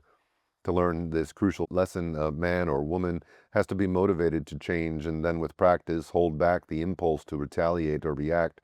The explosiveness of a held-in Aries can then be diffused if the ego can choose a different response at this point, if help from another archetype can be enlisted. Hermes to the rescue, Apollo as ally. Fortunately, all the archetypes are potentially present, and even if one predominates, especially if it is Aries, others can be developed. In mythology, Hermes came to the rescue when Ares as a child was hidden and imprisoned in a huge jar. Similarly, the Hermes archetype can also come to the rescue of a person who would otherwise react as Ares and instinctively retaliate when provoked, and then become scapegoated, labeled, and rejected as John McEnroe was. Hermes represents the capacity to communicate and think on his feet, usually in an inventive or clever way. Hermes can get Ares out of a destructive situation. An adult Ares being goaded by freelance photographers who wants to get a picture of him acting badly, or an Ares child on the schoolyard being deliberately pushed by another boy who is trying to provoke a fight, will get in trouble if he retaliates. Already labeled as a troublemaker, he'll get the blame as well and become the scapegoat. But his pattern changes when Hermes helps him learn to speak up instead, to say something that deflects or diffuses the fight. Sometimes his family helps him to develop restraint, to think before acting, to use verbal skills instead of physical action. If his family doesn't help, the opportunity to learn later in life may come from a coach or a therapist or from anyone who cares about him and sees him as needing to learn self-control and an effective means of expression rather than needing to be blamed or feared. Academic work and going out for a sport enlists the Apollo archetype, another major potential ally for Aries. Apollo is the archetype of discipline, emotional distance, self-control, and long-range targets. He shares with Hermes the ability to get the situation into perspective and be mindful of consequences, and in addition represents the ability to use will and intellect effectively. Bobby Kennedy, whose Aries nature made him the passionate fighter he was, might have been elected President of the United States had he not been assassinated. Kennedy was a loved son in a political family where the communication of ideas was an essential part of dinner. Sports competitions were practically an everyday occurrence, and college and law school were preparation for a public career. From his earliest years, Kennedy's Aries emotional intensity was thus tempered by Hermes and Apollo so that he could be effective and positively regarded. Pausing for reflection and choice-making, Athena's influence. The Greek hero of the Trojan War, Achilles, was a favorite of Athena, although he was temperamentally more like Ares than Athena. When Agamemnon, commander of the Greek forces, exerted his authority off the battlefield and took Achilles' mistress away from him, Achilles put his hand on his sword and was drawing it from his scabbard. He would have committed mutiny and murder but for Athena's calming intervention. Invisible to others, she descended from the sky, caught him by his fair hair, and told him, "I have come to stay your anger, but will you obey me? Come then, do not take your sword in your hand, keep clear of fighting, though with words you may abuse him. Some day 3 times over such shining gifts shall be given to you." Athena represented the moment of reflection, the inner voice, the pause that changes an emotional reaction into a choice of action. Thinking that may feel to an Aries man like an other within himself, a counselor on whom he learns to call. For some men, it is a feminine voice inspired by a rational, loving mother rather than another male aspect of himself. Active imagination, calling on the archetypes. Active imagination can be called on to help. Once he understands the problem of reacting without thinking, a boy or a man can mentally call on Athena. Imagining or intuiting her, he can then imagine a dialogue. She counsels him to be cool in an emotional situation, to think through the consequences before doing anything. If Achilles had not listened to Athena, the Greeks would have lost the Trojan War. The Iliad would have had 1 chapter instead of 22. Similarly, Apollo or Hermes can be activated by the imagination and called on, recovering the memory and pain of childhood. If a man was much abused in childhood and, as is often the case, has forgotten or repressed the experience because of its emotional pain, then psychotherapy or taking part in a supportive men's group may help him. Gradually, he can retrieve the memory and the long-buried rage, grief, and helplessness, which otherwise may stay unconscious yet powerfully influence his behavior. With abuse, the sins of the parent often color successive generations until the pattern is stopped by someone who not only retrieves what has been repressed, but in the process also discovers his capacity for trust and compassion. This task is presented to Aries men who find themselves behaving in the same abusive way as themselves were once treated, evolving from Aries into Mars. Just as the Ares, the battle-lusting Greek god of war, evolved with time in a different culture into the Roman Mars, and in the transition became the protector of the community, so can the Ares aspect of a man change and evolve. The young male Ares may have played rough and dirty at football or hockey and loved lustily, he may not have thought of himself as a man who would settle down, but most Aries men do.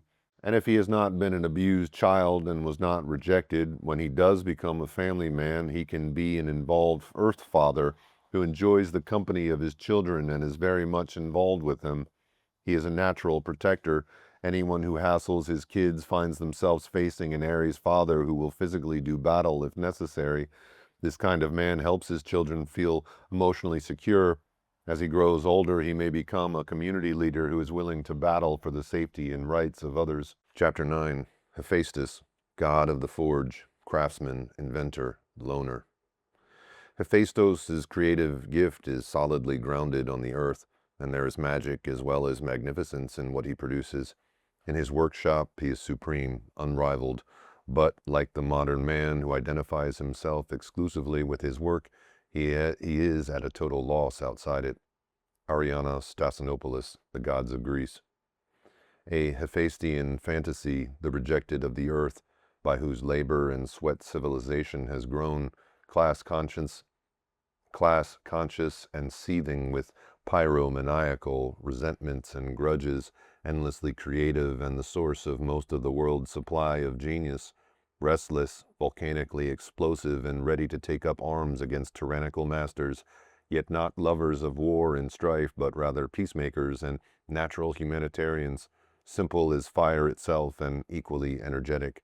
Murray Stein. Hephaestus as god, archetype, and man personifies a deep human urge to make things, to create objects that are functional and beautiful. Rejected and thrown off Mount Olympus, Hephaestus was not appreciated in the lofty realms of Zeus, where power and appearance mattered. Instead, he worked alone in his forge under the earth. His attributes are similarly devalued in a patriarchy, and when His attributes are similarly devalued in a patriarchy, and men who resemble this god have difficulties achieving success. Hephaestus the god. Hephaestus, called Vulcan by the Romans, was the god of the forge, the craftsman and metalsmith of the Olympians, whose smithy used volcanic fires. Worshippers appealed to Hephaestus to control the destructive forces of the volcano. He was considered the god of subterranean fire, and his Greek name also meant fire in a general sense. He was portrayed as a big, robust, muscular man with a sturdy neck and a hairy chest whose club foot caused his rolling gait. The least blessed and probably the least happy of the gods, he was deformed, unsure of his parentage, rejected and unlucky in love. But he also was a creative genius and the only god who worked. Genealogy and mythology.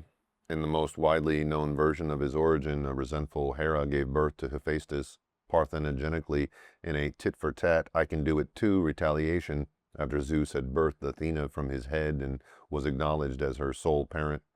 However, although Athena was perfectly formed, Hephaestus emerged with a club foot. This defect humiliated Hera. On seeing it, she rejected her newborn son and flung him down from Olympus.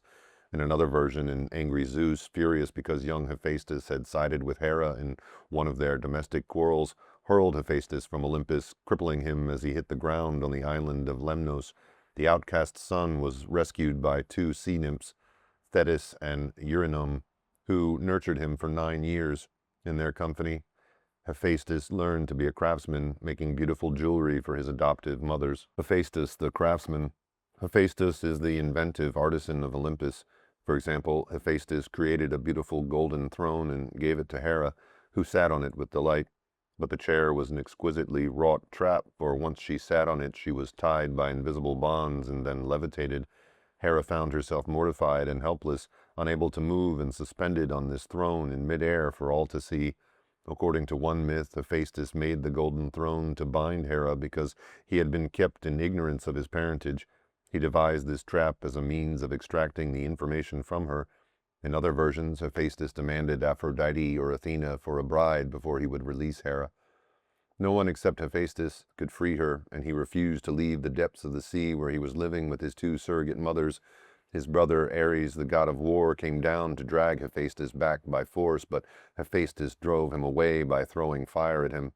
Then Dionysus, the god of wine and ecstasy, succeeded by getting him drunk. Hephaestus had never seen or tasted wine before, and, urged to imbibe, soon found himself with Dionysus, returning to Olympus drunkenly draped over a donkey. Moreover, in Hesiod's Theogony, Hephaestus is credited with having created Pandora, the first human woman, as an instrument of Zeus's revenge. In this Greek patriarchal version, humanity was originally made up only of men, from whom Zeus withheld fire. Then Prometheus stole a spark of fire and gave it to them. This infuriated Zeus, who had Hephaestus create a beautiful woman, modeled after the immortal goddesses, to bring misery and confusion to men. She was clothed finely, taught shamelessness and deceitfulness, endowed with sex appeal, and given a jar or box to open, which released suffering, evil, and disease into the world. Hephaestus also built palaces for the Olympians, created Zeus's thunderbolts and scepter, built the winged chariot for Apollo, god of the sun, to travel across the sky, made arrows for Apollo and Artemis. Hephaestus also built palaces for the Olympians, created Zeus's thunderbolts and scepter, built the winged chariot for Apollo, god of the sun, to travel across the sky, made arrows for Apollo and Artemis, a sickle for Demeter, weapons for Athena, armor for Achilles, and a necklace for Harmonia to wear at her wedding. He also made himself golden maidservants, marvels of his ingenuity, who looked like beautiful women, could speak, and skillfully do what he ordered. The betrayed and rejected lover. Hephaestus was the cuckolded husband of Aphrodite, goddess of love and beauty, known for her many liaisons with gods and mortal men. Suspecting that her lover visited Aphrodite when he left for work, Hephaestus laid a trap of invisible nets draped over the bedposts and suspended from the rafters. He thus caught Aphrodite in bed with Ares. When Hephaestus summoned the gods to witness this infidelity, however, rather than be outraged for him, they roared with laughter at the sight. Hephaestus once fell in love with the virgin goddess of wisdom, Athena. Filled with passion, he tried to make love to her. She pushed him aside as he sought to impregnate her, and his semen fell to the earth to fertilize Gaia, Mother Earth, instead. The child who resulted was Erichthonius, the founder of the royal house of Athens, who was raised by Athena. Hephaestus, the archetype. As the god Hephaestus was thrown out of Olympus, so is this archetype, an unvalued and rejected one in a culture that values the heroic, the intellect, lofty spiritual values, power, and the ability to adapt to what is expected and to anticipate the next move. In a sky god culture, such as patriarchies are, what is earthy is devalued or oppressed. Mother Earth, passionate feelings, instinct, bodies, women, and men who are like Hephaestus. As an infant, Hephaestus was rejected by his father Zeus, who ruled from Mount Olympus with his thunderbolts, and by his mother Hera, who was queen of the heavens. Olympus was inimical to Hephaestus as an adult as well. In myths, when he ventured there, he was the ridiculed buffoon, the drunk, or the cuckolded husband. In his own element, however, at work at his forge, Hephaestus, the master craftsman, used the fire of his forge and tools to transform raw material into beautiful objects. This life pattern is the archetype of creative work, work that emerges out of the metaphors of volcanic fire and forge, work that comes from being cast from Olympus and falling to earth, work that redeems and expresses the wounded creator. The Hephaestus archetype is at the heart of a deep instinct to work and create out of the smithy of the soul, the metaphor that James Joyce used in Portrait of an Artist as a young man.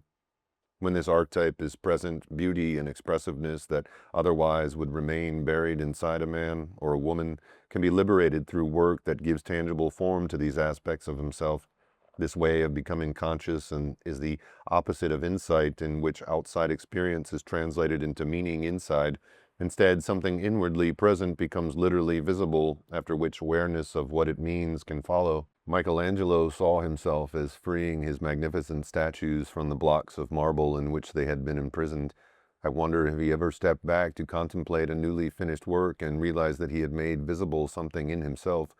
When the archetype of Hephaestus is a part of a man or woman, what is deeply felt and inarticulate is his psyche is given form as he creates and makes something. Subterranean fire in the forge.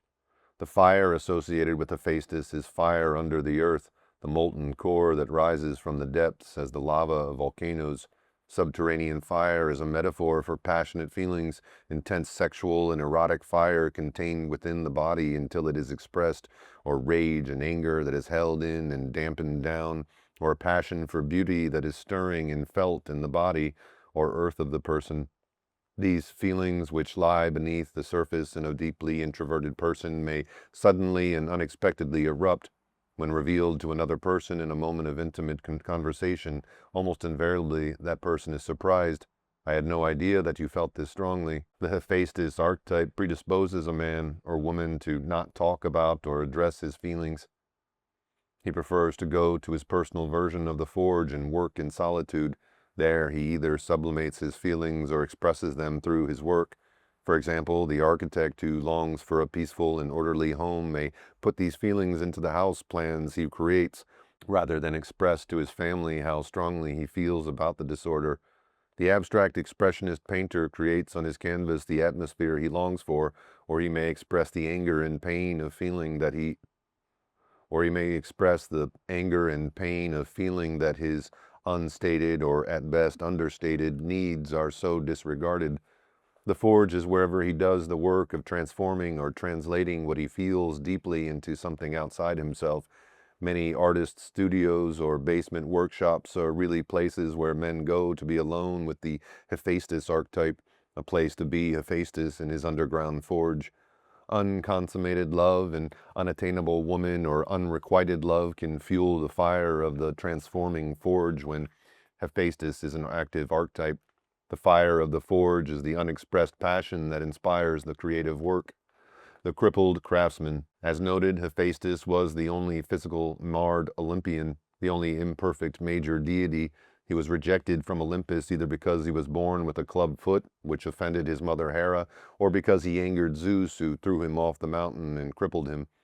Hephaestus's physical deformity cannot be separated from the emotional wounding caused by his parents.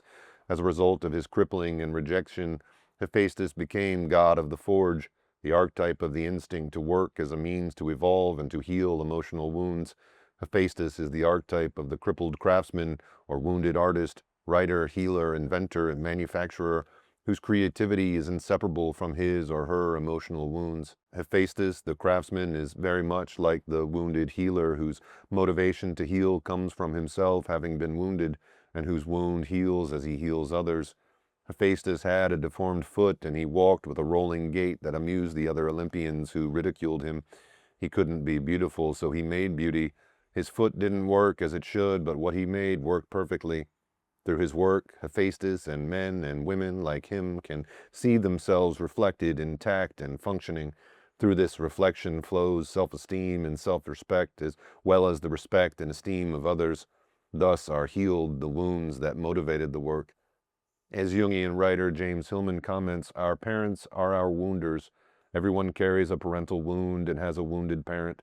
The mythical image of the wounding or wounded parent becomes the psychological statement that the parent is the wound. Literally, we hold our parents responsible, but the same statement, the parent is the wound, can metaphorically mean that our wounds can also parent us.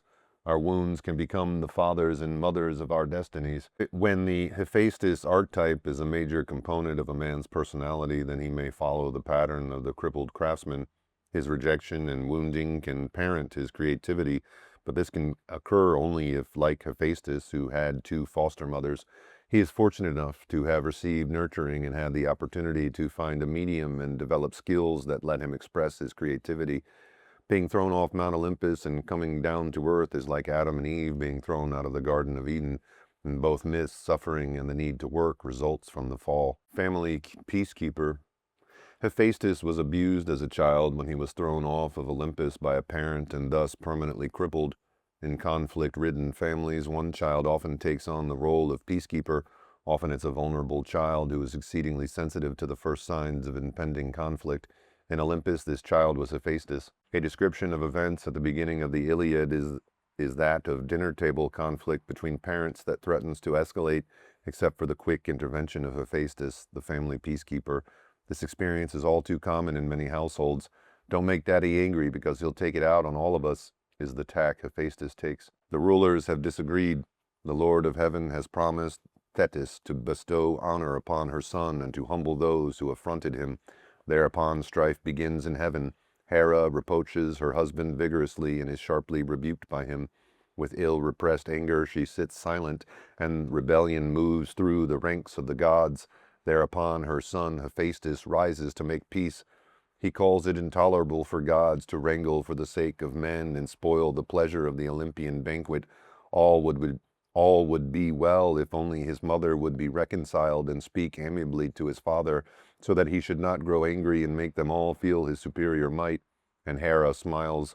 Gladly she accepts the goblet which her son hands her. Hephaestus and Aphrodite uniting work with love and beauty. In the Odyssey, Aphrodite, the goddess of love and beauty, was married to Hephaestus and had many affairs. Every affair resulted in children. Only with Hephaestus were there no offspring. Instead, their marriage was seen as a personification of the union of craft and beauty, which gives birth to beautiful things. In Homer's Iliad, Hephaestus was married to Charis, or Grace. In Hesiod's Theogony, his wife was Aglaia, youngest of the Graces, a handmaiden or lesser version of Aphrodite. Each is a version of the wedding of beauty or grace to craftsmanship. Hephaestus seeks union with Aphrodite on many levels, in personal relationships as well as in work. The Hephaestus archetype is drawn to beauty and love, that which he was denied yet seeks to have. Deep and passionate feelings in a Hephaestus can be stirred up by a beautiful woman who is like Aphrodite in her intensity and sensuality. She can inspire his work and set his feelings afire. In this process, male-female roles are reversed, for she psychologically impregnates him, fertilizing his creativity from which new work will grow in him. Hephaestus and Athena uniting creative work and intelligence. As noted earlier, Hephaestus once pursued Athena, goddess of wisdom and handicrafts, and overtook her. She resisted his unwanted embrace, and his semen fell on the ground and impregnated the earth, Gaia. In due time, Erichthonius, whose name meant child of the earth, was born and was given to Athena to raise. Later, he fathered the line of legendary kings of Athens. Athena, who fostered the child whom Hephaestus fathered, represents the intellect that knows how to get something done. Her wisdom was that of the field general whose strategy is successful, or of the weaver who can envision a tapestry, design it, and line by line bring it into being. Contemporary Athenas may talk business plans instead of battle plans, and they score victories in the marketplace. The union of Hephaestus with Athena within a man's psyche enables him to know how to bring his work into the world. The Hephaestus archetype's pursuit of Athena may draw a man to mate with a woman who has these qualities. The task of fostering her creative husband's work, or finding a way for him to make money at it if he doesn't develop this side of himself by default, then falls on her. Athena-type fostering of Hephaestian creativity is also done by same-sex parents. Cultivating Hephaestus. The only way to cultivate this archetype is to take the time to do it.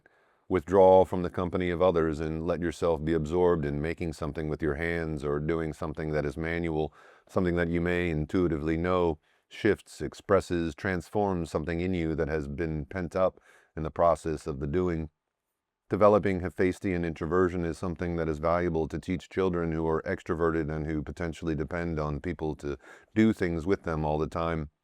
Parents can cultivate Hephaestus in children by stressing the importance of quiet periods, of learning how to entertain themselves without television, which is a passive pastime. Building block toys and clay are beginnings. There are any number of possibilities where imagination and handwork come together, allowing children the privilege of joining them in a parallel, quiet, creative activity while the parent is being in Hephaestus at work at the forge, conveys the value of this kind of time to the child.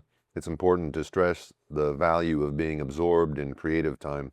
Adults who want to develop this aspect of Hephaestus need to go about encouraging themselves in the same way as they would their child. When Jung was rejected by Freud for differing with him, thrown off the psychoanalytic summit where he once had held a crown prince position among Freud's followers, he went through his darkest period. He was isolated and suffered through a period of inner uncertainty and constant inner pressure, a Hephaestian figure of ridicule and rejection, yet he found a way to his own creative sources as Hephaestus would do. Jung wrote, "The first thing that came to the surface was a childhood memory from perhaps my 10th or 11th year. At that time I had had a spell of playing passionately with building blocks. I distinctly recalled how I had built little houses and castles, using bottles to form the sides of gates and vaults. Somewhat later, I had used ordinary stones with mud for mortar. These structures had fascinated me for a long time. To my astonishment, this memory was accompanied by a good deal of emotion. Aha, I said to myself, there is still life in these things. The small boy is still around and possesses a creative life which I lack. But how can I make my way to it? For as a grown man, it seemed impossible to me that I should be able to bridge the distance from the present back to my 11th year. Yet if I wanted to establish contact with that period, I had no choice but to return to it and take up once more that child's life with his childish games. This moment was a turning point in my fate, but I gave in only after endless resistances and with a sense of resignation, for it was a painfully humiliating experience to realize that there was nothing to be done except play childish games. Nevertheless, I began accumulating suitable stones, gathering them partly from the lake shore and partly from the water, and I started building cottages, a castle, a whole village. I went on with my building game after the noon meal every day. In the course of this activity, my thoughts clarified, and I was able to grasp the fantasies whose presence in myself I dimly felt. Naturally, I thought about the significance of what I was doing and asked myself, now, really, what are you about? You're building a small town and doing it as if it were right. I had no answer to my question, only the inner certainty that I was on the way to discovering my own myth. For the building game was only a beginning. It released a stream of fantasies which I later carefully wrote down. This sort of thing has been consistent with me, and at any time in my later life when I came up against a blank wall, I painted a picture or hewed stone. Each such experience proved to be a right d'entrée for the ideas and works that followed hard upon it. Hephaestus the man. A Hephaestus man is an intense, introverted person. It's difficult for others to know what is going on in his depths or for him to express his feelings directly. He can become an emotional cripple, a smoldering volcano, or a highly creative, productive man. Early years. A Hephaestus infant may not be easy to mother because he has intense energy and sensitivity to what is physically going on inside of him. He has a coiled spring quietness that may erupt suddenly into thrashing with pain and outrage, even if it's only a gas bubble or colic. He's usually not a placid, cuddly infant entranced by what is going on around him and easily diverted.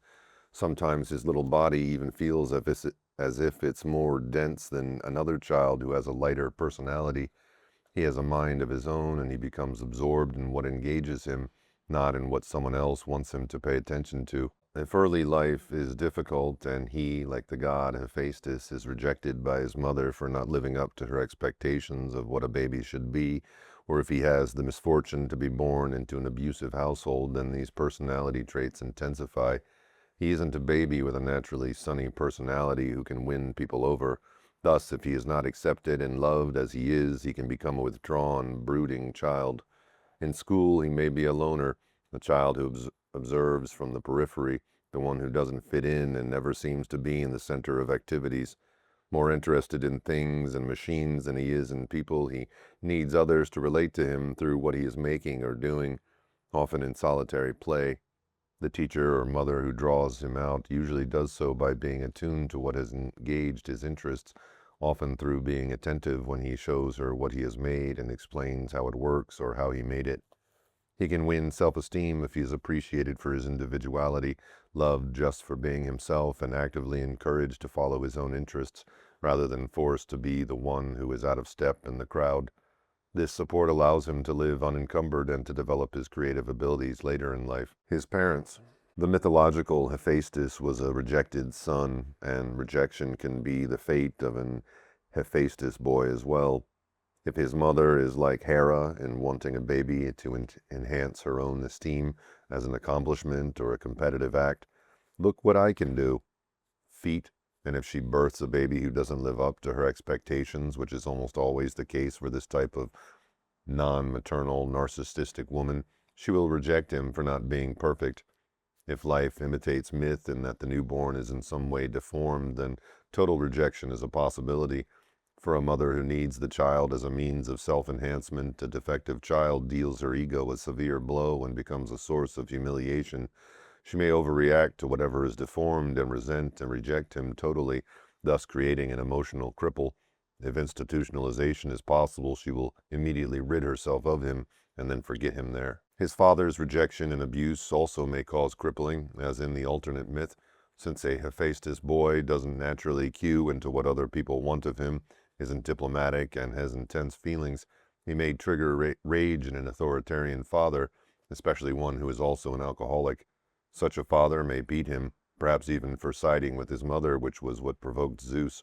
This abuse can result in permanent physical damage as well as emotional scars. Even in ordinary families, a Hephaestus son may be the least favored child, the one who differs by being too serious, too intense and touchy, too withdrawn, or too unsociable.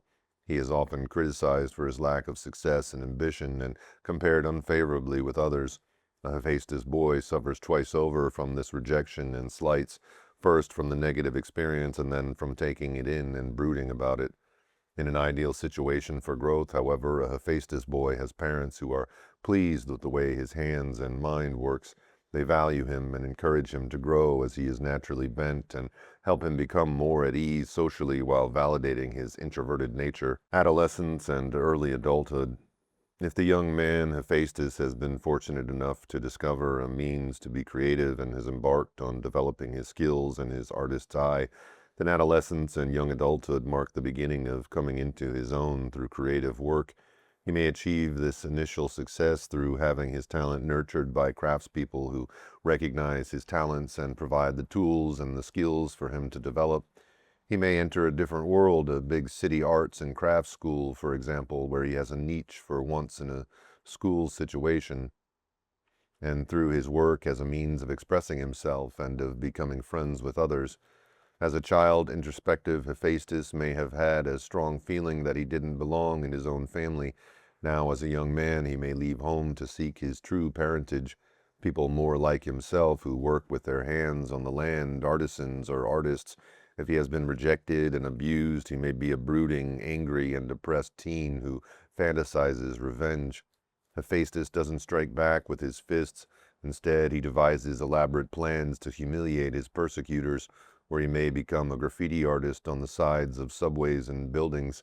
As a loner, he doesn't usually become a gang member. If the youthful Hephaestus goes through a growth spurt, and if he is unhappy and angry, he may begin to intimidate people, especially if he towers over them, though usually not intentionally. Since he bottles up his intense feelings, he can be sullen and full of smoldering rage. People who sense this rage may be wary of him, but it's more characteristic of him to hold his anger in or turn it against himself than to lash out at someone else. What initially saves most rejected Hephaestus young men from serious depressions, whatever degree of alienation and rage they may harbor, is hard physical work. They may discover this relief by working on a car or finding an absorbing craft. Thereafter, rewarding work helps them grow, work that uses their creativity and psychological energy, including their anger. Work. Hephaestus was the only god who worked. At his forge, that is the equivalent of a studio, a workshop, and a testing laboratory, he worked prodigiously to make beautiful and functional objects, weapons and armor, vehicles and lifelike golden maidservants, and even Pandora. No man is so absorbed and dedicated to work as an Hephaestus man who was found his life work. In the years I spent in medical centers training to become a doctor, I met many men whose passion for work and particular skills made them like Hephaestus. Some were surgeons held in awe by their residents for their surgical abilities and research, as well as for their stamina, which exhausted interns and residents who were 20 or more years younger.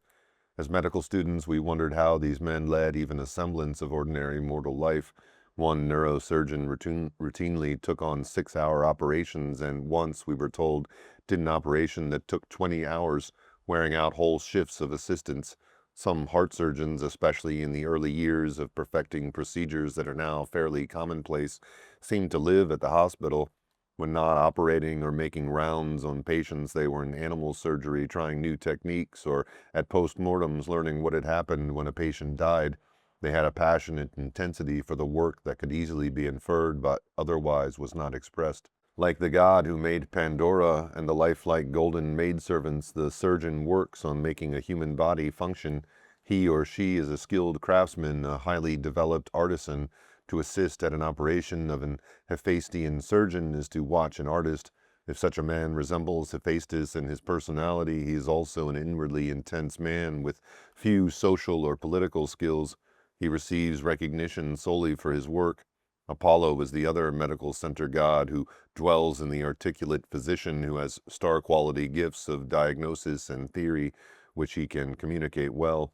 Apollo is the enabling archetype that facilitates rising within the medical hierarchical system, without which Hephaestian skill and passion may not have the opportunity to be expressed fully in work. A more typical setting for Hephaestus is in a creative field, where many men think of themselves as outsiders, have an intense passion for work, and do work that provides a means of expressing their intense feelings.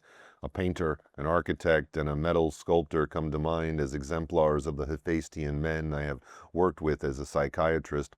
All were in my office due to their distress and a drive to be more conscious of what they so strongly felt but could not articulate.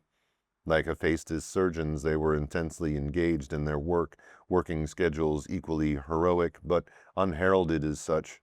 How to do what they thought possible engaged them also, and as with the surgeon who spent hours in the animal laboratory, these men spent hours constructing and experimenting, doing hands-on work that evolved from images.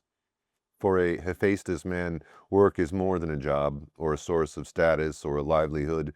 It is a means to fulfill the instinct that presses him to go beyond whatever was the last creative solution to a new effort that totally absorbs him. Work gives his life depth and meaning. What he knows about the God within himself he experiences in moments of creativity. The Hephaestus man who knows he is doing his life work, work that continues to challenge him and give him pleasure each time he finishes a significant piece of it, is doing work he loves.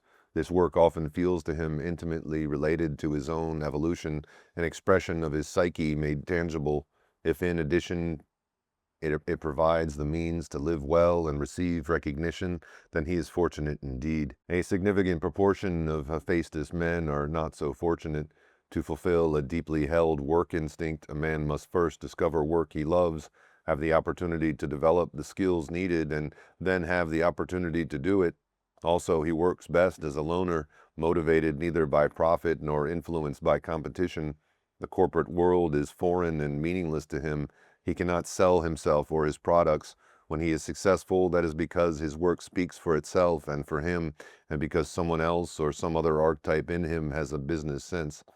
Given all these prerequisites that need to be met to find fulfilling work, no wonder lack of significant work demoralizes Hephaestian men who suffer deeply from job-related depression or unemployment. Relationships with women. Women are enormously important to a Hephaestus man. They may have the power to make or break him. He may need a woman to look after his personal well-being, be the source of his creative inspiration, mentor his social skills, and represent his work to others. The significant people with power in his life often have been women: mother, teachers, principals, gallery owners, bosses.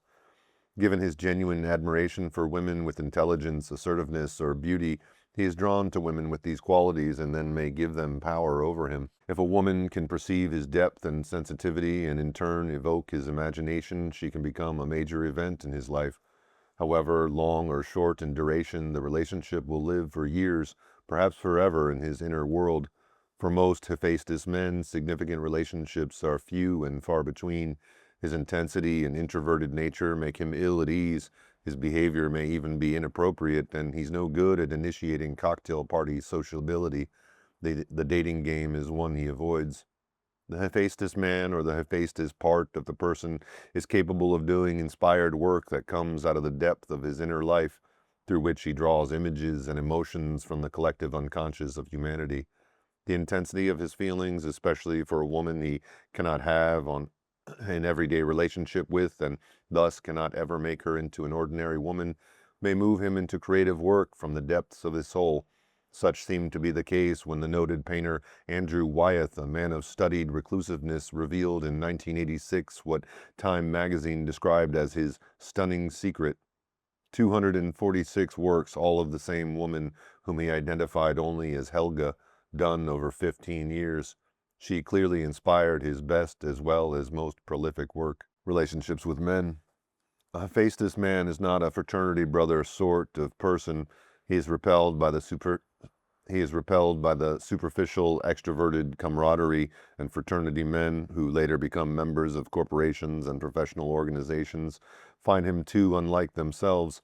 If he also has other archetypes such as Apollo or Hermes that make it possible for him to join, his Hephaestus nature makes it impossible for him to ever feel that he belongs. Relationships with men who are with one another for business reasons do not work for him. The same difficulty he has with superficial meetings at cocktail parties carries over here. Thus he feels or is the outsider. Usually he has been rejected by the old boy network, so the outsider role is one often put on him as well as chosen. Often he has specific difficulties with men in authority. The man may be his father, a teacher, or a supervisor. Whoever tries to shape him up in the way that U.S. Marines make men out of recruits usually fails at it and then in anger may throw him out. Hephaestus is not motivated by outer demands to conform and live up to other people's standards, partly because he is so inner-directed and partly because the judgment and anger directed at him to make him shape up evokes intense anger in him, which he then bottles up. This anger makes it even more difficult for him to perform whatever is demanded of him. Authoritarian personalities overreact to anything that seems insubordinate or disrespectful, making matters even worse. Ares, god of war, once tried unsuccessfully to drag Hephaestus up to Olympus by force. Hephaestus threw burning brands at him and drove him away. Like the god, the Hephaestus man resists force, which then directed at him makes him burn with hostility. Even the god known for his uncontrolled power and battle frenzy could not budge Hephaestus to do something he did not want to do, nor does this approach usually work with a Hephaestus man, even a young one. In contrast, Dionysus plied him with wine and persuaded Hephaestus to accompany him on a mule. Dionysus did not resort to power, softened Hephaestus's stubborn position, and succeeded where Ares failed. He related to him in his own territory, altering his hard position with alcohol, which made Hephaestus more pliable rather than bellicose. Life resembles myth in the Hephaestus-Dionysus friendship department. Often only another intense outsider who makes an effort to know a Hephaestus man succeeds. Drinking together can be a male bonding ritual. With Hephaestus, it does not work as a group initiation, but it can work with another man who appreciates beauty and knows pain and is not afraid to show his feelings as a Dionysus man can do. The more extroverted and expressive Dionysus can articulate, emote, or act out what lies hidden inarticulately in Hephaestus. This complementarity provides a common basis for the few deep and lasting friendships that a Hephaestus man may have. Sexuality, intensity, and privacy characterize all aspects of the Hephaestus man's life, especially his sexuality. He is monogamous and faithful, and he expects his partner to reciprocate. Too often he suffers the same fate as the god, discovering that the woman in his life has betrayed him. He contributes to her infidelity by neglecting her, even though he may all the while keep her image before him in his inner world. A typical Hephaestus becomes over-involved in his work, doesn't spend much time with her, is not communicative, and may also go through long periods without sex. He can sublimate sexual fire into work and have long periods of celibacy. Even in a relationship. His work becomes like a mistress who claims his time and sexuality. When a Hephaestus man makes love, more may be going on for him as an inner experience than he feels sensually in the act itself. He may well not share the experience with his partner as a communication or a communion between them. Yet his partner is the source of the inner experience, and he may truly treasure her. He often does not see in her true context the Aphrodite woman who is drawn to his intensity and fascinated by his creativity. As an attractive woman with many relationships, when he finds that she has other lovers, he often feels grossly betrayed by her, although he made a typically introverted assumption. Sometimes, too, such a woman may simply seduce and then betray him. A homosexual Dionysus may similarly seduce and betray a homosexual Hephaestus, and alcohol can play a part in the situation. Hephaestus, however, is not well represented in the gay social culture. He is turned off by the superficial bonding and group identification that makes fraternities and corporate life unattractive to him, and in turn he is rejected by gay groups for not fitting in. Marriage. For the Hephaestus man, marriage is both exceptionally important and problematical. His well-being in the outer world as well as in his intimate world may depend on whom he marries and how the marriage fares. Otherwise, he may be emotionally isolated. Traditionally and stereotypically for most men, but especially for the introverted Hephaestus, relationships are something his wife takes care of. She invites friends in, makes holiday and vacation plans, keeps in touch with relatives, and remembers important dates. The Hephaestus man's wife may also be crucial for establishing and maintaining his work in the world. The artist or craftsman, Hephaestus, who creates his work in solitude, usually needs someone to be his agent. Often his wife either sells his work or finds the agent, gallery, or outlet who will do it. In his mythology, Hephaestus married Aphrodite and was cuckolded by her. He also unsuccessfully attempted to impregnate Athena, who resisted him, and he created Pandora, as well as the golden maidservants. These three mythical relationships reflect three types of Hephaestus marriages. Hephaestus and Aphrodite. Women who resemble the goddess of love are drawn to intensity in relationships, which Hephaestus can provide. If he creates beautiful objects of art, her aesthetic sensuality is attracted to his work as well. Besides, he sees her as his personal Aphrodite and projects this image on her. She feels like a goddess in his presence. Both of them have a here and now intensity. He can withdraw and take the relationship with him as an inner experience, which she usually cannot do. Typically, a Hephaestus man will go away in this fashion and focus that intensity on his work, expecting her to stay monogamous meanwhile, unless she either channels her energy into creative work or has the archetype of Hera, the wife, as a major aspect of her psyche. However, she may have an affair while he is working. Hephaestus and Athena. Of all the Olympian deities, Athena, goddess of wisdom and handicrafts, had the clearest mind. She could design a plan to besiege a city or design a tapestry with equal ease. Athena, women assess situations very well, favoring men who are successful or will succeed with their help. Jealousy is not a problem for them. Hephaestus men admire and appreciate and even find mysterious how Athena women manage to take care of the finances and alliances that they need to succeed. Andrew and Betsy Wyatt seem to have this kind of union. Betsy is Andrew's business manager. When Wyatt's secret and apparent obsession in painting Helga was revealed, Betsy's response was typically that of a secure Athena. He's a very secret person. He doesn't pry into my life, and I don't pry into his. And it's worth it. Look at the paintings. Oh, God, the paintings are remarkable, and how many there were. She sold the collection for over $10 million, according to reports. Hephaestus and Pandora. Hephaestus was the ultimate creator when, at Zeus's behest, he made Pandora, the first mortal woman. She was not the only woman Hephaestus created. Homer noted that Hephaestus had solved the household help problem by creating golden maidservants who looked like real women and could not only speak and use their limbs, but were endowed with intelligence and trained in handiwork. Similarly, when an older, intimidating Hephaestus marries a younger woman resembling the maiden goddess Persephone, who is receptive and compliant, he may mold her into a wife who behaves like a golden maidservant. Or she may be less intentionally shaped. Her lack of definition, typical of a Persephone, and her appearance provide the screen on which his projected image falls. Her receptivity to be what he wants her to be is both conscious, she wants to please him and so will heed his preferences, and unconscious. With her psychic receptivity, she turns the aspect of herself toward him that is most closely attuned to his image of her. She may also be an invention of his own mind and heart, which will lead to the unleashing of all kinds of woe on him. Introverted as he is, often with very little practice at assessing women, he may fall in love with the image he has of her, as well as assuming that she feels as strongly for him as he does for her. Given his intensity and his monogamy, which may be coupled with a yearning for an intimacy and acceptance he has never had, his mistaken assumption that she was identical to his image of her results in personal disaster. She may turn into a Pandora for him, endowed with the features with which Pandora was designed: feminine skills, sex appeal, and shamelessness, cunning words, lies, and deceitfulness. Children. Hephaestus the god had no children, and many Hephaestus men would rather not have them either, especially if their own childhoods were unhappy. The Hephaestus man's response to his own child is not easy to predict. Whether he bonds to the child as an infant is decisive. Bonding will be more likely if he is present in the delivery room and is involved from the moment of birth. If he does bond, his attachment is deep, almost visceral. He'll like having the child around even if he doesn't do much playing or talking.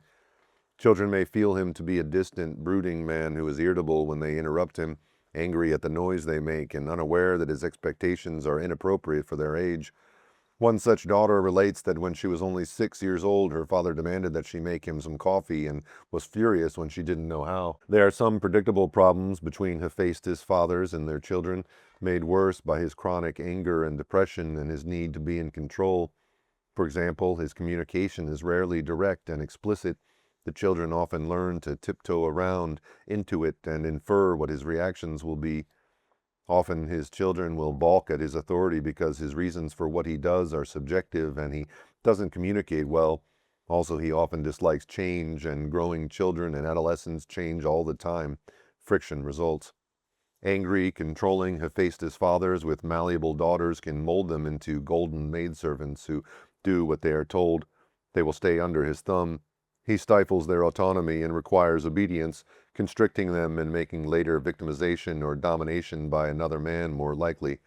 Sons more often rebel directly against an angry, controlling Hephaestus father. Unpliable daughters also often act out in rebellion, usually outside his domain. Both sons and daughters miss being mentored by their Hephaestus father, who is too individualistic and introverted to help children make their way forward in the world. Hephaestus himself is usually out of step, so that the old boys network rarely serves as a resource for his children, and he is not a role model of how to succeed. Although many children have difficulties with their Hephaestus fathers, a very special positive relationship is also possible if the father is not an angry man and if he is bonded with his children. Like the artisan father whose studio behind the house is a warm sanctuary for his children to develop their own creativity and just be with him, children in positive relationships spend time with their Hephaestus fathers. Their creativity, confidence, and self-esteem grow out of the experience of being with him, making things with him, letting him show them how something is done, and then creating something of their own. Middle years. The first half of life has usually been difficult because he doesn't conform to what society expects men to be like. He is not a competitive, logical, extroverted man who enjoys the challenge of getting ahead in the world. Although most men do what is expected in establishing a career and a family in the first half of life and leave the inner journey to the second half of life, the Hephaestus man was oriented toward the inner world to begin with and has needed to express his inarticulate and intense feelings. If, in spite of being out of step, he was able to establish a career and a family, then the second half of life is usually happier for him than the first half of life. For the first time, compared to his male-age peers, and Hephaestus man may approach this new phase of life with an advantage. He has had to struggle to be himself and meet the outer tasks and has succeeded in doing both. The more extroverted man adapts without much struggle to doing what is expected in the first half of life. His individuality suffers and makes demands that draw him into conflict and depression in the second half of life. However, the angry, chronically depressed Hephaestus man who either antagonizes or intimidates people or withdraws from them may arrive at the middle of life with neither intimacy nor rewarding work. The pattern may be too set to change except to worsen. If he takes stock and compares himself to other men, he may enter the throes of a midlife crisis where it is possible to make a major shift. See later sections on psychological difficulties on ways to grow. Later years. In the later years of life, when how his life story turned out is clear, Hephaestus men may end up content and creatively at work at their chosen forge, craftsmen whose skill have matured and been honed by life. Yet Hephaestus men are also found overrepresented among socially isolated derelicts. Psychological difficulties. Most Hephaestus men have had to cope with feeling unacceptable, of failing to fit the stereotype or expectation of what he should be like, first as a boy and then as a man. If he has a troubled or abusive home life and is a rejected boy, that experience will usually make him even more of a loner than he might be anyway. With his locked-in, introverted attitude, he usually cannot compensate for lack of love or approval at home by being popular or successful at school, unless other archetypes are also present. As a man, he will continue to find difficulty fitting in and adapting. Through his work, he may find he is a productive, valued, and creative person, but he lacks political, social, and communicative skills, so this avenue does not easily open up to him either. Thus, psychological problems can be anticipated. Emotional crippling, the consequence of rejection. Hephaestus was rejected at birth by his unmaternal mother, Hera, when she saw that he was imperfect. Ashamed at his appearance, she threw him away, a fate literally shared by those newborn babies who are found in trash bins, whose mothers treat them like shameful mistakes to be discarded.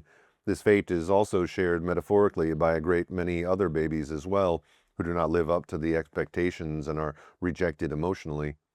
Babies who are not held and touched fail to grow, and as was discovered in wartime England, without human touch, which equals love, a baby will die, even with regular feeding and clean surroundings. Many underweight, apathetic, failure to thrive babies were brought into the clinic and emergency room of the 2 county hospitals I trained at. Their major problems seemed to be maternal rejection and neglect. Even if a rejected baby survives physically, the psychological damage still causes emotional crippling.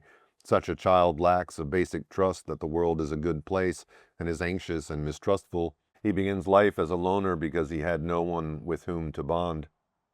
In another version of the rejection, Hephaestus was flung from Mount Olympus and injured by an irate Zeus when he took Hera's side and came between Hera and Zeus. This time it was the child's behavior that was unacceptable and cause of paternal rejection. In this version, Hephaestus became a cripple as a result of child abuse. Again, life literally imitates this myth often enough when a woman with a small son lives with a man who is not the child's father, who resents the child's presence either as competition or as an irritation and abuses the boy. Left unprotected by his mother and abused by a father figure, such a little boy may survive the physical abuse, but he will be emotionally crippled with fear and anger smoldering deep within him. A Hephaestus boy who becomes emotionally crippled reacts to a range of experience with his parents, from the extremes of maternal abandonment or paternal abuse to the more subtle psychological effects of maternal distance and paternal judgment. The degree to which he is affected may not be directly related to the degree of difficulty faced, but rather related to his subjective experience. He may even observe much later that objectively it was not so bad, but his sensitivity to rejection coupled with his innate introversion produced strong reactions and painful feelings. Such a boy may be easily woundable, which compounds the difficulties. His traits intensify the effects of painful experiences. A more extroverted or impulsive child who is abused may become a person who strikes out or bullies others, or he may tell someone and draw attention to his plight. Instead of doing either, Hephaestus retreats and does not reveal how hurt, angry, and afraid he is. He doesn't talk to anyone about it and can become emotionally crippled, constricted in expression, and alienated from others. As a man, he may repeat his childhood experiences, rejected by women from whom he seeks affection and negatively judged by men in power. Distortion of reality, problems with introverted emotion. Harboring hidden feelings and being easy to wound makes him likely to distort of what really happened, a problem both for Hephaestian men and for others around him. The emotional effect on him, rather than the intent of the other person or the facts of the situation, determines his perspective. Small hurts that might even go unnoticed by another man can wound him, and when he doesn't mention it or can't accept another person's version, whatever the incident was for him becomes what happened. If months or even years later he finally speaks of it, the other person may not even remember the incident and be touched, sad, appalled, or angry at him for feeling the way he does. Positive feelings may also be evoked by small gestures, a tenderness that moves him and warms him for years, and these gestures also may or may not have been as significant an expression from the other person. With introverted feeling, the inner reaction to the outer event is what is retained. The person's memory is not of facts, but of events colored by emotions. Everybody does this to some extent, of course, but Hephaestus much more so. Lack of success in the world. Hephaestus was thrown down from Olympus, which is a symbolic pinnacle of power, and when he visited Olympus, he clearly did not belong among the rich and beautiful people at the top. So too with Hephaestus' men. The image of Hephaestus at his forge brings to mind the steelworker, glass blower, or smith at the furnace, the blue-collar aristocrat who no longer has much prestige in a world dominated by moneymakers. Little dignity is accorded men who work with their hands rather than their minds. whether skilled, semi-skilled, or manual laborers.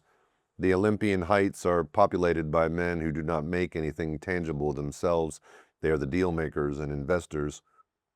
Rage smolders in many Hephaestus men who realize in their teens that they will never be anybody. A man may feel the same rage when he realizes that a woman will not look at him as a potential mate because he is working class, or when he cannot give his children something they need that is beyond his means. If he never finds gratifying work, and if, true to his Hephaestian nature, his mode of dealing with his rage is to contain it, he becomes depressed and bitter. In this he is unlike Ares and Poseidon, who, under similar circumstances, explode in rage at others. Acting the buffoon, problems of low self-esteem and inadequacy. Outside his workshop, Hephaestus the god became the buffoon. The gods of Olympus burst out laughing when they saw Hephaestus with his awkward gait bustling up and down the halls of the palace, serving them nectar from a large bowl, and they laughed at the sight rather than take offense for him when he caught his wife Aphrodite with Ares in his invisible net and invited them to witness the scene.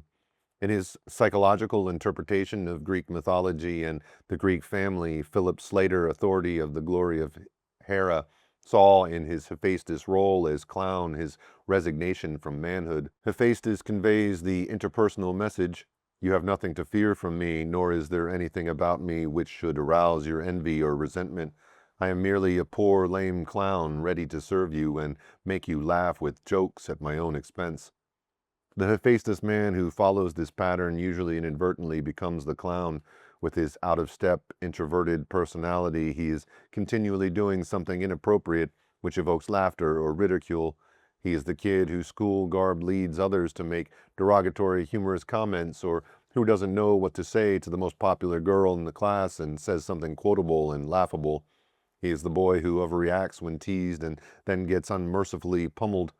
Perhaps he learns that his humiliation is always worse if he objects, and discovers that if he acts the buffoon, he diffuses the situation. In the Deep South, when black men were called niggers and could be lynched, a black man might save himself from abuse by becoming the shuffling, self-effacing Festus. Hephaestus is pronounced he-fes-tus. The Hephaestus man who does so is often in a similar psychological position as a consequence of feeling like a rejected loner, with no one to back him up. But this way of coping is usually self-destructive. Each incident occurs at the expense of self-respect and the respect of others. It often invites someone who enjoys humiliating others to pick on him. A much more subtle, related to the clown persona or public face that some Hephaestus men put on is that of affability, the always Mr. Nice Guy who under this mask harbors anger or depression because he was rejected in some significant way by his parents. A common pattern parallels Hephaestus' relationship with Zeus and Hera. He is an unfathered son of an absent or distant father who was also unmothered by a self-centered narcissistic mother. Rage turned inward. Problems with depression. Depression can be a severe and chronic problem for Hephaestian men, whose introverted nature makes bottling up hurt and rage more usual than expressing these feelings outwardly. Rejection, lack of acceptance, lack of success, the susceptibilities of this pattern are obvious sources of anger as well as grief. He has reasons to rage, but he does not. When he holds these feelings in and turns inward himself, depression results. Addictions. Hephaestus men may use alcohol to numb their feelings and feel less intense. Alcohol may also make it easier for them to be affable with others as a means to become more mellow. Many working-class men whose work is physically demanding and whose sensitive feelings stay inarticulate and buried both by nature and by culture deliberately get drunk when they're trying to get over something painful. Drinking too much, followed by a hangover, serves as an acceptable way to be numb and to suffer. A week out to get over something in this way is also viewed as manly. End of the day, after work drinking, or drinking when there is no work done to numb emotional pain that is not shared or expressed, serves as an emotional anesthetic. Used thus as a drug, alcohol can become a problem in itself. Television is used in a similar way by men who numb their feelings and withdraw from intimacy by spending hours in front of the set. Paying a high price for peace. When an abused, emotionally traumatized child becomes family peacemaker, a role that may be lifelong, he usually does something to diffuse the situation as soon as he senses that tension is rising in order to avert an angry outburst from the feared parent. Often the child or man is not even consciously aware of the perception or consciously choosing to do whatever it is he does next. The explosiveness of the situation simply grows and he becomes increasingly anxious until he is compelled to do something appeasing. To appease a feared parent, a traumatized Hephaestus child may sacrifice those parts of himself that put him in danger. He commonly represses what he feels, driving his own anger and hostility deeper inward. The cost he pays to be conciliatory and appeasing is very high. He loses touch with what he really feels and cannot tolerate anger in others either. As an adult, the cost in his own authenticity and a lack of tolerance for expression of feelings by others, which takes its toll on any significant relationship. Difficulties for others. Communicating with the Hephaestus man in a woman's life can be problematic if she wants or needs him to talk about what he is feeling or what he plans to do about something. He fits the stereotype of the strong, silent man. Since he feels intensely about matters, the air can get very heavy around him, and yet nothing is forthcoming when she asks him to talk about it. And when she tells him about herself, she never knows exactly how he'll take it.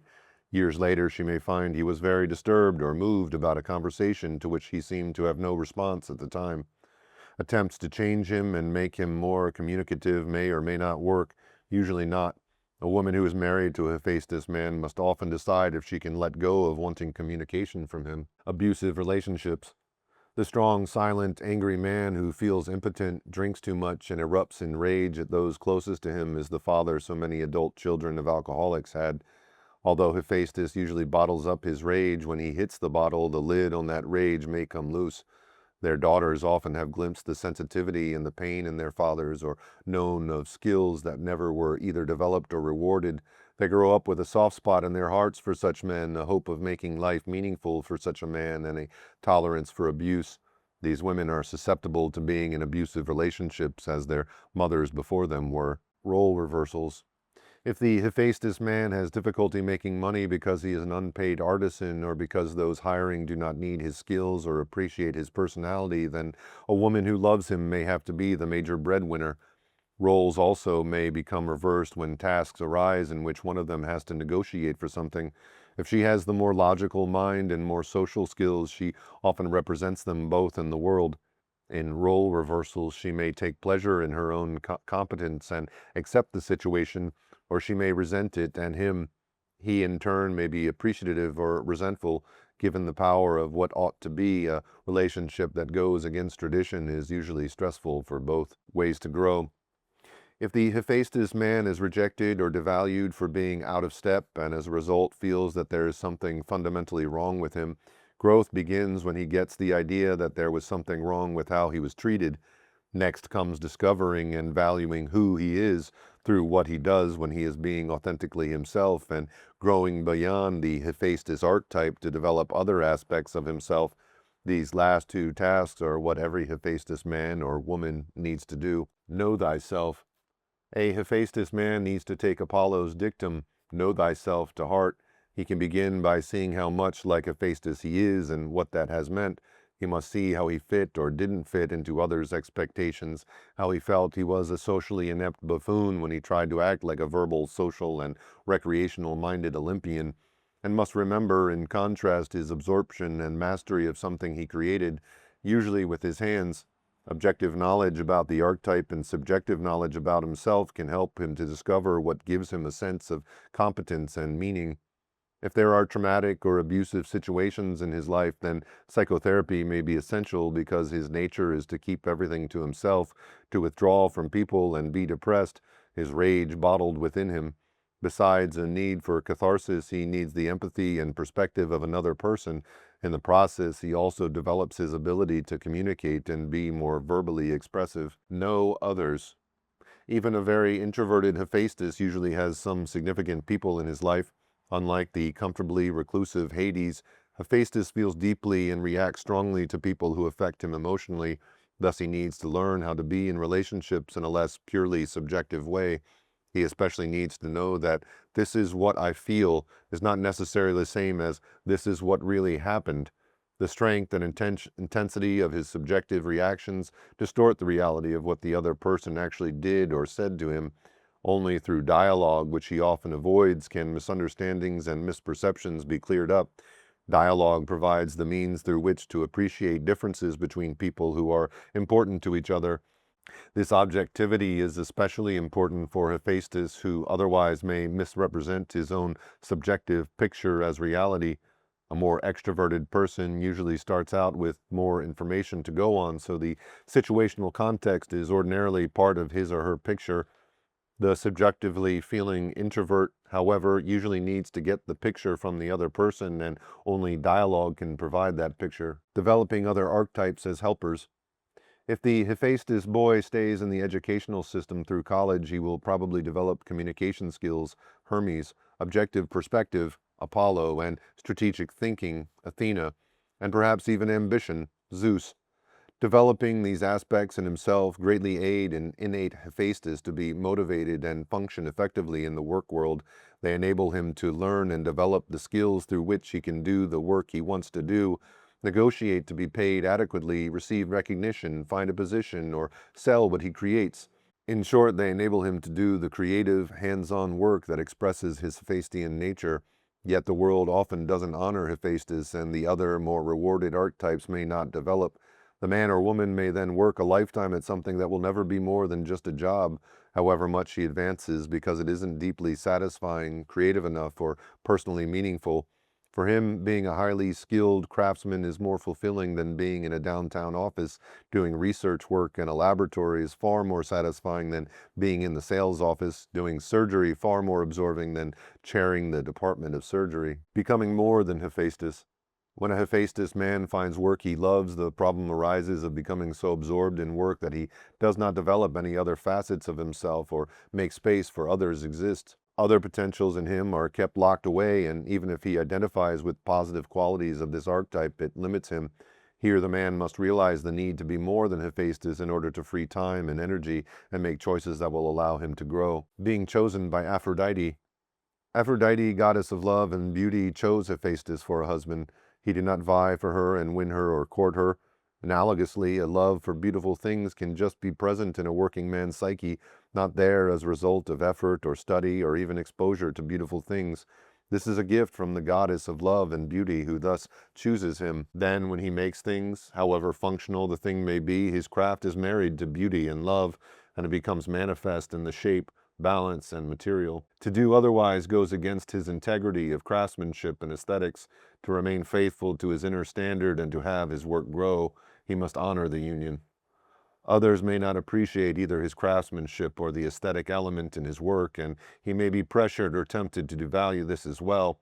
But if he does, he will miss the joy and satisfaction that could otherwise come to him. When work comes through his Hephaestus-Aphrodite union, he feels touched by divinity as he creates.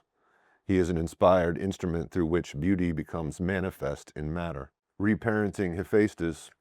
If life imitates myth, the Hephaestus man may need to find foster parents or substitute parental figures who can affirm him, value him, and perhaps even teach him or sponsor him as he seeks to make his way in the world. If either natural parent rejected him for not living up to expectations, his wound is deep, but can be healed by relating to maternal and paternal people who value him as he is.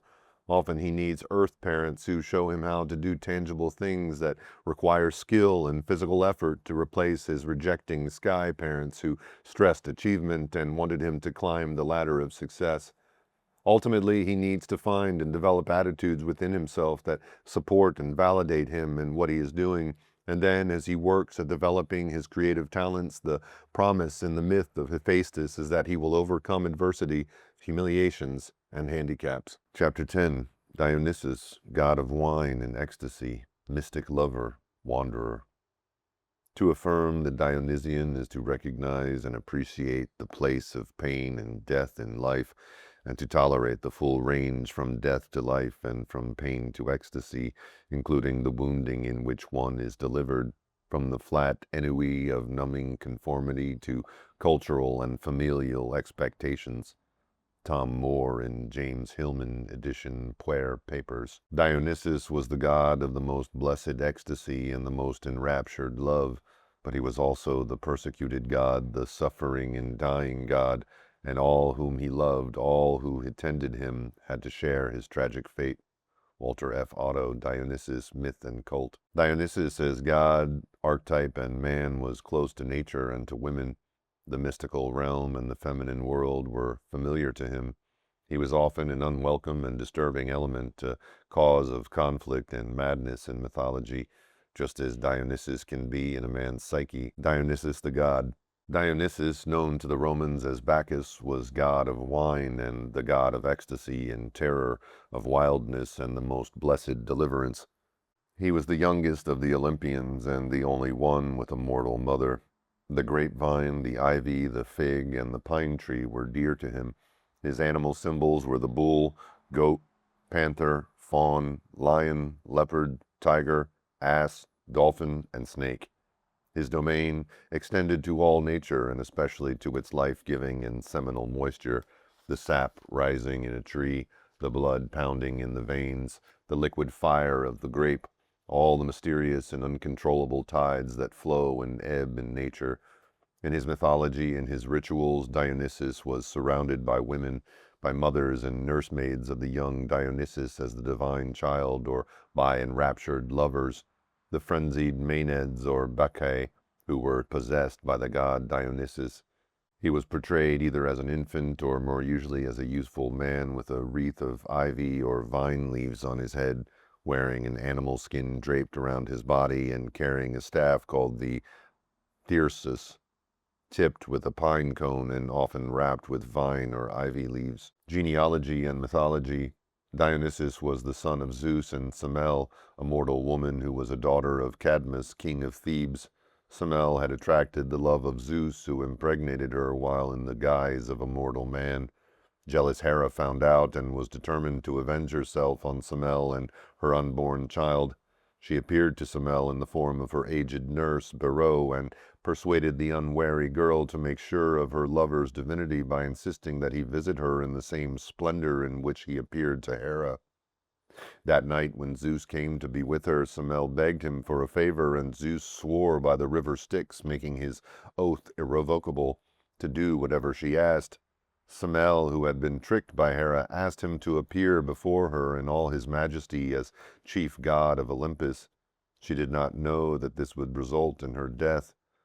Bound by his oath, Zeus transformed himself into god of lightning, in whose presence no mortal could live. The fire of Zeus's thunderbolts killed Semele, but made her unborn son immortal. At the very moment of her death, Zeus tore Dionysus from his mother's womb and sewed him into his own thigh, which served as an incubator until Dionysus was ready to be born. Dionysus may mean Zeus's limp, a name that describes how Zeus walked when he carried him in his thigh. Hermes acted as a midwife in this unusual birth. Dionysus was then taken to Semele's sister and brother-in-law to be brought up by them as a girl, but even this disguise did not protect him from Hera. She drove his caretakers mad, and they tried to murder him. Dionysus was again saved from death by Zeus, who changed him into a ram and carried him to the nymph of Mount Nysa, a divine mythic mountain country inhabited by beautiful nymphs. They brought him up in a cave, which accounts for another meaning of his name, Dionysus, or the divine Nisus.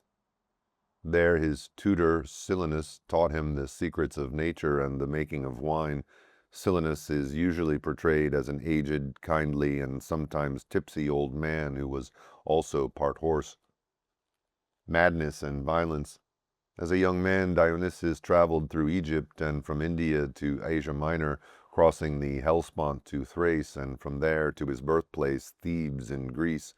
Wherever he went, he taught the cultivation of the vine. Madness and violence accompanied him.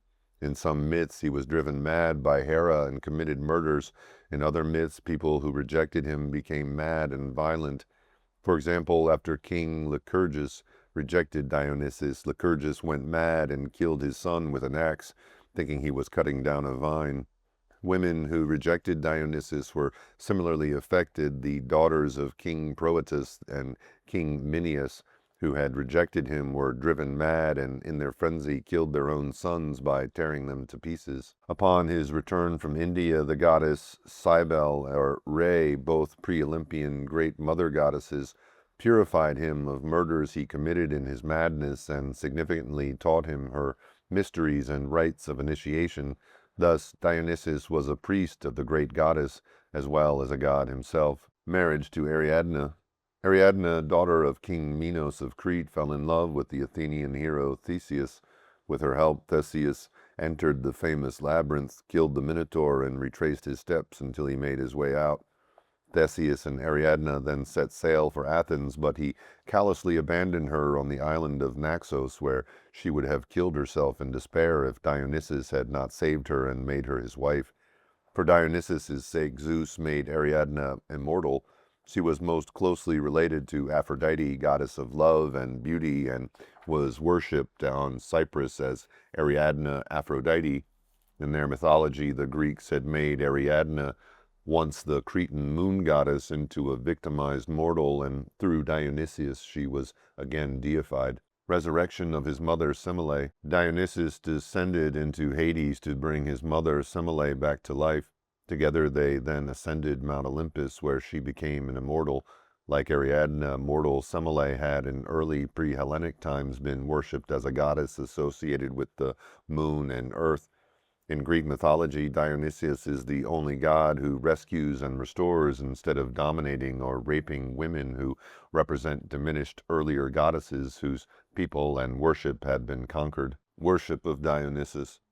The worshippers of Dionysus, predominantly the women of ancient Greece, communed with this god in the wildest parts of the mountains. There they also entered the realm of the emotional and irrational, dancing to the compelling power of highly emotional music and possessed by the god. Alternating states of pandemonium and deathly silence were hallmarks of the worship of Dionysus. The celebration of Dionysus was called the orgia of the god, from which the word orgy is derived. With wine or other sacramental intoxicants and with rhythmic dances accompanied by the frenzied music of reed pipes, drums, and cymbals, the celebrants entered an ecstatic state and felt themselves one with the god. The orgia came to a climax with the tearing to pieces and eating of the raw flesh of a sacrificial animal, believed to be an incarnation of the god. This was a sacramental act of communion, through which the divinity of Dionysus entered the celebrant. At Delphi, Apollo turned his sanctuary over to Dionysus for 3 winter months. The festival of Dionysus at Delphi was orgiastic, but was limited to official women representatives from Greek cities and celebrated biennially. Dionysus was not suppressed there. He was recognized, moderated, and institutionalized.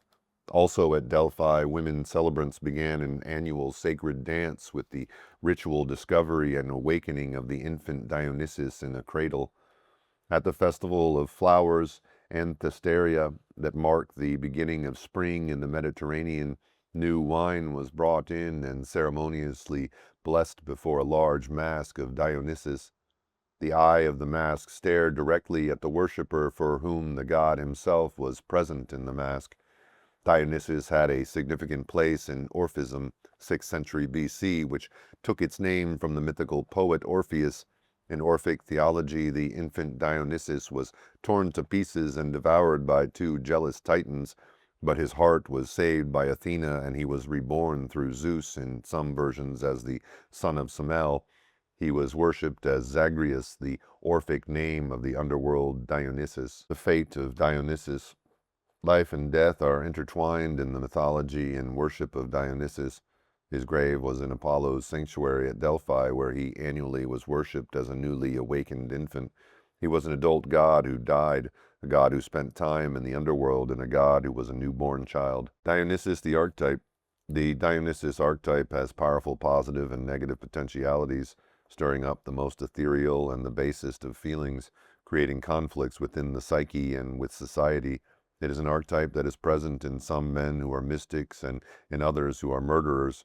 In between, it is the archetype in men and women who experience ecstatic moments and intensely contradictory impulses. The divine child.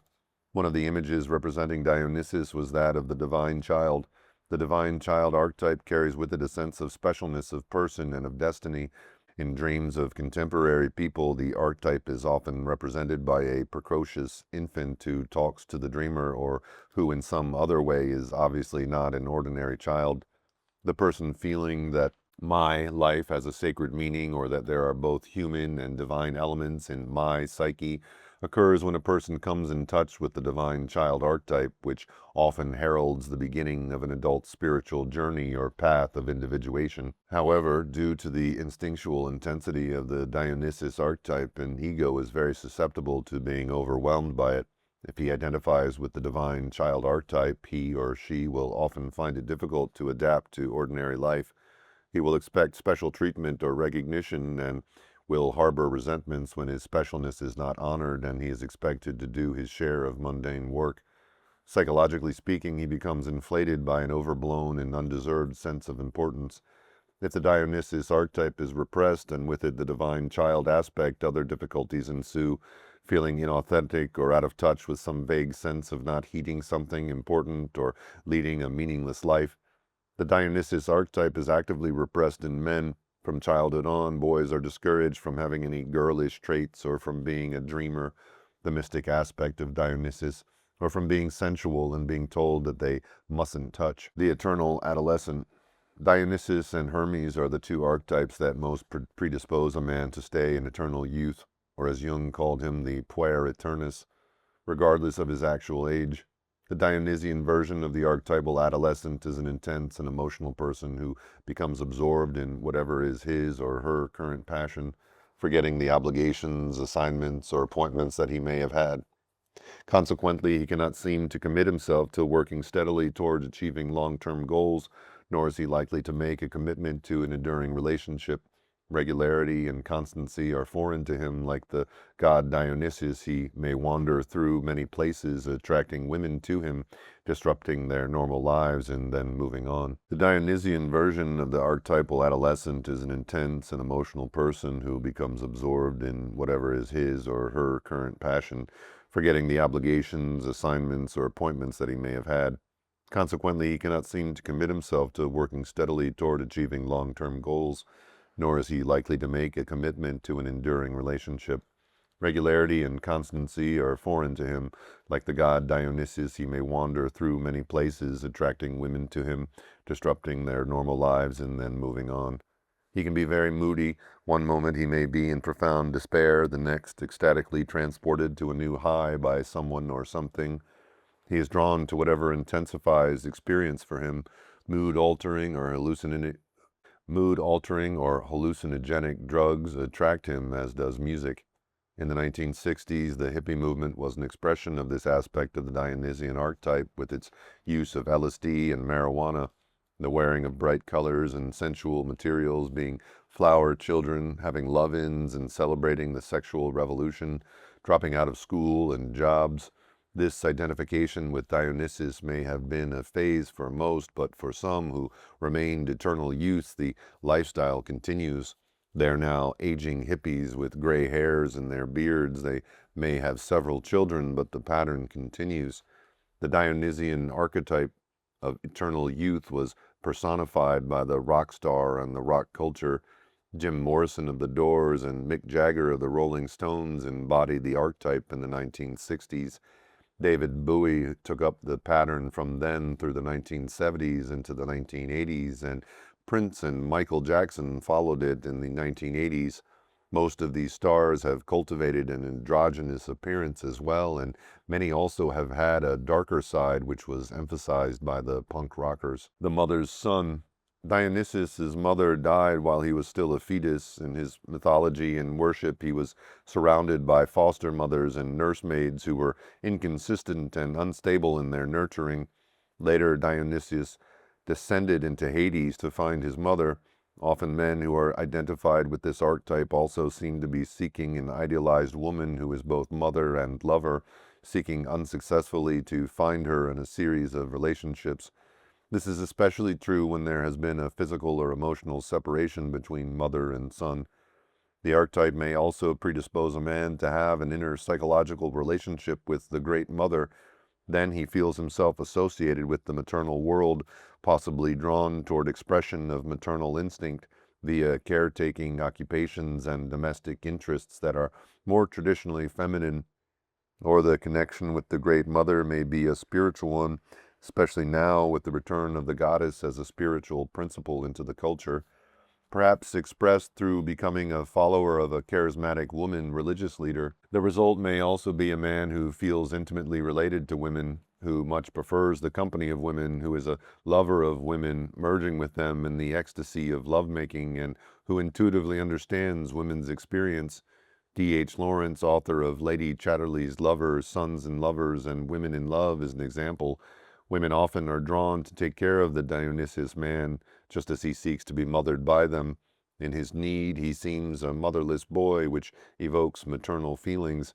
If this mother's son is not married, for example, because he is a priest or a homosexual, then he may surround himself, as Dionysus did, with 3 or 4 mothering women. The shaman, mediator between two worlds.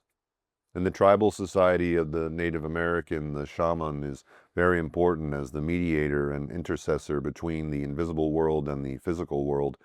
The man who became a shaman was often marked from childhood as different from his boyhood peers. He often stayed with the women and later dressed as a woman, an experience shared by Dionysus, who was raised as a girl for a period of his childhood. The shamanic psyche is very often that of an androgen, a male-female, as Dionysus was described as man-womanish and called the womanly one. Catholic priests whose sacramental function is to mediate between the invisible world and the visible world to this day often wear vestments that are dresses. Apparently, psychological androgyny, the inward experience of both masculine and feminine perceptions, is a key to entering this realm.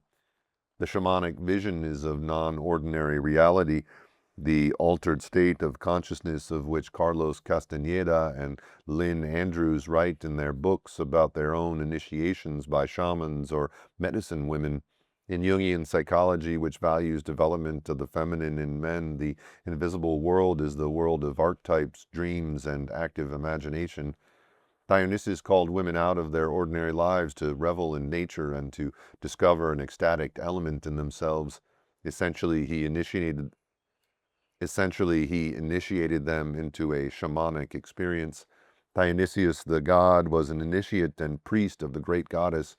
In the contemporary women's spirituality movement, Dionysius is present in some women who embody the priestess archetype as mediators between two worlds, metaphorically functioning like Morgaine in Marion Zimmer Bradley's Mists of Avalon. A priest or priestess of the goddess can go through the mists to Avalon and take others to the spiritual feminine realm, the Isle of the Goddess.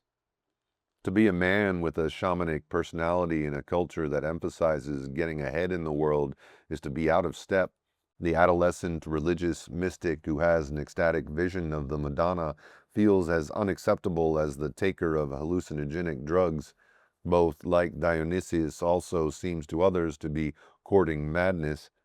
If Dionysius is one of several strong archetypes within the man, then he will not totally identify with this shamanic aspect, but he will have a predisposition toward altered states of consciousness. The realm of the invisible world feels both familiar and fascinating to him and may lead him to profound insights. He may be a closet mystic who, while operating effectively in the world, finds that this Dionysian element provides him with a hidden source of meaning. The dualistic personality. Of all the masculine archetypes, Dionysius is the archetype of intense opposites, as scholar Walter F. Otto describes him.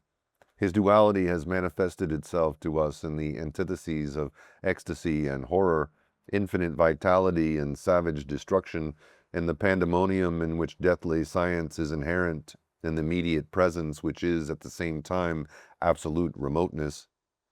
When this aspect of the Dionysian archetype takes over, the person can rapidly cross the borderline between these opposites.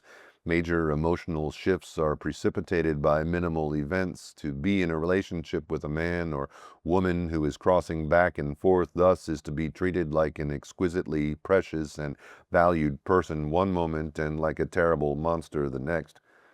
At the same time, he may fluctuate between being a passionate lover and a cold stranger. To be in ecstatic communion with a man who then turns on you and tears you into pieces is to meet and suffer from this dualistic aspect of Dionysus. Women, too, can become possessed by this archetype. The maenads, the women worshippers who sought the god on mountaintops, could change from loving maternal women to raging maenads without mercy. Beauty and fatal danger were hallmarks of this dualism. The panther, leopard, and lynx were sacred to Dionysus, reflecting this aspect of the god. These large cats are the most graceful and fascinating of animals, but also the most savage and bloodthirsty.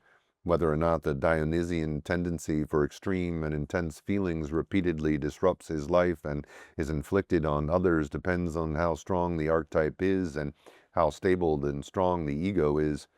A person with a healthy ego can say and mean, for example, just because I want to murder you or cut my wrists doesn't mean I'll do it.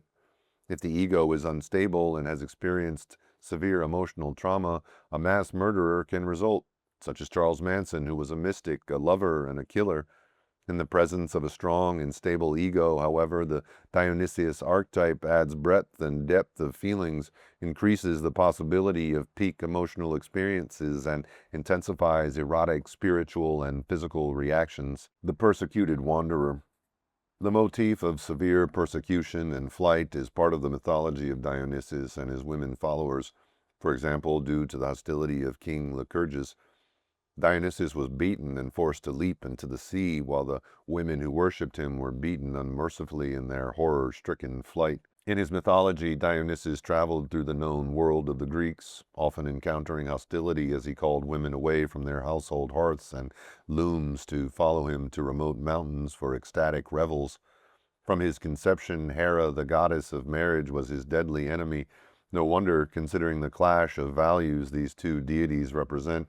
Hera honors enduring marriage with its social obligations, continuity, and fidelity. Dionysius evokes disruptive passion and calls on women to forget their usual roles. The dismembered archetype. The motif of dismemberment is woven through the myths of Dionysius, who shared the same fate as Osiris, an earlier Egyptian god.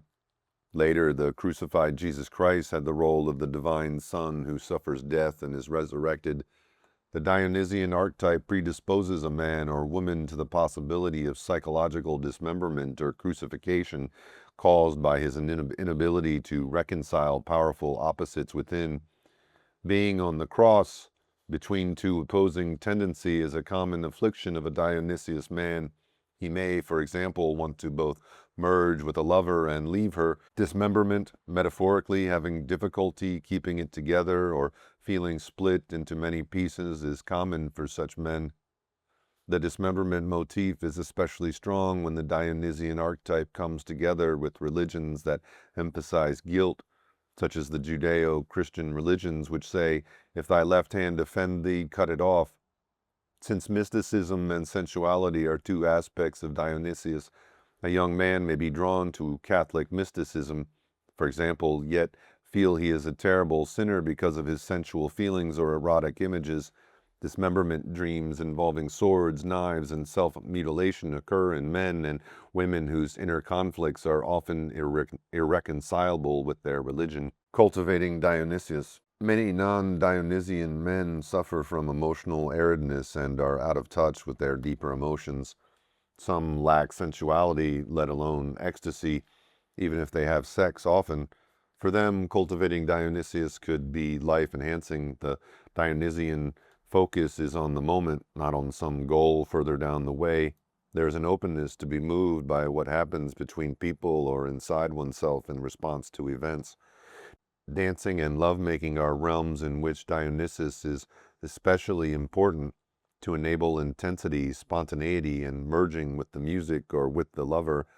Having a technique mentally following a dance diagram or a sex manual's suggested steps prevents a man from truly being there. Whenever the man is aware of the clock, Dionysus is not present.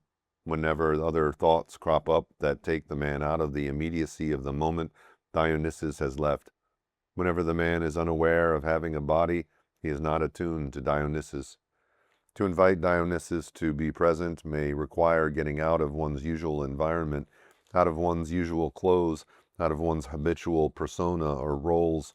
Dionysus' gifts of the vine, music that moves the dancer into a spontaneous sensuality, a Mardi Gras or masked fantasy ball, anything that loosens the hold of the mind and the grip of time helps bring Dionysus closer. If we leave the city and are concerned with work and responsibilities behind and seek communion with Mother Nature, we also can connect with Dionysus. Dionysus can come to us when we are in nature and become one with nature, when we leave our usual conscious awareness of time or miles to go and lose ourselves in the experience. We are transported to another subjectively felt ecstatic realm. Dionysus the man. As in each preceding chapter, this section provides a glimpse at what life is like for a man who identifies with the particular god. However, a composite impression does not work quite as well for Dionysus as for the others because this archetype is characterized by opposing tendencies and extremes. Even though it may be hard to describe with certainty just how Dionysus will manifest, the man usually has some recognizable traits that other men usually mistrust or reject.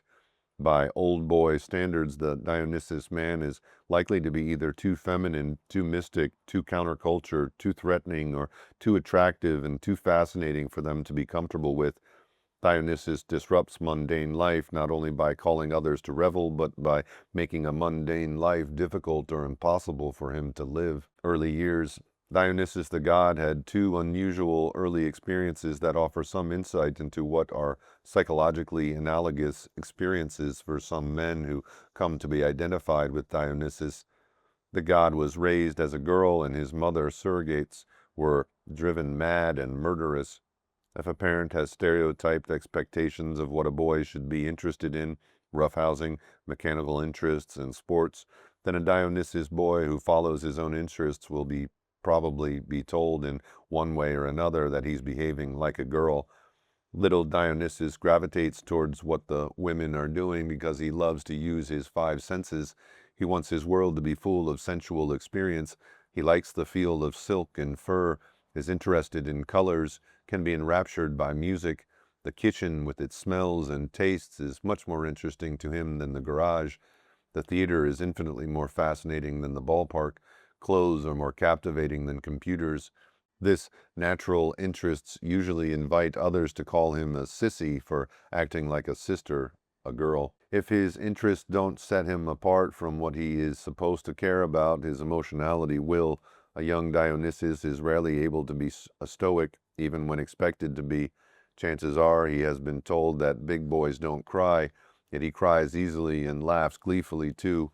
It is harder for him to get his emotions under control, which for most boys means learning how to squelch them. This again makes him seem more like a girl. Having his caretakers go mad and become murderous was another characteristic of Dionysus's childhood. In her book, Prisoners of Childhood, psychoanalyst Alice Miller describes how a bright, perceptive son learns to keep on the good side of a narcissistic parent, usually his mother, who will turn hostile toward him unless he acts the way she wants him to. He pays attention to emotional cues and learns how to be pleasing, which is one facet of being raised as a girl.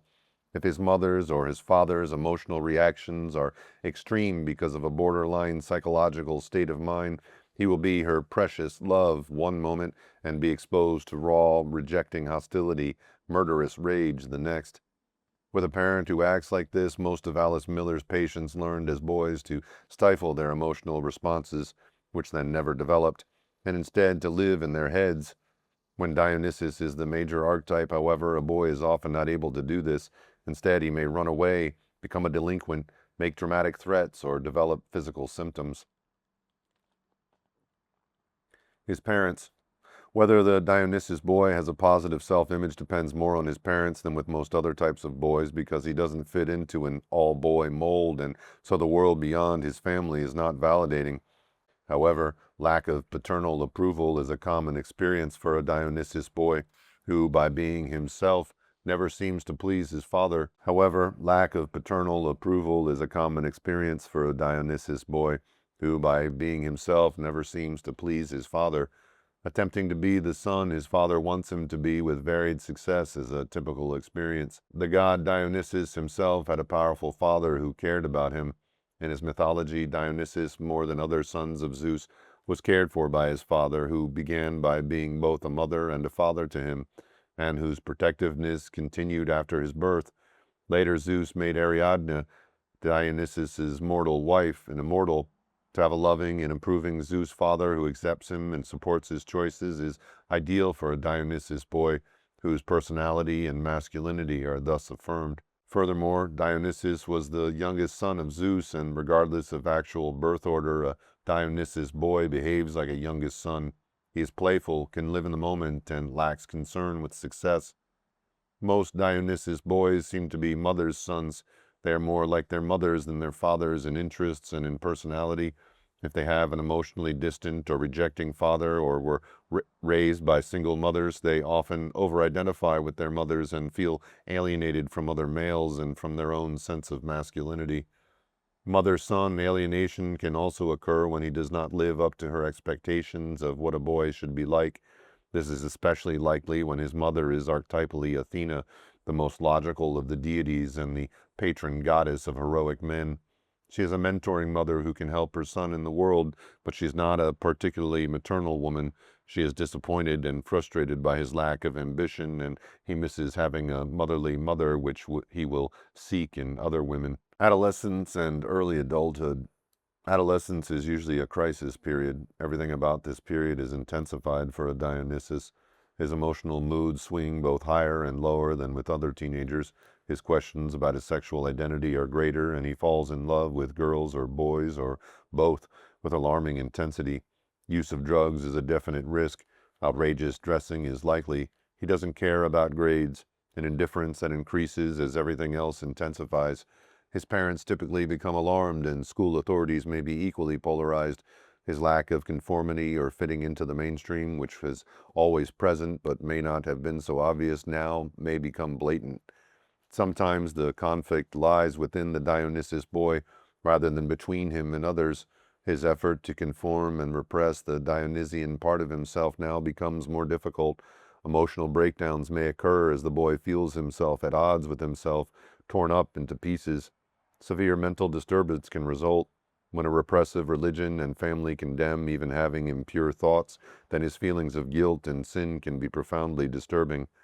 Moving away from home, between adolescence and the early adult years continues the teenage emotional turmoil and experimentation. Seeking ecstatic experience in spiritual or sexual realms or through intoxicants often interferes with education and career beginnings.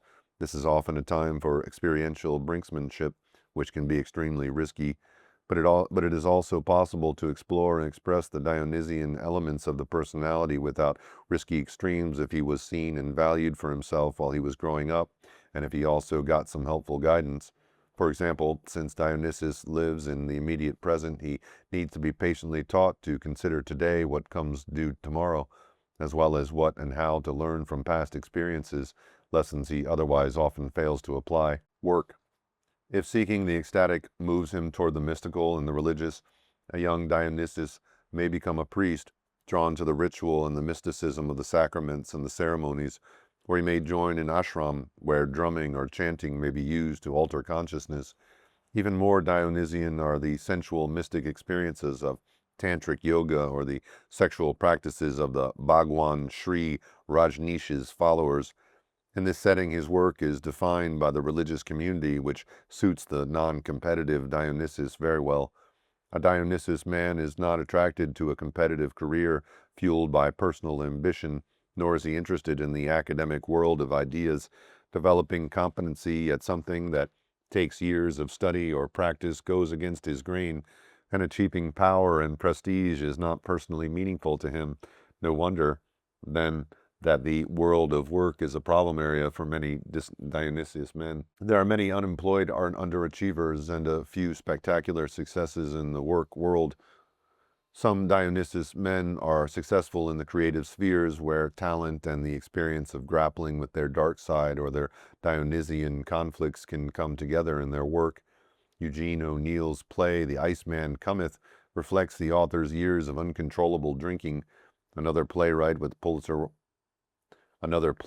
and Pulitzer Prize winner, Sam Shepard, uses pairs of brothers to describe the polarity in his own personality. Dionysian men can likewise be found among rock stars, musicians, and actors, some of whom have had to conquer alcohol or drug addictions. Relationships with women. The god Dionysus was surrounded by women, and the Dionysus man usually is also. Motherly women often see him as a troubled and vulnerable man to nurture, whether he is a young adult or a middle-aged man. His boyishness makes some women want to care for him. He may have been harshly treated or rejected, and seeing him lick his emotional wounds draws out the mother in some women. His sensuality and appreciation of beauty draws women to him, some as friends, others as would-be lovers. When he does make love to a woman, especially if she has up to then never been made love to by a man for whom making love is an ecstatic, merging experience, it deeply affects her. One may be awakened to her own sexuality and be grateful to him. Another may become addicted to him. Another wildly jealous. When he becomes important to a woman, drama and disruption often follow his entry into her life, and she now must follow his typical high and low swings. The Dionysus man genuinely likes women, and from nursery school on he has probably had close female friends with whom he shares interests, confidences, and a depth of friendship that most men do not have with women. Relationships with men. A Dionysus man is usually out of step with his fellows. He's not at home in the locker room or the boardroom because male relationships in these settings are so impersonal and goal-related. He is too much an individual to be much of a team player, too little interested in competition, and too unconforming to manage to be one of the guys. Paradoxically, he may have closer male friendships than men who do fit in with their fellows. A number of male friends may be deeply important to him in different ways. With a Hermes friend, he reaches conversational depths, and a Hephaestus finds that Dionysus really appreciates what he creates, that he touches his works of art with the same reverence that Hephaestus felt when he made them. Apollo is also drawn to Dionysus, who is his opposite. Dionysus was a god who could weep over a friend, as a Dionysian man might also. When his friend Ampelos died, Dionysus wept over his grave and was consoled in part by the grapevine and by the wine that sprang up from his tears. Sexuality. The expression of an innate, intense sexuality is an essential issue for Dionysus. A Dionysus man may be heterosexual, homosexual, or bisexual. Whether he is a wildly promiscuous rock musician or a celibate priest, sexuality is a forefront concern. Naturally sensual, his erotic nature is easily evoked. He may put as much of his considerable psychic energy into the sexual realm as another man might put into his career. He can have ecstatic sexual experiences, sometimes further enhanced by music or intoxicants, without being in a deep personal relationship. A sensitive partner may be aware that he is so much into making love, moving into an altered state of consciousness himself, that there is something impersonal about his lovemaking. At that moment he may be having an archetypal Dionysian experience, not a personal communion. He can be truly drawn repeatedly to a variety of women, or to repeated experience with the same woman if she too can love in the moment as he does. Conquest is not a motivation. The experience itself is marriage. The traditional woman doesn't consider a Dionysus man good husband material, which is an accurate appraisal. He can't be counted on to be a breadwinner with a lifetime 9-to-5 job, or to make it to the summit of the business or professional world and thus to provide status, position, and security for her. Life with him will be unpredictable both economically and emotionally. Problems arise when a woman falls in love with a Dionysus and then, on marrying him, expects him to be someone else. Like the steady, predictable men she was not attracted to and now expects him to be. Marriage to him was probably her idea anyway, as he is likely to live in the moment and not think in terms of lifetime commitments. To expect marriage to make him monogamous is another mistake that may cause her pain. And yet, again, paradoxically, and like the god, at some point in his life he may marry and honor the marriage and love and cherish his wife, whom he knows emphatically. Children. A Dionysus man often is such a big kid himself that he is a hit with other people's children. However, his own children often have experiences that leave them feeling torn. He can be wonderfully exciting. When he's playful, he's imaginative and generous, and his happy moods are infectious, or terribly disappointing when he's promised to do something special with them and doesn't remember, or has lost his previous enthusiasm for something that was to be a shared experience. To have a father who is a charming man who means what he says in the moment and can't be depended on to follow through can be shattering. His inconsistencies and lack of dependability are magnified if he becomes a divorced father, and there is a strong possibility that he will be. A Dionysus man usually does not carry the traditional responsibilities of fatherhood very well. The roles of breadwinner, disciplinarian, mediator between his family and the outer world, mentor, and role model of how to succeed in the world. Yet when his children were born, he may have been deeply involved in his wife's labor and delivery, emotionally and physically present throughout. The birthing process may have been a shared mystical or ecstatic experience that bonds him to his children and his wife. Although a Dionysian man will never be temperamentally a traditional, distant, in-the-world sky-father, it thus is possible for him to become an in-the-home, instinctively close to his children, earth-father. Middle years. The Dionysus man at midlife can be in the middle of a major emotional crisis. If his excesses and lack of discipline have taken a toll, he may be facing alcohol or drug addiction or work and relationship failures. Educational and professional deficiencies or an erratic work history now become glaringly evident. His marital situation is often no better. Many public Dionysus figures do not survive midlife. For example, death from drug overdoses claimed the lives of rock star Jim Morrison of The Doors and actor John Belushi. More commonly, the crisis of midlife goes on for years, with alcoholism often the most evident problem. Poet Dylan Thomas and actor Richard Burton had to struggle with alcoholism, with creative expression, and difficult relationships with women. These are the classic Dionysian midlife struggles. Thomas and Burton had all of them. A Dionysian man may also, or only one part.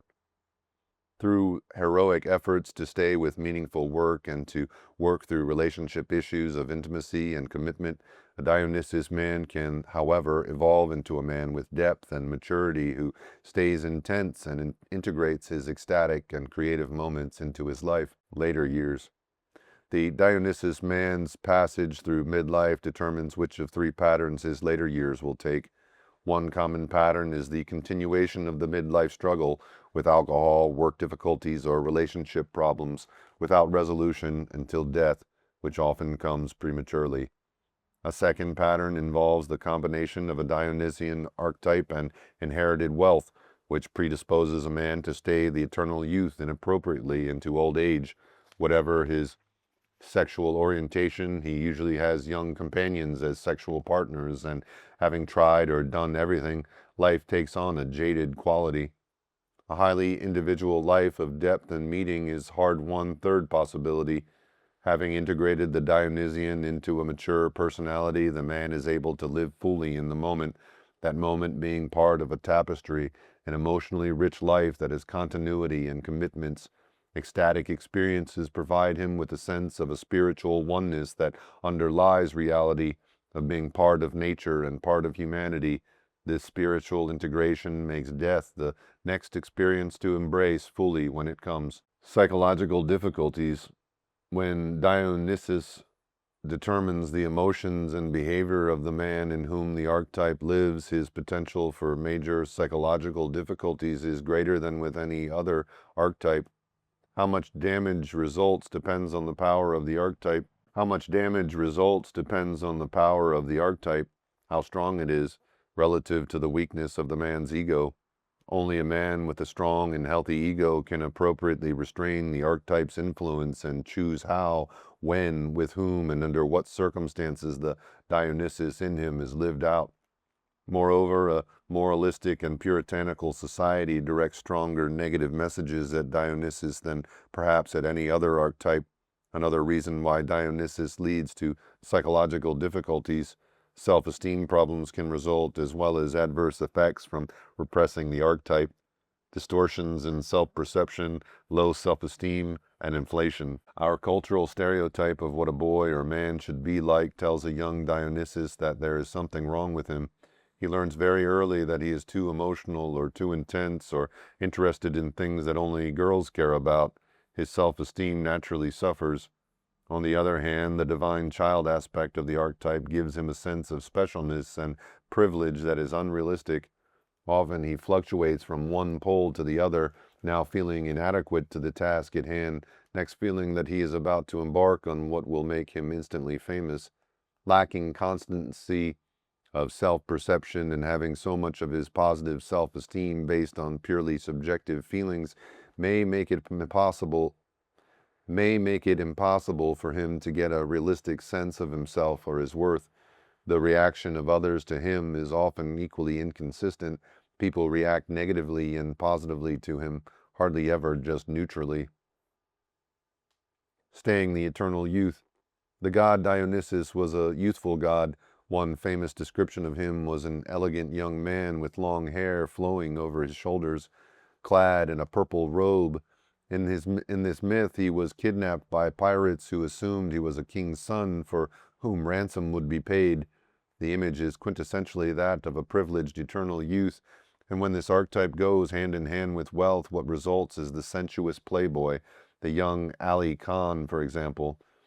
Many men who become identified with Dionysus as the eternal youth actually bear some similarity to their rich and famous equivalents, in that they may live for the next party or the next intense affair. The possibility of staying in eternal youth is present whenever Dionysus is the dominant archetype. The struggle with opposites. Men with Dionysian personalities struggle with paradox and opposites that exist side by side within. In them, as in the god, rapture and destruction, passion and coldness, immediacy and distance, may all coexist. The playwright and screenwriter Sam Shepard, who is himself an example of a Dionysus man, described the task of holding these opposites. Somewhere there's a myth about the wolf and the sheep, and the process of keeping alive is trying to have these two cohabit, trying to carry on a balance between these two parts, because one's always trying to devour the other. The one that wants to devour the wolf operates on impulse and is pretty insane.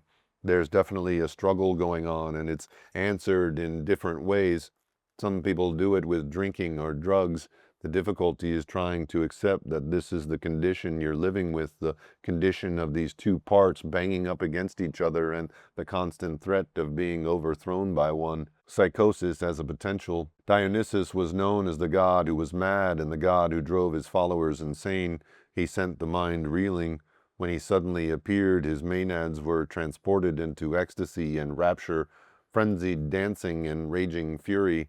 Something Dionysian can happen at rock concerts, especially when the star suddenly appears on stage and the audience goes mad. There's a frenzy, the drugs, the dancing, and on the faces is the audience expressions of ecstasy and rapture. Occasionally, as at the Rolling Stones concert in Altamont, there is also violence and terror. When Dionysus the god appeared to his followers, pandemonium broke out, followed by a numbed silence or sorrowful melancholy after he just as suddenly disappeared. This arc from ecstatic heights and communion with the god to melancholy describes a psychological process of intense inflation followed by a benumbed depression, or a period of hallucinations and delusional behavior followed by shocked horror and guilt.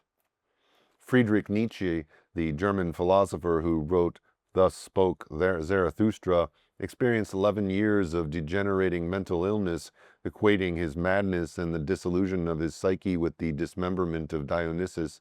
Nietzsche stressed the ecstatic, excessive, barbarian, titanic, even criminal aspects of Dionysus, side effects of the gift of the vine, substance abuse problems.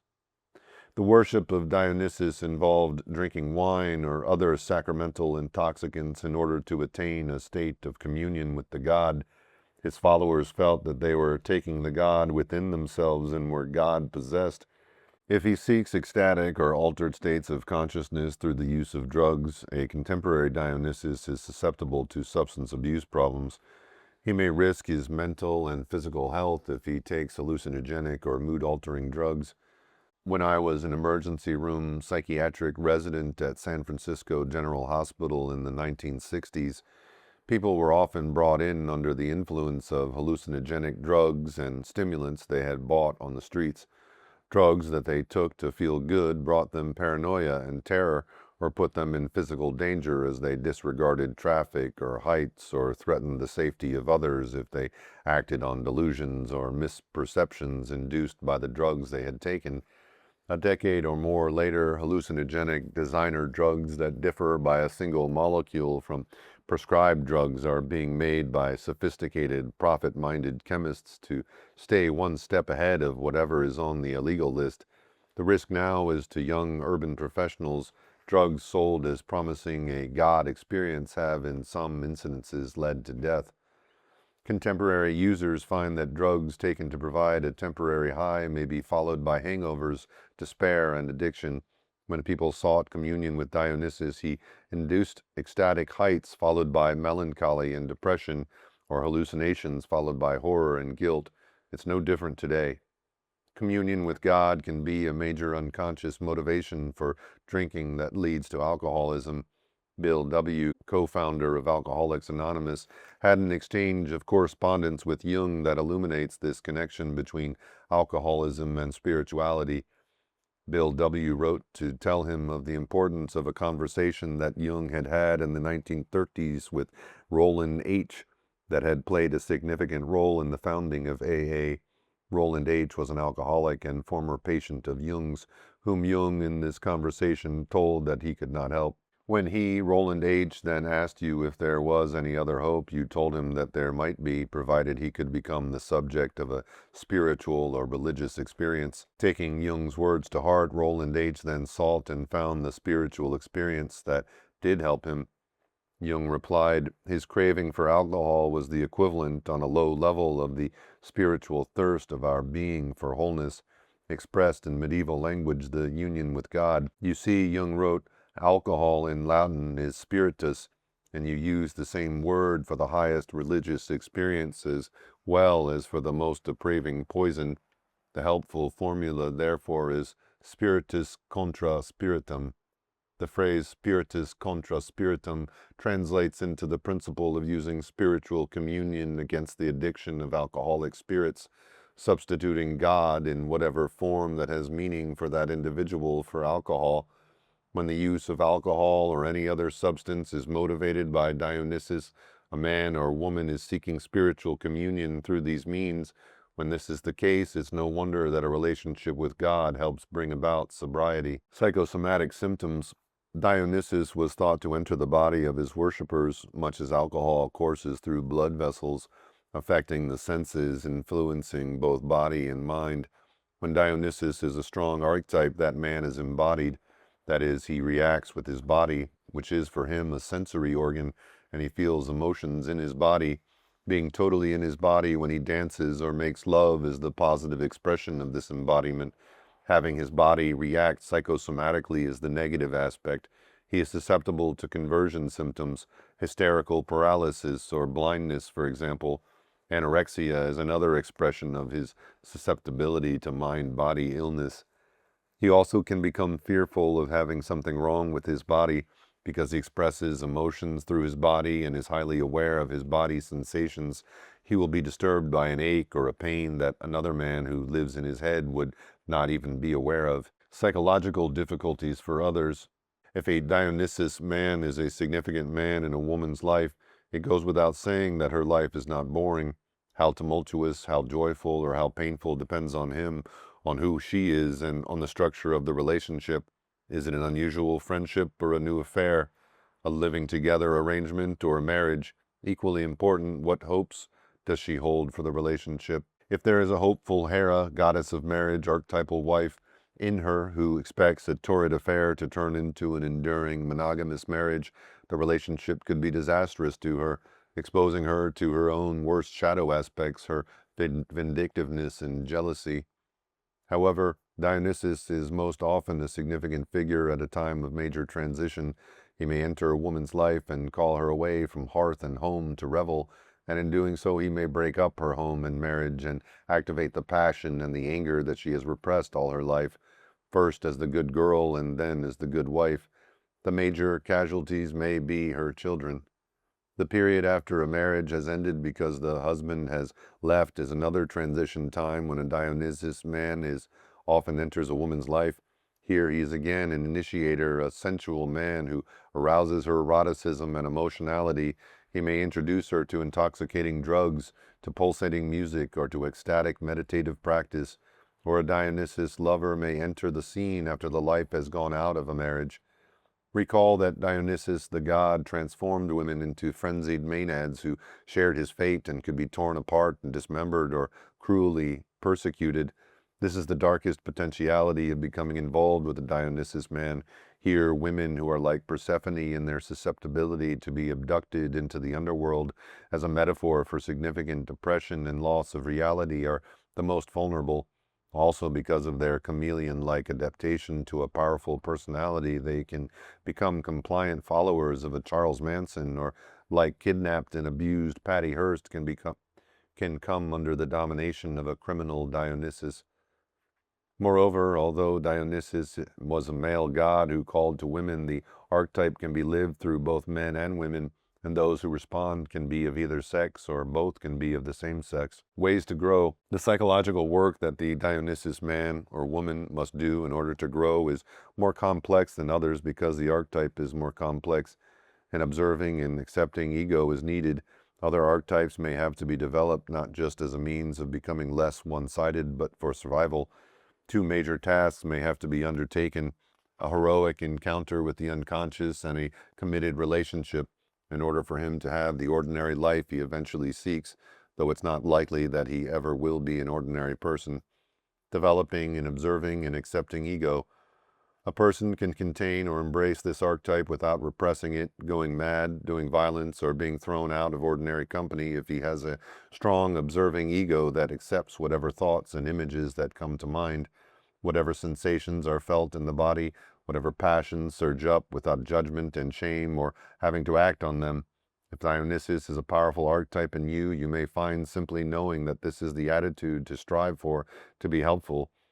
Psychotherapy is the means to develop or strengthen the ego and work on self-acceptance, especially if rejection and judgment were childhood experiences. Developing allies. Zeus, Hermes, and Apollo.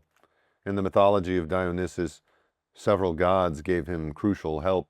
Zeus, Hermes, and Apollo, his allies, are archetypes that a Dionysus man needs to develop. Zeus saved Dionysus' life twice, first by taking him from his dead mother's womb and sewing him into his thigh. Then, when Hera drove his foster parents mad, Zeus rescued him once again. A positive father archetype, personified as a caring and strong Zeus, can definitely help a Dionysus man accept being out of step with his fellows and can help him to live with irrational thoughts or intense feelings without acting on them or becoming self-rejecting.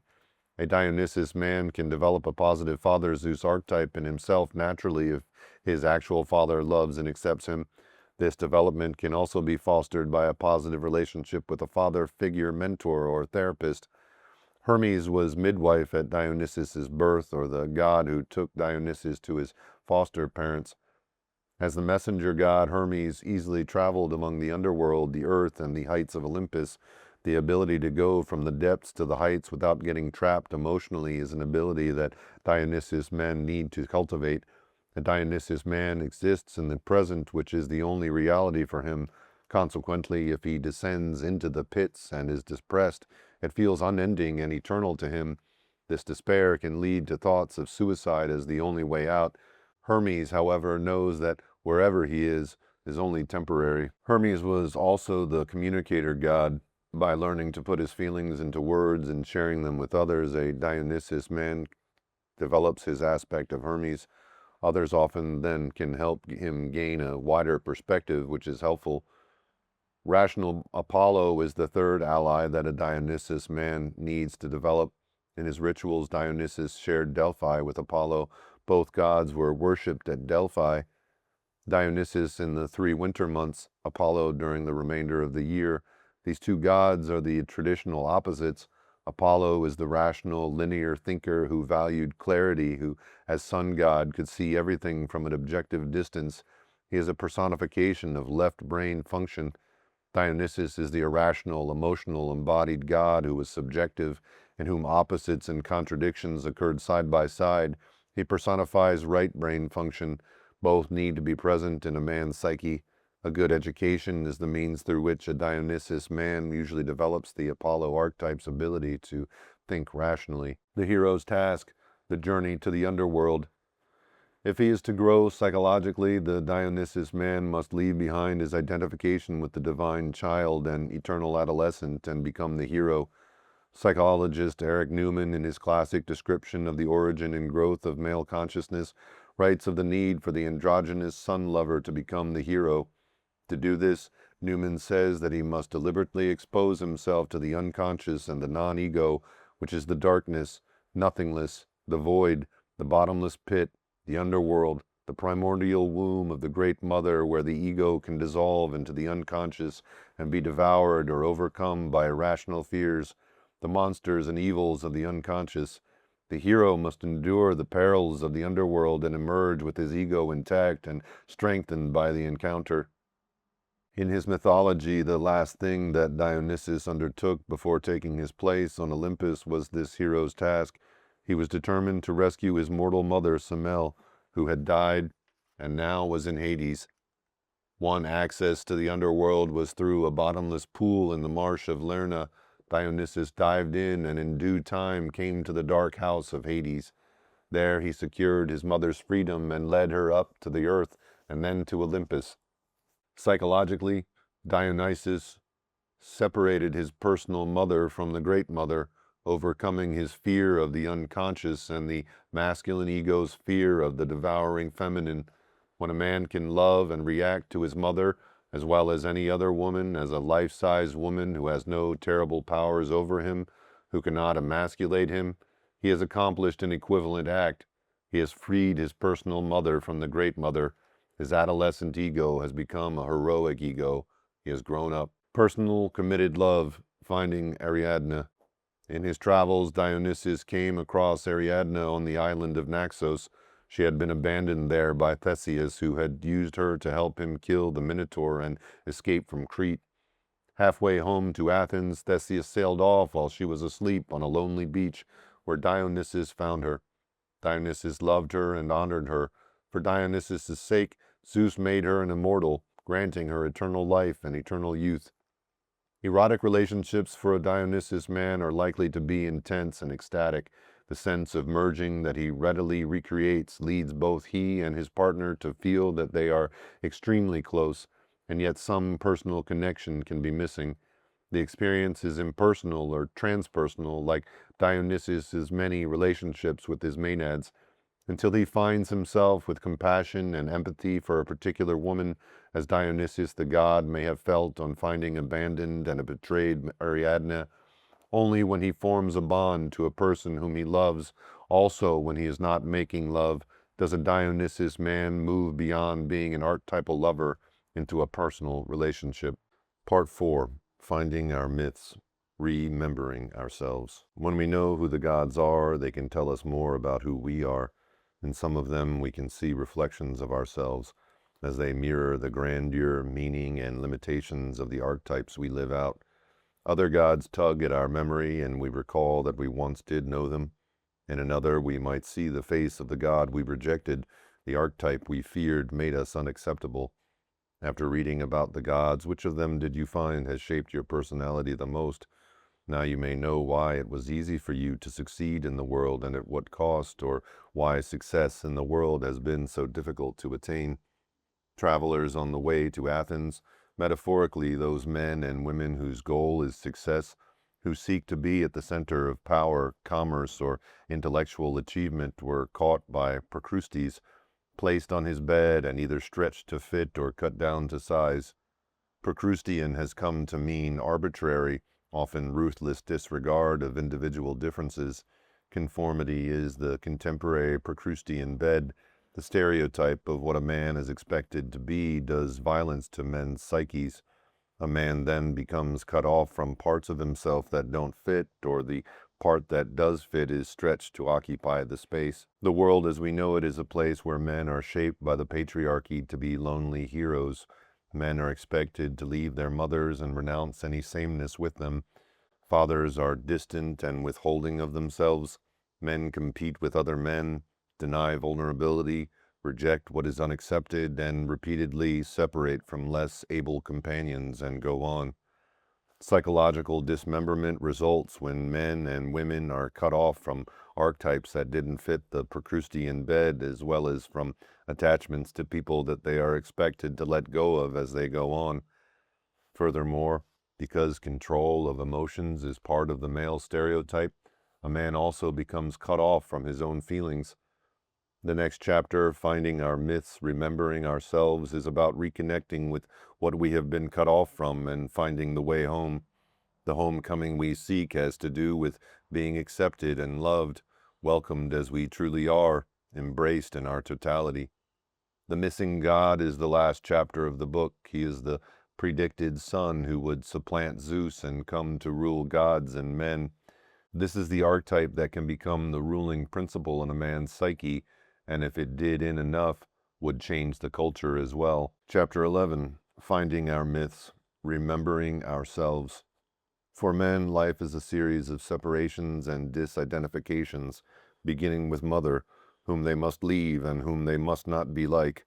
Expected to be little men who do not cry, they go to kindergarten, and from there, year after year, have two cultures to cope with. Inside the classroom, the world, especially in the beginning, is a feminine-ruled one. The teacher is a woman who rewards cooperation and neatness, order and schoolwork. In the schoolyard, the bigger boys are the bosses, and being accepted by a male peer group is essential, because an isolated boy can be picked on or scapegoated. Conformity to the group norm is essential for survival in the schoolyard, and the dynamics of identification with the aggressor are played out there. A boy must straddle the two worlds of school and schoolyard, and he may fail at one or both. The bright boy athlete is often most able to play freely in both worlds. His athletic prowess is a source of respect that makes it possible. I hear of golden periods in boyhood and adolescence from a few men, times when they could be unselfconsciously themselves with other boys. My impression is that these boys were lucky, that it wasn't the norm. They were pre-adolescent or adolescent buddies who spent every spare moment together, and they had lots of spare moments, as children of middle-class parents don't seem to have anymore. Or they were boys who became close in boarding schools. Real love for one another got generated only in these golden periods. Then came the time of separation, as repeatedly happens to men. At every step on the traditional path men are supposed to follow, there is some variation of separating sheep from goats, or boys from men, or achievers from non-achievers. Men who are successful in the world must undergo a whole series of separations from peers who did not keep up. As the patriarchal world requires separation after separation of men, each cutting away cuts two ways. The boy who separates from his mother separates from her emotionally and cuts himself off from the inner part of himself that was close to her. The boy who goes to school and finds he cannot show his innocence or ignorance because it makes him an object of ridicule adapts by imitating the acceptable attitude. Thus he cuts himself off from the innocent boy in himself. The boy who had a best friend who couldn't keep up with him not only cut off his friendship, but also cut off the part of himself that mourned his friend. The boy who could cry when he was sad and learned not to, stopped his tears by walling himself off from his emotions. And there is a men from the boys cut off time when something that is still tender in a young man is sacrificed so that he may join the ranks of men. In a patriarchal Zeus world where economic rewards determine what has value, most successful men work with mental skills in offices. Some of them are in their element and thrive on this environment. A great many do not. Some are men who would love to till the soil or make things with their hands or make music or teach young children or do any number of things and do not. And they cut themselves off from this part of themselves to go to work in an office. The losses add up until somewhere around midlife depression sets in, and with it comes feelings of sorrow, loneliness, and a sense of meaninglessness. Remembering. There is an alternative which often doesn't present itself until midlife. on which men I see in my practice embark on out of necessity when life becomes painful and empty or arid and flat. They seek to find what is true for them, to uncover their feelings and find meaning in their lives. They may be men who have made a place for themselves in a competitive world and who are in control of much of their lives, yet depression, anxiety, ulcers, hypertension, a heart attack, bad dreams, or a major relationship crisis has signaled that something is terribly wrong, sending them on a journey of self-discovery to find what happened to them in the past and what is going on in their depths now. For each man, the process is a gradual descent to find buried feelings, to discover his inner world where he can pick up the threads of his personal story. This story always begins in childhood. Who was he then? What gave him joy? What delighted him? What could he be absorbed in doing? Who loved him? And in contrast, what shamed him? What was not acceptable to others about him or his family? Who did he try to be? Whose love and approval did he try to get? How was he treated, and by whom? He finds that whomever he buried and split off from his conscious awareness and left in the past, the child he was at various ages, his parents as larger-than-life figures, a caretaker, a pet, siblings as they were then, people he once loved or feared, still are alive inside, and whatever was buried also still exists in his inner world. Innocence, betrayal, fear, joy, guilt, shame, love, and archetypes that he denied were a part of him. There are adolescent and adult dismemberments also, major loves and friendships that he cut himself off from, a child he might have fathered, a homosexual friend he rejected, an Asian wife left behind in Korea, Japan, or Vietnam, a woman who was love of his life whom he could not marry, the people and corresponding parts of himself that didn't fit and were dismembered. Whatever is dismembered and buried through repression is buried alive. When it's uncovered, it exists as it was. This truth is especially dramatic when, as is common, what got buried was unexpressed grief. Once tapped, it's as if the loss were yesterday, not decades ago or even last year. Smoldering rage is much more accessible. Like hot coals covered by a layer of earth in a fire pit, anger lies below the surface in many, perhaps even most men, though it is as deeply repressed as is grief in some of them. And even more important than uncovering feelings is resurrecting or remembering who got buried alive, the sacrificed child who was put away when he was not acceptable or not wanted or was abused and ashamed, the inspired adolescent who was ridiculed and then seen no more, whoever was seemingly inappropriate, the denied archetypes that now could revitalize his life. Discovering what happened and why carries into the present. Each of us has a personal story with a cast of characters and a role we were cast in by our family, a story that we continue to unconsciously live, recruiting others to play the familiar roles until we become aware of the underlying plots and subplots. Who you tried to be and how you were seen by others may be very different from your own archetypes and thus your own myth. Finding your myth through knowing the gods as archetypes, you can see yourself and others more clearly. You can identify whom you most naturally resemble, see which one you may have tried to be and which of them you have not accepted. When knowledge of the mythic dimension comes into your possession, it can help you find your bearings and a path that is true for you, one that reflects who you authentically are, which makes life meaningful.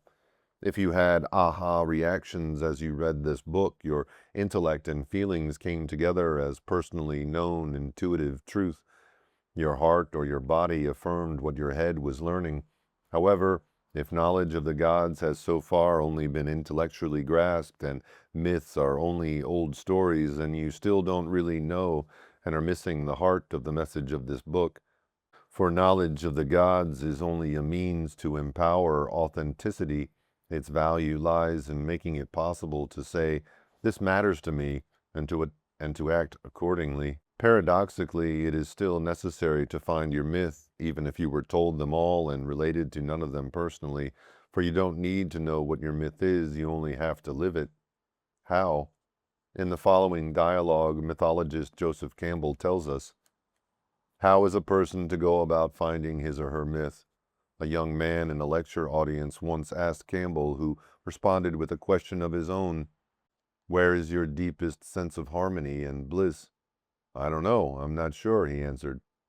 "Find it," Campbell sang back, "and then follow it." Finding harmony and bliss. Harmony is being on the right path, being one with it, making a living, doing work that is absorbing and consistent with your personal values, doing what you have a gift for. Harmony is being with a partner or companion or alone, with animals or with nature in a particular city or country or place and having a sense of ringing true there. Harmony is experiencing deep grief that corresponds to deep loss. Harmony is uninhibited, unself-conscious spontaneity, the immediacy of laughter, the welling up of tears. Harmony happens when behavior and belief come together, when inner archetypal life and outer life are expressions of each other, and we are being true to who we are, and only we can say and know, "I feel at home here. I am totally absorbed doing this. It gives me joy. I love you. This is bliss." Bliss and joy come in moments of living our highest truth, moments when what we do is consistent with our archetypal depths.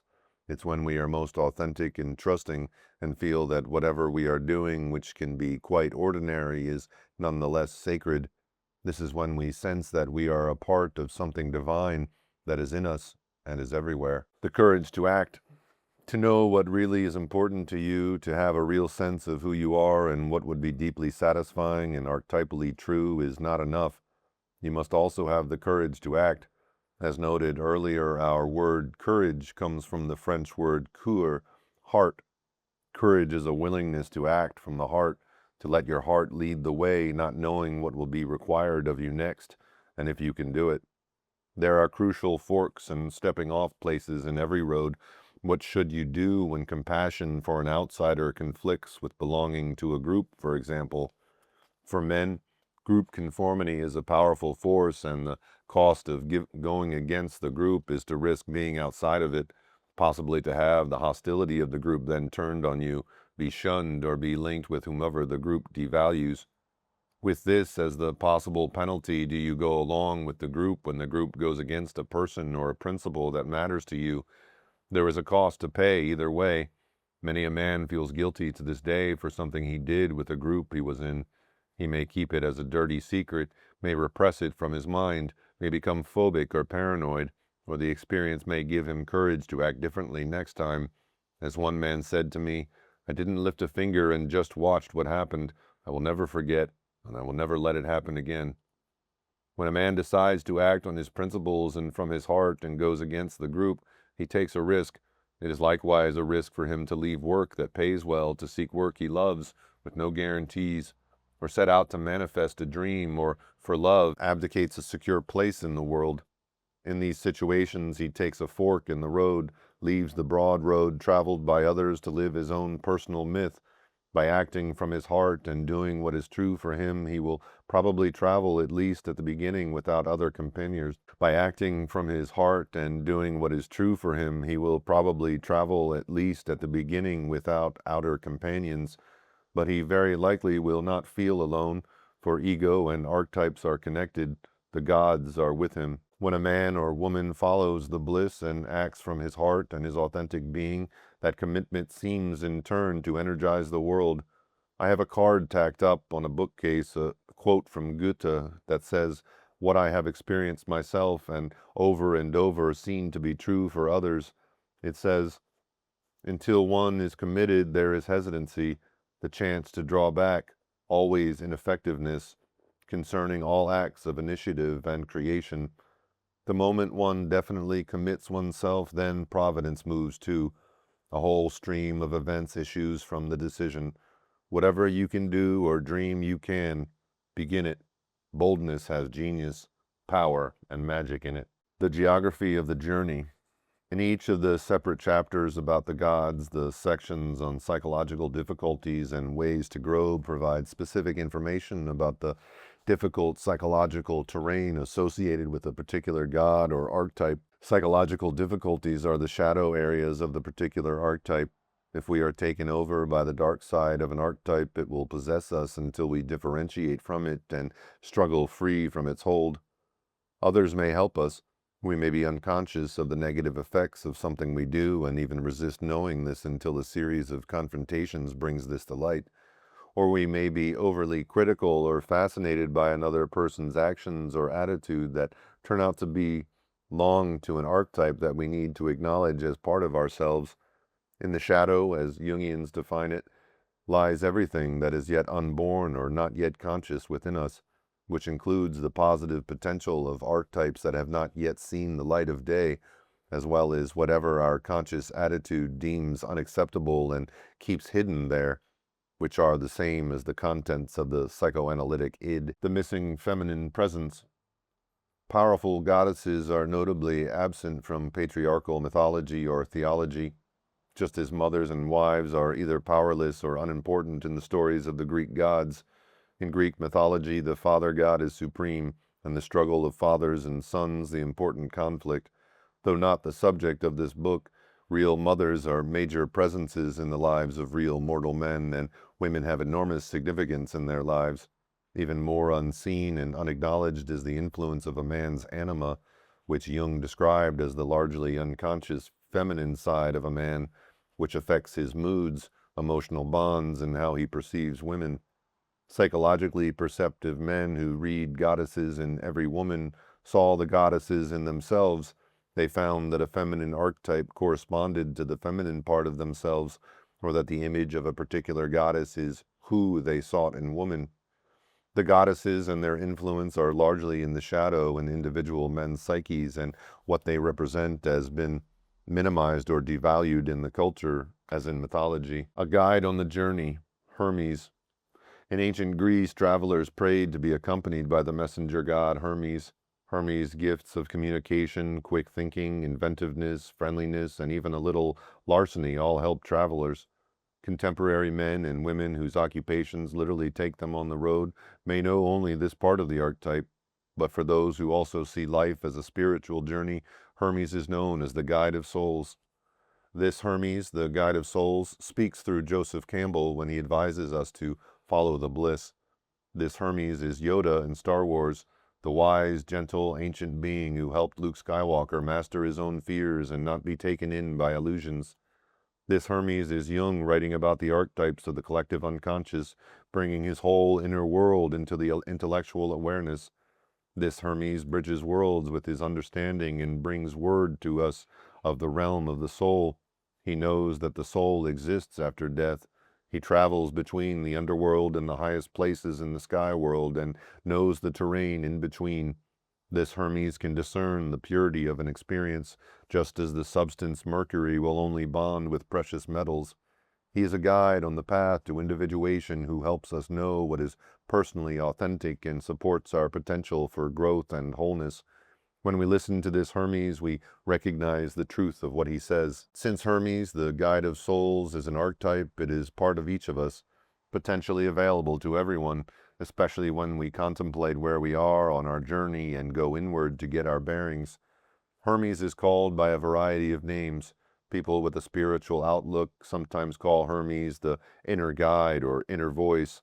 In the psychiatric literature about multiple personalities, Hermes is another name for what Ralph Allison, a psychiatrist who has done extensive pioneering work with such people, calls the inner self-helper. The multiple personality has been popularized in The Three Faces of Eve by C.H. Thigpen and Sybil by Flora Schreiber, so that many people may know that the multiple personality can have many separate personalities of both sexes and all ages living within one body.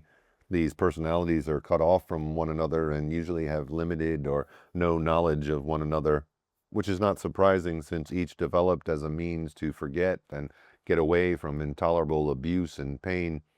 In contrast, the personality Allison describes as the inner self-helper knew all the personalities and could provide information about each one and what had happened in the patient's life. He found that this inner self-helper was androgynous, felt only love and goodwill, and described itself as feeling close to God. With the help of the inner self-helper in psychotherapy, the many fragmentary personalities become aware of the others after which they can voluntarily integrate into one personality. To a lesser extent, because the damage done is less, but on a continuum that links the multiple personality with the reasonably well-adjusted person, a very similar task needs to be done whenever the individuation journey begins, usually somewhere in midlife.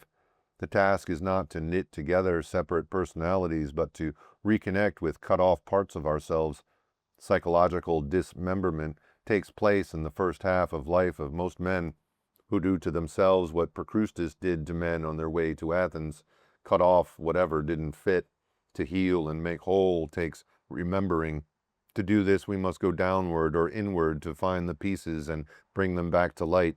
This is the task of Hermes. It was Hermes who brought Persephone out of the underworld. It was he who rescued the infant Dionysus, who was the dismembered god, and it is this archetype in us that can bring the repressed feminine or the divine child in each of us into consciousness.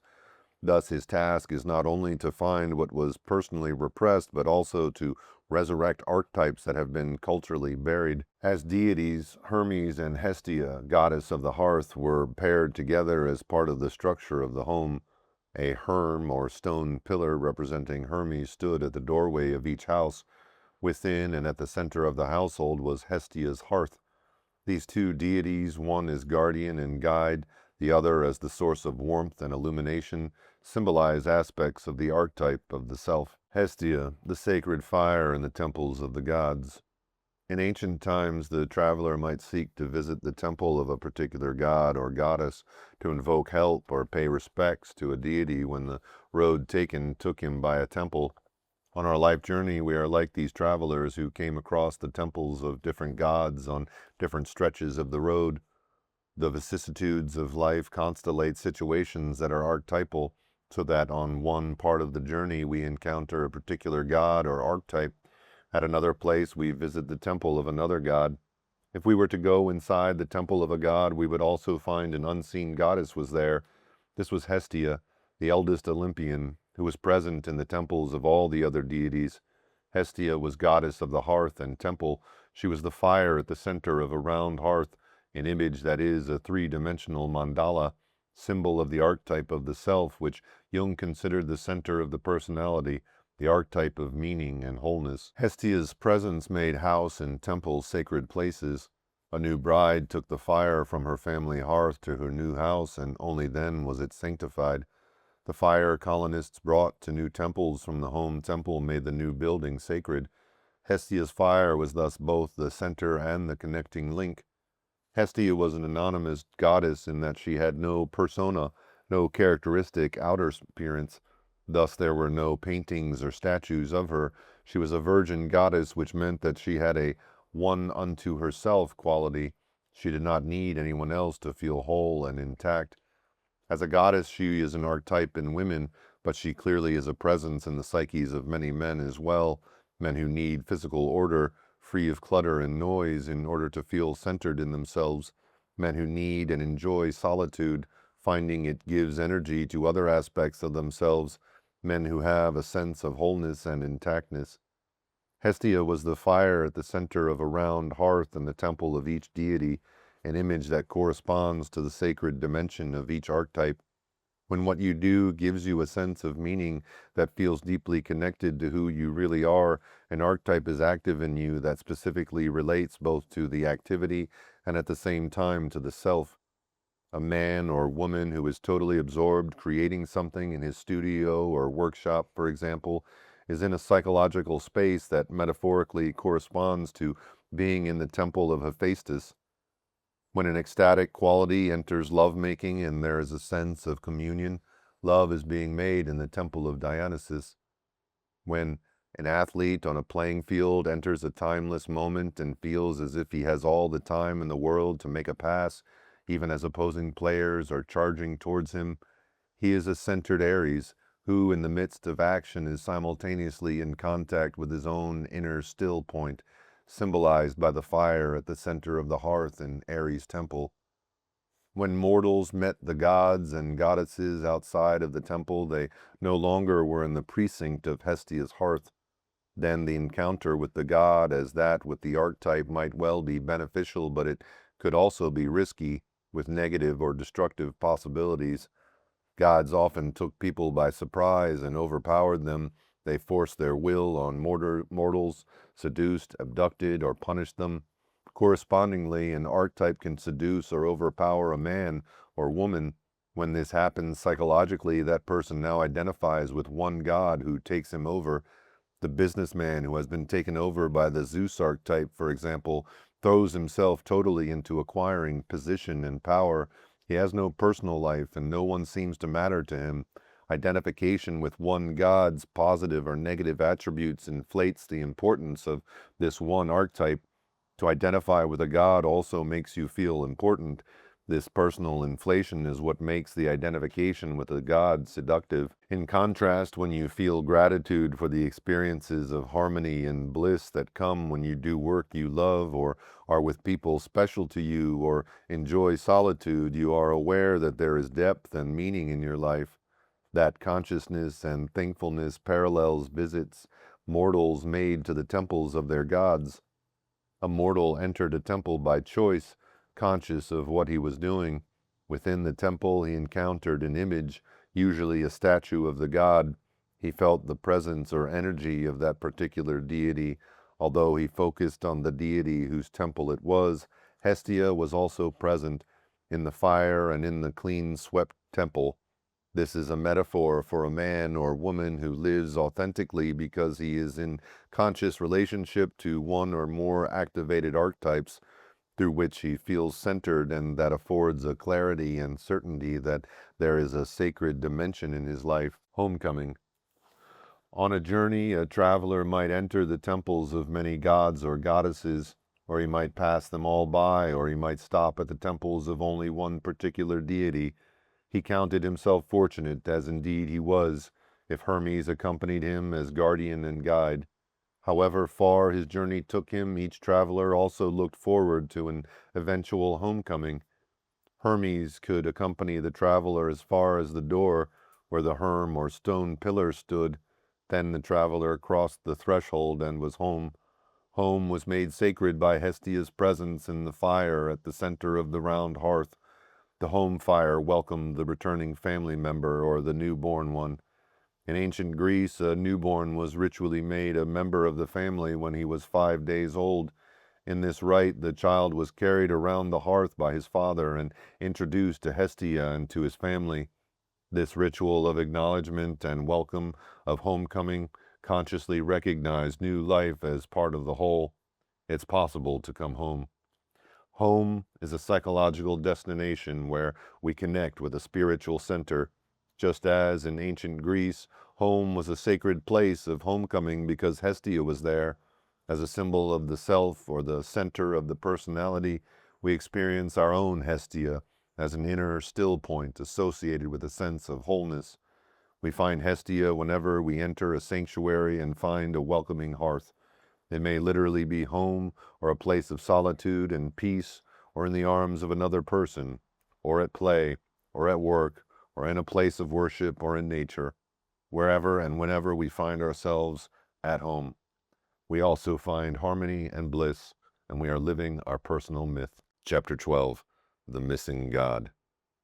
There is a missing god among the Olympians, the son of Metis and Zeus, whose birth was foreseen, and who was to supplant his father Zeus and rule with an all-loving heart.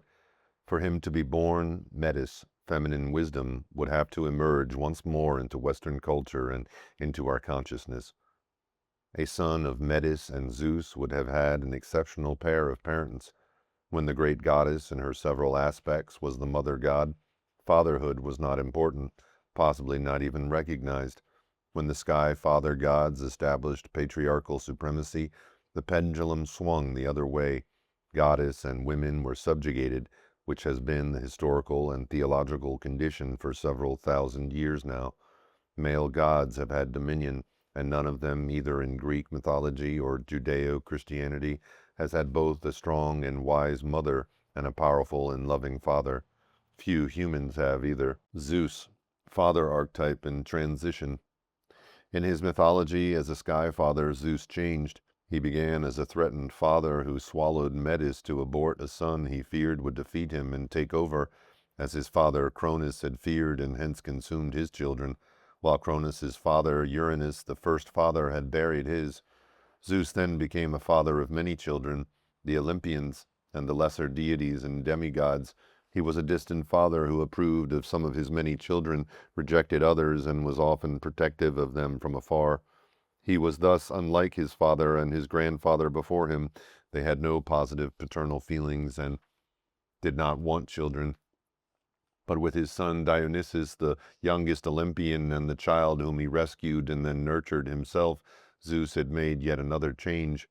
The mythology of the sky gods, Uranus, Cronus, and Zeus, reflect changes in the father archetype that have biblical parallels. The God of the Old Testament was a jealous and vengeful God who evolved into the loving and forgiving God of the New Testament. Dionysus was the only Olympian with a mortal mother, like Jesus. Both were persecuted, sacrificed, and reborn or resurrected.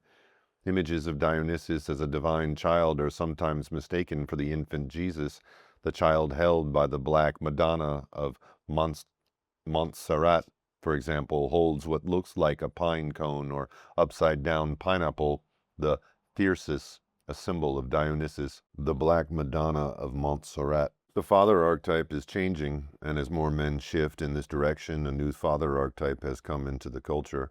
As each new generation of men become fathers, they join others who in the last third of the 20th century have been present during their women's labor and delivery. These men usually bond with their infant children and are often involved fathers, not emotionally distant or unavailable sky fathers. They mirror the evolution of Zeus from a distant sky god to one who created a womb space for his son in his own thigh. When he did this, sky father Zeus took on an earthy aspect, as contemporary men also do, and some men are becoming earth fathers altogether. In Earth Father, Sky Father, Arthur and Libby Coleman describe the Earth Father as a man who interacts with his family on a day-to-day basis. For an Earth Father, his family is primary focus. Even when he is away from home, his consciousness is with his children. At home, his activities will be nurturant, focused on the intimate parenting behaviors that sustain relationships within the family. The Colemans emphasize the value of this kind and quality of fathering and the difficulty doing this in a patriarchy. Of all the images of parenting, that of Earth Father is farthest removed from the values and ambitions instilled in growing boys in America. It may be the hardest image for a man to feel truly enriched by, and yet it represents a most fundamental level of parenting. Rather than being a hero, a disciplinarian, a bridge to the outside world, or a force to be overcome, the Earth Father takes on the job of providing his children with the basic trust and inner security with which to grow up and out of the family towards independence and a unique identity. In my practice, I've heard professional men whose position in the world placed them like Zeus on summits wish that they could stay home with the children. I hear of the pleasure they take giving their children their baths or being the one who reads the bedtime story. These fathers do not resent their little boys, but love them fiercely. Some would not even leave an unhappy marriage because it would mean losing a daily contact with their children. Thus, in contemporary American men, the archetype of the father is changing. Although the patriarchal sky father still dominates, one at a time, individual men are changing, possibly reflecting a similar transition. Western political and religious leaders no longer have the authority they once had. They aren't considered infallible anymore. They don't find it easy, as it once was, to order young men to lay down their lives fighting wars. They are less personally like Zeus. Metis, the emerging wise mother archetype. Very little information is given about Metis in Greek mythology. This silence might be expected. She was tricked into becoming small and then swallowed, so whoever she was once would be minimized if known at all. We hear only that she had helped Zeus free his brothers and sisters who had been swallowed by Cronus. It was she who knew how and provided the emetic. Metis was a goddess of wisdom, a divinity worshipped long before Zeus and the Olympians. We also know that she was his first consort, and it had been predicated that she would have two children, a daughter with courage and clarity equal to any man, and a son, a boy of all-conquering heart who would become king of gods and men. Thus, when Metis became pregnant, Zeus feared that the child she was carrying was the predicted son who would supplant him. This was why he tricked her into becoming small and then swallowed her. As it turned out, the child she was carrying was not the son, but the daughter, Athena, who emerged out of Zeus's head as a full-grown woman wearing golden armor. Athena had no memory of her mother and considered Zeus her sole parent.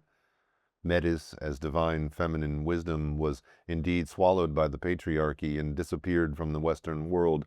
The myth reflects what happened historically, probably between 4500 BC and 2400 BC. Successive waves of Indo-European invaders with their warrior gods and father-based theologies subjugated the people of old Europe, who for 25,000 years had followed mother-based religions and developed a peaceful, culturally advanced civilization that was unstratified, agricultural, and egalitarian.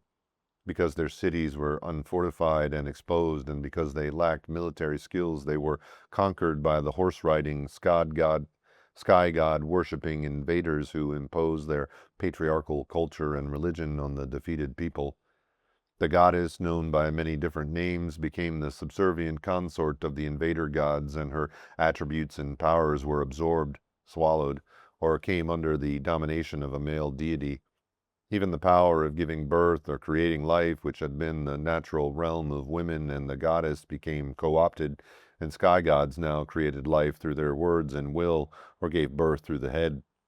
Women forgot her, thus resembling Athena, who was born as a fully grown woman out of Zeus's head, and with no recollection of her mother Metis. Like Athena, most women are daughters of the patriarchy, who have recognized the divinity only of God the Father.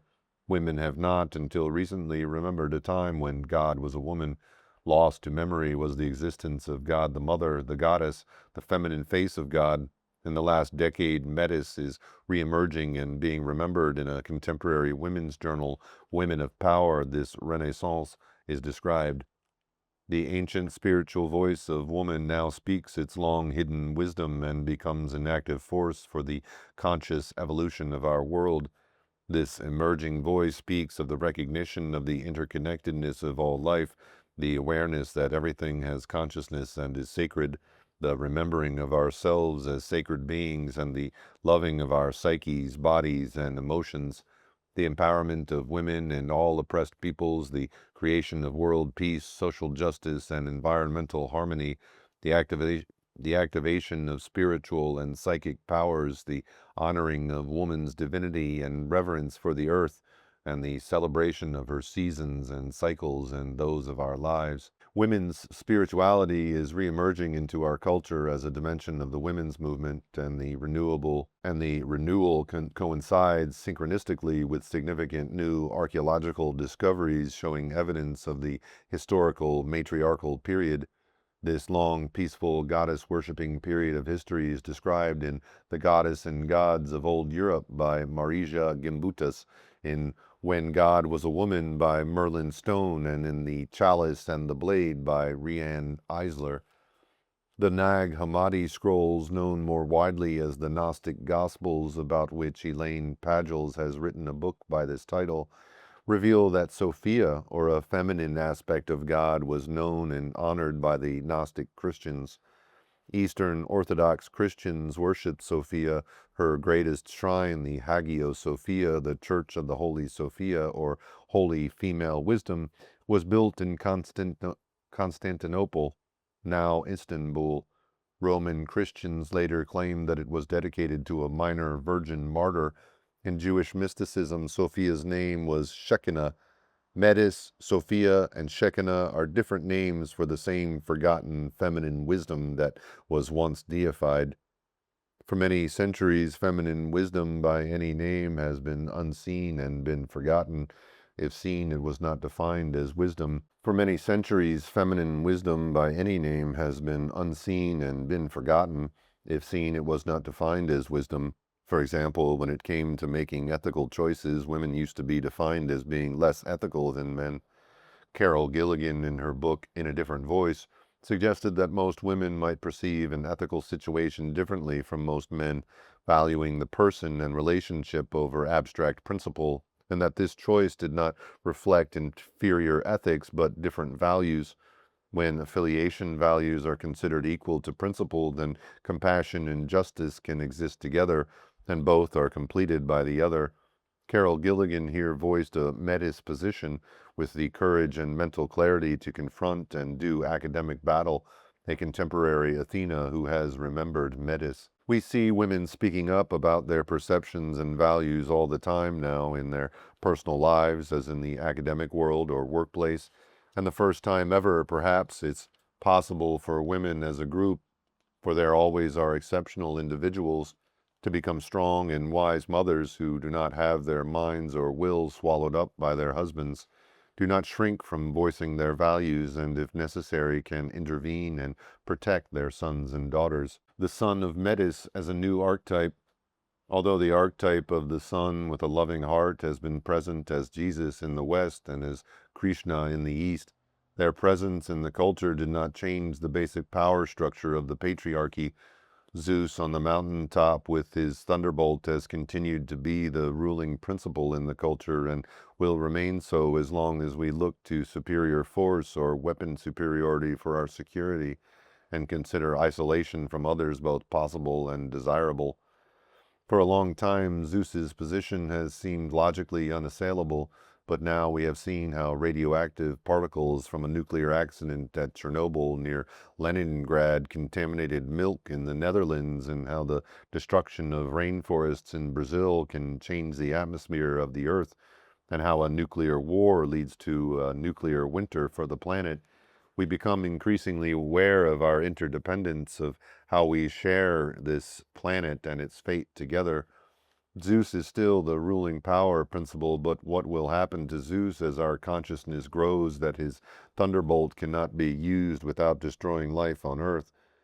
Global consciousness, environmental concerns, ecology, women's spirituality, and nuclear disarmament are expressions of the reemergence of Metis as a metaphor for the wisdom that we are all related to one another and to the mother archetype.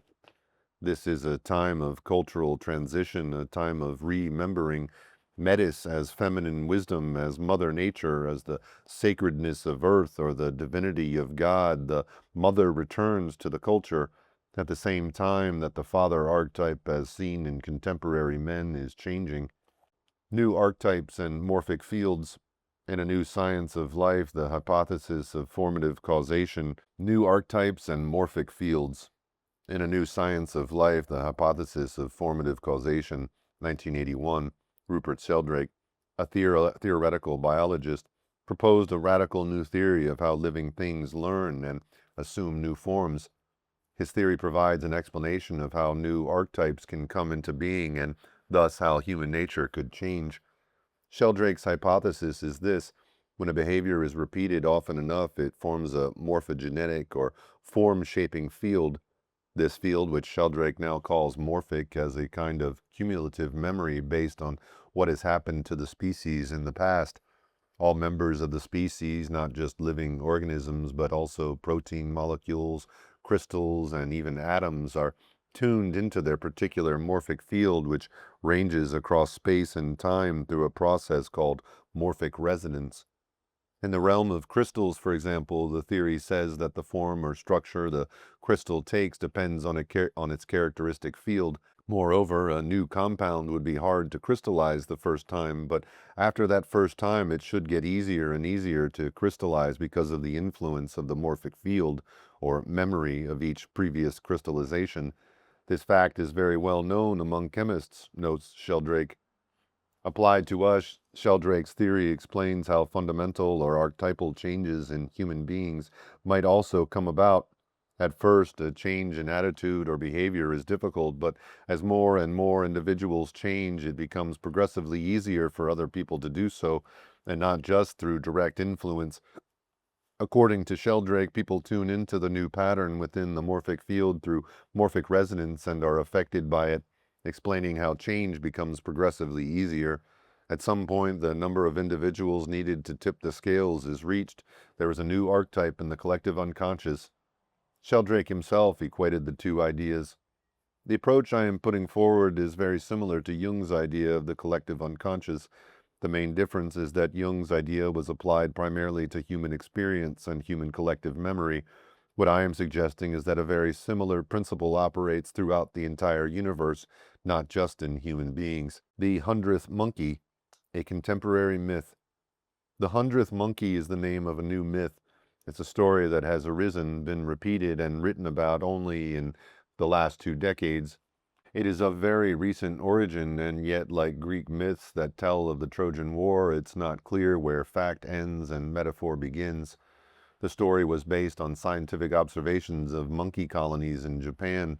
The most widely read version was written by Ken Keyes Jr., which I condense and paraphrase as follows. Off the shore of Japan, scientists had been studying monkey colonies on many separate islands for over 30 years. In order to keep track of the monkeys, they would drop sweet potatoes on the beach for them to eat. The monkeys would come out of the trees to get the sweet potatoes and would be in plain sight to be observed. One day, an 18-month-old female monkey named Imo started to wash her sweet potato in the sea before eating it. We can imagine that it tasted better without the grit and sand. Maybe it even was slightly salty. Imo showed her playmates and her mother how to do it, and her friends showed their mothers, and gradually more and more monkeys began to wash their sweet potatoes instead of eating them grit and all. At first, only the adults who imitated their children learned, and gradually others did also. One day, the observer saw that all the monkeys on that particular island were washing their sweet potatoes. Although this was significant, what was even more fascinating to note was that when this shift happened, the behavior of monkeys on all the other islands changed as well. They now all washed their sweet potatoes, despite the fact that monkey colonies on the different islands had no direct contact with each other. Here was validation for the morphogenetic field theory. It could account for what had happened. The 100th monkey was the hypothesized anonymous monkey that tipped the scales for the culture, the one whose change in behavior signaled the critical number of changed monkeys, after which all the monkeys on all the islands washed their sweet potatoes. The 100th monkey is a New Age allegory that gives hope to people who have been working on changing themselves and saving the planet and wondering if their individual efforts will make any difference at all. As a myth, the 100th monkey is a statement that affirms a commitment to work on something like ridding Earth of nuclear weapons, even if the effect is invisible for a long time. If there is to be a 100th monkey, there has to be a human equivalent of Emo and her friends. Someone has to be the 27th and the 81st and the 99th monkey before a new archetype can come into being. Sheldrake's hypothesis provides us with an understanding of how change in a species might come about through the actions of individuals who, one at a time, do something new. If the son of Metis is to supplant Zeus in the culture, that change may come about only after a critical number of individual men and women trust love more than power and base their actions on this principle. As more and more people do so, according to Sheldrake's hypothesis, it will become easier and easier until one fine day someone will be the anonymous 100th monkey. Most men and women, however, feel neither the need nor the faith to tackle changing the world. Those who do try are encouraged by the 100th monkey because it is a myth that describes what they are drawn to do anyway. Whenever we recognize ourselves in a myth, it is empowering. A myth that evokes an aha helps us stay true to what it moves us deeply, to be our authentic selves. Besides speaking to those who are inwardly motivated to make a difference in the outer world, the 100th monkey is also a metaphor for what goes on in an individual's psyche. In the inner world, doing is becoming. If we repeat a behavior motivated by an attitude or a principle enough times, eventually we become what we do. Son of Metis as a personal archetype. In the Star Wars movies, Luke Skywalker relies on what his heart knows or hopes for, that there is a loving father in Darth Vader. He knows that he, the son, must not be tempted by hopelessness and fear to give up on the possibility and so become one of them, as the Emperor had assured Darth Vader he would. In his life and death struggle with Darth Vader, Luke kept faith with the intuition that a loving father could exist within this dark figure, and by acting on that belief drew him out. As contemporary mythic figures, the Emperor and Darth Vader are updated versions of Uranus and Cronus, hostile fathers who resent or fear their sons.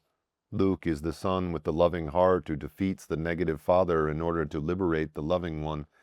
Steven Spielberg's extraordinarily successful movie E.T. is another contemporary myth about a boy who trusts his own heart. Once again, men in power are in charge of the situation, this time clothed as rational scientists. E.T., the innocent extraterrestrial, is taken captive as a specimen, and when it seems that he has died from isolation, as infants who are not loved and touched have done, the boy's love brings him back to life. Likewise, a boyish hero, Frodo, is the main protagonist of J.R.R. Tolkien's trilogy, The Fellowship of the Ring. Frodo is a hobbit. Hobbits are about the size of pre-adolescent boys with furry feet and endearing qualities such as loyalty and trust and vulnerability. The task that Frodo and his friends take on and successfully accomplish is formidable: to destroy the Ring of Power and not be seduced into using it instead. In these films and books, the protagonists come to a moment of inner truth or faith on which the outcome of the story depends. Individual men and women in a patriarchy make the very same choices. Will we identify with the aggressor that Darth Vader symbolized? Will we trust each other as part of the fellowship, or be seduced by the power of the ring? Will we trust our hearts and believe, or will we accept that something or someone is hopeless because experts say so? Will we look out only for ourselves, or will we keep faith with our companions? In contemporary myths, as in Greek mythology, Metis, feminine wisdom, is absent, but her values, which emphasize affiliation with others and connection to the earth and all life, are emerging. And as men and women reconnect with feminine wisdom, as many women are now doing, we can reconnect with a missing parent and find the missing God in ourselves. It's been my impression that we all come into the world as children who want love, and if we can't get love, we settle for power. When we remember Metis, we remember that love is what we really wanted all along. On a personal level, once power becomes the ruling archetype in a man's or woman's psyche, that person's choices are made in order to achieve position, keep power, look good, and be in control. Power choices are not made for the love or bliss of it, for the love or joy of doing it, out of love for someone or something, or for the love or good that is generated. When we become conscious that our choices have to do with deciding which principle we will base them on, we can decide to go for what we love, for what has meaning or is true for us personally. Life continually presents us with moments of decision. When we consciously make a choice that is based on love and wisdom, knowingly rejecting an alternative that would enhance our power, the first courageous decision is often the hardest. Each next time it may become easier, until what once would have been the difficult choice becomes the natural one. Then love becomes the ruling principle in our psyche. The last paragraph was to be the end of the book, but before the manuscript went to the typesetter, I found myself thinking about endings, and some lines from T.S. Eliot's Four Quartets came to mind that I have found comforting. Know are true, and take heart from. You might also. What we call the beginning is often the end, and to make an end is to make a beginning. The end is where we start from. Love to you.